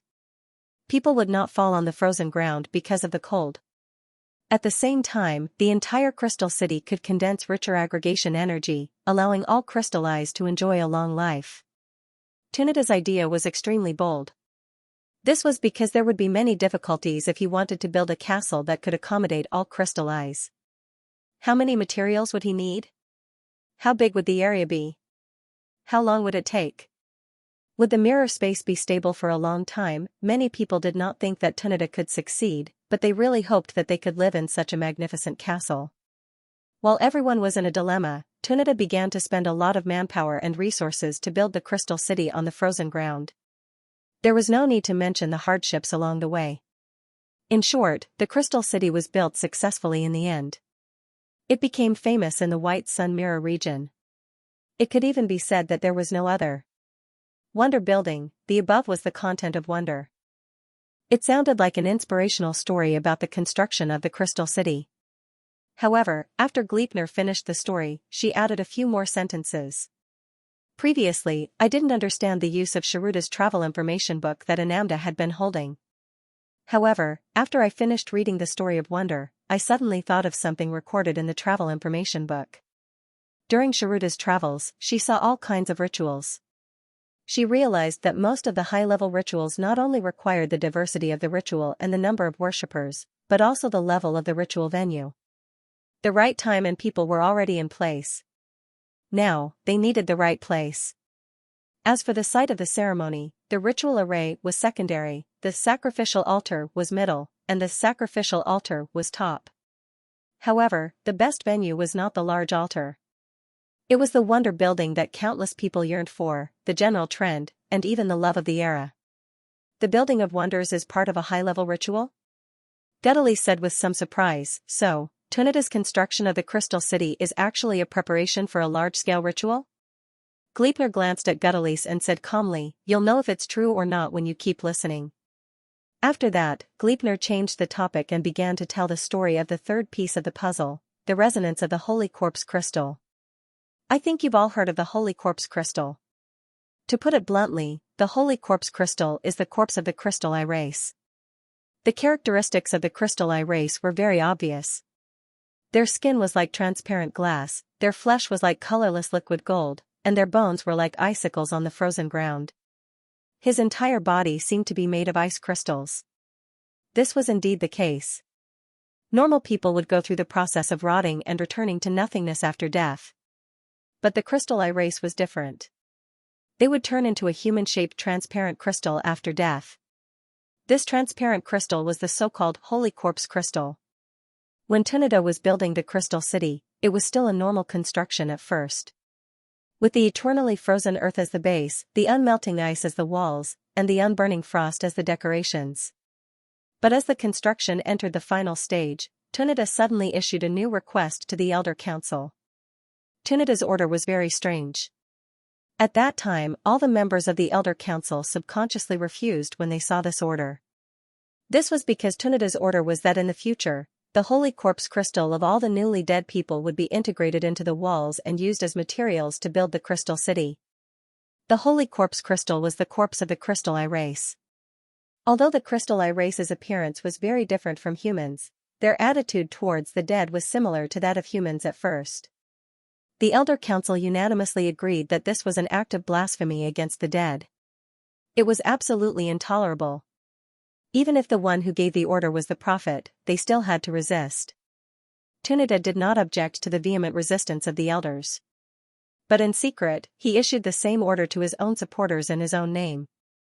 As the prophet of the race, Tunida was a godlike existence to many of his supporters. Although Tunida's order sounded a bit rebellious, for a fanatic, who would dare to question the will of God? Moreover, Prophet Tunida's order was that the Holy Corpse Crystal of the newly deceased in the future would be integrated into the Crystal City. It was not certain that he would die, and it would not affect him in a short period of time. There was no harm in supporting it. In addition, Tunida's Crystal City was open to all clansmen. For some of the lower class, this was a grace of rebirth. In the past, after they died, their corpses were casually buried in the frozen wasteland. Now that they were integrated into Crystal City, it was equivalent to accompanying their descendants. This was much better than throwing their corpses in the wasteland. For a time, there were many supporters from top to bottom. Perhaps only Tunida, the prophet, could make the upper-class nobles and the lower-class people reach a consensus on the same policy. However, the consensus of the people could not immediately overturn the consensus of the elders. The Elders Guild was still unwilling to let the sacred corpse crystal merge with the Crystal City. Tunida didn't take any action against the stubbornness of the Council of Elders. He just waited silently for a certain time. Half a month later, the time came. A Crystal Eye race guard encountered the once-in-a-century tribulation of icy wind while patrolling. He was swept away by the icy wind and disappeared without a trace. Although he was said to have disappeared, in fact, everyone knew that this Crystal Eye race guard would definitely die in the tribulation of icy wind. His corpse was probably swept to an unknown wasteland hundreds or even thousands of miles away. The family of this guard wanted to find him, even if it was his corpse. They kept looking for him and begged the guards to find him. However, the guards refused this kind of thankless task without hesitation. At this time, they thought of Prophet Tunida's order. Integrate the newly deceased into Crystal City. If this order was to be carried out, they had to find the guard's corpse first. Using this reason, they reported it to their superiors. In the end, Tunida learned about it. Without any hesitation, Prophet Tunida immediately used all kinds of forces to search for the person who had encountered the tribulation of icy wind. It was a guard. After the tribulation of icy wind, it only took a day and a half to find the guard 100 miles away. As everyone expected, the guard had died and turned into a human-shaped crystal. Under the sorrowful gaze of his family, he integrated into Crystal City in the name of the crystallized sacred corpse. Because of the support of the public, even the Council of Elders did not dare to have any objections. They could only acquiesce. After this incident, the storm slowly subsided. In the blink of an eye, half a year had passed. During this time, there were also Crystal Eye race people who had died. However, these people who had died were buried in the traditional way. Even if their families were very supportive of the prophet, support was one thing. After they died, they still had to be buried in the traditional way. Tunida did not say anything about this. Until one day, he gathered all the members of the Council of Elders. In front of all the elders, he led a wandering and ignorant youth into his secret chamber. Half a day later, when the wandering youth appeared again, he was a different person. Before, he was ignorant and cowardly. But now, not only was he literate, but he also had his own opinions. Even if he was not at the level of a scholar, he had surpassed most ordinary people. Previously, although he had some strength, he did not have any extraordinary abilities. His fighting style was also disorderly. But now, not only could he control the crystal shell, but he could also use the power of the ice crystal. Such a big difference between before and after shocked the members of the Council of Elders. What on earth was going on? Why was there such a big difference? Facing the doubts of the Council of Elders, Tunida gave an incredible explanation: the resonance of the sacred corpse crystal. Resonance. According to Tunida, the blueprint of the Crystal City was accidentally obtained by him. It had an incredible ability. As long as the sacred corpse crystal was integrated into the Crystal City, once the sacred corpse crystal resonated, it meant that there would be a person in the Crystal City who could inherit the inheritance of the sacred corpse crystal. In summary, the sacred corpse crystal in the Crystal City could be turned into a medium for the inheritance of abilities and knowledge. The premise was that there was resonance. And this wandering youth resonated with the guard who had died in the tribulation of the ice wind. Hence, the current situation was created.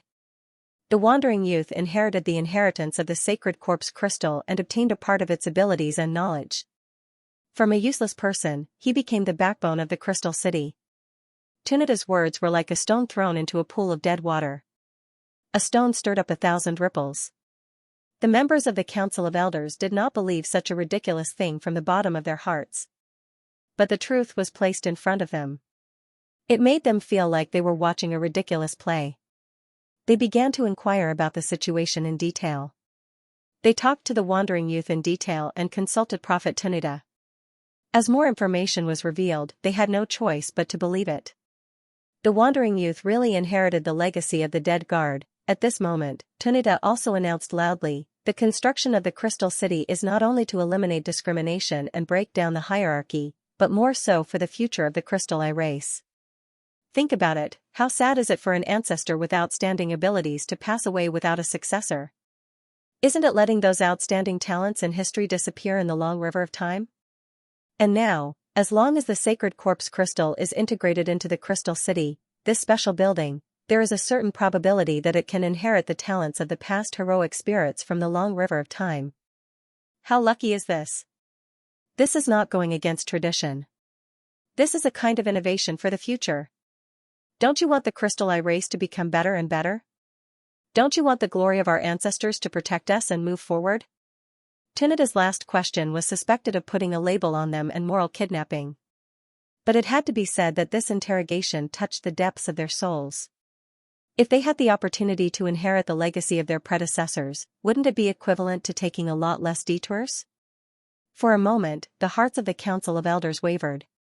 Tunida looked at the conflicted elders and did not urge them. He only said indifferently, if you still have doubts, you may as well experiment a few more times. Let time prove that what I said is not false.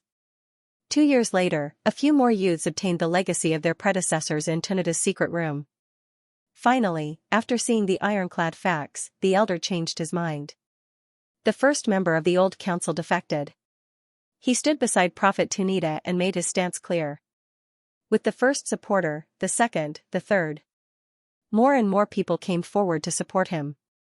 Tunita looked at the increasing number of supporters around him and understood that the general trend was set. This was the story told by crystallized corpse resonance. Gleipnir explained this part in great detail because the first two stories were not really secret.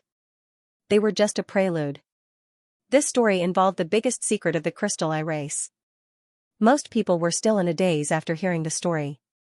Even Goodalace was shocked by the secret and did not say anything for a long time.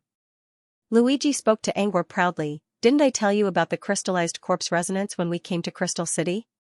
I said that those youths who came out of the forbidden area suddenly learned all kinds of strange abilities. There must be something wrong with this. Maybe they used the crystallized corpse resonance to inherit their ancestors' abilities. See? See, I was right. See? Luigi showed off proudly. Angor nodded to confirm Luigi's words. Back then, Angor could not believe such a ridiculous rumor. But after listening to Gleipnir's story, he realized that Luigi was right. Glancing at the complacent Luigi, Gleipnir faintly glanced at Luigi and said, I've only explained half of the puzzle. This story is not over yet. Do you think your guess is right? Luigi? Luigi was surprised. There's more to it? Let's go. Gleipnir only sneered. Angor spoke in a soft voice, the truth about Force Tower's danger still hasn't been revealed yet. If Force Tower is related to the crystallized corpse resonance, he should be happy about it instead of being in danger. But now, the situation was completely different.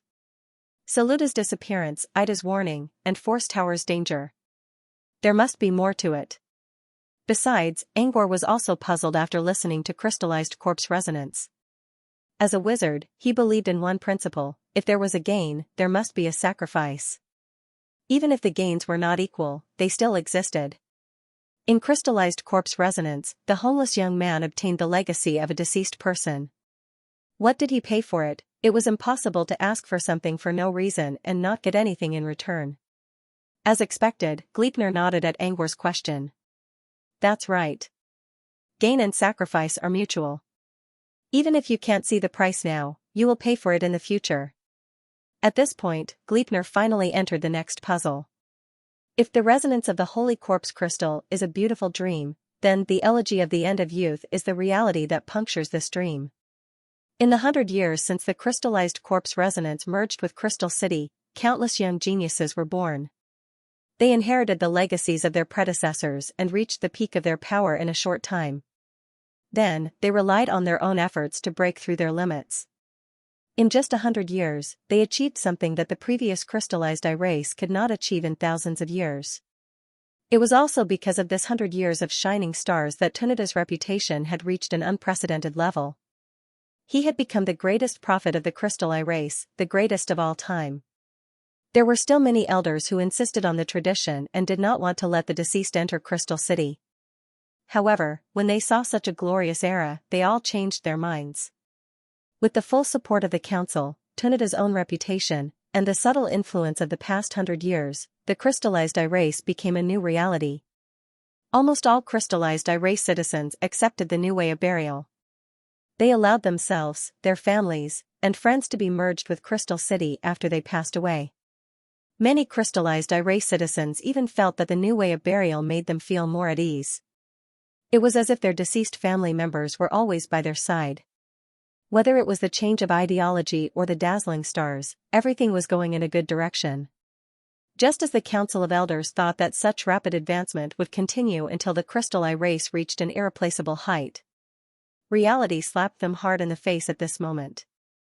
The greatest prophet, Tunita, died of old age. At first, everyone thought that Tunita's death was just like the many epics in history. The grand event would only last for a while, and as time went by, the glorious past would slowly fade away. But that was not the case. Tunita's death did not just turn a page in the history books. He also brought the entire history of the crystallized eye race to an unknown place. The reason was that Tunita had spun a big lie when he was alive. This big lie had tricked everyone in the council and led them into a ditch. They could not turn around even if they wanted to. Because this big lie was the current era of stars shining brightly. Gleipnir said, "In my opinion, Tunida is indeed an unparalleled genius who has never been seen before and will never be seen again. Because in the years when he became a prophet, he created many miracles that even the later generations couldn't understand. For example, the crystal shell was invented by Tunida. Over the years, although countless types of crystal shells have been derived, the core crystal shell was invented by Tunida. The later generations can only expand horizontally and can't study it in depth. In other words, the later generations were only constantly changing the lower limit of the crystal shell, but the upper limit of the crystal shell was still created by Tunida more than 2,000 years ago. No descendant of the crystal eye race can surpass Tunida's achievements. And it's not just the crystal shell." Gleipnir paused and continued, "There's also the era of shining stars that Tunida created. This is also a miracle that can't be replicated. Even my main body, after seeing Tunida's actions, couldn't understand how he did it at all." When Gleipnir said this, he intentionally glanced at Laplace. Laplace also nodded at the right time, proving that Gleipnir's words were true. Seeing everyone's puzzled eyes, Gleipnir sighed softly, "Why did I say that? And why did I say that era of shining stars was a lie? It's because Tunida is completely different from the other crystal eye race. His thinking has surpassed all the other crystal eye race, so the later generations can't understand it all and can only imitate clumsily." Why did Elegy of the End of Youth use youth as the title? It was because all the people who inherited the legacy of their predecessors in Crystal City were ignorant youths between the ages of 14 and 16. There were no other ages. Perhaps this was the restriction of the ceremony? Or perhaps only youths of this age were the most susceptible to the influence of ideas. In short, the youth was the main character of the sacred corpse inheritance. Whether it was the inheritance ceremony hosted by Tunida in the past or the inheritance ceremony hosted by the elders later on, the main characters were all youths of the right age. Although the main characters were the same, the ending was different. In the past, when Tunida hosted the inheritance ceremony, the youths would receive the legacy and gifts of their predecessors. Not only did they gain knowledge and ability, but they also improved their outlook. They could constantly break through the upper limit of their future growth and finally reach their personal limits. Countless individual limits combined together to create that dazzling era of stars. But after Tunida's death, the ceremony hosted by the Council of Elders had a clear deviation. The ceremony presided over by the Council of Elders was the same as the one presided over by Tunida, allowing the teenager to inherit the predecessor's legacy. However, there was one difference: the teenager who inherited the predecessor's legacy would lose his personality and eventually become a predecessor. To put it simply, Tunida could allow the boy to inherit knowledge and abilities without destroying the boy's humanity. The Council of Elders could also allow the youth to inherit knowledge and abilities, but the youth who inherited the abilities would no longer be himself, but a deceased predecessor. In other words, the deceased was resurrected through the young man's body through the ritual left behind by Tunida. Reincarnation? Angor was puzzled. Gleipnir nodded.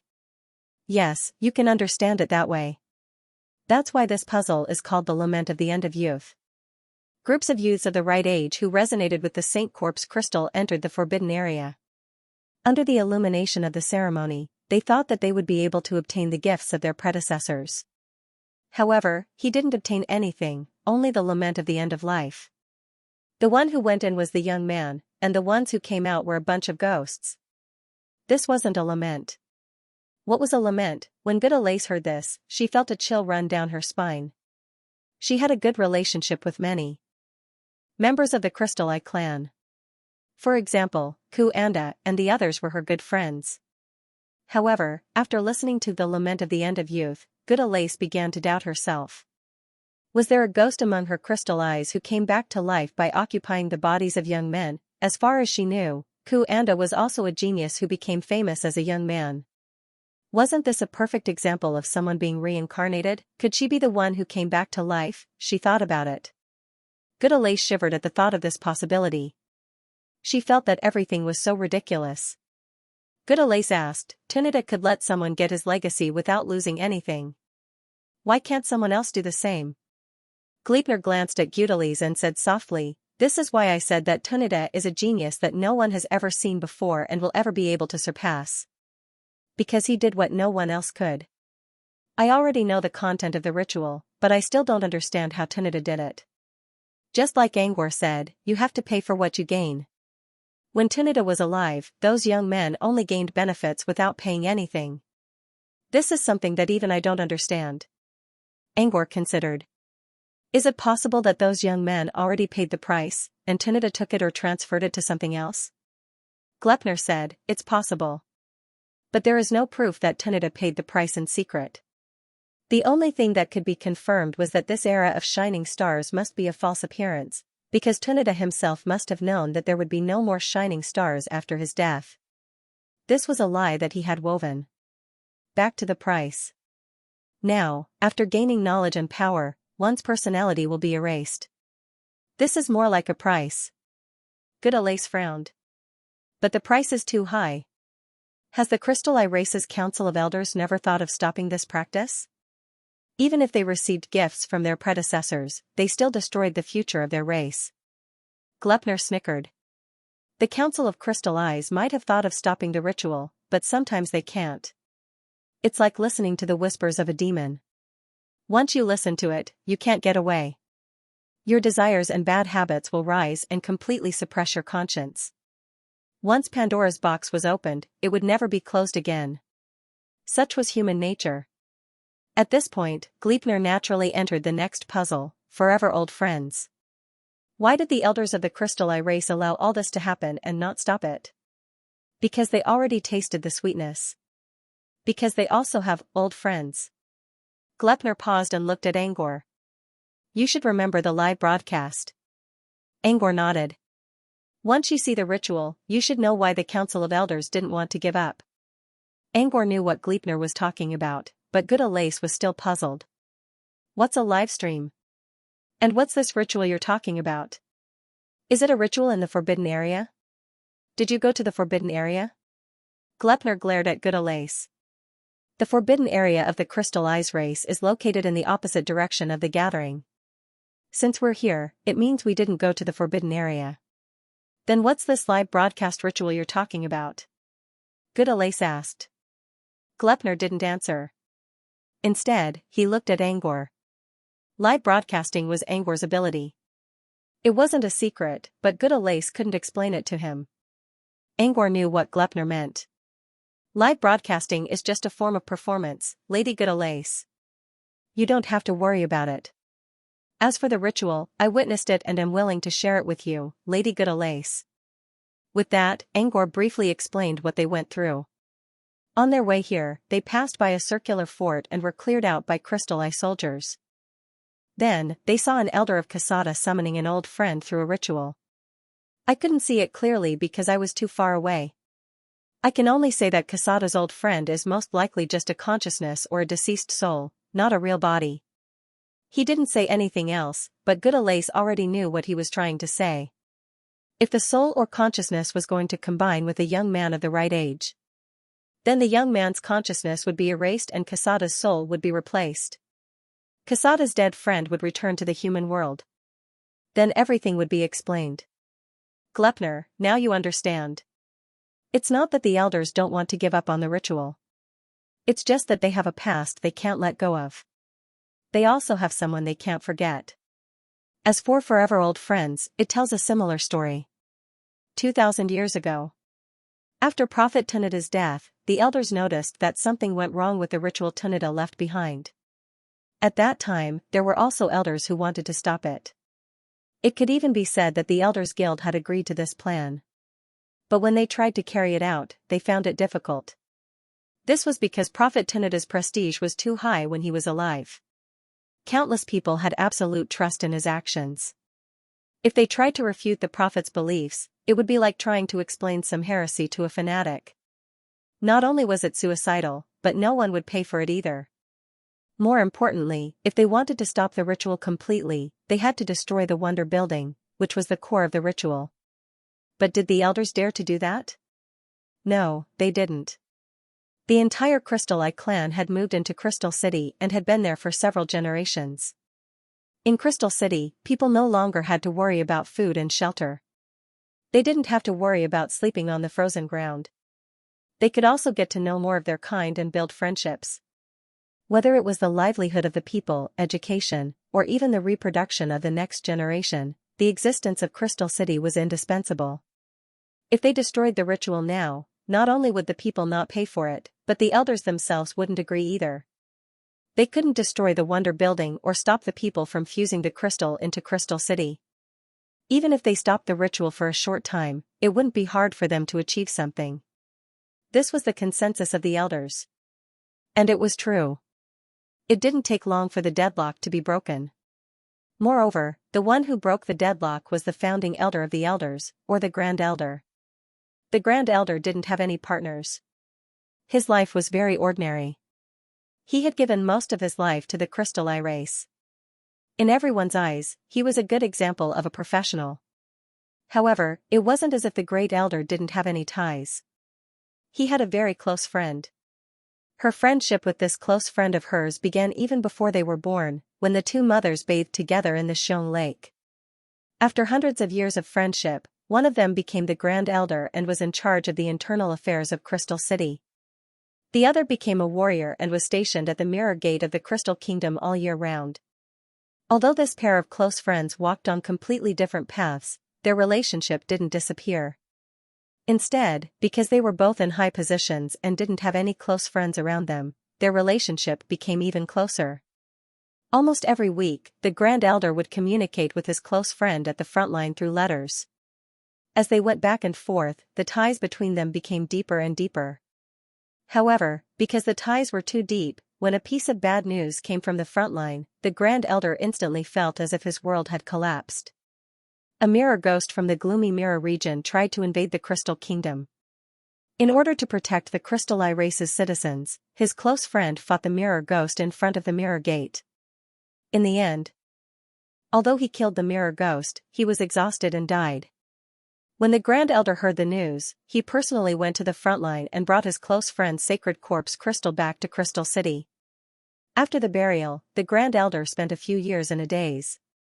Until one day, the Grand Elder suddenly discovered that a 15-year-old boy resonated with his close friend's sacred corpse crystal. There's a more detailed follow-up to this story, but there's no need to go any further. Because at this point, I'm sure you can guess the rest of the plot. Glepner said faintly. Goodalace said, the Grand Elder chose to let his old friend enter the boy's body and return to the human world. Glepner nodded. That's right. It's also because the Grand Elder started this that this ritual, which had been sealed in name, was reactivated and continued to this day. The so-called Long Live Old Friends is a story like this. Goodalace frowned. Under the beautiful skin of friendship, there's a young boy's soul that screams silently. No wonder every time I come to Crystal City, Ku-anda always reminds me not to mention the sacred corpse crystal. I originally thought it was to respect the dead, but now that I think about it, it's to whitewash things. Glepner said, although your divergent thinking isn't wrong, Ku-anda's reminder isn't the whitewash you think it is. As your close friend, Ku-anda only told you this because she didn't want you to be noticed by the giant city spirit. Why did they have to put up a barrier outside even if they used the spirit bond to talk? Wasn't it to avoid being noticed by the giant city spirit? The giant city spirit had long been tamed by the elders and would search for anyone who mentioned keywords. Once you mentioned the sacred corpse crystal, it was equivalent to being on the giant city spirit's watch list. Once it found out that you were acting strangely, it might really whitewash you. As the spirit of the Building of Wonders, the giant city spirit was very strong. Moreover, the building spirit had a special characteristic. In the area it covered, it could almost be called a god. And Crystal City was the area covered by the giant city spirit.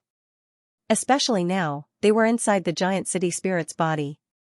In the range of the circular castle, it wouldn't be an exaggeration to say that the giant city spirit was a supreme god. In his current state, Laplace definitely wasn't a match for the giant city spirit. Even Goodalace couldn't turn over in the giant city spirit's body. Ku-anda told Goodalace not to mention the sacred corpse crystal to protect her in a disguised way. Goodalace looked at Glepner. I have a question to ask. Since you mentioned Ku-anda, do you know if she's an undead that came back from the sacred corpse crystal? Goodalace looked at Glepner nervously. Although she had become friends with Ku-anda in the beginning to deliberately go against Glepner, as their relationship deepened, she and Ku-anda truly became close friends.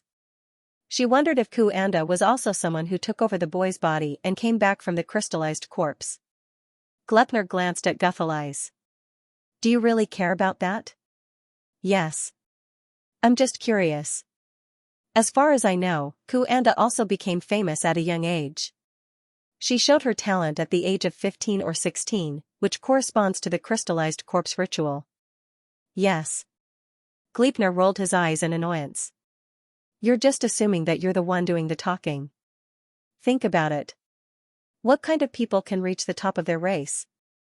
They're either peerless geniuses who became famous at a young age, hard-working people who worked hard for a long time, or people who matured late in life. Yes. There are only 3 kinds of people who can meet at the top. It's normal for Ku Anda to become an elder of the Demii clan. Don't always think about the worst. Yes. Besides, even if Ku Anda really did come back, does that mean your friendship with her is fake? Guthaly shook her head. That's not it. Gleipnir continued, so, why do you care about that? You don't have to think that your friend is a righteous person in the crystallized eye clan. As long as you know that she's your friend and that she's sincerely looking out for you, that's all. After giving Gutaly some advice, Gleipnir went around in circles and finally answered Gutaly's initial question. If you really want to know if Ku Anda is a soul returner, you can ask her directly. In any case, there's no gap between her body and her spirit soul on my side. Yes. Since there was no gap between the body and soul, it meant that the compatibility was 100%. There was a high chance that Ku Anda was not a soul returner. However, this was not an absolute answer. After all, divination was only a reference. The real world was often much more complicated than divination. By the way, the story Forever Old Friend revealed the dark side of the Crystal Eye race, as well as the truth behind the young man's tragedy. Although they still did not know the truth behind Sharuta's disappearance, Rita's crisis should have originated from this, right? Did he resonate with a certain Saint Corpse crystal? Gleipnir nodded lightly. Yes, and the target of the Force Tower's resonance is very unusual. The resonance target is very unusual? Angor suddenly thought of a possibility. Could it be him? Gleipnir did not answer. Instead, he slowly spoke about how she had found the last piece of the puzzle in Sharuta's study, the resurrection plan. The puzzle pieces from before have actually revealed the truth bit by bit. As for the last piece of the puzzle, it's called the scheme of resurrection. I believe that even if I don't say it, you should be able to guess who the subject of this scheme of resurrection is. Gleipnir looked at everyone. Although no one spoke, Gleipnir read the same answer from everyone's eyes. Yes, the one who wants to revive is Tunita. The first puzzle piece, Tunita's unwillingness, already pointed out Tunita's resentment. He did not want to die. He wanted to see the scenery of higher places. Unfortunately, his time was up, and he could only go to sleep. However, Tunita wasn't really unprepared for death.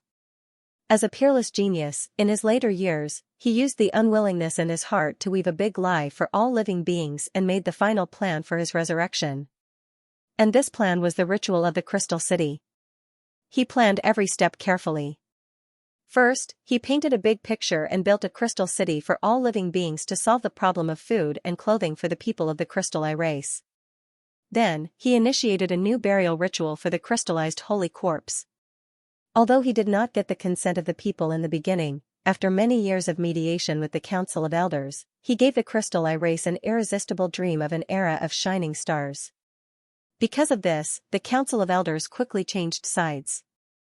After Tunita's death, even though his lie was exposed, his plan did not stop. It stopped. The ritual he left behind happened to poke at everyone's weak spot, the bond between friends, relatives, and lovers. Because of this, even though the Council of Elders reached a consensus to ban the ritual, it was still broken in the end. And it started with the Grand Elder. Everything had to start from the bottom up. It was difficult. From the top to the bottom, it was easy. When the Grand Elder set an example, other people who had weak spots in their hearts were also included. When the Crystal City's ritual was unsealed, when the cruel ritual was written into the official rules, and when the ritual was engraved into the blood of the Crystal Eye race's citizens, Tunita's resurrection plan was considered a success. In other words, he successfully took 99 steps forward. Only one more step was needed for Tunida's resurrection. And this last step was to find a young man who could resonate with his Saint Corpse crystal. Gleipnir suddenly stopped and looked at Angor. Weren't you wondering why Shaluda left these puzzles and why she went missing? Now I can answer you. Shaluda received a piece of news that she could not accept. Yes. The Saint Corpse crystal of Prophet Tunida, which hibernated in the forbidden area of Crystal City, resonated with something 3 years ago. Gleipnir frowned and lowered his voice. And the one who resonated with it was the Force Tower. Yes. Angor was speechless. Angor thought the crystal that resonated with the Force Tower was Elder Kasada's friend. But now it seemed that he was wrong. The one who resonated with the Force Tower was the greatest prophet in the history of the Crystal Eye race, Tunida. Angor suddenly felt a headache coming on. If it was someone else, we could still save him. But the Force Tower resonated with Tunida. How are you going to save him? Yes. The people of the Crystal Eye race might not care about the best friend of a nameless elder, but they would never ignore Tunida, the prophet. If the Force Tower resonated with Kasada's friend, it would be easy. But Tunida was the one who resonated with it. This was a hell of a situation. Gleipnir said, yes, it is. When the Tunida family heard about this, they were all shocked. After several days of struggle, they knew that they could not go against the will of the entire race, so they gave in. Yes. This is also why, when we first met Rita, he cried and complained that his mother was hiding the fact that she was pregnant with a new child. She had no choice. She gave up. The tragedy of human relationships. Yes. Angor could not imagine a mother giving up on her child. But he also could not imagine how a mother could go against an entire race.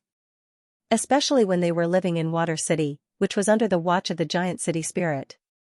Gleipnir said, Tunida's mother gave up, but there was one person who did not. Yes. Angor already knew who Gleipnir was talking about. Shaluda. Yes. Gleipnir nodded. Yes, Shaluda. Yes. Perhaps it was because Tunida was a distant relative, but Shaluda had always loved her little Tunida. Whenever Gleipnir came to talk to Shaluda, she would proudly share stories about her little Tunida. Because of this, when Gleipnir discovered that Rita was suspicious and dangerous, she immediately chose to protect him. She knew very well how much her best friend, Shaluda, loved Rita.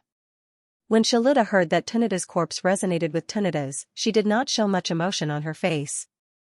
This was only to distract the attention of the Council of Elders and the giant city spirit. Shaluda did not plan to give up on Tunida. She was already prepared to do everything she could to save Tunida. Even if she had to pay with her life. Shaluda did not tell anyone about this. Not even her descendant, Tunida's mother. Only Ada, Sharuda's loyal servant, was able to guess Sharuda's thoughts from the clues of Sharuda's daily life.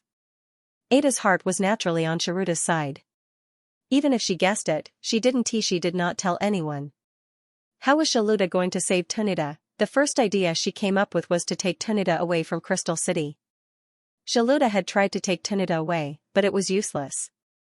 The giant city spirit had already placed a mark on Tunida.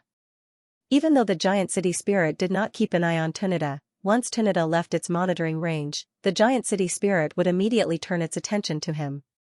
Shaluda did not dare to expose herself to the giant city spirit's attention. She had to think of another way. But no matter how she thought, it was hard to find a way to let Tunida escape unscathed. Tunida's resurrection was the will of the people and the general trend. When she thought of a way, she had to consider the general trend and the people's feelings. Shaluda was not afraid of disobeying. But she was afraid that even if she disobeyed the general trend and the people's feelings, she would not be saved. In the end, Shaluda could only think of one way. That was to completely destroy the ritual. As long as the ritual disappeared, it would be impossible for Tunida to be reborn in another shell. Shaluda knew that this method was hard to do. But for Tunida, she did it without hesitation. Tunida was only 11 years old at that time. He did not meet the requirements for the ritual. So, Shaluda still had time. But she did not have much time left. It was only 3 years. She had to find out everything related to the ritual within 3 years. Then, she had to find a way to destroy the ritual. Shaluta did find a lot of information.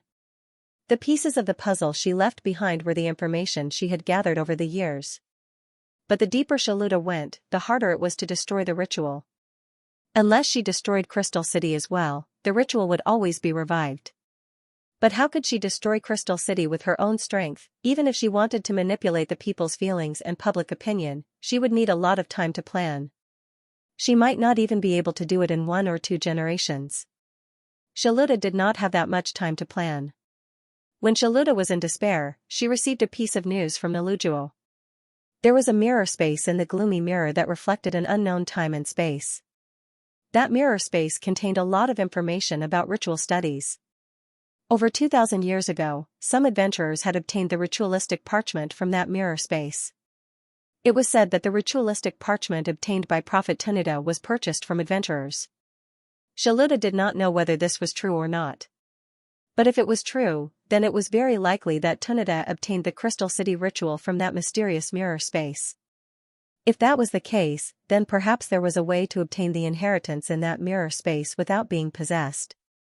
Just like before Tunida died, he could let the youth obtain the inheritance without any harm. Shaluta did not know if such a method existed, but she had no other choice.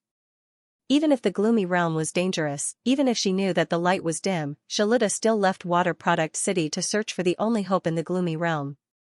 Before Shaluta left, she left these pieces of the puzzle in her study. She also left them for Gleipnir. She wanted to inform her friend of her whereabouts. She also wanted to ask Gleipnir for help. If she could not come back, and if Gleipnir could see these pieces of the puzzle, she hoped that Gleipnir would take care of Rita for her sake. Shaluta felt that this was too much, but it was her only choice in this desperate situation. After hearing Gleipnir's story, everyone sighed. They did not expect Shaluta to risk her life for Rita. After a moment of silence, Goodalay spoke up first. Is the information she got true? I mean, the one about the gloomy realm. It's Naluta who told us about it. I feel strange. Angor also wanted to ask the same question. He had heard of Naluta's name before. She was one of the strongest members of the Evermorse. The Evermorse were the best at stirring up trouble. They innately loved to sow discord, and liked to provoke opposition and divide the various races. Could he really trust the words of this race? Gleipnir remained silent for a moment. Naluta is a bit stubborn, but as far as I know, she and Shaluta are quite close. I don't think she would lie to Shaluta about this. Luigi, actually, it doesn't matter if Naluta is telling the truth or not. Whether Shaluta is dead or alive, she still hasn't come back. That's the truth. Luigi put on a serious expression and looked at Gleipnir. My question is, how are you going to help Rita? Gleipnir remained silent. She wanted to take Rita away, but she was not sure if she could do so under the watchful eyes of the city spirit. As the atmosphere grew tense, Angor suddenly spoke up. I have a question. What is the true nature of the Crystalline race's rebirth? Angor had been wanting to ask this question for a long time. Reincarnation in another's body was also known as possession. This did exist in the wizarding world as well. For example, Imp Grag from Edge of Night borrowed the body of someone who had just died to be reborn. Now, he changed his name to Spivot and became Flora's subordinate. Also, Greya lost her body in the Nightmare Realm, so she had to find the body of a young girl and temporarily use her consciousness as a parasite. Both cases were considered reincarnation, but Grag was a completely different person. Greya did not harm the girl's consciousness. She was just a parasite. When she found the body again, the girl could recover her consciousness. Possession did exist in the wizarding world, but it was not common. It was not hard to understand why. Possession would only make you weaker, and it would not change you much. There was no such thing as reaching the end of one's lifespan and seizing another's body. Wizards had all kinds of ways to prolong their lives. If they could not prevent death, their soul, spirit, and mind space would all be weakened to varying degrees. Possession wouldn't change that. Possession only meant taking someone else's body, not changing one's own soul. Did the Crystalline race's possession break this rule? After taking over someone's body, he would be able to break through life insurance and continue to live in a new body. This was something Angor could not figure out. Gleipnir, your idea is not wrong. You just ignored the difference between humans and other long-lived races. Humans were very special in all the general planes. This was because only humans had the most balanced vital signs. For example, if a human had a lifespan of 100 years, his physiological functions, soul, and spirit essence would all deteriorate along with him. The three of them were perfectly balanced. There won't be any outstanding performance, and there won't be any performance that will drag you down. Therefore, a human's lifespan was the most realistic limit. However, this was not the case for long-lived races. Take the Crystal Eye race for example. They had a lifespan of 700 to 1,000 years. However, the lifespan here referred to the aging of their physiological functions. The soul and spirit of a Crystal Eye race did not reach their limits within 1,000 years. Generally speaking, the Crystal Eye race's soul limit and spirit origin limit were both 3,000 years. If they could break through, they could extend their soul limit even further. From this, it could be seen that the Crystal Eye clan's physiological functions, soul state, and spiritual origin were different from those of human beings. They were completely unbalanced. Their physiological functions would reach their limits first, while their soul and spirit would be far from reaching their limits. Because of this, the rebirth of the Crystal Eye race could be considered a true rebirth. Because taking over the body of the young man was equivalent to solving the problem of physiological aging. The soul and spirit would also be reactivated in the new body. They would have at least 1,000 years of lifespan. As long as they could break through during this period, longevity would not be an unattainable dream. I see. So the longevity clan is really different from humans. No wonder ordinary humans have such short lifespans, Angor sighed as he thought about it. As far as he knew, strengthening one's spirit and soul would help one's body. The longevity clan's soul and mind were naturally strong. Thus, from the moment they were born, they had been nourishing their bodies. This might also be the reason why the longevity clan could live for so long. You don't need to feel sad for humans. Glepner, judging from the results, humans are at a disadvantage in this competition of lifespan. But those longevity clans also envy the balance of human life. Huh? Angor was surprised. What do you mean? Huh? Glepner, as I said before, humans are a very special race in the general plane. It's because of the trinity of equilibrium. This equilibrium brought humans the disadvantage of being born with a short lifespan, but it also allowed them to break through their bottlenecks without much difficulty. Huh? You'll understand if you think about Tanida.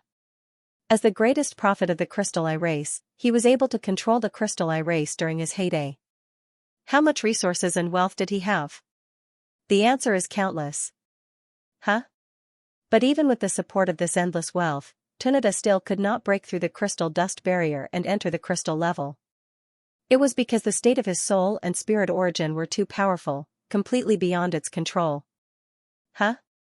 The common problem of these longevity clans is that they can't break through their bottlenecks. Only a very small number of extraordinary geniuses can reach the level of powerhouses. And to reach the limit is extremely difficult. However, it was different for humans. Although it was difficult to become a wizard, due to the balance of the Trinity, most of the things that got stuck in the wizard's practice were big barriers. For example, an apprentice could break through to become an official wizard could break through to become a true wizard could break through to become a legendary wizard. Normally, a wizard wouldn't be stuck for too long. Even if they were stuck at a small barrier, they could slowly wear it down with time. Longevity clans, on the other hand, faced the same problem no matter how big or small their bottlenecks were. Therefore, even though the longevity race had a naturally long lifespan, once they stepped onto the path of transcendence, humans would usually have a higher upper limit than the longevity race. Angor nodded in understanding. As he understood it, this was a kind of drinking and pecking. The longevity clan had obtained benefits innately, but they had to pay a greater price in the future. If there really was a creator in this world, then this was the fairness planned by the creator? Fairness? Hearing Angor's mumbling through the spirit bond, Goodalay suddenly chuckled. I don't know if there is a creator, but you're wrong to use this to talk about fairness. Think about it. Whenever Gleipnir compared longevity clans with humans, he would always add universal or most in front. In other words, there are a small number of longevity clans who are born with the trinity of equilibrium, just like humans. What are these special longevity clans? I don't know. But I'm sure they exist. Gleipnir told me that. Angor looked at Gleipnir, who nodded. Yes. These longevity clans who are born with the trinity of equilibrium are rare, but they do exist. But from a research point of view, we can mention these special cases, but we can't study them for everyone. Take humans for example. Humans are born with the trinity of equilibrium, but some of them are born with stronger spirit power, which is what you humans call supernaturals. There are also some who are born with natural talents, which is also a sign of strong spirit power and soul. One case doesn't mean that it's universal. Angor nodded. Gleipnir was right. An example was completely different from a general example. But personally, Angor still envied these longevity clans who were born with the trinity of equilibrium. Still, he wouldn't change his mind if Gleipnir asked him to do so. These longevity clans only had a lower limit, but humans weren't that bad either. Let's go off topic again. Goodaz looked at Gleipnir. You haven't answered Luigi's question. How are you going to help? Tower? I haven't figured it out yet, Gleipnir replied. But it's not impossible to take him away by force. Gleipnir glanced at Laplace who was standing beside him. As the host, she could easily use the power of her main body to take them away from Crystal City. However, it would be a bit troublesome to deal with the aftermath. The spirit of the giant city had a mark on Tower, which meant it would know its location. The mark had already become one with the tower, so even Laplace couldn't remove it. Still, it wasn't impossible. Throwing the pagoda into the sea of empty mirrors and waiting for the mark to be washed away, then pulling the pagoda out of the sea of empty mirrors could be considered a different method. However, Tower would most likely become a hollow person. Being a hollow person wasn't a good option, but it was better than being targeted by the crystal eyes. However, this was the last resort, the last resort. There was no other way. Gleipnir wouldn't do it if there was a better way. The most extreme way was to do it. If Tower became a hollow person, she wouldn't be able to explain it to Shaluda. Actually, I have an idea. Angor suddenly spoke up. His words attracted everyone's attention. What is it? Goodaz asked directly. Don't tell me you're going to open a passage from Crystal City to the real world and send Tower there. Angor didn't know what to say. That's your own idea, isn't it? But it's not impossible to send Tower to the real world. Of course, Angor wasn't planning on running away from the problem. He took a moment to organize his words. I'd asked about the nature of reincarnation, and now I have a general idea. To put it simply, it's the possession of one's spirit and soul. Yes. This means that Tunada's spirit and soul are preserved inside the so-called Holy Corpse crystal. Yes. The others nodded in agreement. They didn't know how it was done, but it was probably the effect of the ritual that allowed the crystal to preserve the spirit and soul of the deceased for a long time. What is the core of the spirit and soul that can be possessed? The answer is consciousness. Yes. If the consciousness inside the crystal doesn't exist in the first place, and there's only the spirit and soul left, then the possession won't work. Yes. Goodaz didn't understand what Angor was trying to say, but Luigi, Gleipnir, and Laplace did. What was the thing that entered the dream crystal through the login device? It was consciousness. The body that appeared in the dream crystal was the body of consciousness. Even if one's soul and spirit were shattered, as long as the consciousness that contained all of one's memories and emotions still existed, it could be manifested in the dream crystal. This was how the natives of the dream wasteland and the dream crystal came to be. Their bodies in the real world were already dead, and their souls had already entered the ultimate. However, their consciousness was dragged into the dream crystal and formed into a new body. This was how natives worked. Similarly, the reason why the spirit and soul of a crystal eye could be possessed was because of the consciousness. If Tunada's consciousness was dragged into the dream crystal from the very beginning, then the Holy Corpse crystal in the real world would be useless. It would be impossible to possess Tunada's body. Also, the inheritance obtained through the Holy Corpse crystal would most likely be useless. The inheritance would contain memories, and memories were closely related to one's consciousness. If one's consciousness left, the inheritance would be gone. However, the talent of the spirit and soul could be passed on. But this was only a guess. The only thing they were sure of was that once the consciousness left, the possession wouldn't work. "It's a good idea," Luigi said. Luigi was the first to affirm, but his affirmation was not important. Everyone ignored him. Laplace was the second to speak. She also agreed with Angwar's suggestion, but there were still many details to be worked out. Glepner went straight to the point. "It's a good idea. But how are you going to let Tunida's consciousness enter the dream crystal?" "All right." Angwar answered Glepner's question in a low voice. "Isn't that something you should be thinking about?" It took Glepner a while to come back to his senses. Angwar was right, it didn't matter to him whether he could save Rita or not, or whether Rita was possessed or not. The only person who cared about Rita was Glepner and herself. Angwar's suggestion was much better than Glepner's own idea, which was more than enough for Glepner. As for how to solve the problem, it was up to Glepner to figure it out himself. Glepner nodded. "You're right. That's something I should consider." After a pause, Glepner began to share his opinion. "In my opinion, there are only two ways for Tunida's consciousness to enter the dream crystal. First, let's get in touch with Tunida's corpse crystal. Let's let his consciousness enter the dream crystal. But there are several problems with this method. As far as I know, Tunida's corpse crystal is placed in a forbidden area. Outsiders can't enter. Not even Crystal Eye clansmen have the right to enter the forbidden area. Also, the spirit of the giant city is another problem. It's even more difficult to sneak into the forbidden area under the watch of the spirit." Glepner personally didn't recommend getting in touch with the corpse crystal. So there was only the second option left. Second, let's send Tunida's consciousness into the dream crystal before Tunida's body is possessed.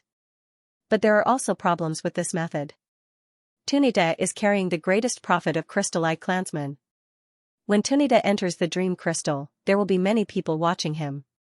He might not be able to complete the whole process under everyone's eyes. Outsiders can't enter the ritual, and we can't help Tunida either. In short, both methods had major flaws, which were what Laplace called minor flaws that needed to be dealt with urgently. If Glepner had to choose, she would personally lean towards the second option. The first option had more variables, while the second option had a higher chance of success as long as Tunida didn't break down on its own. Glepner looked up at the others. "What do you think?" She was looking at everyone, but she still cared about Angwar the most. Angwar was the one who came up with the idea, and she needed Angwar's help to make it work. He really wanted to know what Angwar thought of the two plans. What did Angwar think? He didn't have an opinion. Or rather, he didn't think either of the two plans would work. There were too many variables. Whether the plan worked or not depended on both teamwork and luck. "What do you think?"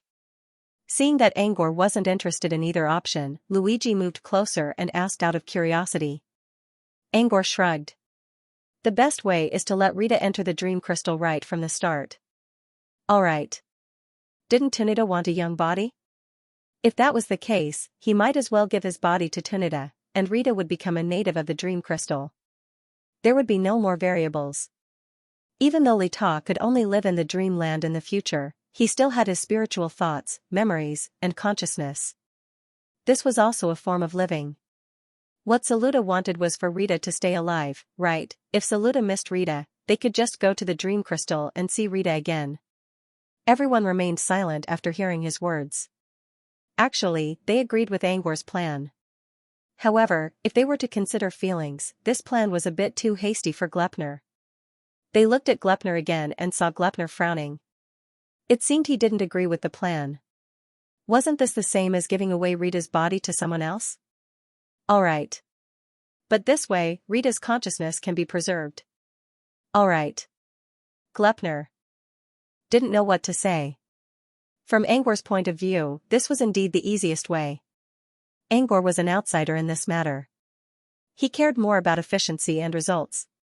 Glepner, on the other hand, had to consider the friendship between him and Saluda. She didn't only want results, but also a relatively perfect process. Naturally, she didn't agree with this plan. However, if there was really no other way, this could be considered a last resort. Do you have any other ideas? Gleipnir asked. Do you have any other ideas? All right. As soon as Gleipnir finished speaking, Luigi added in the spirit bond, the method Gleipnir wants to hear is to maintain the Force Tower's consciousness while not letting the Force Tower's body be taken over. TSK, TSK, TSK. What a big appetite. But do you have such an idea? All right. Gleipnir knew Luigi was trying to help her, so she didn't say anything. Instead, she looked at him in silence, hoping to see if he could come up with a better solution. You want it and you want it at the same time? That's a lot harder. More importantly, there are too many variables to control. All right. However, I do have an idea. It has a lot of variables, and it can even be said to be the biggest variable. But if we can eliminate this variable, then the rest will be very simple. All right. Gleipnir asked, what is it? All right. Angor looked at Gleipnir and whispered, show your hand. All right.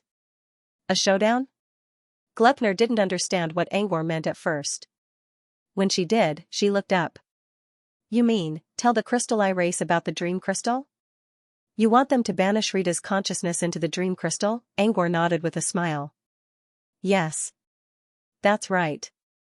Angor already planned to tell all races about the Dream Crystal. Once the Crystal Eye race learned about the Dream Crystal, even if Angor didn't say anything, they would take the initiative to send the consciousness of Rita's corpse or Rita's possessed consciousness into the Dream Crystal. If that was the case, why not tell them in advance and make a deal with them? Instead of relying on luck to make a living, it was better to play a fair game openly. Angor was telling the Crystal Eye race that if they wanted a login device and a seat in the Dream Crystal, they shouldn't go to the Rita. And if the council insisted on reviving Tunita? Sure, the Dream Crystal would welcome Tunita. As for Tunita didn't want to go to the Dream Crystal himself, so he couldn't refuse. He was only a part of his consciousness living inside the corpse crystal. He didn't even know if he could communicate with the outside world. As long as the council agreed, Tunita would have to accept it even if he didn't want to. Besides, didn't Tunita want to live a long life so he could see the scenery of higher worlds? The Dream Crystal could help him realize his dream. The Dream Crystal was only a subsidiary of the Sun Mirror domain, so it wasn't that big. However, Angor's vision for the Dream Crystal was not limited to this area. In the future, Angor would find a way to connect the Dream Crystal to other nightmare domains, and the Dream Wasteland would be the first. If he could do that, the Dream Crystal itself would become the scenery of the highest world. Not only could he fulfill Tunita's wish, but he could also save Rita's soul. Why not? After hearing Angor's explanation, Gleipnir lowered her head and fell into deep thought. From her point of view, Angor's idea was a bit too idealistic. But considering the bigger picture, it wasn't impossible to give it a try.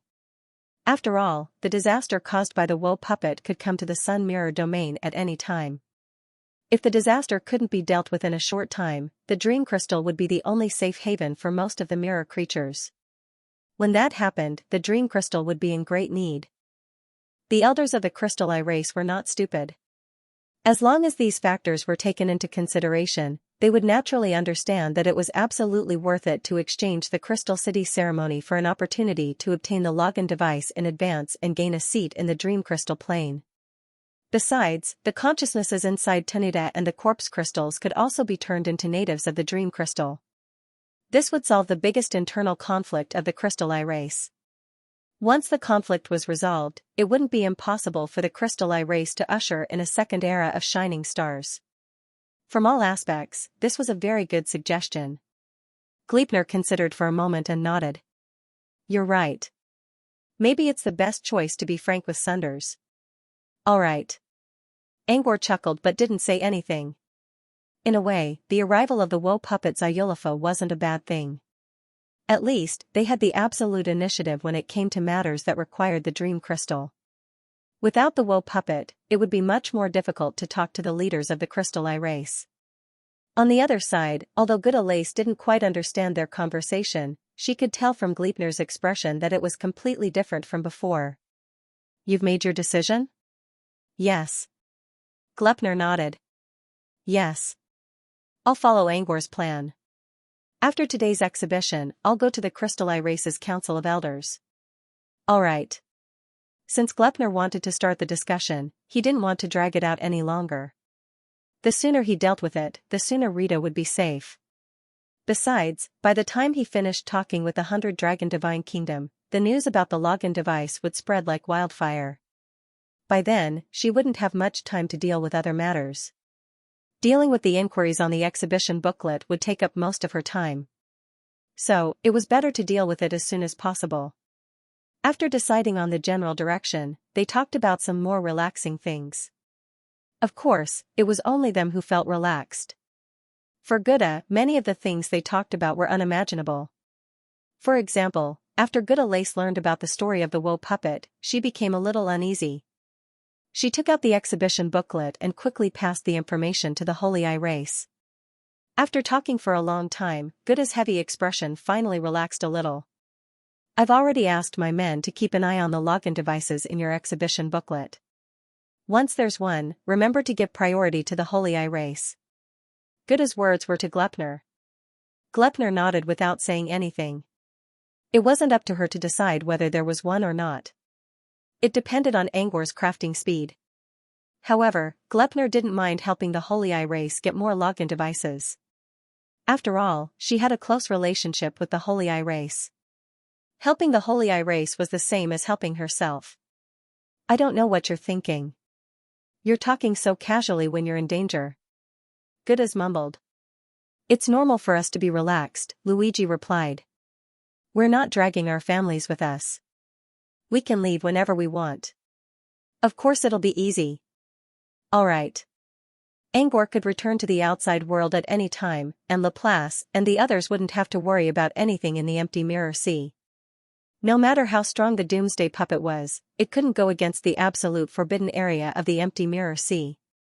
Besides, if it could really affect the empty mirror sea, Laplace could just go to the ghost domain and go to another mirror region. Or go to the void. It wouldn't affect them too much anyway. Luigi looked at Gouda's. As long as you don't care about the other people in Sumerian's wet castle, you'll be fine too. All right. Gouda's eyes glared at Luigi. How can I not care? I'm not that cold-blooded. All right. As they talked, they got closer and closer to the center of the cloud. The space around them became wider, but there were more and more people.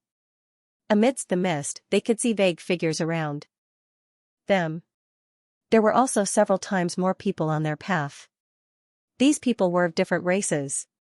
Some were as tall as hills, while others were as small as mice. They came in all shapes and sizes. Compared to such a large number of people, Angor's group was nothing. Even so, along the way, there were still many people looking in their direction. However, they weren't looking at Laplace, Gouda's guide, or Laplace's group. It was Angor. Angor's body was surrounded by a faint mystery ripple. Even with a barrier, the ripple couldn't be completely hidden. Almost all the transcendent races would be curious as long as they sensed the mysterious fluctuations. However, most of them only looked and didn't do anything. Angor's mystery ripple was strong, but there were still many who knew about it. Especially the Crystal Eye guards, who could tell that Angor's mystery ripple was the same as the ones on their elders. They both came from Wicked Witch's blessing. Apart from the guards, many other races also knew about Wicked Witch's eye. So, they only looked around curiously and didn't try to disturb Angor. With Gouda Lace by his side, many people were even more shocked. Of course, not everyone knew about etiquette. There were always some who didn't know better. For example, 2 Evermorse with black sticks were now standing in front of Angor and staring at the cat ears on his head. Even though the 2 Changhua beings didn't do anything, it was clear from the way their eyes were darting around that they were plotting something. However, before they could chase them away, a tall, dark-skinned young man appeared behind them, grabbed one of them with each hand, and tossed them aside. Eye of the Star, Mr. Astrologer, and everyone else. I apologize on behalf of my brother. He's too young to know what's right and wrong. The dark-skinned young man bowed to everyone respectfully. Behind him, a black panther also lowered its head. Gouda Lace looked at the dark-skinned young man and snorted. I don't care if they're big or small. The dark-skinned young man didn't say anything. He just lowered his head even more to show his sincerity. Seeing more and more people coming to join the fun, Gouda Lace waved a hand. Get out of my way. Goodalace's tone wasn't pleasant, but the dark-skinned young man knew he was safe. He stepped aside and allowed Goodalace and the others to move away. It wasn't until the clouds and mist concealed their figures that the black-skinned youth controlled the Black Panther to carry away the two black stick men that had been thrown to the side. From his gradually turning cold gaze, one could tell that these two black stick men were probably going to suffer a calamity. Angor was curious about the dark-skinned young man's identity. Is that one with the panther also a Evermorse? He was curious. He was curious because this young man didn't look like a Changho clan member at all. The Evermorse were all black sticks. But the dark-skinned young man didn't look like a Evermorse at all, except for his dark skin. His short silver hair, his luxurious silver suit, and his elegant Black Panther gave Angor the impression of a new noble. Yes, he's a Evermorse, Goodalace said. Yes. The Evermorse are divided into two major factions, Shadow Clan and Shadow Clan. The royal family of Shadow Clan is called Phantom Clan. Yes. The appearance of the Phantom Clan members is completely different from the ordinary Longhua clan members. Other than their dark skin, they look similar to humans. Yes. That one is a Phantom Clan member. His name is Phantom Panther Nawat. Yes. Phantom Panther Nawat? Angor was surprised. He had heard of this name before. Back at the 100-Dragon Divine Kingdom, he read through the catalog given by Olisandro. Phantom Panther Nawat's favor was listed. He only glanced at it briefly and didn't check it out. So Phantom Panther Nawat was a Evermorse? Goodalace continued. Phantom Granny Naluto is also a Phantom Clan member. She's the only leader of the Phantom Clan. Nawat is Naluto's disciple. They were both Evermores, but they could take on completely different forms. One was a matchstick, while the other was a living human. Angor couldn't help but exclaim. The world was full of wonders. After this small interlude, they had almost reached the center of the cloud soil. Through the clouds, they could already see the huge display stage in the distance. The stage looked like a huge triangular mountain from afar. It was made of crystal shell and loomed in the clouds. Nearby, there were temporary areas for the major races. The so-called temporary zones were similar to the temporary outposts of the major races, but they were smaller in size. The temporary areas not only had people who were about to go on the stage, but also had stalls set up by vendors and customer exchange areas for passing customers. However, the most important function of the temporary areas was to have seats. The stage was not something that could be approached casually. If one wanted to see the stage from a close distance, he or she must have a seat in the temporary area. Because of this, most of the people around the stage were elites of the major races. Individual customers would not come to this level to join in the fun, because they might not be able to get a seat. As for how the seats were arranged in the temporary areas, according to the official statement of the Crystal Eye race, it was randomly arranged. But the truth was, the weaker races were usually at the outermost area. The closer the temporary areas were to the stage, the stronger the races were. For a powerful race like the 100-Dragon Divine Nation, even if only a few mirror dragons had come, the temporary area they occupied was still the closest to the display stage and the largest area. Technically speaking, Angor and his companions should have a temporary zone, but this was not the case. After all, there was a dream mirror display page that represented them in the exhibition book, and the races with such a page must have a temporary area. However, the arrangement of the temporary areas had been arranged a few days ago. They were forced to come here by Sage Pika, so there was no way he would arrange a temporary area for them. So, if they wanted to see the stage from a close distance, they had to rub the temporary areas of other races. To them, this was actually not difficult at all. With Gleipnir's connections, they could rub into any temporary area they wanted. They could even rub into the temporary area of the 100-Dragon Divine Kingdom. However, with Goodalace here, there was no need to rub into the temporary areas of other races. The temporary area of the Divine Eye race is inside, closer to the stage. I'll take you there. Guthail said. The others did not decline, nodding and following Goodalace. Along the way, he kept an eye on the other hostages while trying to locate Shipilov's location. To his surprise, Goodalace led them to the same direction as Shipilov's coordinates. Good Alace noticed his confusion and explained, the Injit clan's temporary zone isn't far from the Holy-Eyed clan's temporary zone. The only thing between them is Klaus' multitask house. Therefore, from a general point of view, it was consistent. Angor nodded. He already knew what was going on without Good Alace's explanation. After all, he had not activated his dragon scale, so Shipalov would not be able to sense him and would not take the initiative to look for him. Therefore, Shipalov must still be in the temporary area of the Ingji tribe. And the direction they were heading in was similar to Shipalov's position, which meant that the two temporary zones were relatively close. Reality proved that this was indeed the case. Laplace, who was standing beside Angor, suddenly muttered, Klaus Multitude House? Laplace did not speak through the spirit bond. However, Angor happened to walk beside her and heard what she said. What's wrong? Is there something wrong with Klaus Multitude House? Angor looked at Laplace curiously. Laplace shook her head. Nothing. I just thought of a dog. Dog? A dog? Angor frowned. He did not expect such a strange answer from Laplace. Good Alace, who was walking in front of them, also looked at them curiously. As far as she knew, there was indeed a strange dog in Klaus Multitude House. Did the dog have something to do with Laplace, something to do with him? Good Alace wanted to ask, but considering Laplace's identity, she did not say anything. Instead, she signaled Gleipnir with her eyes and tried to get an answer. However, although Gleipnir received Good Alace's signal, he completely ignored it. No matter how good her relationship with Good Alace was, she would never take the initiative to talk about anything related to Laplace. As a time body, it would be a form of overstepping her authority to talk about the main body. Since Good Alace did not get an answer from Gleipnir, Angor became her substitute and asked Laplace about the dog. Dog? Angor looked at Laplace in surprise. Is it the kind of dog I think it is? Huh? Laplace glanced at the cat ears on Angor's head. If you're thinking about the dog of cats and dogs, then that's it. Okay. Angor nodded. He was indeed thinking of a domestic pet dog.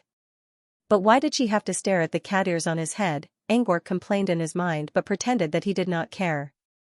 What's the connection between Klaus Multitude House and dogs? Are there only dogs in Klaus Multitude House? Dogs? No. Laplace shook his head. I don't know much about Klaus Multitude House. I only know there's a dog in there. Okay. Angor did not know much about Klaus Multitude House, but he knew about a dog inside. Is the dog special? Angor asked. Okay. Laplace said, you can say that it's special.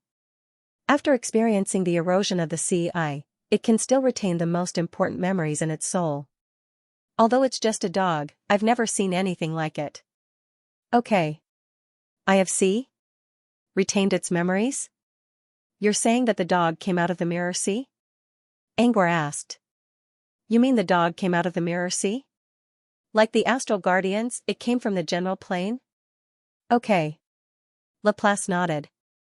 Yes, 300 years ago, it was washed out of the eye of the sea.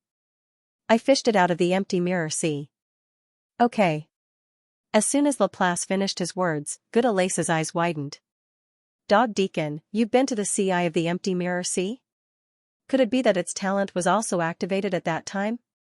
Okay. Dog Deacon? Talent? Activated? Angor looked at Good Alace with a confused look. What kind of weird combination was this? Dog Deacon? Laplace repeated the name in a low voice. I remember it was called Meatball. Dog Deacon, is that its current name? Dog Deacon? Good Alace shook her head. No. Dog Deacon is just its position in Klaus Multitude House. Or should I say, its title? It never told anyone about its real name. Good Alace decided to explain to Angor and Laplace since she realized neither of them knew much about Klaus Multitude House. Klaus Multitude House suddenly rose to prominence in the last few hundred years. The people inside. I mean, the creatures inside don't seem to be native to the mirror realm. But they're all pretty strong, especially when it comes to intelligence. They're even better than Scholar Mirror C. Klaus Multitude House wasn't a race or an organization. It was more like a shop that gathered a large number of special talents. As its name suggested, the shop's main function was to handle all kinds of affairs. They could handle such trivial matters.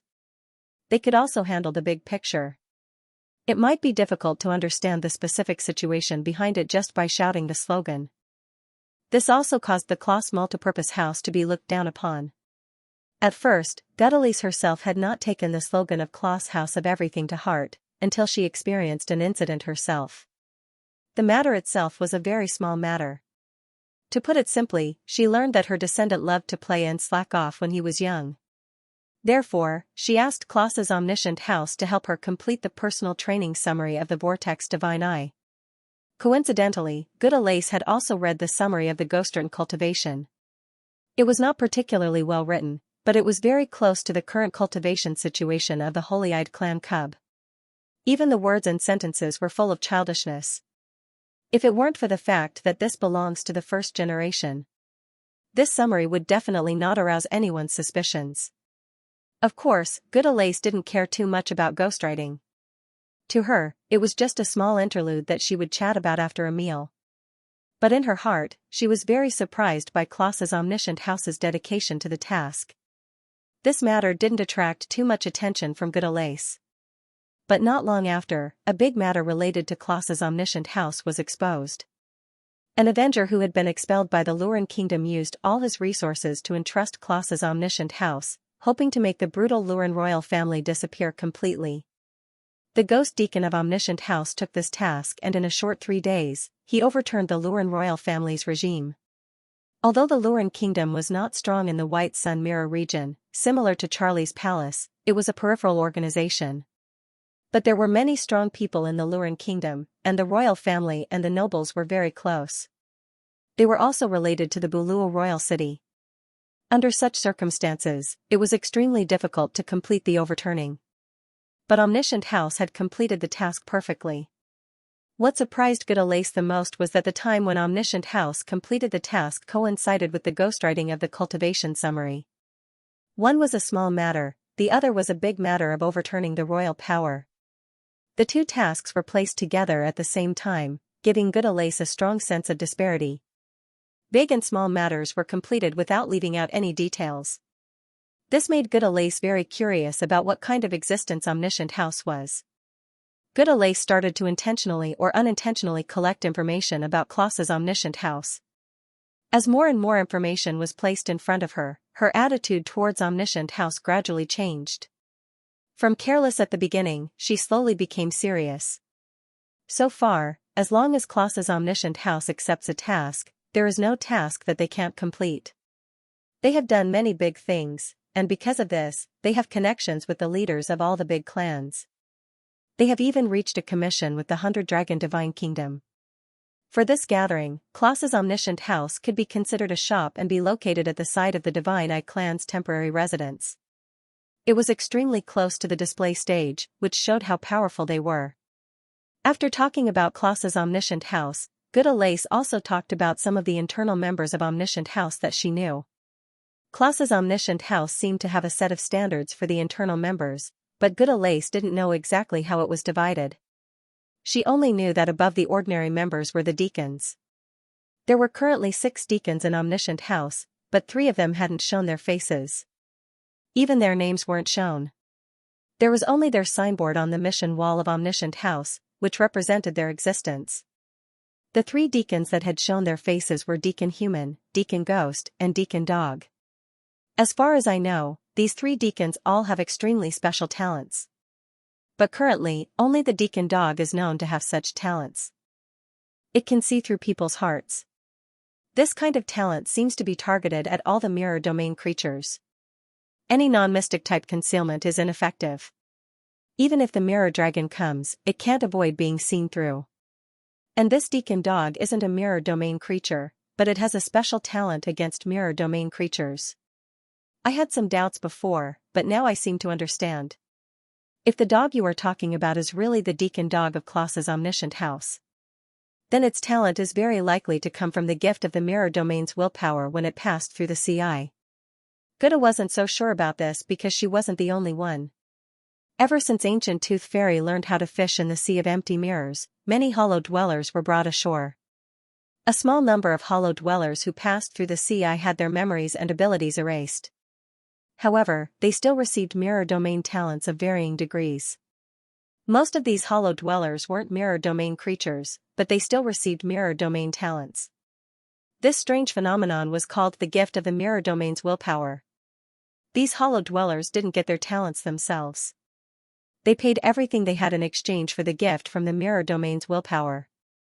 This was the only way to explain why hollow dwellers could receive mirror domain talents.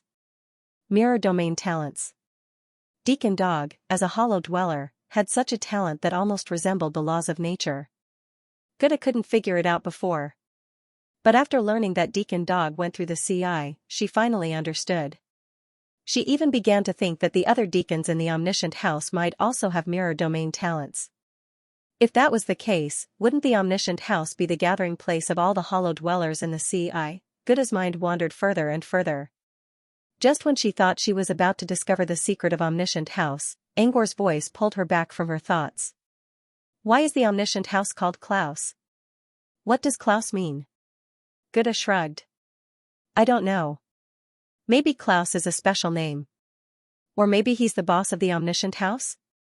Angor nodded and looked at Laplace. He didn't think Laplace would be so obsessed with the dog that he just fished it out of the sea. Maybe there was more to the dog story? Laplace considered Angor's question and nodded. In a way, Meatball is my reincarnation. Alright. Time body? Angor looked at Laplace in surprise. He didn't expect this answer at all. Gutta Lace's eyes widened in shock as well. In Locke's omniscient house, the most famous deacon was the canine deacon.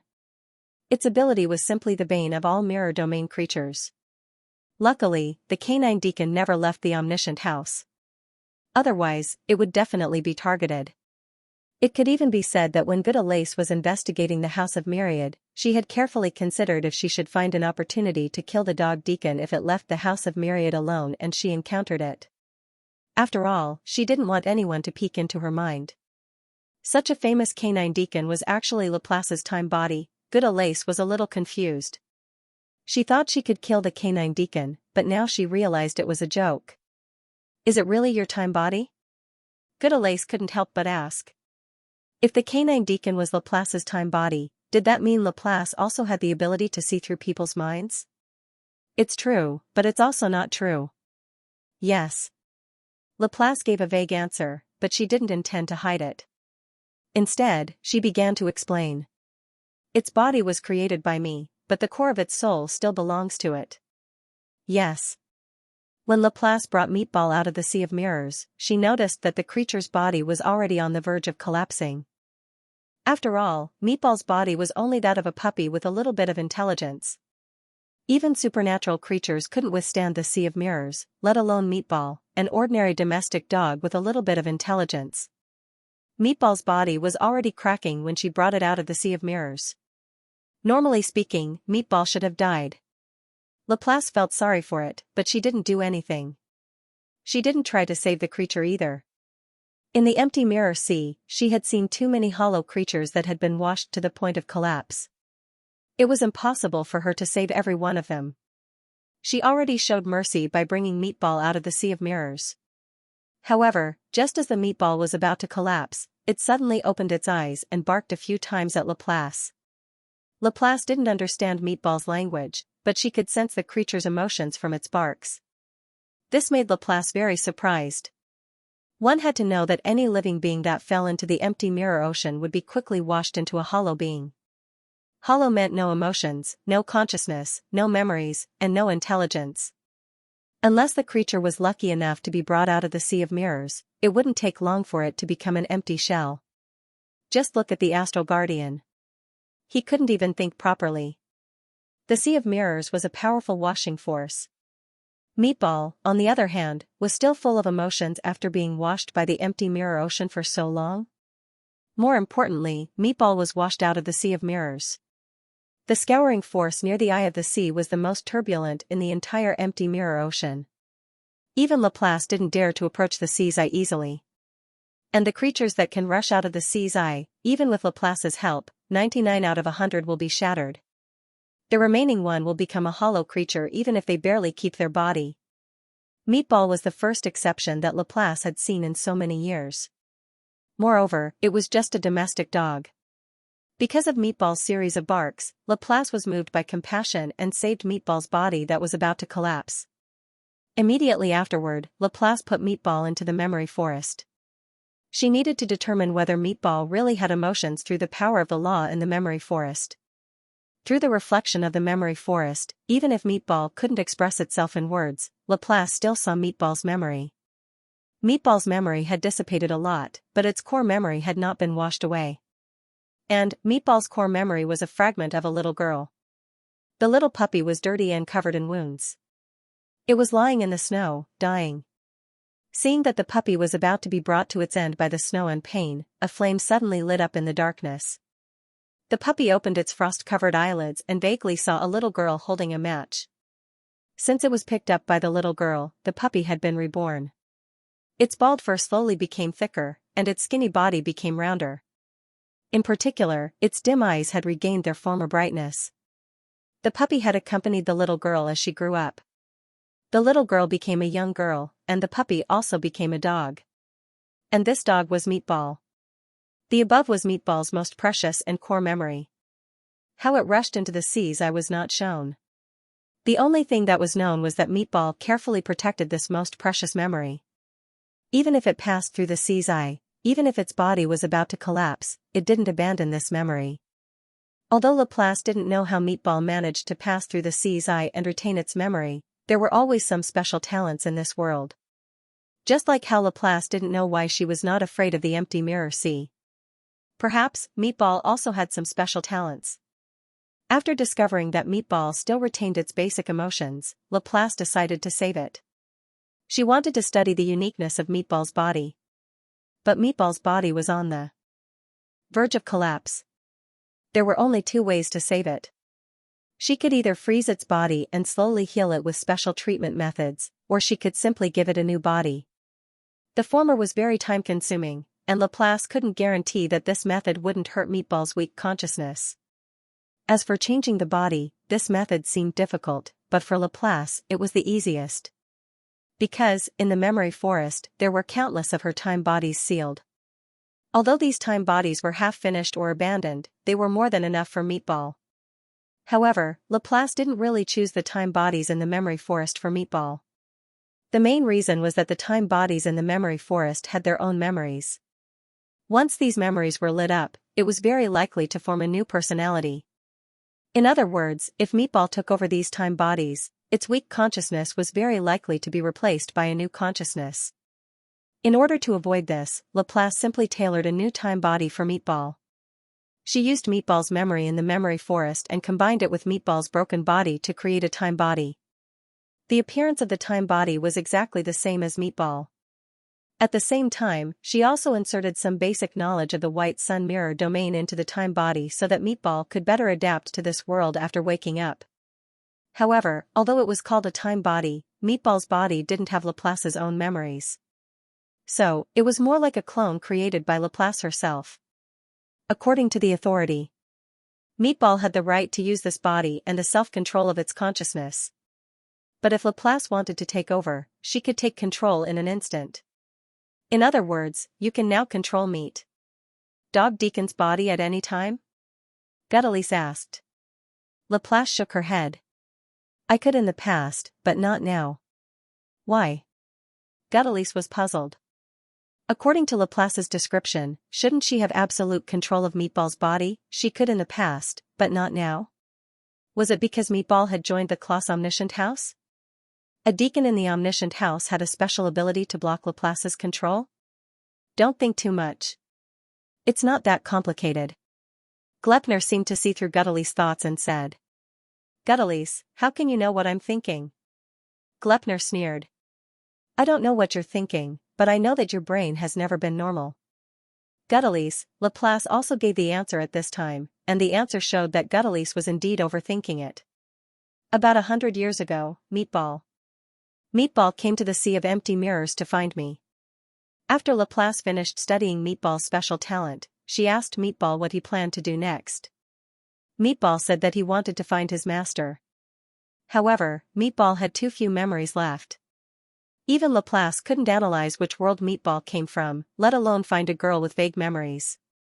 Meatball also knew that the possibility was very small, but he still insisted on leaving. Laplace didn't keep him and even ordered Glepner to send him out of the sea of empty mirrors. Since then, Laplace didn't care about Meatball's news. Until 100 years ago, Meatball returned to the sea of empty mirrors with Glepner's help and found Laplace. It was also at that time that Laplace learned that Meatball had joined a place called the Klaus Omniscient House. Meatball's intention of joining the Omniscient House was very simple. He wanted to use the Omniscient House's power to find his master. Yes, he still hadn't forgotten the girl who saved him when he was young. Even if 100 years had passed, and she might have passed away, he still wanted to see the place where she lived. During that meeting, Meatball and Laplace talked a lot about the stories of wandering in the mirror realm over the years. They also talked about his imagination. When Meatball left, Laplace removed his control. He completely gave Meatball his freedom. Therefore, although Meatball was Laplace's body, it was different from an ordinary body. It was a completely independent body. Did Dog Deacon ask you to remove it? Gudelis asked. Laplace shook his head. I removed it of my own accord. Yes. Through Meatball's explanation, Laplace knew that Meatball's only dream was to follow in his master's footsteps. In order to realize this dream, he had to go to a different world. Laplace had seen too many images of worlds in the sea of empty mirrors. He knew very well that most of the worlds were very dangerous. Even if Meatball had special abilities, he might not be able to escape danger. He might even be targeted by others. Moreover, because Meatball didn't have control over his body, he couldn't specifically strengthen his body. His weak body was his biggest weakness. It was very likely that he would fall into the path of chasing his dream because of this. Of course, Laplace could help Meatball strengthen his body through absolute control, but she couldn't help him all the time. Especially since Meatball probably wouldn't stay in the mirror realm in the future, Laplace couldn't cross worlds to help him strengthen his body. Therefore, Laplace removed the restrictions on Meatball's body and gave it back control. Since Meatball had given himself a big dream, he would have to find his own path in the future. Since that day, Laplace never paid attention to Meatball again. Until today, when she heard the name of Klaus Omniscient House, she finally remembered her body which she hadn't seen for 100 years. After listening to Laplace's explanation, Gudelis finally understood the situation. She didn't know there was such a story behind Dog Deacon House. After sighing, she was also curious about the Dog Deacon and Laplace. How did Dog Deacon House preserve its memory in the sea of empty mirrors? Laplace said he already did some research on it. Did he find the answer? Also, Dog Deacon House's special talent seemed to work on all creatures in the mirror realm. Did it work on Laplace as well? Gudelis didn't want to ask since it involved Laplace's privacy. However, she kept glancing at Angor. She could tell that Laplace valued Angor a lot during their journey. Usually, Laplace would answer Angor's questions. Gudelis hoped Angor could ask her questions. But Angor didn't say anything. He was curious about how Meatball preserved its memory, but that wasn't his main concern right now. He could always ask about it later. Right now, he was more concerned about Shipilov's sudden disappearance. Well, it wasn't disappearance. Using his dragon scale, Angor confirmed that Shipilov was still nearby. However, Shipilov's coordinates were blurred as if they were blocked by some kind of barrier. Angor considered for a moment. What's south of the Injit temporary zone? Yes. Several minutes ago, Angor sensed that Shipilov left his original position and headed south. After that, Angor couldn't sense Shipilov's location. If Shipilov's original location was the Ingji tribe's temporary residence, then what would be south of the Ingji tribe? South of the Injit? Gudelis asked without hesitation. Isn't that the temporary zone of the Holy-Eyed clan? What's wrong? All right. Angor didn't hide anything and told Gudelis what he learned from the dragon scale. Shipilov went south, and his coordinates are blurred? Gudelis pondered for a moment and shook her head. He shouldn't have come to the temporary zone of the Divine Eye clan. Our temporary zone doesn't have the ability to block coordinates. Alright. Besides, a powerful contract like the Dragon Scale couldn't be blocked by a normal barrier. If the Injit clan didn't have a special barrier, then Shipilov could only have gone to Klaus' Omniscient House. Alright. Between the temporary zones of Injit and Holy-Eyed is Klaus' Omniscient House. Strictly speaking, Klaus' Omniscient House is not a temporary zone because it's not an open space. It's an enclosed space that looks like an office. Yes. Because of that, it was easier to set up a space barrier. Or rather, Klaus' Omniscient House must have set up a space barrier inside the office. Because if you don't cover it up, using a law firm would be unnecessary. Considering all these details, it was highly likely that Sibilov entered Klaus' Omniscient House. Speaking of which, why did Sibilov go to Klaus' Omniscient House? Is the Injit going to start another war? Gudelise muttered. What do you mean? Angor was confused. Yes. Since you got Sibilov's favor from Mr. Dirk, you should know something about him, right? Yes. Guda didn't wait for an answer. Instead, she went on without waiting for Angor's answer. Sibilov is not an ordinary man. His grandfather once won the title of honorary commander of the Ice Kingdom, and is also the teacher of the current supreme commander of the Injit. Yes. To put it simply, Sibilov was related to the supreme commander of the Injit, who was also the only 3-star general in the Ice Kingdom. And it was quite a close relationship. Sibilov was born in a commander's family, but he preferred to fight on the front lines. In other words, Sibilov participated in all the recent wars started by the Injit. Who was the one who started and commanded the front lines? The Supreme Commander. Sibilov had the support of the Supreme Commander, and he himself was a frontline warrior. His every move was easy to make. After talking about Sibilov, Guda moved on to Klaus' Omniscient House. I heard that the Omniscient House has reached some kind of cooperation with the Ice Kingdom. It wasn't hard to guess the reason. The Ice Kingdom was engaged in foreign wars all year round, and if they wanted to win, they needed information. The Omniscient House was one of the best spies in the entire Sun Mirror Zone. Therefore, the cooperation between the Ice Kingdom and the Omniscient House was highly credible even if it was just a rumor.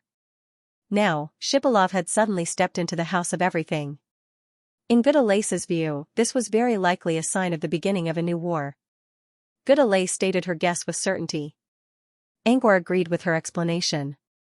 Maybe there really was a storm of war brewing in the distant Glacier Kingdom. However, at this moment, Gleipnir spoke through the spirit bond. Don't listen to Guthali's analysis. Her analysis is most likely wrong. Both Guda and Angor were speechless. Gleipnir went on. She speaks as if she were telling the truth. However, according to her past records, her chances of guessing without reason were infinitely close to zero. Guthales refused to admit it with a dark face and tried to refute it. But Gleipnir didn't pay any attention to her. He simply said, "She's anxious." Angor did not dare to interrupt the two old foes bickering. He just listened quietly. As for whether Gudali's guess was true or not, they would know when they met Shipilov. It did not take them long to see the temporary area of the Holy Eye clan. The Holy Eye clan did not send many people to the gathering this time. There were probably less than 100 of them in total. Therefore, their temporary area was smaller than the other clans. However, it was more than enough to accommodate them. Angor was planning to make do with it. However, as soon as Gudalace returned to the temporary area, she waved her hand and asked a pretty purple-eyed girl to give them about 1/5 of the space. The area was about the size of a regular church. As the leader of the Holy Eye clan, Gudalace's decision would not be objected by others. Besides, the Holy Eye clan did not send many people here. Even with such a small space, it did not feel crowded at all. You can tell others that this is the Dream Mirror clan's temporary area. I don't care. After Guthales finished speaking, she added, "You can also put up your merchandise like the other temporary zones, and I can also help you promote it." Gleipnir shook his head. There's no need for that. There will always be a market for logins. They did not set up any stalls, but for comfort, Angor created an illusion version of a magic hut on the ground. He also made the outer shell of the hut look like a cloud, which looked exactly like the cloud soil under their feet. From afar, there was no sign of a magic hut at all. At most, they would think that the fog was thicker. After entering the magic hut, Good Elise felt as if she had returned to her own home. She leaned lazily on the cloud-like sofa and said, "It's still better to have a seat. I don't know what the participants of this gathering are thinking. It's as if they've made an appointment. Every one of them is an ascetic. They don't even have the mind to decorate the temporary area." The ascetics Good Elise mentioned were the Holy Eye clan members who came here this time. Good Elise already noticed that the temporary area of the Holy Eye clan was a little strange when he went through the echoic zone. Apart from a few vendors, most Holy Eye clan members were sitting cross-legged on the cloud soil with their eyes closed, as if they were meditating or thinking. The Holy Eye clan was the quietest temporary base he had ever seen since he came to Cloudland. They're all meditating. They said that they want to clear their minds before the stage is opened so that they can listen better. Good Elise shrugged. She liked it when her juniors were serious about their training, but it would be boring if they did not even have the basic necessities. Luckily, Angor and the others were here, so Good Elise could use the facilities inside the hut. With that in mind, Good Elise reached out a hand and pushed the cloud wall open like a window. They could clearly see the scenery outside, as well as the stage covered in fog not far away. "The fog will only disperse when the stage is opened," Good Elise explained. "Judging from the current state of the clouds, it won't take long for them to disperse," Good Elise explained. Angor followed Good Elise's gaze. He already noticed that the stage was quite large and shaped like a triangular mountain. Angor could not figure out why it looked like that. At that time, it was too far away and too blurry, so it was difficult to guess. Now that he was looking at it from a close distance, the stage was still shrouded in fog, but he could roughly see what was inside. Angor thought that the stage was a triangular mountain because it was quite large. Not only was it large in cross-section, but it was also very thick vertically. Normally speaking, a stage should not be this big. It would take the presenter several minutes just to find the center of the stage. Angor was puzzled at first, but now he knew why. It was not one stage at all. There were 45 stages stacked on top of each other. The stage was made of crystal and had 9 floors. From bottom to top, each floor had a corresponding number of stages. The 9th floor had 9 stages, the 8th floor had 8 stages, and there was only one stage at the very top. It was precisely because of these layers that it looked like a triangular mountain peak.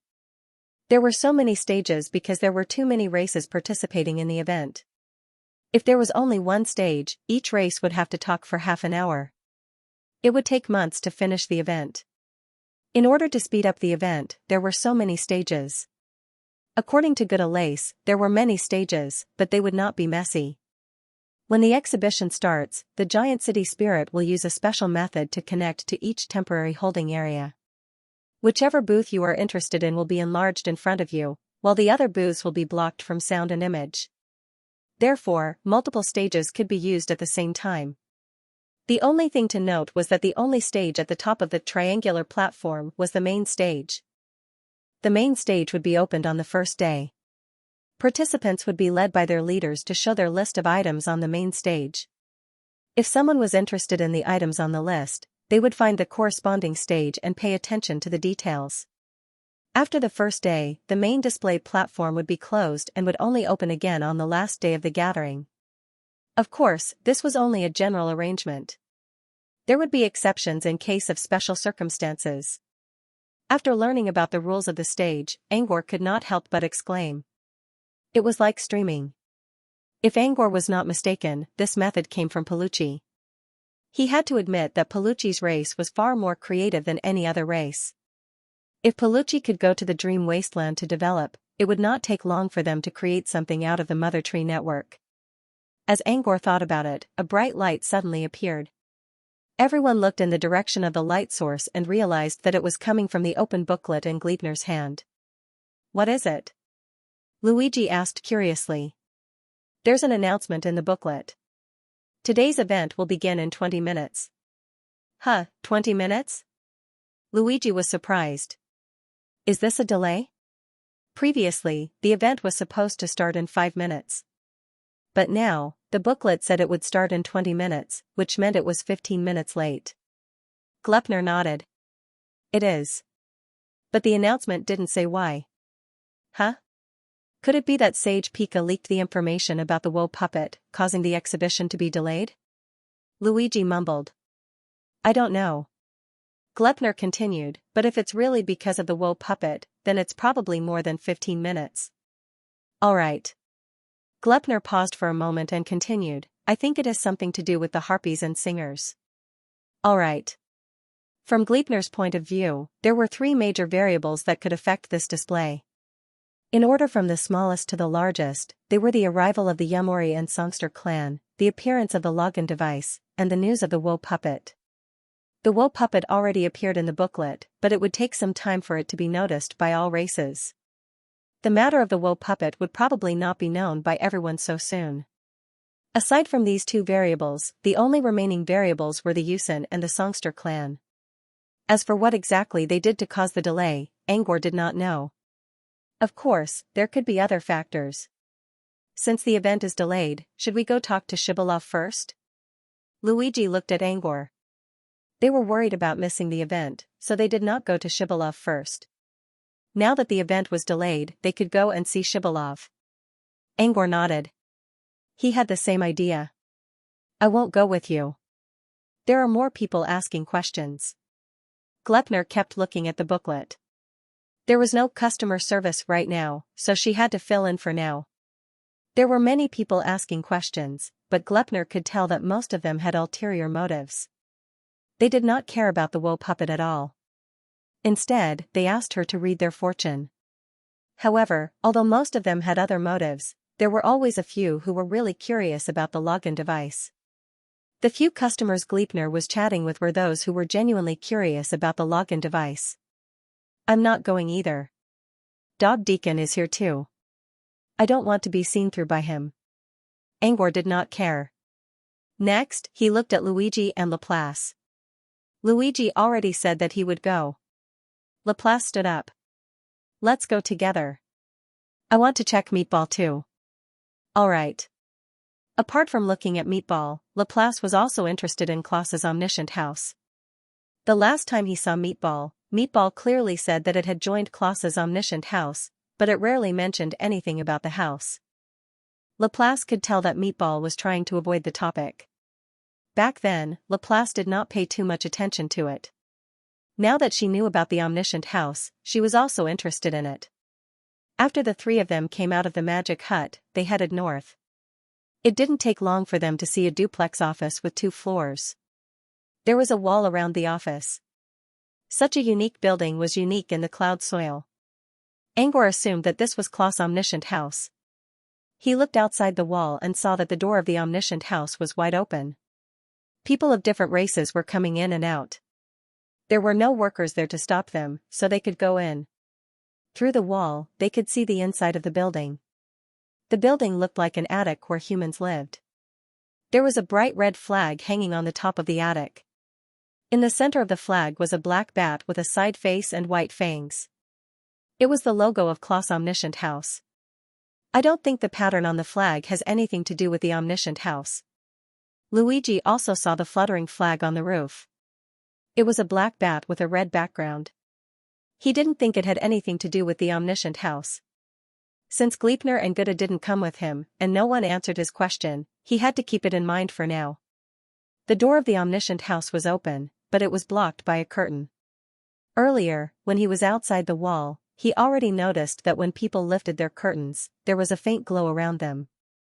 Now that he looked closer, he realized that the curtain wasn't made of ordinary cloth. It was covered with dense runes. The runes were so dense that Angor could easily tell that they formed a magic array of a high level. Since there were too many people coming in and out, Angor didn't have time to observe carefully, so he couldn't tell what kind of magic array it was. But judging from the large number of space-related runes in the array, Angor could guess that it was a magic array related to space. Maybe it was a space-shielding magic array. After all, Shipalov couldn't use his dragon scale to locate the omniscient house. Besides, the shop was located inside the circular fortress. If he didn't set up a shielding magic array, the spirit of the giant city would see through everything. Angor's first guess was that it was a shielding magic array. Apart from that, he also had another question in mind.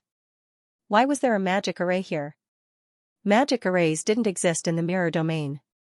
In fact, pure mageweths were rare, let alone a magical array that was composed of multiple mageweths. Usually, only wizards or followers of the Abyss Grand Demon, Scholar of Cruelty, knew how to set up magic arrays. Since there was a magic array here, did it mean there was a human wizard behind the Omniscient House? Angor thought about the 3 known deacons of the Omniscient House that Gutta mentioned earlier. One of them was called Deacon Human. Did Human represent a human?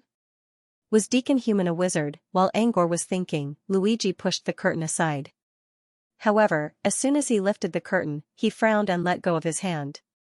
What's wrong? Angor asked. Luigi shook his head. No, this doesn't feel right. If I go in, I feel like I will be randomly teleported to a reception area. Random teleportation? Could it be a teleportation magic array on the curtain? Out of instinct, he reached out a hand and touched the curtain. He lifted the curtain and saw a dark tunnel. He could not see what was at the end of it. At the same time, the curtain released a halo that surrounded Angor's body. He was familiar with the aura. It was an information-type aura. There were similar halos at the entrance of shops in many extraordinary cities and sorcerer bazaars. It would convey a certain message to the visitor through the halo. The aura only gave him a simple message, face and aura comparison completed. No related records. Marked as a new visitor. About to be teleported to reception area 158. Teleportation countdown, 3 seconds. 3, 2. Before the teleportation countdown ended, he quickly let go of her hand.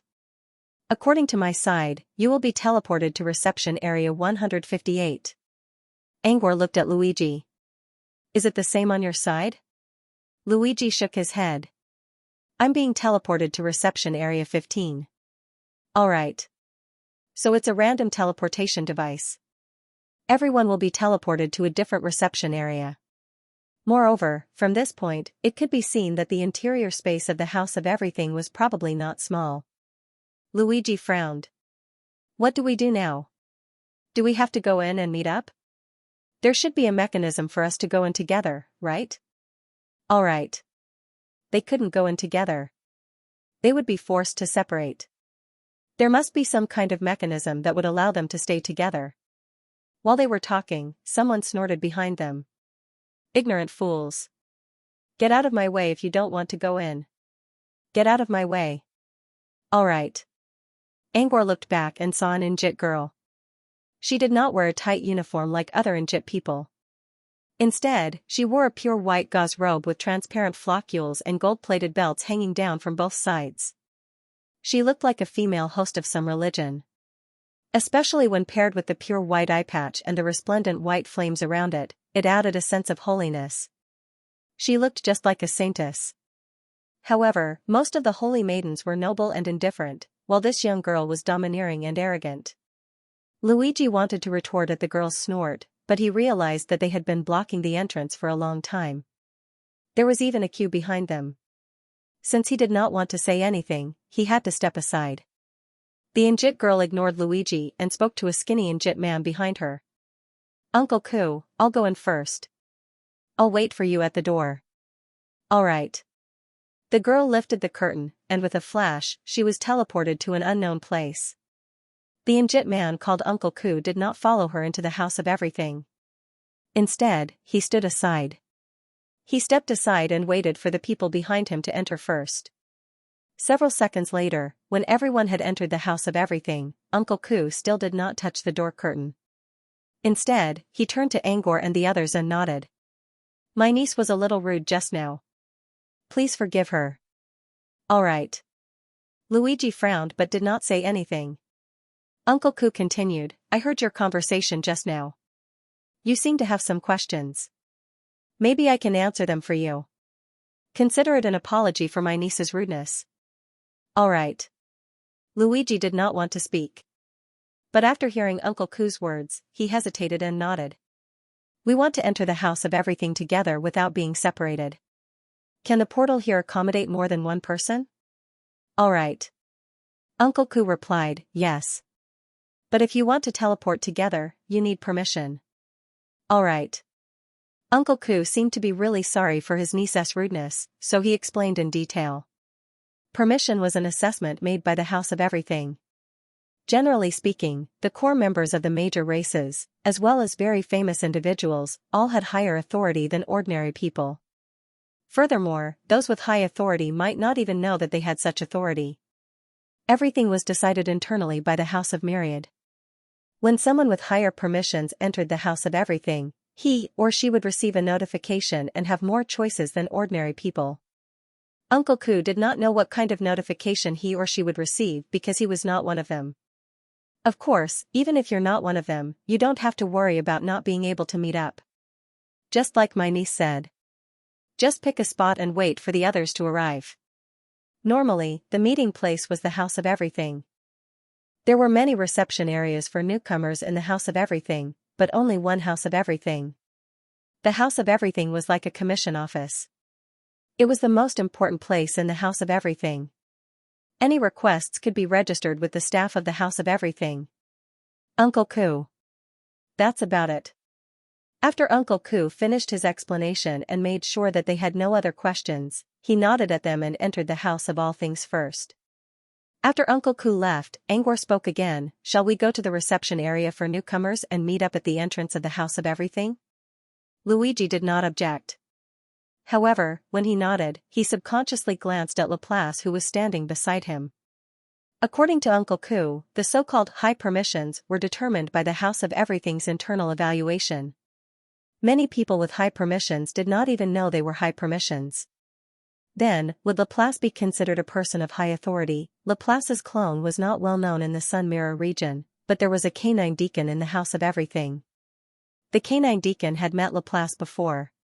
Or rather, the canine deacon would always appear in Laplace's body, but it was always Laplace's clone that met the canine deacon. A clone. If the canine deacon was also involved in the evaluation, then Laplace was very likely to be one of them. Luigi did not say anything, nor did he use the spirit bond. However, his eyes showed what he was thinking. Laplace naturally understood what he meant. She thought for a moment and took the initiative to walk to the door and lift the curtain. A familiar light enveloped Laplace. A second later, Laplace put down the curtain and shook her head at Luigi. The answer was obvious. Laplace was not one of them. Luigi sighed. Let's teleport to the reception area first, then meet up at the door of the office. Both Angor and Laplace nodded in agreement. Soon, Luigi and Laplace disappeared behind the curtain.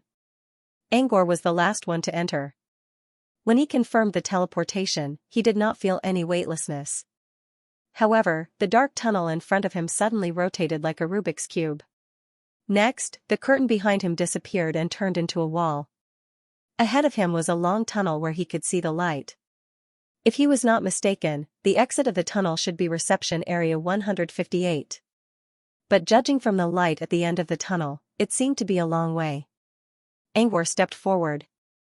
After taking a few steps, he noticed that the light at the exit of the tunnel was approaching him at an incredible speed. When he stopped, the light at the exit also stopped. It was as if he could cross hundreds of meters in one step. It reminded him of the distance reduction skill.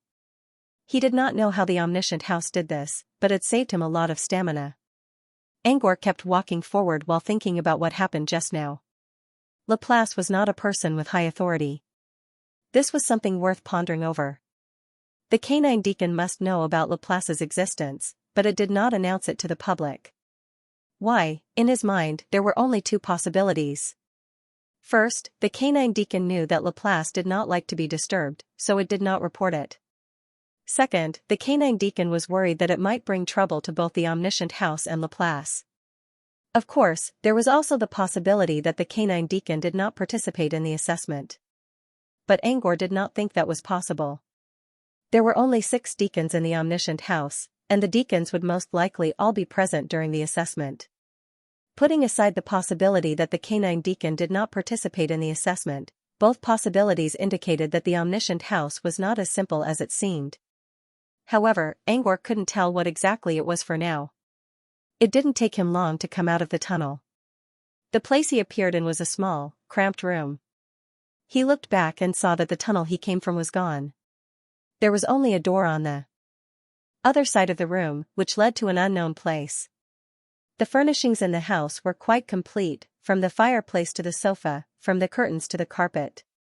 There was nothing out of the ordinary. The air was filled with the smell of wood from the stove and the faint aroma of tea.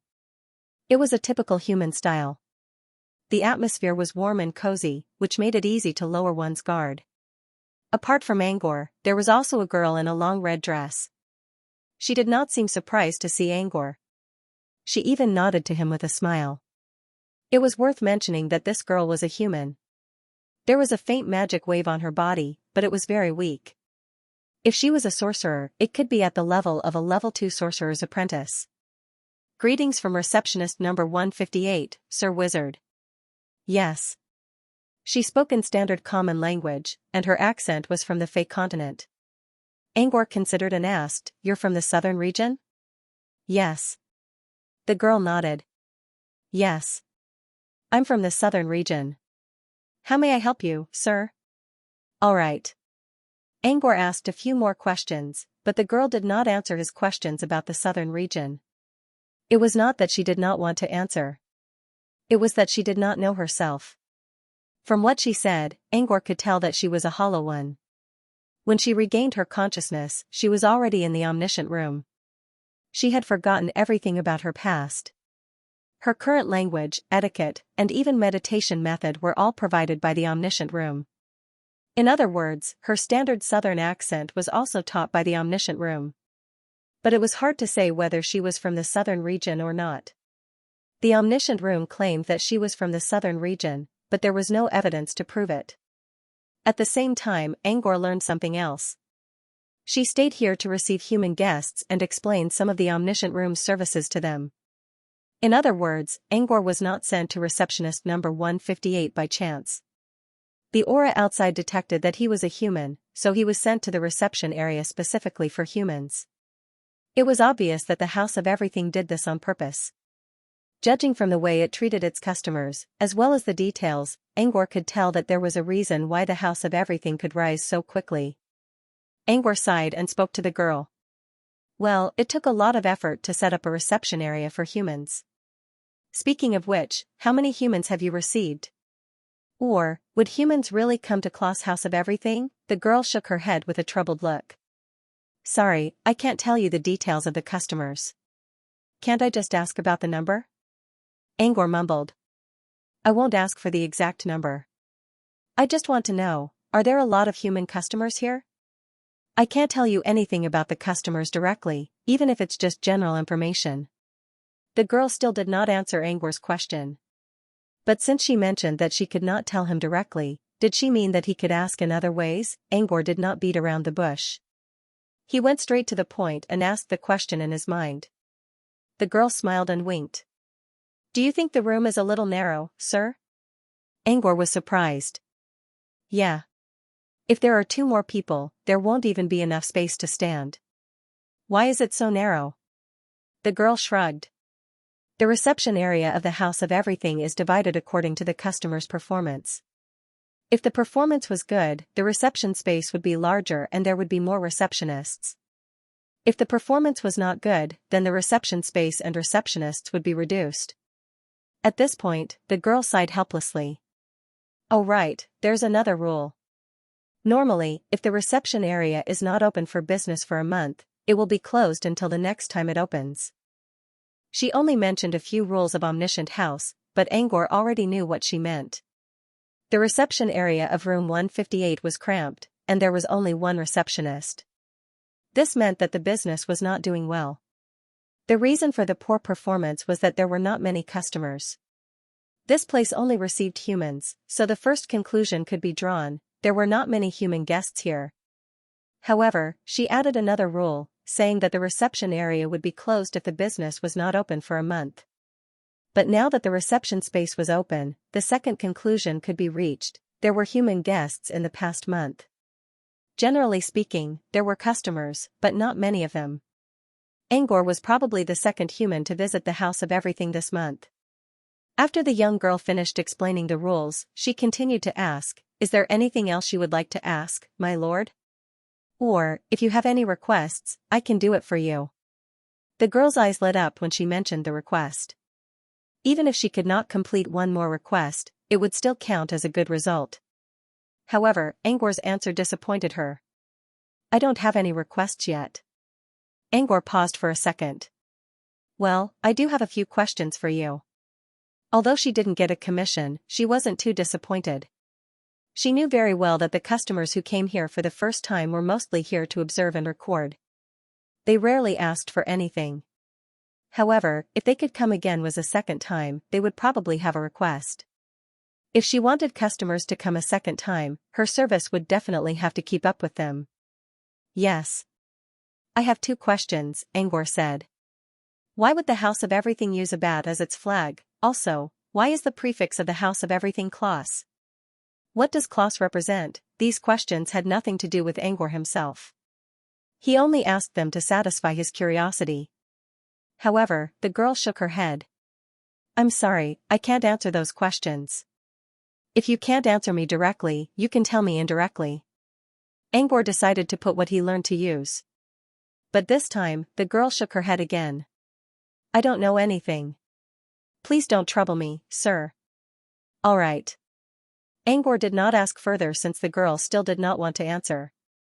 However, from a certain point of view, her lack of response was also a form of response. It meant that the bat pattern and the prefix cross might be related to the secrets of the House of Everything.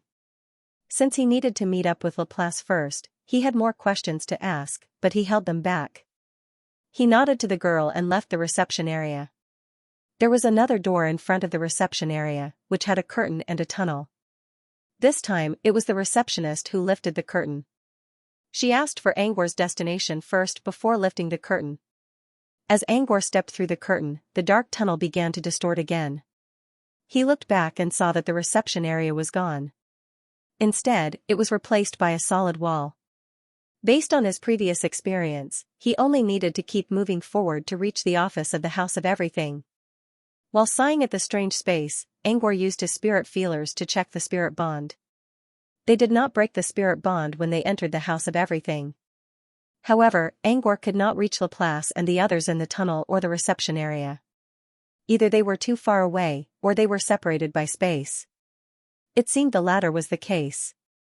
Now that he left the reception area, and the exit of the tunnel led to the office, there was a high chance that he had entered the same space channel as Laplace and the others. He should be able to use the spirit bond now. Angor tried to call Luigi in the spirit bond. About half a second later, a familiar voice came. I'm here. Laplace and I are at the entrance of the office. Are you coming? All right. Angor gave Luigi a brief explanation. So you're still in the tunnel. No wonder I didn't see you. Speaking of which, you were able to talk to the receptionist for so long. All right.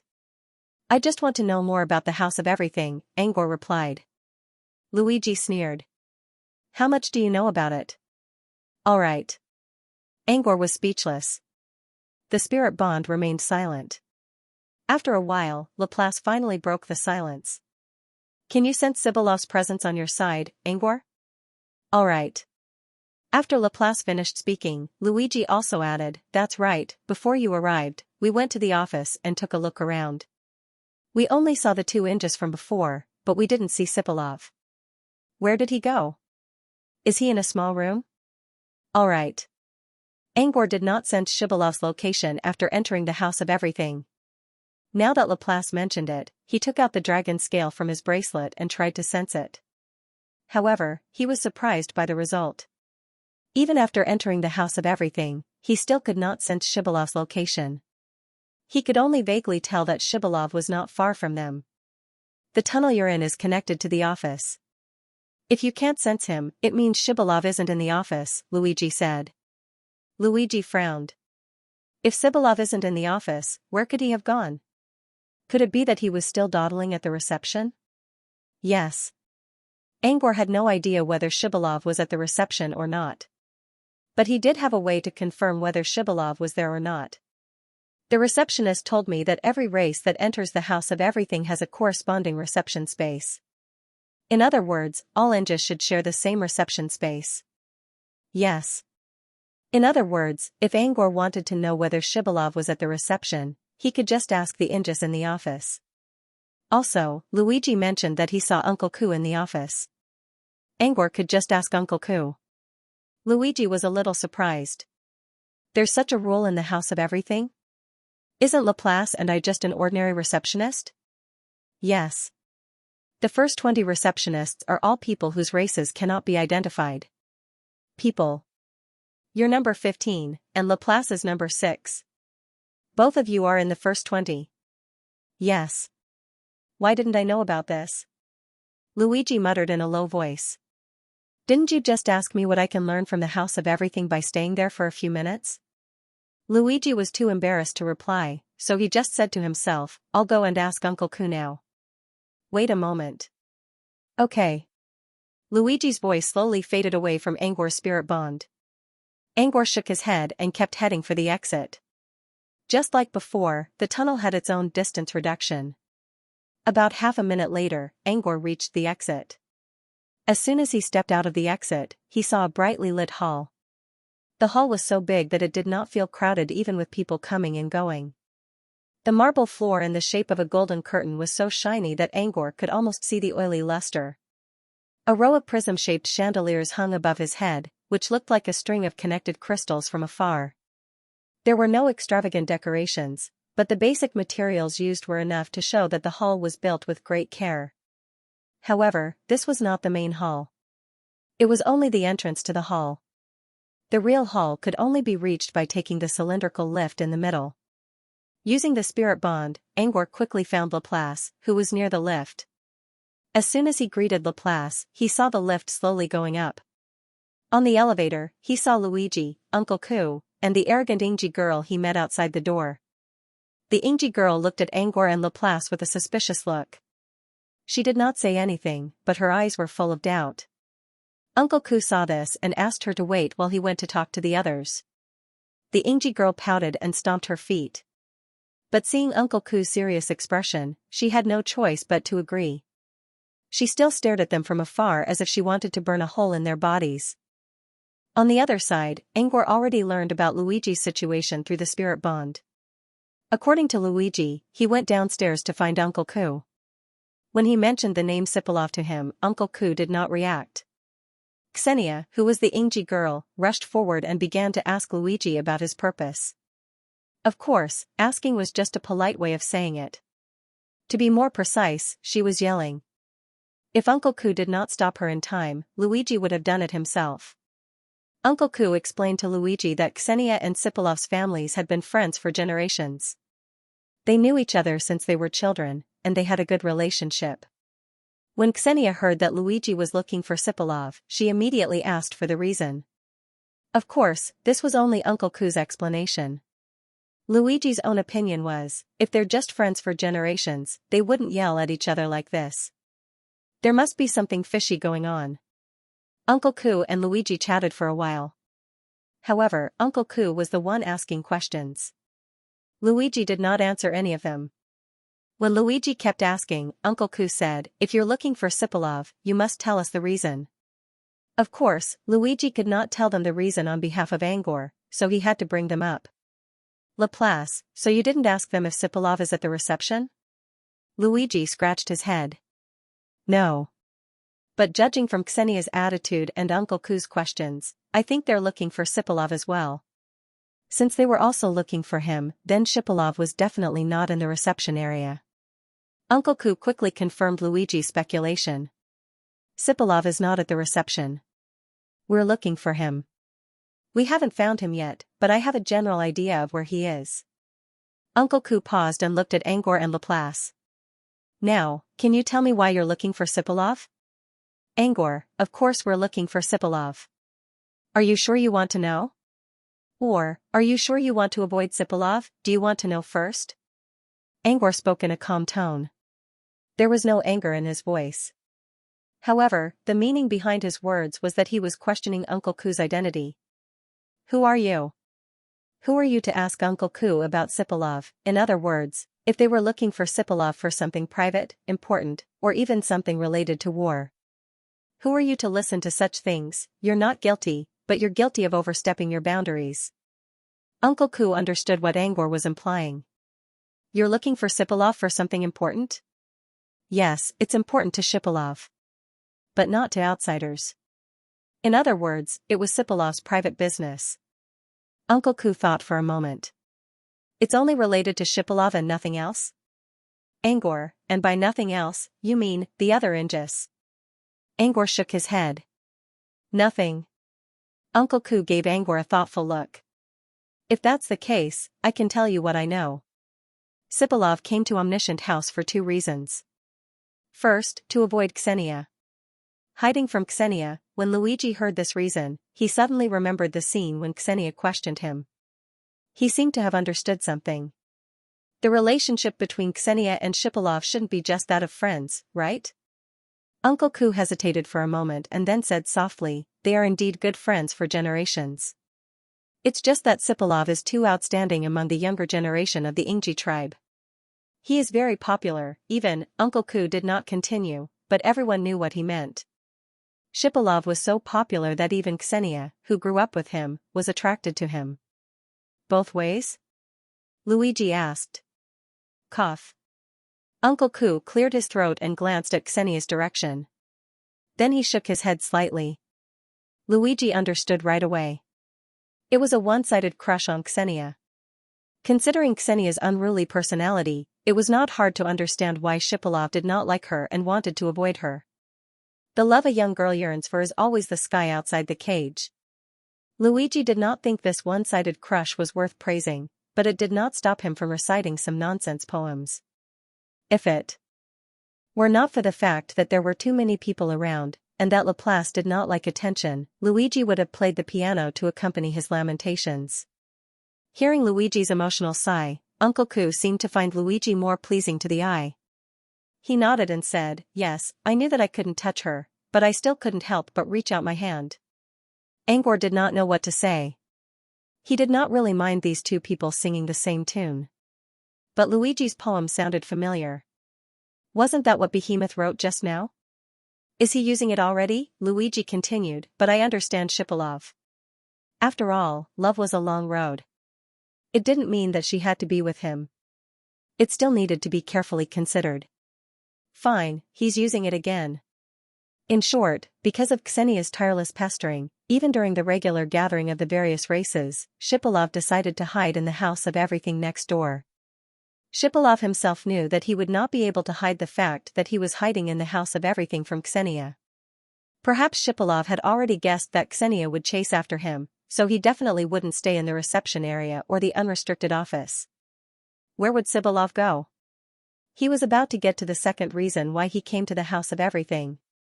Uncle Ku, secondly, as far as I know, Shipilov also has a commission that he needs the house of everything to deal with. Originally, he didn't intend to look for the house of myriad affairs so quickly, but because of Xianxia, Shipilov decided to come here now. Ordinary commissions could be handled by the Office of Affairs. But Shipilov was not in the office, which meant that this request was not ordinary. For the house of myriad things, it was a big order, and this kind of big order needed to be handled by the manager.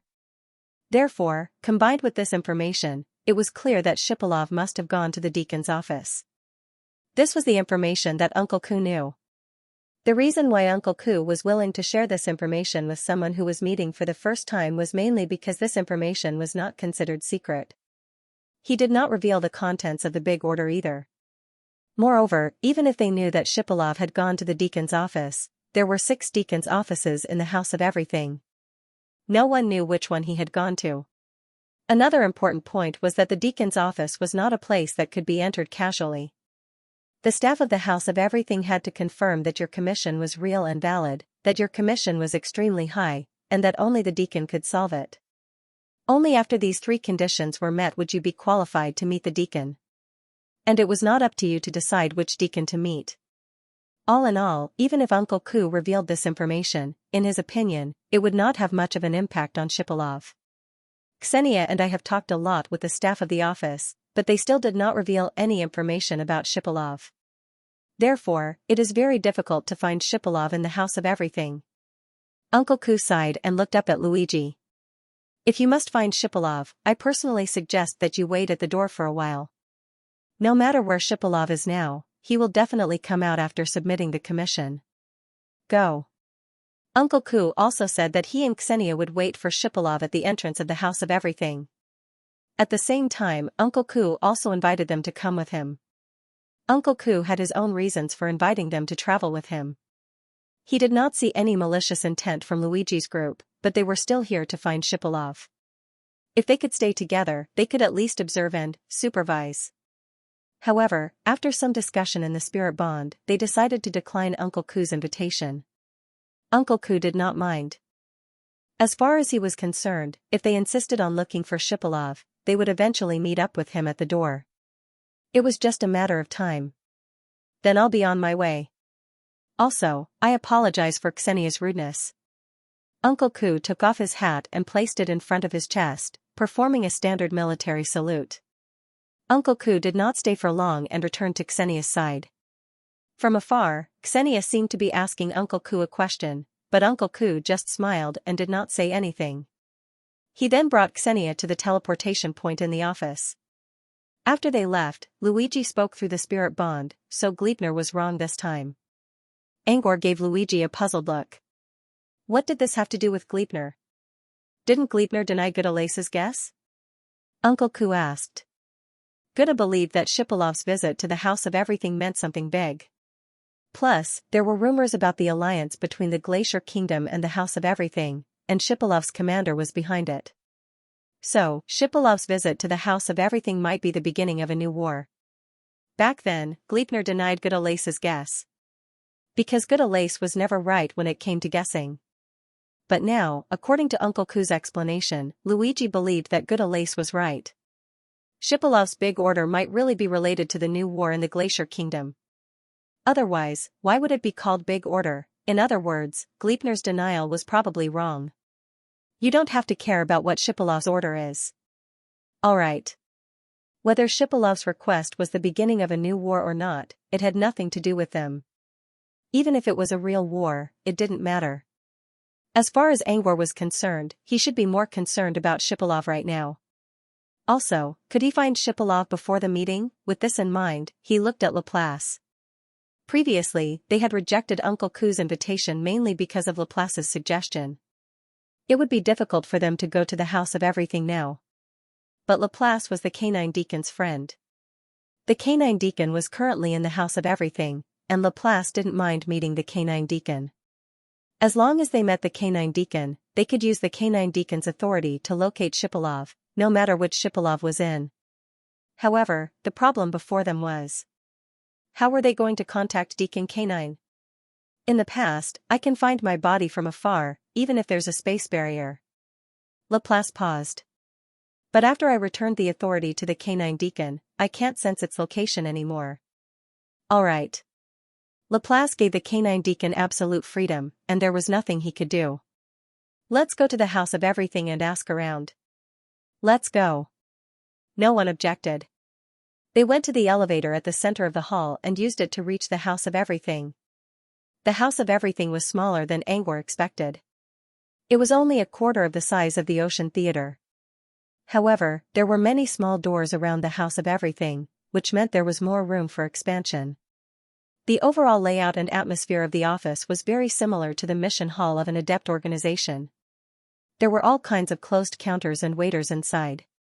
There was also a mirror hanging in the air, which displayed all kinds of requests. The House of Everything was filled with people who came to handle requests. Many investigators under the House of Everything were here to receive requests. It was a lively place. The investigators and the clients were all in the same space, but there was still a clear distinction between them. Most of the investigators were in the southeast corner, while the rest of the House of Everything was for the clients. It was worth mentioning that most of the investigators and workers looked like humans. Also, Angor could tell that most of them were not native to the Mirror Realm.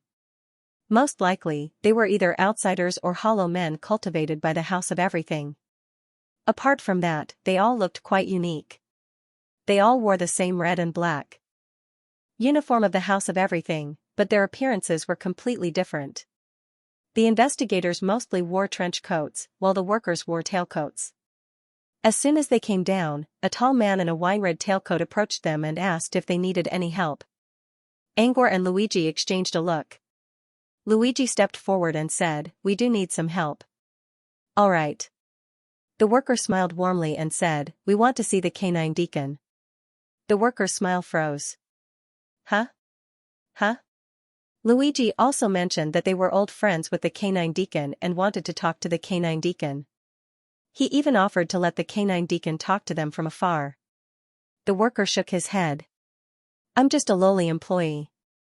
I don't have the right to talk to the canine deacon." "Is there any way we can talk to the canine deacon?" "Yes." The worker shook his head again. "I don't know. That's it." Anyways, the worker didn't know anything about the canine deacon. And it wasn't just this worker. The other workers also did the same. Talking about the canine deacon was a taboo word. No one dared to talk about it. "I think this place has the same social hierarchy as the Injit clan." Luigi couldn't help but complain after failing to get any answers from several workers. "So the only way to see the canine deacon is like what Uncle Ku said. Ask for a big commission?" A commission was something they couldn't solve. Truth be told, there was one thing that they could not solve, and that was the descent of the woe puppet. But Angor didn't think that the House of Everything could solve it. After all, this was something that even the Singers and the Yusen clan couldn't handle. If the House of Everything could solve this problem, it would be even better than the Singers and the Yusen clan. Still, Angor didn't think that the House of Everything could solve this problem. But considering it as a commission, it was definitely a big commission. Maybe he could use this chance to see the canine deacon. Angor told them his idea. Luigi and Laplace didn't say anything. However, Glepner, who was at Magic Hut, expressed his opinion. Through telepathy, Glepner already knew what was going on. "Even if you tell them about the woe puppet, I don't think the House of Everything will let you see the canine deacon." "Why? Why? Why?" "The House of Everything has never failed a commission since it was founded. Not only are their investigators very strong, but they also know how to judge the situation and decide whether to accept a commission or not." "Why?" "They won't accept something too difficult." "Why?" "For example, if you tell them about the woe puppet, you'll just give them a piece of information. They won't accept a commission like that." "Why?" Glepner even believed that the House of Everything wouldn't accept a commission like Meatball's master request if it wasn't for Meatball's special talent. After all, Meatball had lost all its memories and changed its body. There was no aura to indicate where it came from. Trying to find its master was like trying to find an insignificant grain of sand in a boundless general plain. It was harder than finding a needle in a haystack. If it weren't for the fact that the canine deacon was a dog, the House of Everything would never accept such a request. Also, an organization like the House of Everything will tell them about the woe puppet in advance. Who knows what kind of trouble it will cause? I suggest you don't tell them. Most of the people in the House of Everything weren't from the Mirror Realm. Just like Angor, they could choose to leave the Mirror Domain to avoid the woe puppet. In other words, they didn't want to fight alongside the Mirror Realm creatures. They weren't on the same side at all. Judging from the chaotic and neutral attitude of the House of All Things, before they left, the House of All Things might do something to disrupt their plans. So, just in case, telling them about the woe puppet in advance wasn't a good idea. "I don't think we should tell them," Luigi said. "How about we find a new commission?" Luigi muttered. "All right." But it was really difficult to find a big commission that even the House of Everything had to take action. Also, the House of Everything could use a special method to determine the authenticity of a commission and how willing it was. Once they found out that someone wasn't willing to accept the commission, they would know that Angor and the others had ulterior motives. In Glepner's opinion, it wasn't a good idea to meet the House of Everything through a commission. "What do you have in mind?" Luigi asked Glepner. "Very soon," Glepner replied, "I just asked Goodalace and confirmed something. Every House of Everything has an investigation team under them. Even the canine deacon, who never leaves the House of Everything, has a corresponding investigator." All right. It was taboo for the workers in the House of Everything to talk about the House of Everything. However, they didn't have to worry about the taboo if they were talking about the House of Everything's direct investigator. Besides, the investigator could directly contact the House of Everything. In other words, the easiest way to find the canine deacon was to talk to the canine deacon's direct investigator. Soon, they arrived at the southeast corner where all the investigators were gathered. Did Gleipnir say anything about how to distinguish his subordinates? Angor looked at Luigi and asked, did Gleipnir mention anything about how to identify his subordinates? Huh? Luigi hesitated. He did, but we can pretend he didn't. Huh? Angor was puzzled. Huh? After listening to Luigi's explanation, Angor understood what he meant. The reason he said this was because Gleipnir had clearly stated that the direct investigator would have a corresponding deacon's token. This token would definitely have a symbol that represented the deacon's identity. For example, a ghost deacon's token would have a pattern of all kinds of mirror ghosts on it. Similarly, a canine deacon's token would have a pattern of a canine animal. It sounded easy to tell the difference between investigators, but it was not the case. This was because the deacon's keepsake wasn't fixed. Some keepsakes might be more common mirrors, while others might be brooches, rings, earrings, and so on. There were even some keepsakes that were printed on their clothes in the form of logos. There were all kinds of tokens. This also led to a problem. Not all of the tokens could be displayed in public. Deacons did not force investigators to show their tokens. Normally, investigators would keep their tokens in their storage space and only take them out when they needed to be displayed. Therefore, they could use the patterns on the tokens to tell which deacon they belonged to. Of course, they had to show their tokens to the public first. Looking around, I don't seem to see a single fake token. Angor spoke through the spirit bond. Luigi nodded as well. He was also observing the investigators who were in a hurry. All of them were dressed neatly and handsomely, but there was not a single one of the so-called keepsakes. While Angor and Luigi were still trying to figure out what was going on, Laplace suddenly said, 15 degrees to the left, there's a man in a red windbreaker carrying a suitcase. Look at his suitcase. Is that the pattern of a token? Huh? Angor and Luigi quickly followed the voice and found the man Laplace was talking about. He was carrying a suitcase made of some kind of dark leather. Angor could clearly see the frame of the suitcase made of bronze nails and long pieces. On the surface of the aged suitcase, there was a very abstract pattern. It was a bit like the graffiti that prehistoric people had carved on the cave walls. It was very simple and difficult to guess. He could only vaguely see a group of stickmen celebrating around the bonfire. Around the stickmen, there were also some unknown small animals on all fours. Is this a picture of a human and some kind of animal? But that animal, is it a dog? Luigi murmured. There seemed to be no trace of a dog, and there were no ears or tail. However, it seems that there are also dogs without ears and tails. Even if we take a step back and say that it is indeed a deacon's token, is it a human deacon's token or a dog deacon's token? Or was the stickman some kind of ghost deacon's keepsake? Luigi's doubts were the same as everyone else's. Even if they found the existence of a suspected token, it seemed that they could not determine which token it was. It could even be said that whether this pattern represented the token or not was a question mark. How about we ask Gleipnir again? Luigi nodded and shared his vision with Gleipnir using mental synchronization. Gleipnir quickly gave her opinion. The probability of this being a deacon's token is about 30%. If it's really a deacon's token, a human deacon's token is the most likely, a ghost deacon's token is the second, and a dog deacon's token is the last. Okay. In other words, the probability of this being a dog deacon's token was extremely low. Should we go and ask then? Angor noticed that the man in the red windbreaker had already entered the commission room with the suitcase. It was not a single room. There were many people inside. If they wanted to ask, they could just go inside. Angor looked at Luigi and waited for his answer. Luigi shared his vision with Gleipnir. Soon, Gleipnir replied, no need. The probability of him being a dog deacon's investigator decreased again. Okay.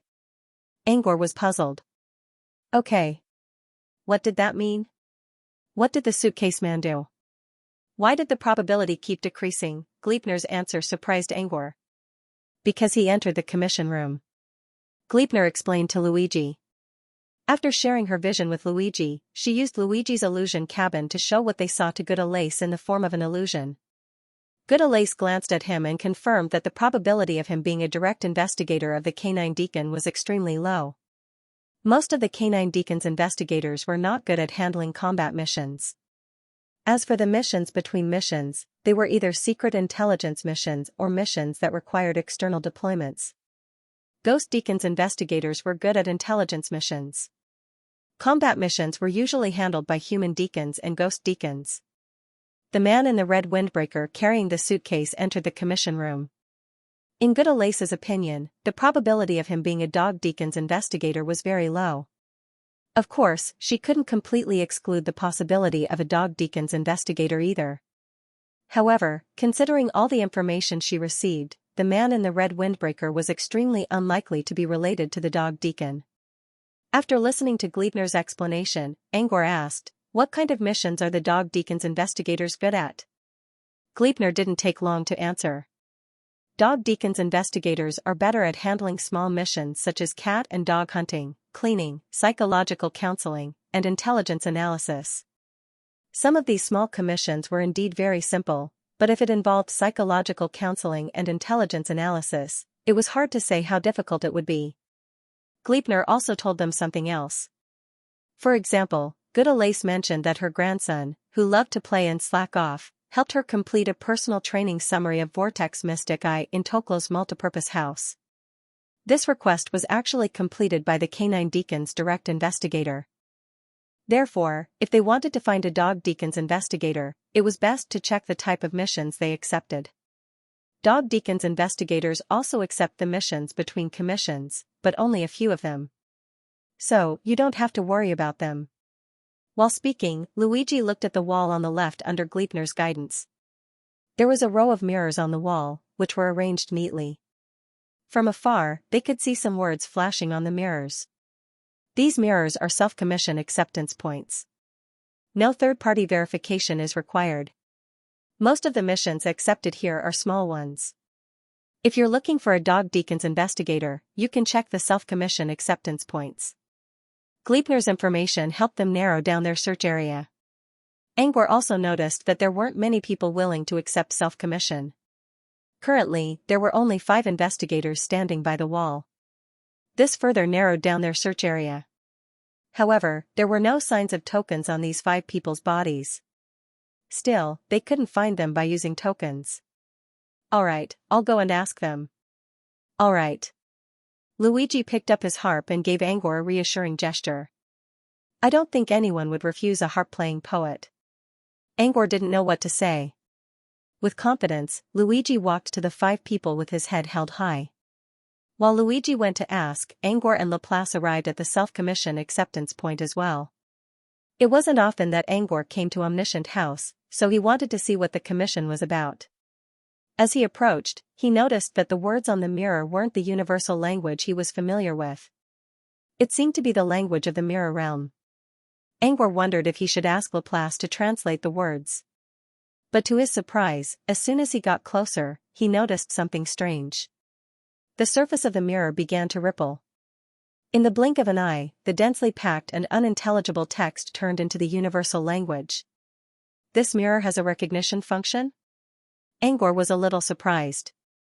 Clearly, the mirror had recognized his human identity, so the text had changed accordingly. This kind of detail reminded Angor of Palucci's invention. Palucci never paid attention to details when he sold his inventions to the outside world. This was why Palucci's inventions were more popular than his. Palucci didn't make this, did he? While muttering in his mind, he checked the request on the mirror again. 0-star commission, lost map. Reward, 1 point. Angor tried to click on the commission to read more details, but he did not get any response. Angor remembered seeing investigators using the mirror all the time, which allowed them to see detailed commissions.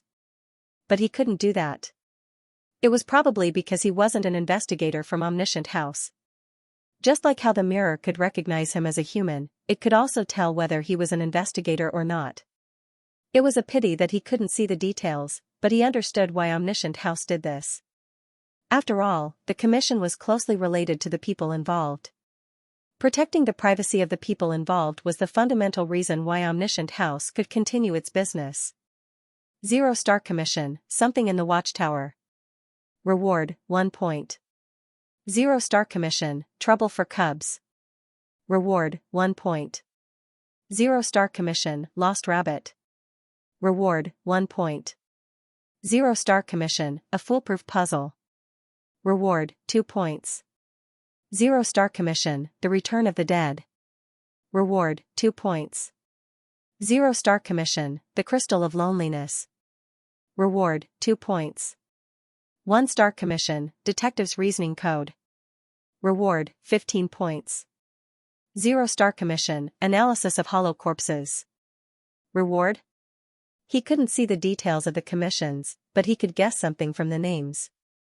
Those that mentioned words like lost, and return were probably commissions for finding objects or directions. Those that mentioned worries were probably commissions for psychological or emotional counseling. Detective and analysis of corpses were probably commissions for analyzing information. Angor could tell what kind of commissions they were. This not only protected the privacy of the clients, but also saved the investigators time when they accepted the commissions. Obviously, Omniscient House put a lot of effort into naming these commissions. Angor also noticed that most of the commissions here were 0-star and 1-star. According to Gleipner's knowledge, Omniscient House's commissions were divided into 12 levels, which meant the highest one was a 12-star commission. The higher the star level, the more difficult the commission would be. Most of the commissions here were 0-star and 1-star, which corresponded to Gleipner's words. Most of the commissions he accepted on his own were small ones. However, there were also some star commissions that couldn't be categorized. It was difficult to determine the star level of a commission before it was completed. So, not all of the commissions he accepted on his own were low-star ones. Most of these commissions are for investigators directly under the canine deacon. It was Laplace who spoke, but she was only relaying the information. Gleipner was the one who said it. So the 5 investigators wandering around the independent commission area are most likely canine deacon's subordinates? Angor asked. Laplace shook her head. I don't think so. There are a lot of investigators in Omniscient House. No more than 1% of them are directly under the canine deacon. There were too many investigators, and many of them were low-level ones. Even if these low-level investigators weren't directly under the canine deacon, they would still start from 0-star commissions. So, the 5 that Luigi went to talk to, maybe some of the investigators were directly under the canine deacon. As soon as Laplace finished speaking, she saw Luigi coming to them with a long face. You don't? No, Luigi waved a hand. I don't think so. While carrying the canine deacon, I used lingering melody to sense their blood flow. None of them reacted to the canine deacon. All right. Although this couldn't be used as absolute evidence, the 5 investigators were of very low levels. Even if Luigi directly sensed them, he could still determine if they were lying. What should we do? Keep waiting and see if anyone comes? Luigi looked around. There were too few investigators here. At this rate, I don't think we'll see anyone even when the exhibition starts. Luigi suddenly noticed that Angor was looking behind him with narrowed eyes. Is there anyone behind me? Luigi looked back but didn't see anyone. It wasn't until he looked down that he noticed a little girl wearing a mask. She wasn't even as tall as his waist. She was wearing a pink windbreaker that trailed on the ground. Her chubby hands were holding onto the mirror, and her head was rubbing against it. She seemed to be looking at the commission on the mirror. Judging from her appearance, she must be an investigator from Omniscient House. But did the Omniscient House start using such young investigators already? While Luigi was still wondering, the little girl already opened the commission. Star Commission, Analysis of Hollow Corpses. The fact that she could see the details of the commission meant that she was an investigator. Next, the little girl accepted the analysis of hollow corpses right in front of them. After accepting the commission, she clapped her hands and prepared to leave. Before she turned around, Angor called out to her. Wait, meow. Wait. Angor's voice made the girl stop and turn around. Angor and Luigi quickly exchanged a look when they saw the girl's face. Angor stopped her not only because she was here to accept a quest, but also because he saw the girl's face from the side and noticed that her mask looked a little special. It looked like a fox mask with runes drawn all over it. When Angor and Luigi saw the mask on the woman's face, they were sure that it was the mask of a red fox. Foxes belong to the canine family. Cat. Big brother cat? Are you calling Little Red? The little girl looked at Angor with her clear eyes through the holes of her mask. Little Red? That's her name? At the same time, he thought about another creature called Little Red. The skeleton behind Flora's back in the nightmare domain was also called Little Red. What a lame name. Then he remembered what the little girl called him. Kitty bro?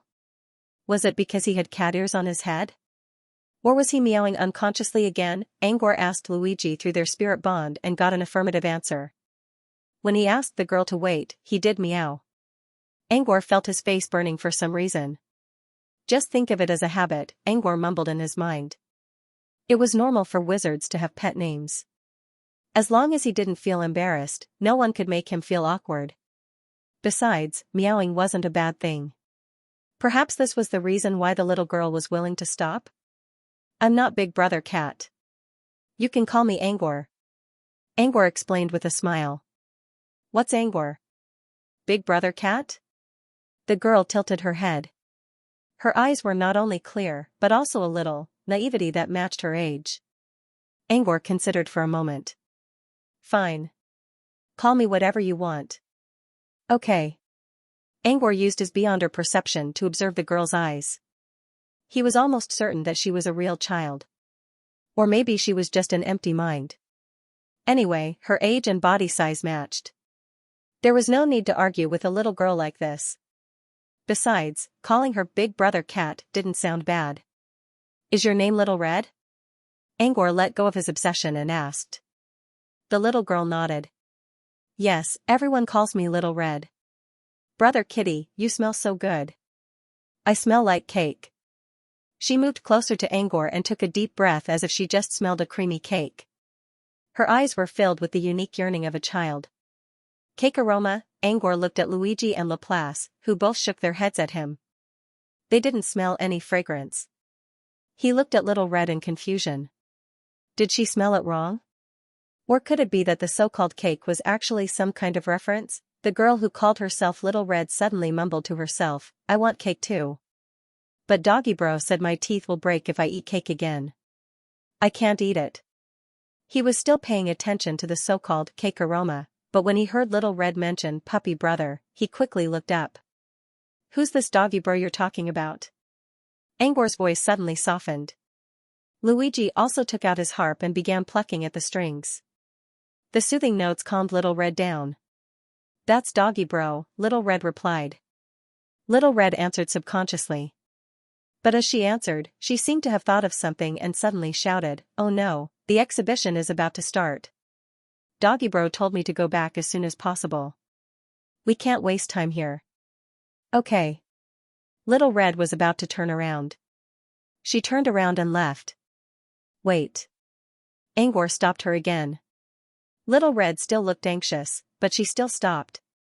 Is there anything else, Brother Kitty? Okay.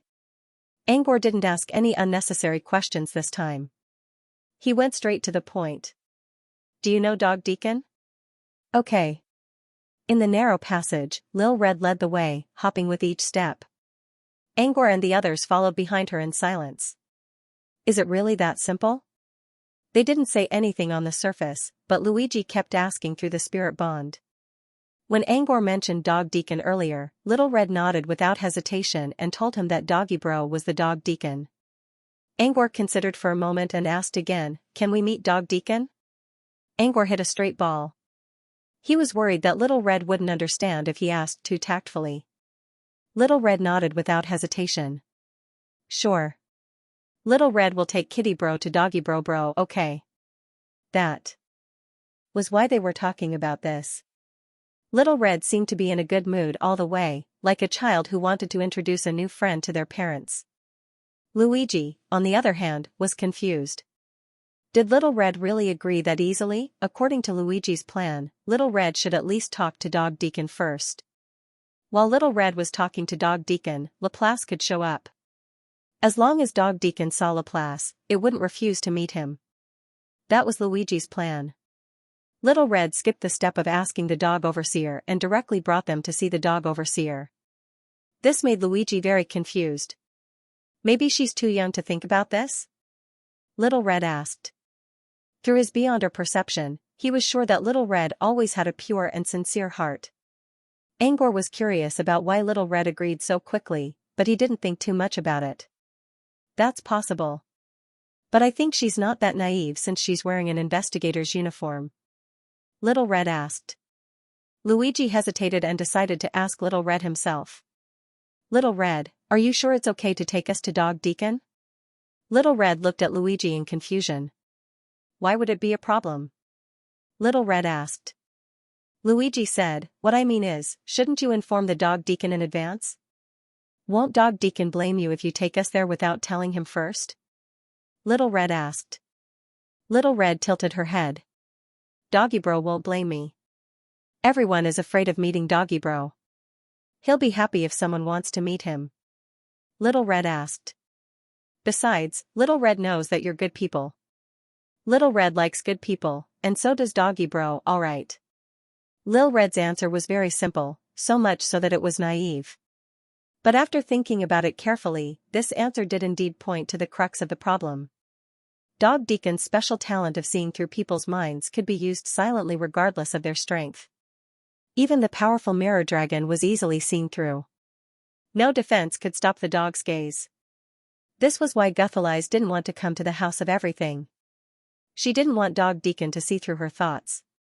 It was also because of this talent that all the creatures in the mirror domain feared that very few creatures were willing to meet the Dog Deacon of their own accord. Little Red said that everyone is afraid of meeting Doggy Bro. Because of this fact, people who were willing to meet Dog Deacon wouldn't be rejected. Luigi agreed with this answer as well. However, Little Red's good people sounded a bit unreliable. How do you know we're good people? Luigi purposely put on a serious expression. Maybe we're bad people? Besides, good and bad can't be defined so easily. Little Red completely ignored Luigi's expression. Or rather, she didn't even look at Luigi. She continued, Little Red likes Kitty, so Brother Kitty. I'm a good person. That's a good reason. Little Red continued, Brother Harp and Big Sister Hare have the same smell as Doggy Bro, so they're good people too. You're all good people.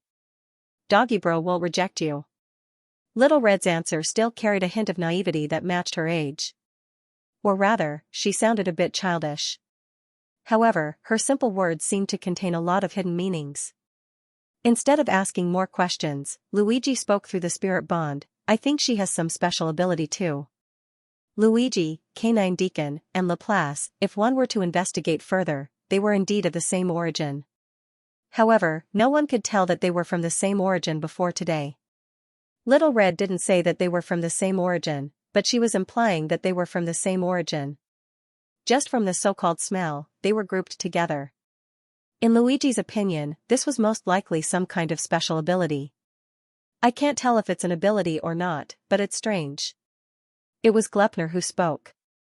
Through mental synchronization, Laplace simulated Glepner's voice in the spirit bond. Personally, I think her ability has something to do with smell, Luigi said.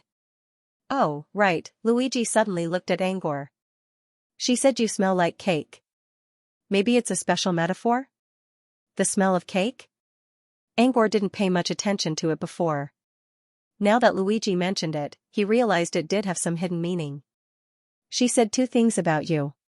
First, it's your cat. Second, it's the smell of cake. Glepner said, you can look at the two together. Huh? Together? Angor suddenly thought of something. You mean she's talking about Wicked Witch's blessing? His cat trait came from the side effect of Witch's Eye's blessing spell. The so-called smell of cake was related to food.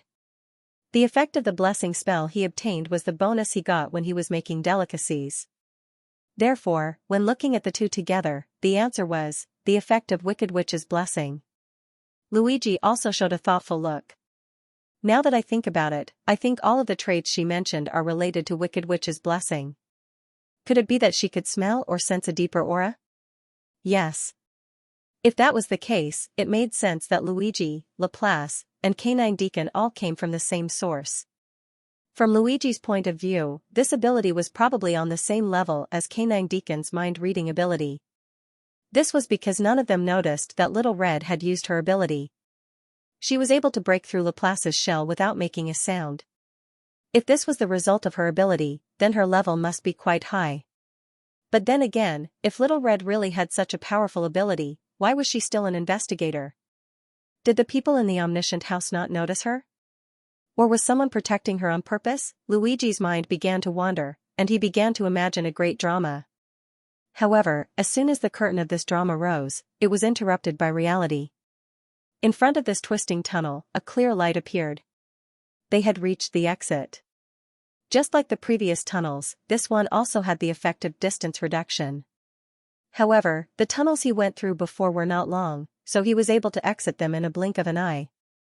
But this time, the tunnel Little Red led him through took him 3 minutes. If they were to calculate based on the distance they had traveled in these 3 minutes was probably more than a few dozen miles. Still, he found it hard to believe that the interior of the Omniscient House could expand so much. Also, it was unrealistic for the Omniscient House to expand into several winding tunnels. Therefore, the space barrier they went through this time was much thicker. In other words, the Canine Deacon's house was located in the deepest part of the Omniscient House.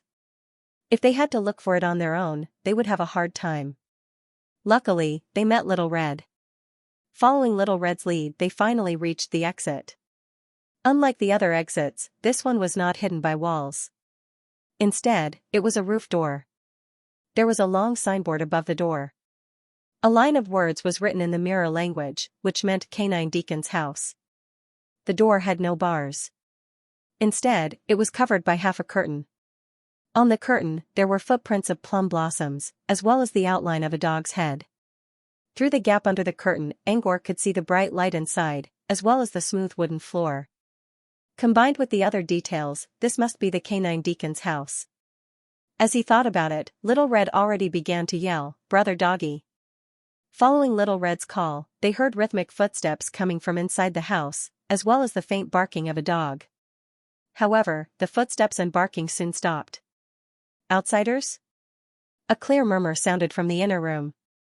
Following that, the rhythmic da-da-da turned into the sound of heavy footsteps as he walked towards the door. Not long after, a pair of shiny leather shoes appeared under the curtain. A bony and slender hand reached out from behind the curtain and parted it from the middle. As the curtain was opened, the appearance of the person inside was also revealed. It was a tall and cold man, with a thin and slender figure. He was wearing a tuxedo, and the style was similar to the staff outside. However, the tuxedo he wore was white and looked very low-key. However, if one looked closely, they would find that there were a lot of fine dark silver embroidery patterns on the cold white knitted fabric. Although he looked low-key, that was not the case. Coupled with his handsome face and short silver hair, he gave off a sense of elegance. Of course, the premise of all this was that one had to ignore the drooping dog ears on top of its head and the fluffy tail that drooped behind it. After he lifted the curtain, he subconsciously lowered his head to look at Lil Red. After confirming that Lil Red was fine, he secretly heaved a sigh of relief and raised his head to look at the figures behind Lil Red. When he saw the people behind Lil Red clearly, he was stunned. During those few seconds, Angor clearly saw the man's eyes slowly turning from scrutinizing to surprise, eagerness, surprise, and sadness. "Long time no see." "Meatball," Laplace spoke in a soft voice. "Meatball." He quickly regained his senses and nodded to Laplace in a fluster. I didn't think you'd come, mister. Long time no see." "Meatball." When he saw Laplace, he even stuttered a little. Lil Red also looked at Laplace curiously. She already sensed Laplace's aura similar to her doggy brother's. She felt that the two of them had some sort of connection. This was why she decided to bring Laplace and the others here. Now, it seemed that she was right. However, she was still surprised by her doggy brother's excited expression. What was the relationship between the red-haired lady and the doggy brother? Could it be the relationship between the prince and the princess in the sketchbook? Thinking about the sketchbook she had hidden under her pillow, Little Red's cheeks couldn't help but blush. No one noticed Little Red's expression. The dog Deacon sensed Little Red's inner thoughts, but it was too lazy to care about Little Red's sketchbook. All its attention was on Laplace. In a way, Laplace was not only its savior, but also its only relative in this world. The dog Deacon knew Laplace did not like crowds, so it did not dare to disturb him too much. However, the dog never stopped thinking about Laplace. Because of this, when it saw Laplace appear in front of it, its heart was instantly filled with excitement. Its hands were trembling. It did not know where to put them. Angor also noticed the dog Deacon's excitement. Originally, he was still wondering if this person was the dog Deacon, but from Laplace's greeting and his excitement, he was certain that this person was the dog Deacon. The canine Deacon's excitement was not only shown by its trembling body, but also by its ears that suddenly stood up and its tail that swayed like a windmill behind it. Angor felt that the dog's tail would fly to the sky if it wagged its tail any faster. Hey, you can't just wag your tail. We have something to talk to you about. Shouldn't you invite us in? Luigi saw that the dog Deacon did not respond, so he decided to step forward and interrupt the dog Deacon's excitement. The dog Deacon knew who Luigi was, and it calmed down a little after hearing Luigi's words. It originally thought that Laplace was here to see it, but it seemed that it was wrong. However, the thought only lasted for a second or two before it disappeared. It did not matter why Laplace came. As long as the dog Deacon could see Laplace again, it would be a pleasant surprise. Excuse me, sir. Please come with me. Deacon Canine gently lifted the curtain and spoke respectfully to Laplace. However, Laplace didn't enter immediately. Instead, he silently lowered his head and looked at the dog Deacon's tail that was dancing so fast that it was almost a shadow.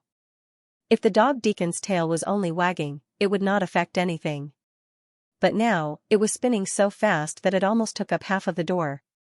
The canine Deacon didn't understand what Laplace meant at first, but when it lowered its head, it realized that its tail was wagging unconsciously. The dog blushed and stammered, I didn't notice.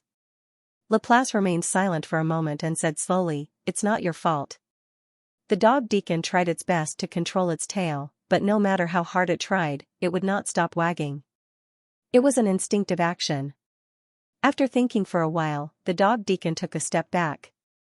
A silver light appeared in its eyes. The moment the light appeared, it enveloped the dog Deacon's body. In the next second, the dog Deacon's tall body started to shrink slowly. After a while, it turned from a 2-meter-tall human into a 1-meter-tall puppy. It was hard to tell what kind of dog it was, but it looked like a bean dog. The cold white tuxedo also shrank. It did not look out of place on the dog Deacon's body. Instead, it looked cute. The only thing missing was the pair of shiny leather shoes. At this moment, the dog Deacon was no longer walking on the floor with a dull thud, but a rhythmic da-da-da. The dog Deacon's tail was still wagging unconsciously, but it did not block the way anymore. Everyone walked into the dog Deacon's office. The layout of the Deacon's house was very simple. It was not an exaggeration to say that it was plain. The floor was made of solid wood, and there were several pieces of wooden furniture. Only the guest room was covered with a white carpet and some simple decorations. The dog Deacon was currently sitting on the second seat at the long table in the guest room. The main seat was empty. The dog Deacon wanted Laplace to take the main seat, but Laplace did not intend to do so. Instead, he sat across from the dog Deacon and took the second seat as well. Angor and Luigi each took a seat beside Laplace. Little Red, who had brought them here before, had been ordered by the dog Deacon to temporarily become a servant girl. She was busily holding the teacups. The simple greeting did not stop the dog Deacon's excitement. However, it knew that Laplace had something to say, so it held back its urge to express its longing and asked, Sir, may I know why you're here today? I'll do my best to help. All right. Laplace didn't even have to say what the problem was, but the dog Deacon had already offered to help. It was obvious how important Laplace was to the dog Deacon. Laplace said, I do have some matters that I hope you can help me with. But it's not about me. It's about this. Laplace looked at Angor. Angor quickly took the initiative to introduce himself. For the first time, Canine Deacon finally looked at Angor. The boy was wearing cat ears, but the dog deacon could tell that the boy was a human. Instinctively, the dog deacon tried to use its talent to see through Angor's mind. However, before it could do so, Laplace suddenly looked at the dog deacon. Laplace knew about the dog deacon's ability. He even studied the origin of the deacon's ability and knew how to use it. During the time he was being studied, Laplace only needed to glance at him, and Canine Deacon knew what to do. Now, Laplace's gaze was telling the dog to stop it. The Canine Deacon didn't know who Angor was, nor did it know the relationship between Laplace and Angor. Still, it obeyed Laplace's request and listened to Angor's words carefully. Of course, Angor's request had something to do with Shibalov. At first, Angor only wanted to ask about Shibalov's location. However, Glepner suggested that he tell the dog deacon everything, including why he was looking for Shibalov.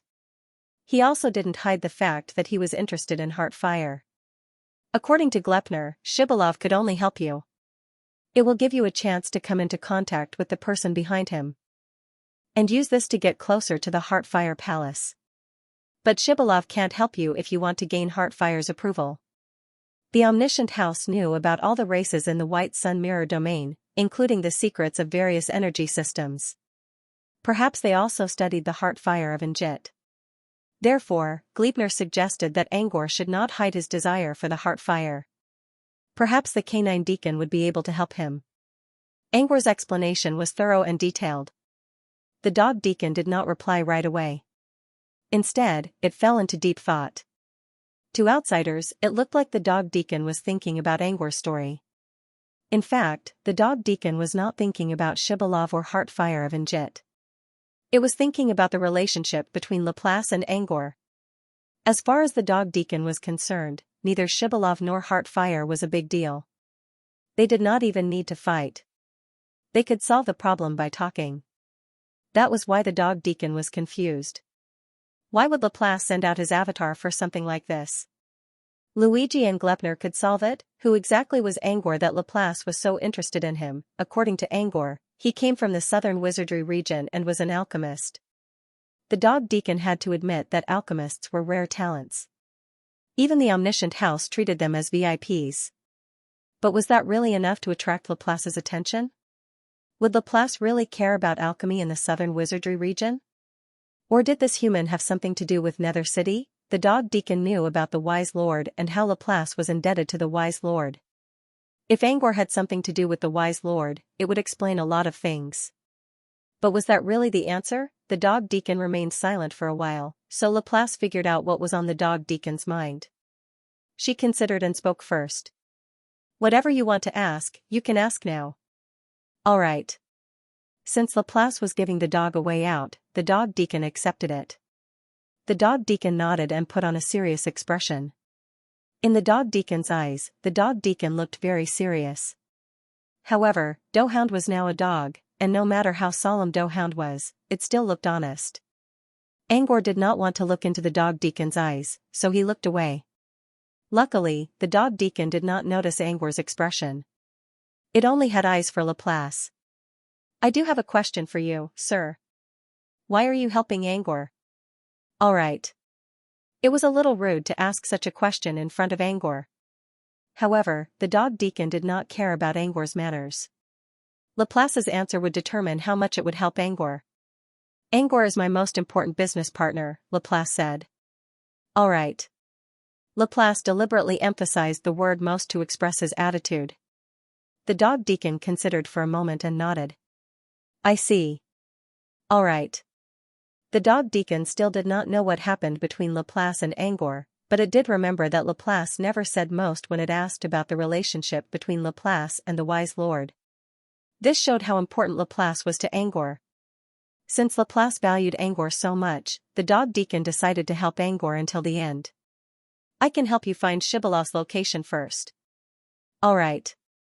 As he spoke, the dog deacon summoned Lil Red. The dog deacon untied the small bell around its neck and handed it to Little Red.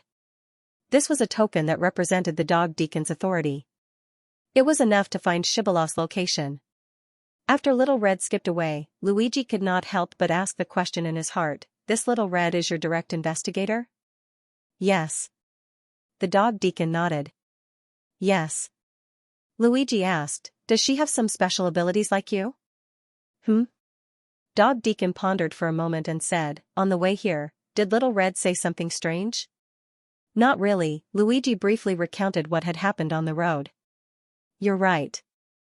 Little Red has a special sense of smell. She can pick up some special information. However, it doesn't necessarily mean that it's a deeper scent.